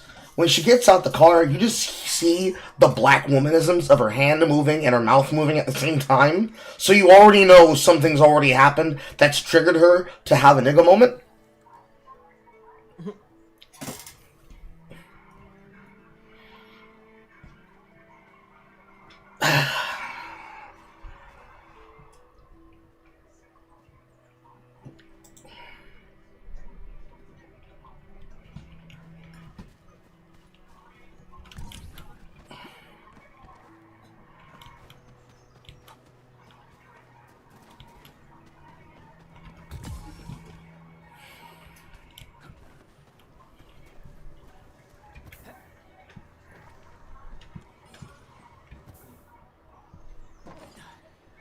Yeah, see, this is like a polar opposite of how cops deal with people now.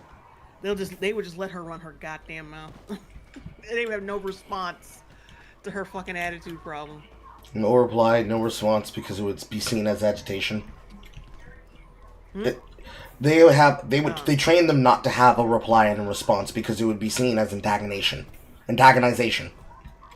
Like, you're telling them don't speak that way, therefore I was controlling her speech and I was treating her in a way that made her fear for her life. This has been something people have actively tried to use in court to justify disobedience of a lawful order. Even when I was still not a part of the Fed system and working for the government, people would make this accusation all the time. Well, you see, I was in fear of my life. I didn't know what was going to happen. They just kept telling me to do something. And body cam footage in that situation as well was the winning factor. Because every single time it was, ma'am, all they asked you to do was to pull up your pants. Well, why were they trying to make a leer at me and tell me to pull up my pants? Because they were trying to disrobe me. Ma'am, your son's pants were falling down. They asked you to pick up your son's pants. Alright, let me get through this. Because I want to get back to that whack ass video. Okay.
variables within estimates.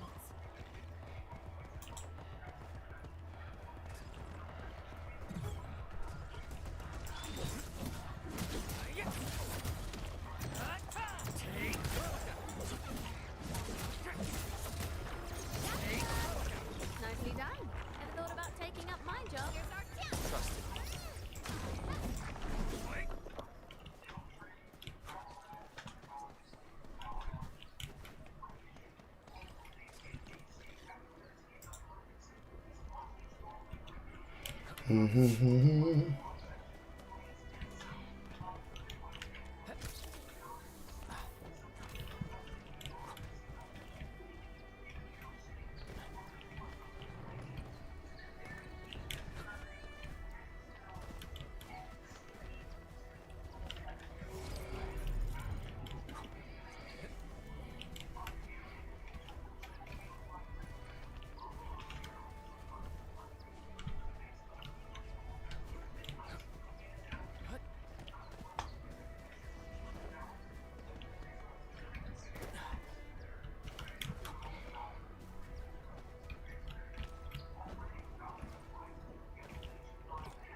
Engaging. Stay safe, team. Do we really have to fight? Fine.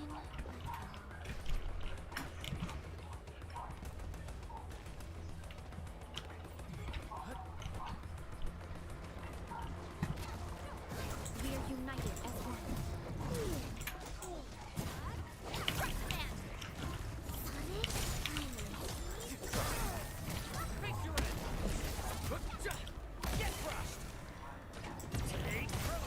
Target locked. Fire.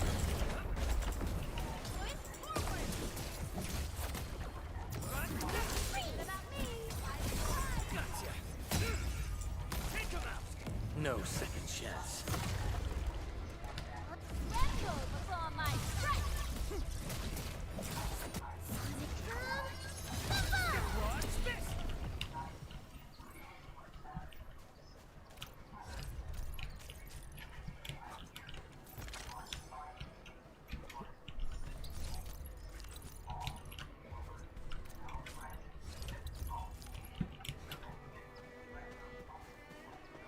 Sonic Orlean is a fragment of a shattered universe. This one traveled massive distances to be here, right before us.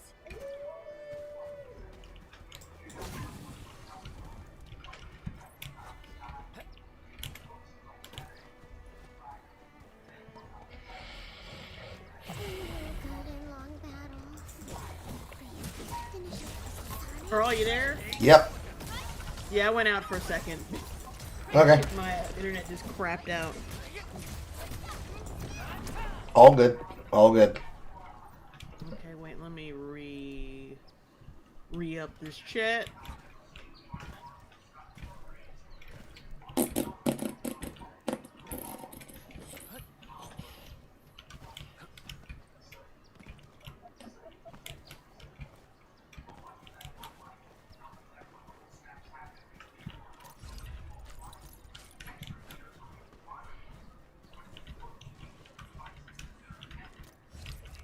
Alright, we back.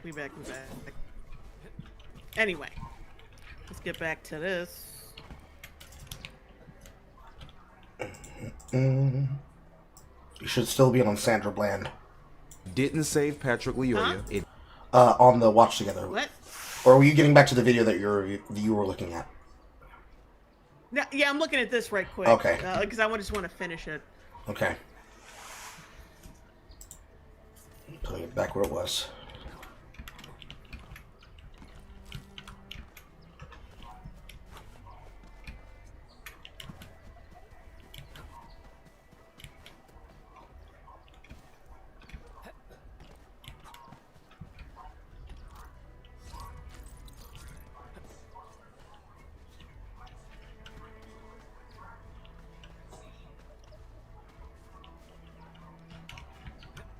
Like, what kills me is what Papillon, whatever the fuck, what was his name? Pillboy? YouTuber. Yeah, Pillboy. He was like, oh, well, being proper didn't save Sandra Bland. She wasn't fucking proper at all. What the fuck are you talking about? This is the direct result of nigga shit. What you talking about? Like, it's not right that she's dead. Of course not. But damn, like he's acting like, oh, well, she's one of them black people who was good the whole time. Like, no, not really. I don't know the whole Sandra Bland fucking case. But goddamn, you did not need to escalate this shit at all. Oh, god damn it. Screenshot the forehead. The fuck?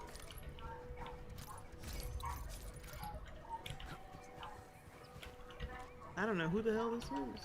Pop. That Stegs 9070 $10 super chat. I watch Donut Operator retired cop go through cam footage on stream. The EBT people act like this all the time. Ugh. Roads. Jay, you gotta drop that dollar store connection. True. I do.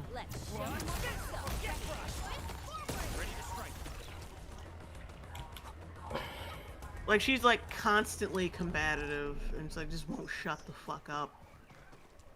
And like I said before, these motherfuckers get shot at all day. Not to mention, like, people, like I said before, people give more sympathy to a retail worker who has to deal with somebody like this than a cop who has to deal with somebody like this.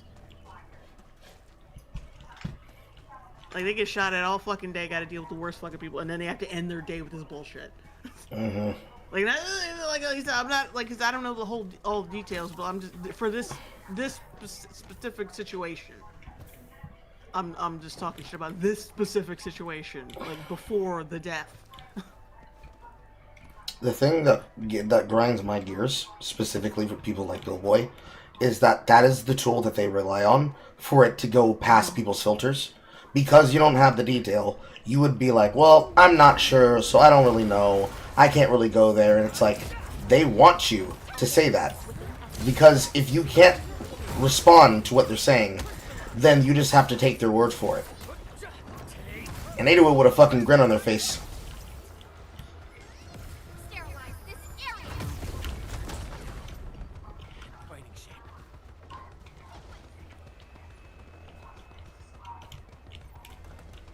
Oh wait, the fuck? Oh, Burst was like, all you had to do was follow the damn train, CJ. It's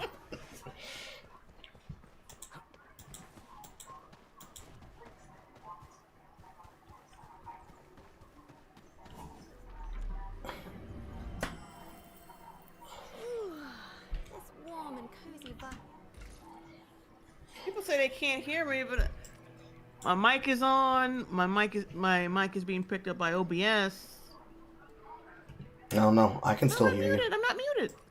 You Carl should be can muted. still hear me. Yeah. Huh? Yeah, I can still hear you. Can you go to my stream and see if you can hear me? Yeah. Like the link to my stream? Mm-hmm. Oh wait, Juan Wick said never mind. I'm out. Okay, so yeah, so apparently he can hear. Okay.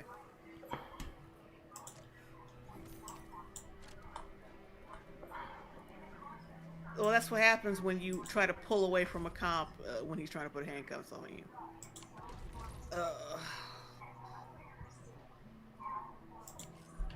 Like, all you gotta do is like comply for now, and then if you feel like you've been wronged later, then try to sue them. Yeah, That way, like, cause they won't see it coming if you're fucking you comply right now. That is, in fact, the advice that they always give you. When you know your rights and you know that you are being given a wrongful order that is being done unlawfully and of means that is suspicious, to the point that it could be considered a provocation or a profiling, you do not fight them on the moment. You fight them later. You fight them later, and you fight them in court. Because you're going to be able to easily win your case, especially if you have evidence and proof, if you choose to do something like invest in a dash cam. Because you don't have to tell them that you have a dash cam, you don't got to turn it off, they can't tell you to turn it off. You can just choose to do anything necessary as long as you are not intimidating the officer. And no, they cannot use the argument of, he had a camera on me as intimidation of the officer. You speak calmly. You speak clearly. Sir, am I being detained? Okay, can you explain to me? Blah, blah, blah, blah, blah, blah. You go through the process of your rights. You do not fight back. This was even the thing that a recent fucking protester put together. Right after the the Minnesota riots started becoming a thing. Like, this is how you ensure your rights get protected.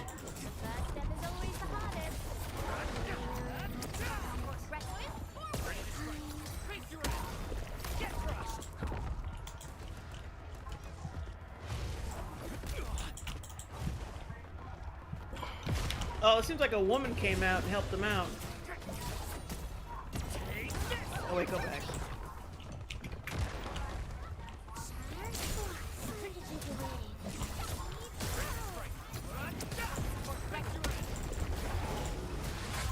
Oh, seems like he's got backup with him. Sounds like it might be a black female cop.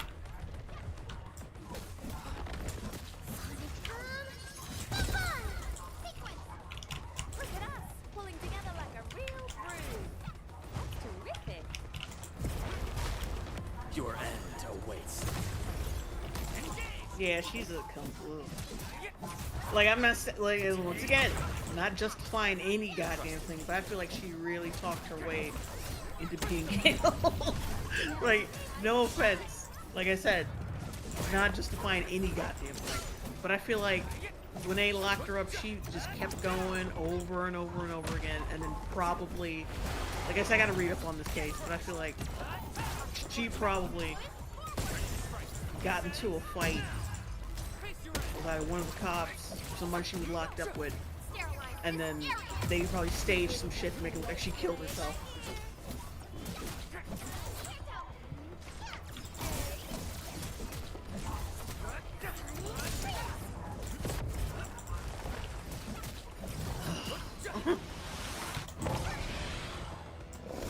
Well, that was annoying.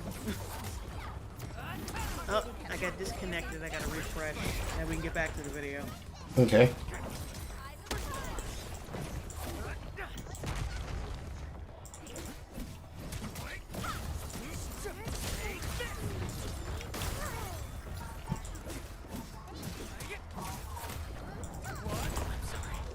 Save Botham Jean. It didn't save Henry Louis Gates Jr. It didn't save Christian Cooper. Yeah, Chris, you could like stop. It didn't save Tamir Rice. It didn't save Sandra Bland. It didn't save Patrick Lyoya. It didn't. And I love how he has to show a picture of her in his suit to prove. Oh wait, see, she was one of the good ones. Then she still got getting them. She wasn't. That fucking video was proof that she was not. She escalated the shit when she didn't need to. Like that is not someone who is, you know, proper and professional and understands, and understands not to de-escalate situations. Jamel Robinson, security guard who successfully subdued Endfield, an active shooter. Police killed him anyway. Are you sure it's because he was black and not because it was a situation where there was a shooting and they probably got trigger happy? Like, I'm not saying, like I said, once again, I'm not saying it's, but you can't label everything as like, oh, this was racism. Some shit is fucking complex. And there are other fucking reasons for things happening.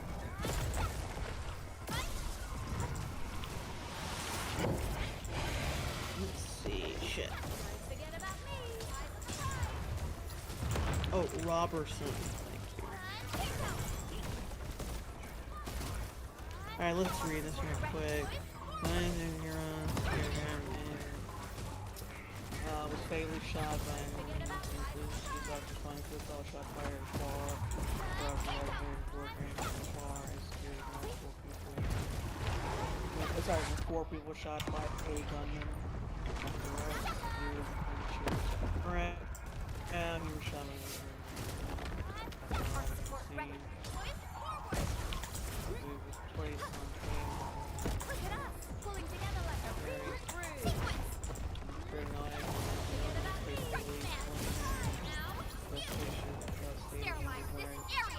black clothing with no markings.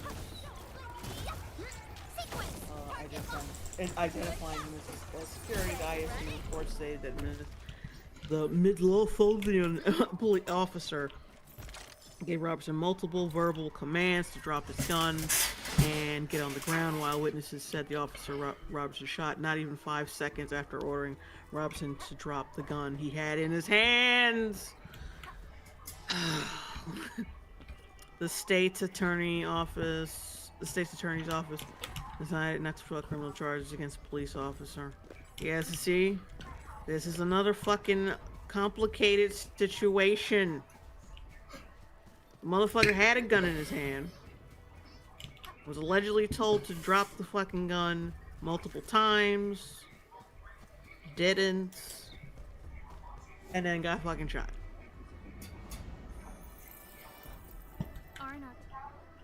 You know what? I would love some fucking videos.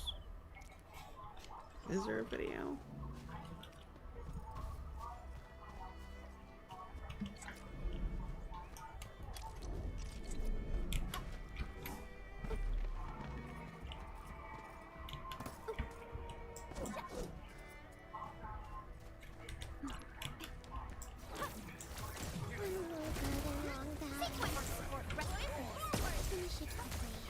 An eyewitness told reporters that after the shooting, another officer had turned to the officer involved and said, "Man, you didn't have to do that. You didn't have to do that. We know these guys.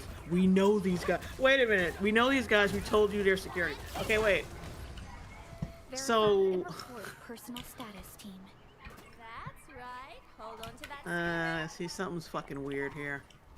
A statement by the police chief sent upon arrival, officers learned that there were several gunshot victims inside the bar, and the police officer encountered a subject with a gun and was involved, and an officer involved shooting the subject.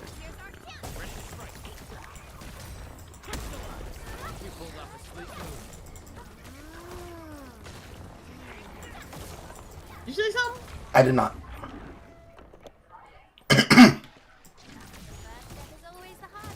Yes, this is another one of those fucking situations where you cannot just call this racism. Yeah, this sounds like miscommunication and trigger-happy bullshit.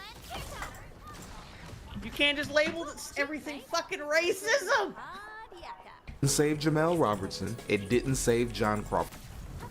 On the phone purchasing an airsoft gun from Walmart, no threat.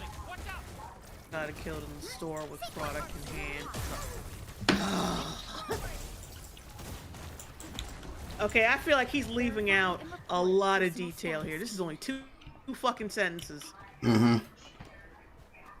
You're leaving out a lot of shit, bro. He just had an airsoft gun on the phone, and then where'd the cops come from? Like, why were they there? He didn't even mention it. Oh my god, let me look this up.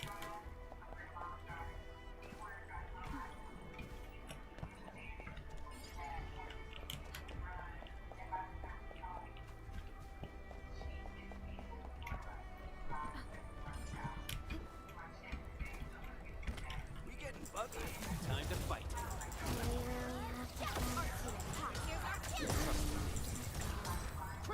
The killing of John Crawford occurred on August 5th, 2014. Crawford was a 22-year-old African-American man shot and killed by a police officer in a Walmart store in Beaver Creek, Ohio. On your day, he was holding BB gun that was for sale in the store. The shooting was captured on surveillance. The shooting was captured on surveillance video. Oh, the surveillance video. I need to see that. Like to protest. Grand jury declined to indict the two officers involved in criminal charges. Crawford picked up an unpackaged BB pellet air rifle inside the store sporting goods section and continued shopping in the store. Another customer, Ronald Ritchie, called 911 claiming that Crawford had been pointing the gun at fellow customers.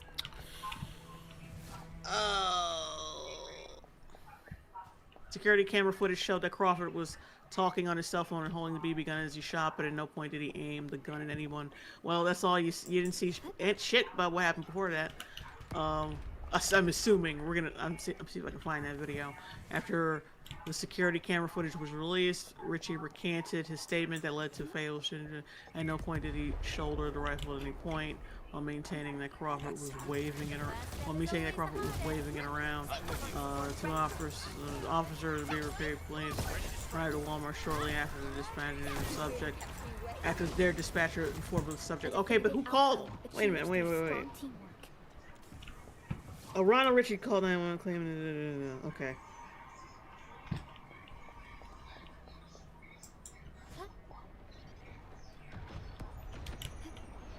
Okay, why call the cops on him if he wasn't waving it around? You could say that the guy who called the cops on him might have been racist. The two officers be very. Second person, Angela Williams, died after suffering a heart attack while fleeing from the shooting. Police account. According to the initial accounts from Officer Williams and the other officer involved, David Darkow, Crawford did not respond to verbal commands. Crawford did not respond to verbal commands to drop the BB gun and lie on the ground, and eventually began to move as if trying to escape. Why would you do that? Believing the BB gun was a real firearm, one of the officers fired 2 shots in Crawford's torso and arm. Crawford died shortly afterwards. The shooting was captured by the store security camera. Crawford was talking on his cell phone while holding when he was shot to death by Williams. Video shows the officers fired almost immediately after entering the store. From the video, it's unclear whether officers gave verbal commands and whether Crawford was shot before or after he reacted to the... Why would that... Hold on. I gotta find that video. I gotta find that video. Good work, everyone. I gotta find that video.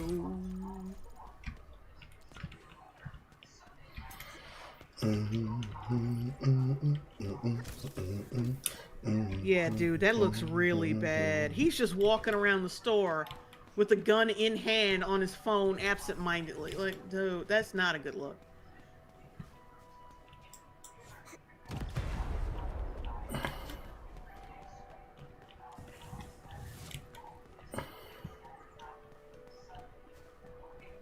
Yeah, that was a really dumb fuck. Hold on, I gotta find this video.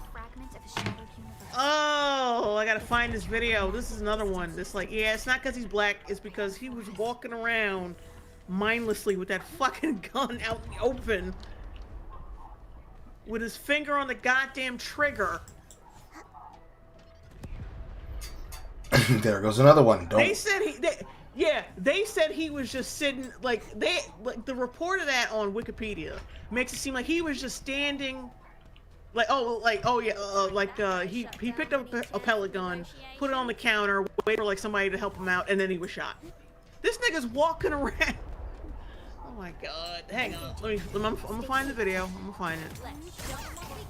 But see, this is another case of like a circumstance is just being fucking retarded. Someone getting dead because of some retarded shit instead, like, no, you can't say this is racism. Would he just gotten shot for no reason without the gun in his hand?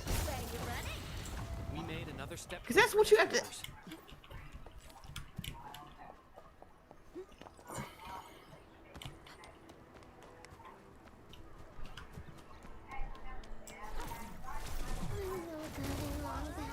And if the police officer would have been black, nobody would care about this goddamn story. You wouldn't need to specify the races.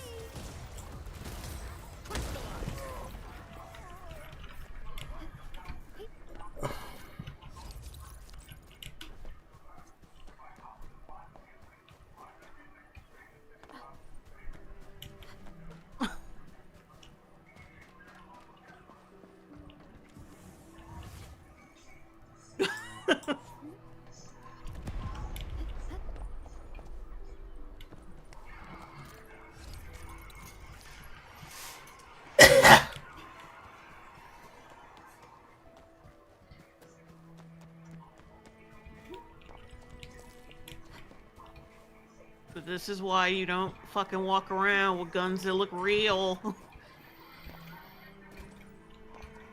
Yeah, but that dude who fucking called should have known his shit. Like, just mind your business until you actually know something's going on. The cop is not at fault. The dude who fucking called should be at fault for that. Because the cop is only trying to do what the fuck he's going by off what he's being told. And the motherfucker is walking around with the gun absent-mindedly like it's nothing. Adam Milan, 90. 250 RSD. Howdy, J and C. I just tuned in, and tonight's topic seems fun. Do you think the maker of this video would ever talk about a guy like Johnny Bennett? Who is that? Not sure who that is, but thank you for the super chat. I'll probably look that name up later. Blue River J's channel is close to becoming a true crime channel. Like, yeah, a lot of this shit is just like stupid bullshit. Like stupid, miserable circumstances off of stupid bullshit. Shit that could be easily solved if you just add some fucking common sense. Unfortunately, and it's unfortunate to say, but for African Americans, this kind of common sense is an uncommon drop table. They don't get access to this because they have to pay for the premium version of a soul. Holly Fauci was like, bruh, how were people supposed to know his intent with it? Holly Fauci, gun etiquette, people. Gun etiquette, yeah, right, exactly. Walking around with your fucking hand on the goddamn trigger like you just got done shooting somebody. Yeah.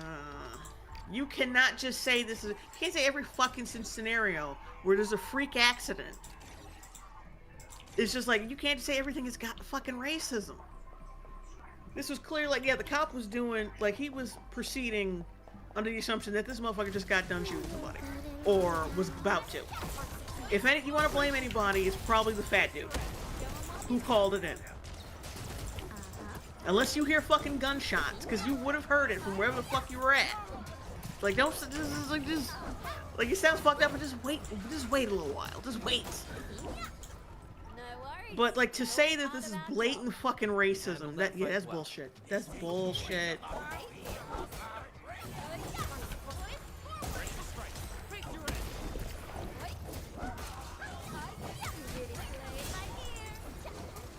Outstanding technique. Impressive. We're in perfect. I feel like there was a but after that. A definitive outcome achieved through strong teamwork.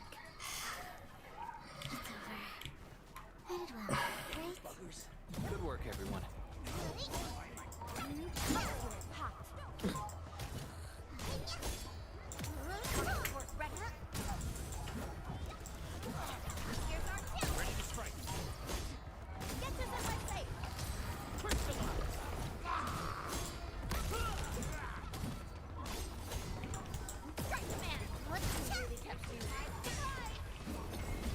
We're in perfect sync.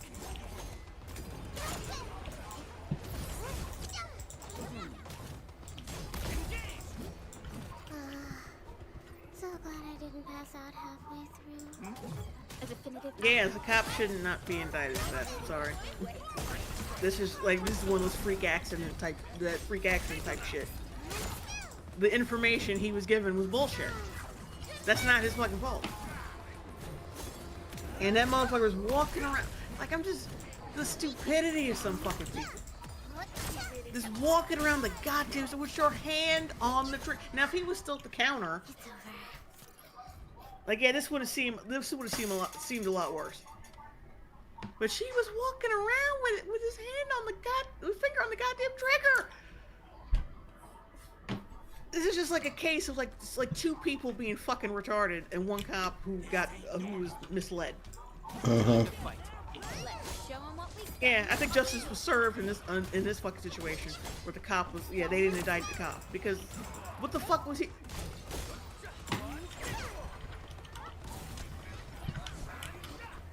And then he started to run. Why the fuck you running?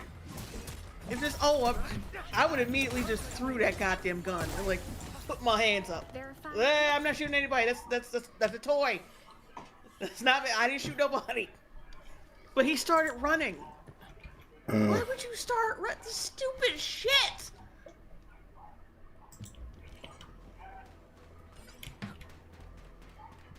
Or did he wait? Or did he drop it? Hang on, rewind that shit.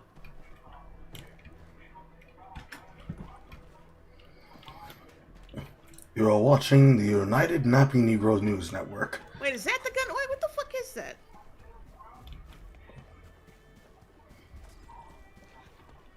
Oh, people loved virtue signaling back in the day. Jesus Christ. Loved back in the day, still fucking do. They just couch it in something else. Or they pretend that SJW was never a term that existed. Yeah, this is just a case of like two people being fucking retarded and one cop who was misinformed.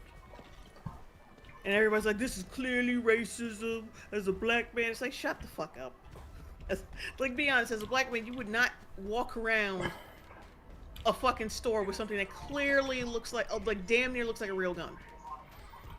Absent-mindedly. Like, this is not the actions of somebody who's afraid to live as a black man in America. He's comfortable as fuck. There's a big $5 word that I can't remember off the top of my head right now that basically explains that if you say things like, I live under white supremacy, the government are going to kill me, blah, blah, blah, blah, blah, your behavior has to align with the belief that you have. So, like, if a woman says, ma'am, why did you kill your husband? And she says, I was in fear of him. And then you get a racial profile and a personality profile of the man, and it's like, this man was a soy boy. He praised the floor on which women walked. Nigga, this motherfucker could not raise his hand to do violence against women. And then if you have a footage and tape of this woman beating the shit out of him, what's more likely? That he was secretly an evil monster that changed his personality? Or this bitch is fucking lying? The behavior has to match the personality trait. And in many of these cases, they don't fucking match.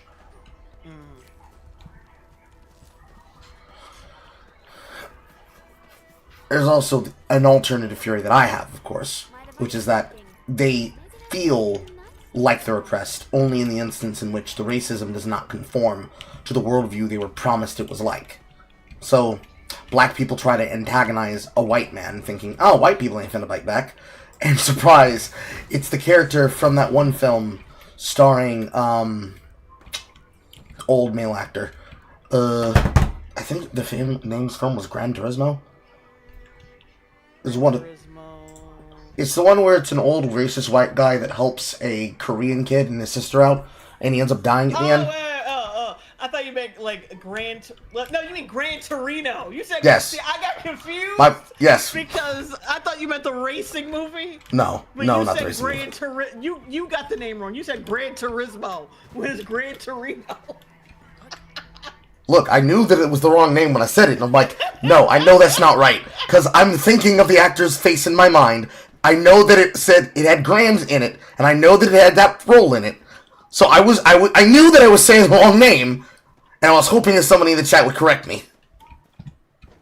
Alright, look at the white dude, like dude's trying to like cry over some shit that has nothing to do with racism, and the white dude's like, nigga, shut up. Stop trying to cry over this shit. You know damn well this is like it's a case of some stupid motherfuckers, like just a freak accident centered around two dumb motherfuckers. It scares the living hell out of me. Like, nigga, shut up. Just shut up. Yeah, so this was a case of total stupidity. Like I said, yeah, not acting like you live under a white supremacist rule at all. For the third, it didn't save Ralph Yarl. So fuck? Ralph Yarl. 16-year-old honor roll student and band kid. I know he's gonna bring up that fucking kid who hung himself. I know he's gonna do it. I can see it. I already see it coming. 16-year-old honor roll student and band kid went to pick up his younger brother. Shot, survived for ringing the wrong doorbell. Oh.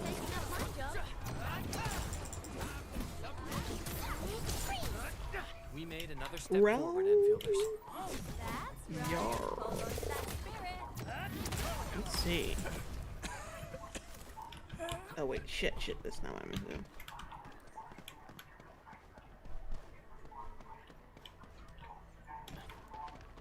Okay, yeah, he's the one. I think I've heard of this 16-year-old boy who was shot twice after ringing the doorbell at the wrong house. Jarl was trying to pick up his twin brothers and mistakenly ended up at the wrong address.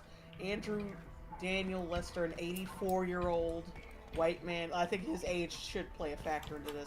White man was charged in April 17th, 2023 with armed criminal action and first-degree assault, the equivalent of attempted murder in Missouri.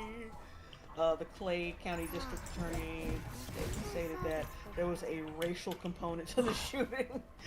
If convicted, Lester faced 10 years to life in prison. The nigga's already 84. National media attention rose towards this first of 4 unrelated shootings across the U.S. that week, which were all characterized by young people sustaining gunfire for making a harmless mistake. The shooting of 2 cheerleaders in Elgin, Texas. Yeah, whatever. Get back to the case. A trial was scheduled for October 7th, 2024, but in September, a judge ordered a mental health evaluation for October 8th. On February 14th, 2025, Lester pleaded guilty to second-degree assault. Prosecutors announced on February 19th, 2025, that Lester had died from medical issues at the age of 86. Evening of April 13th, huh? I was about to say, it's one of those cases where the man who did the action already paid for it with his life, because he probably died of partial guilt, and also he was old. On the evening of April 13th, Jarl was sent to his siblings at the 1100 block of Northeast 115th Terrace. He mistakenly went to a home less than a block away on Northeast 115th Street.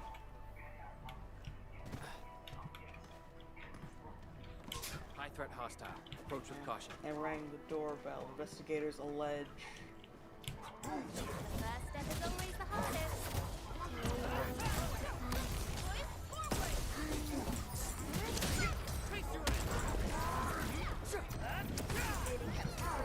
United as one.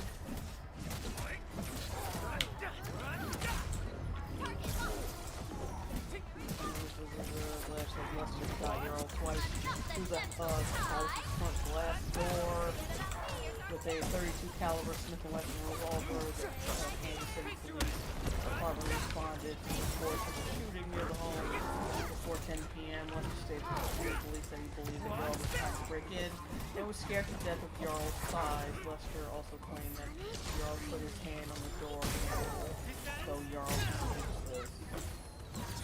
Jarl sought help at 3 different homes before someone finally complied. Neighbors had found him lying injured in the street and called police. Go out of our job. Violence is never our objective. Let's press forward. This is one rewarding trip.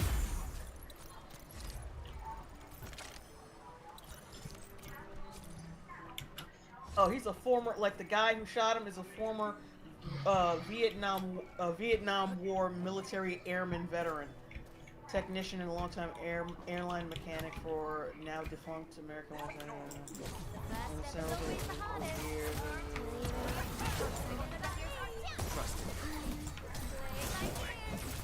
his grandson, who also resided in Kansas City at the time of the shooting, said Lester held a negative view of minorities, while other family members disputed his characterization. Through strong teamwork. So basically they're saying that the family threw him under the bus by saying, oh, he always hated black people. No, only one grandson. The rest of the rest of the family was like, yeah, he's full of bullshit. All variables.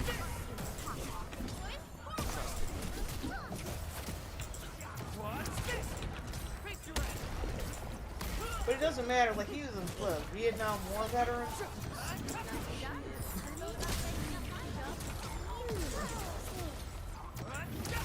That he shot him through a glass door, but did he see him or did he just like wildly shoot?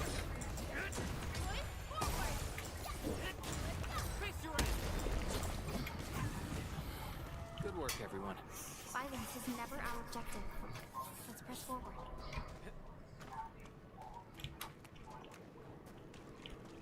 Scared to death of Jarl's size. How big? Within estimates.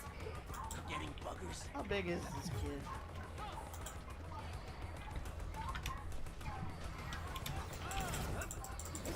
Oh, get the fuck out of here. Yeah, he was like 5'8", 140 pounds. Come on, dude. Yeah. I mean, it's kinda tall for a 16-year-old, but it's not tall.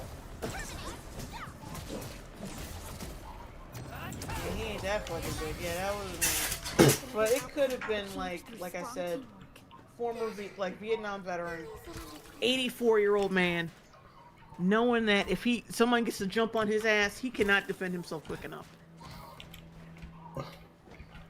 Once again, it's not something you can pin down with racism yet. Stay safe. Like in that situation. That's one of those situations where, like, damn, you know, having a body cam or a ring cam would have been great. Hold on, you know what? Let's see if I can find that. Is there a video? Oh, blank face, 70 Czar. Hi, JLB. In your Starfleet video, you noticed a half black, half white alien. That is a Charon, a race that is canonically extinct. You think the writers would check that shit first, but nah, whatever. Yeah, they don't give a damn. They don't give a damn.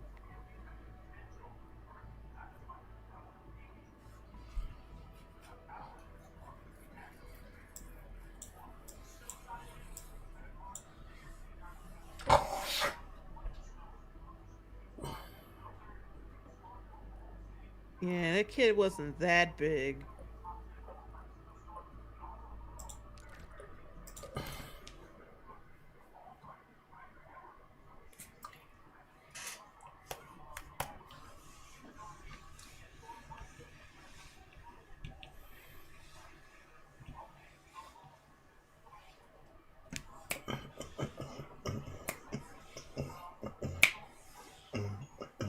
Yeah, just another one of those things.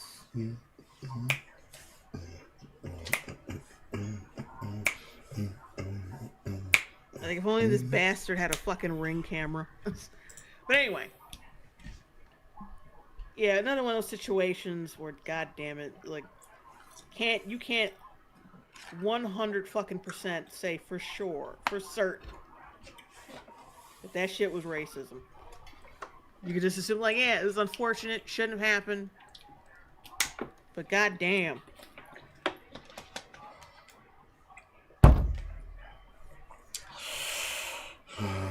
Alright, let's keep going with it. Damn it! Damn it! Damn it! What? I accidentally fast-forwarded the video. Oh, wait, okay, there we go. L. Robertson, it didn't save... Got it? John Crawford III. It didn't save Ralph Yarl. It didn't save Keith Lamont Scott. It didn't save Corey Jones. It didn't save Leoya. It didn't save Jamel Jean. It didn't save Henry Louis Gates Jr. It didn't save Christian Cooper. It didn't save Tamir Rice. It didn't save Sandra Bland. It didn't save Patrick Loyola.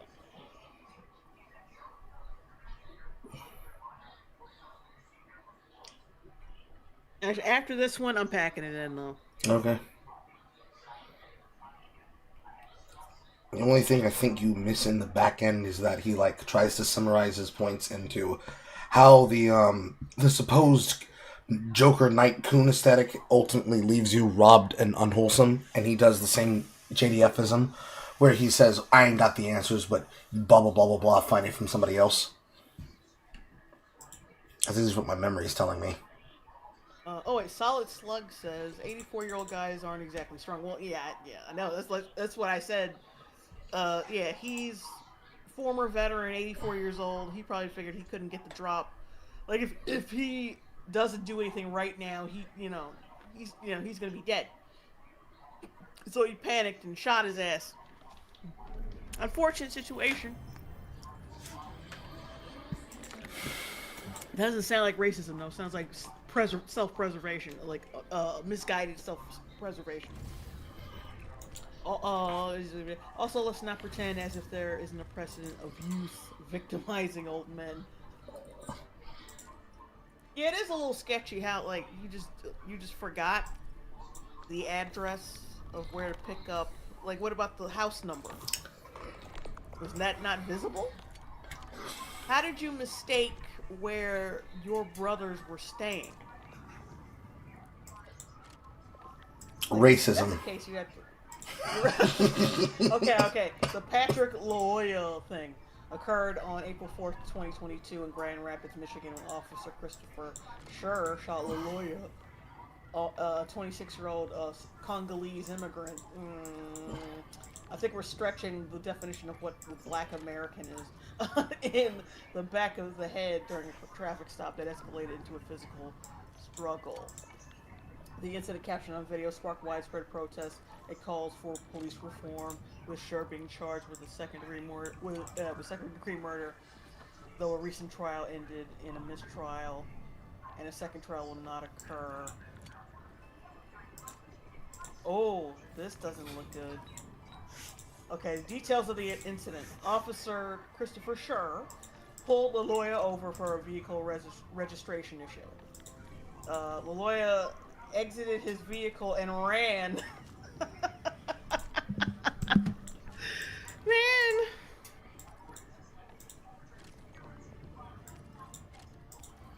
They always run. They always run.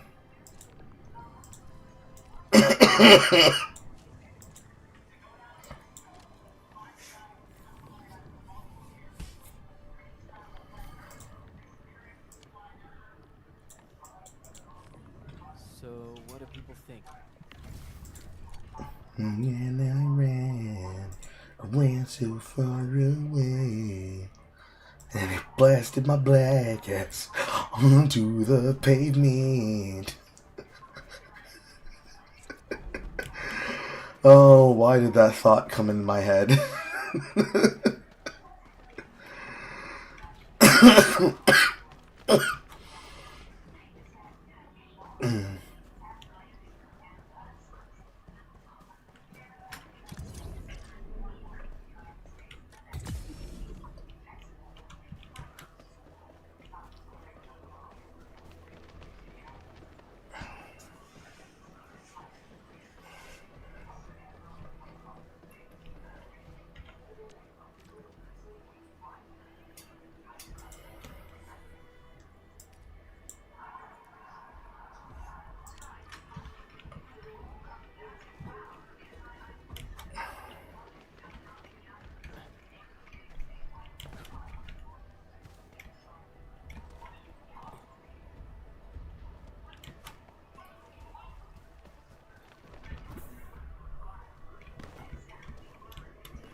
The Karate Kid remake.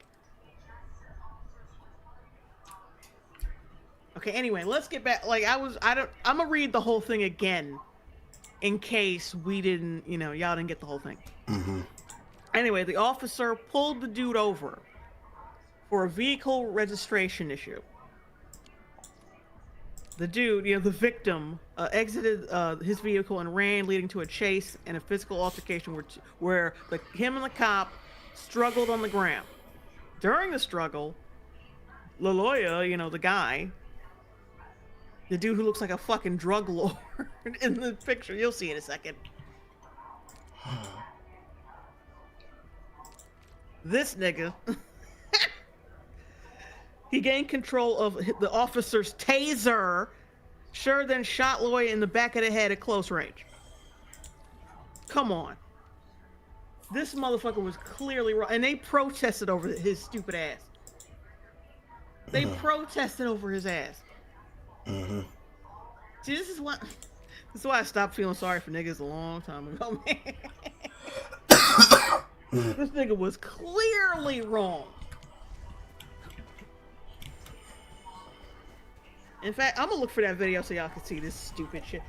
And I'm gonna show you, like, people protested over his ass. People cared about this man.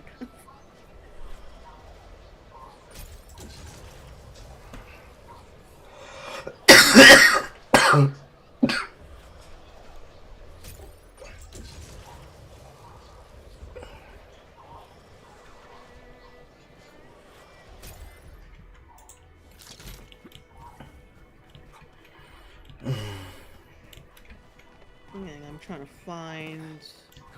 It said it when they fucking post shit and pick in pieces.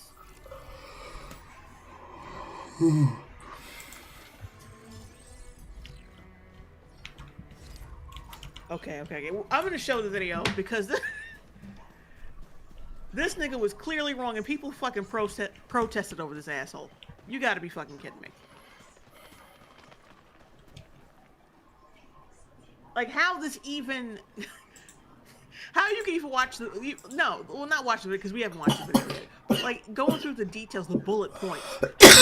That shit and be like, you know what? This was clearly racially motivated. You gotta be fucking with me. Mm-hmm.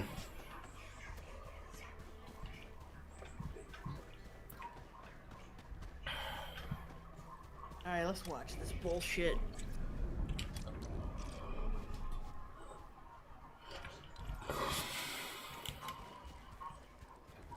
Body cam deactivated. Hold on. Police said body cam deactivated before the fatal shot was fired. Well, see, for me, it doesn't fucking matter.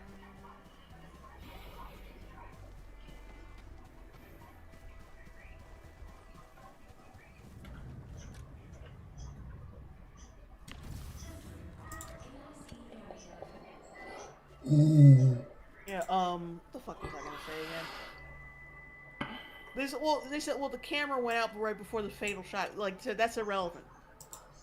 That's fucking irrelevant because he fucking ran and then he tried to beat the shit out of this nigga.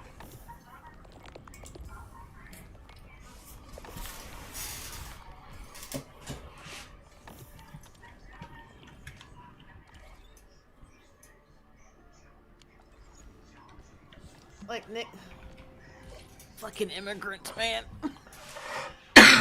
Like, he's trying to tell you what you did if you fucking listen.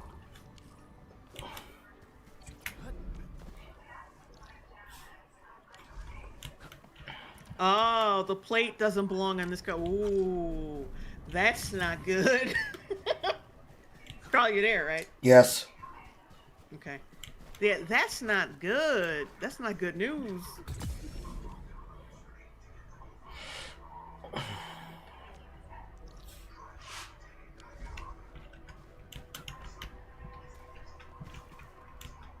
Stop trying to stall, nigga. He already told you what the problem was, which is a huge problem.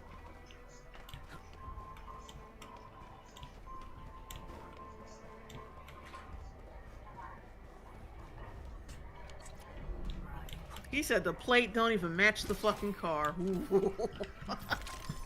So you might, own a chop shop or just like a fucking car thief. And not saying there isn't bad shit out there or cops with malicious intent, but body cam footage kind of kills the arguments for videos like this.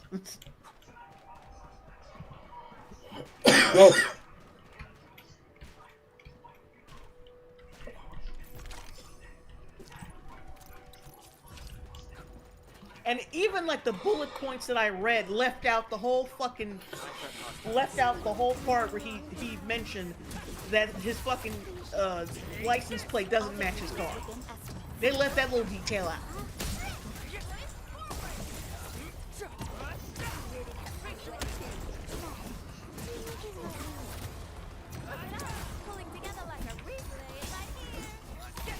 I don't even understand how you can even run with that. Look at his pants. How can you effectively looking like that? Somehow, the short it's like inertia. I don't fucking understand it myself, but it's like if you move in such a way that the belt never drops below a certain point on your on your waist, it somehow stays up. But please wear a belt.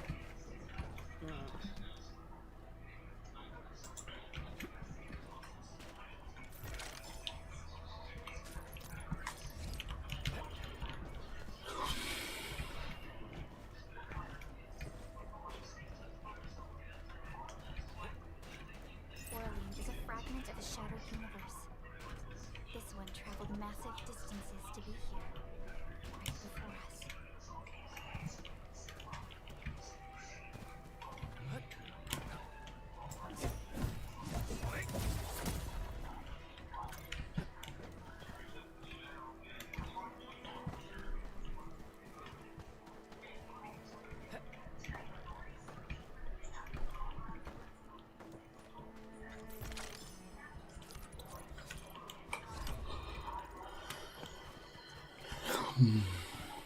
These minerals may come in handy.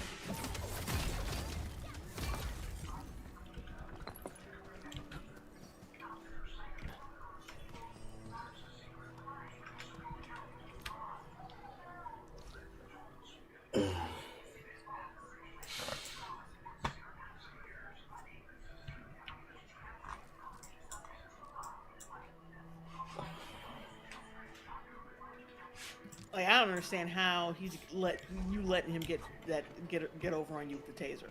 Because the bullet points, like what I read, said that he got a hold of the taser. Like, how? Fucking how?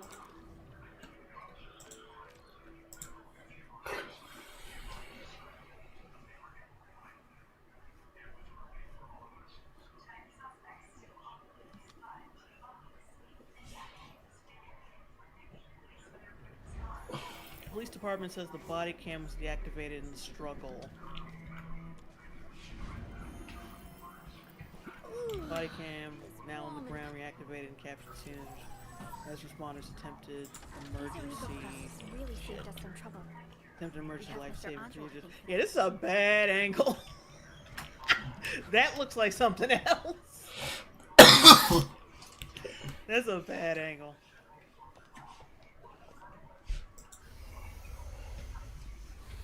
Yeah, I don't believe he turned off his camera and then just shot him in the head. I don't buy that shit. Yeah. Plus, police, when you are a police officer on law enforcement, your cam footage is saved on a database and can be pulled even if your physical camera is not on your body. And when you turn off your camera, it sends a signal that shows that it was turned off. Tell me that the LBs are really active parts. What would they use them for? I hope they have evacuated to safety. Perhaps we should give the area a scan from them. The scanner might be able to locate some useful information.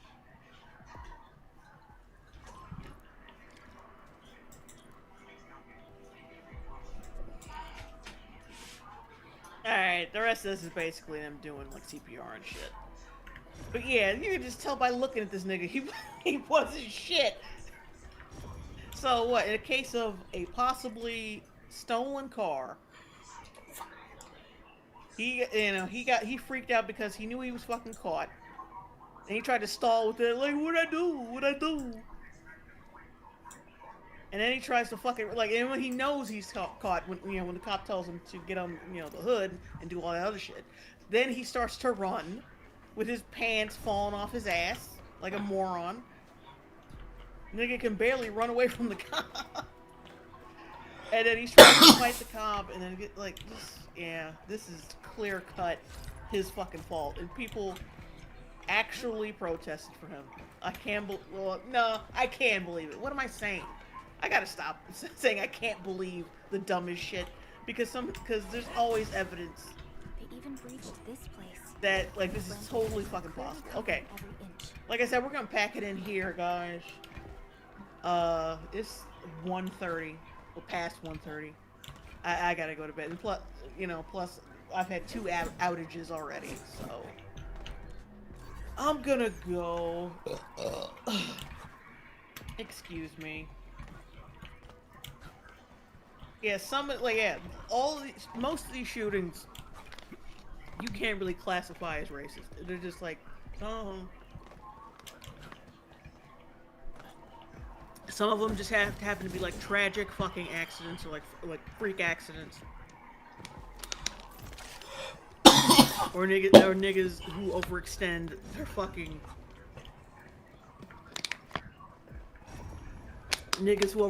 hand and act like assholes and then get what's coming to them, like this fucking Ron. Some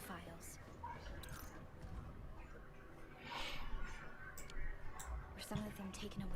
Like, but to say these are out and out racist shootings, that's just stupid. That's dumb. Like I said, I'm going to bed, y'all. I'm gonna end the broadcast there. Thanks for watching. Some documents have been taken away. But what about the parts? I love y'all. Thanks for like the super chats and the chats, you know, the comments, well wishes and all that. But I'm out. I gotta go to biz ed. You want to say goodbye, Carl? Remember to spay and neuter your pets. Tell your children you love them before they become gang members and mothers to dumbass children. And always remember, you can always apologize for yourself, but don't you dare apologize for niggas, because these niggas will never apologize for themselves. And also give me money. I'm joking. What? Well, I'm half joking. I wouldn't mind it, but don't just do it because I told you to. Oh, the chat is so far behind. We might have to wait a minute. Because I don't want it to seem like I just cut off randomly. Because they're at the part where I thought dude was humping the corpse.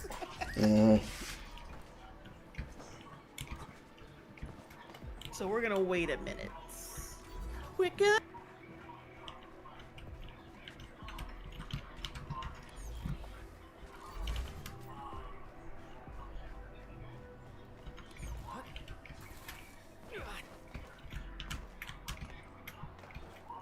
This feels familiar.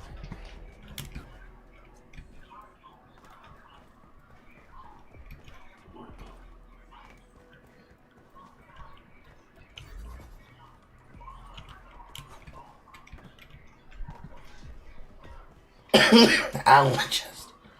Oh.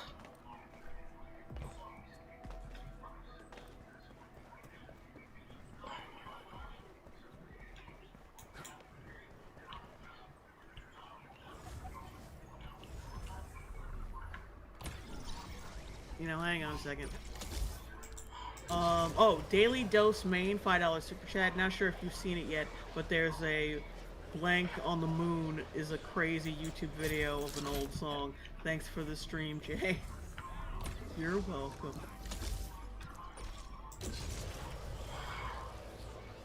Alright, I'm shutting it down. Okay. Good night, everybody. I'll probably shut it down on my end too. Boop, boop, boop, boop, boop, boop.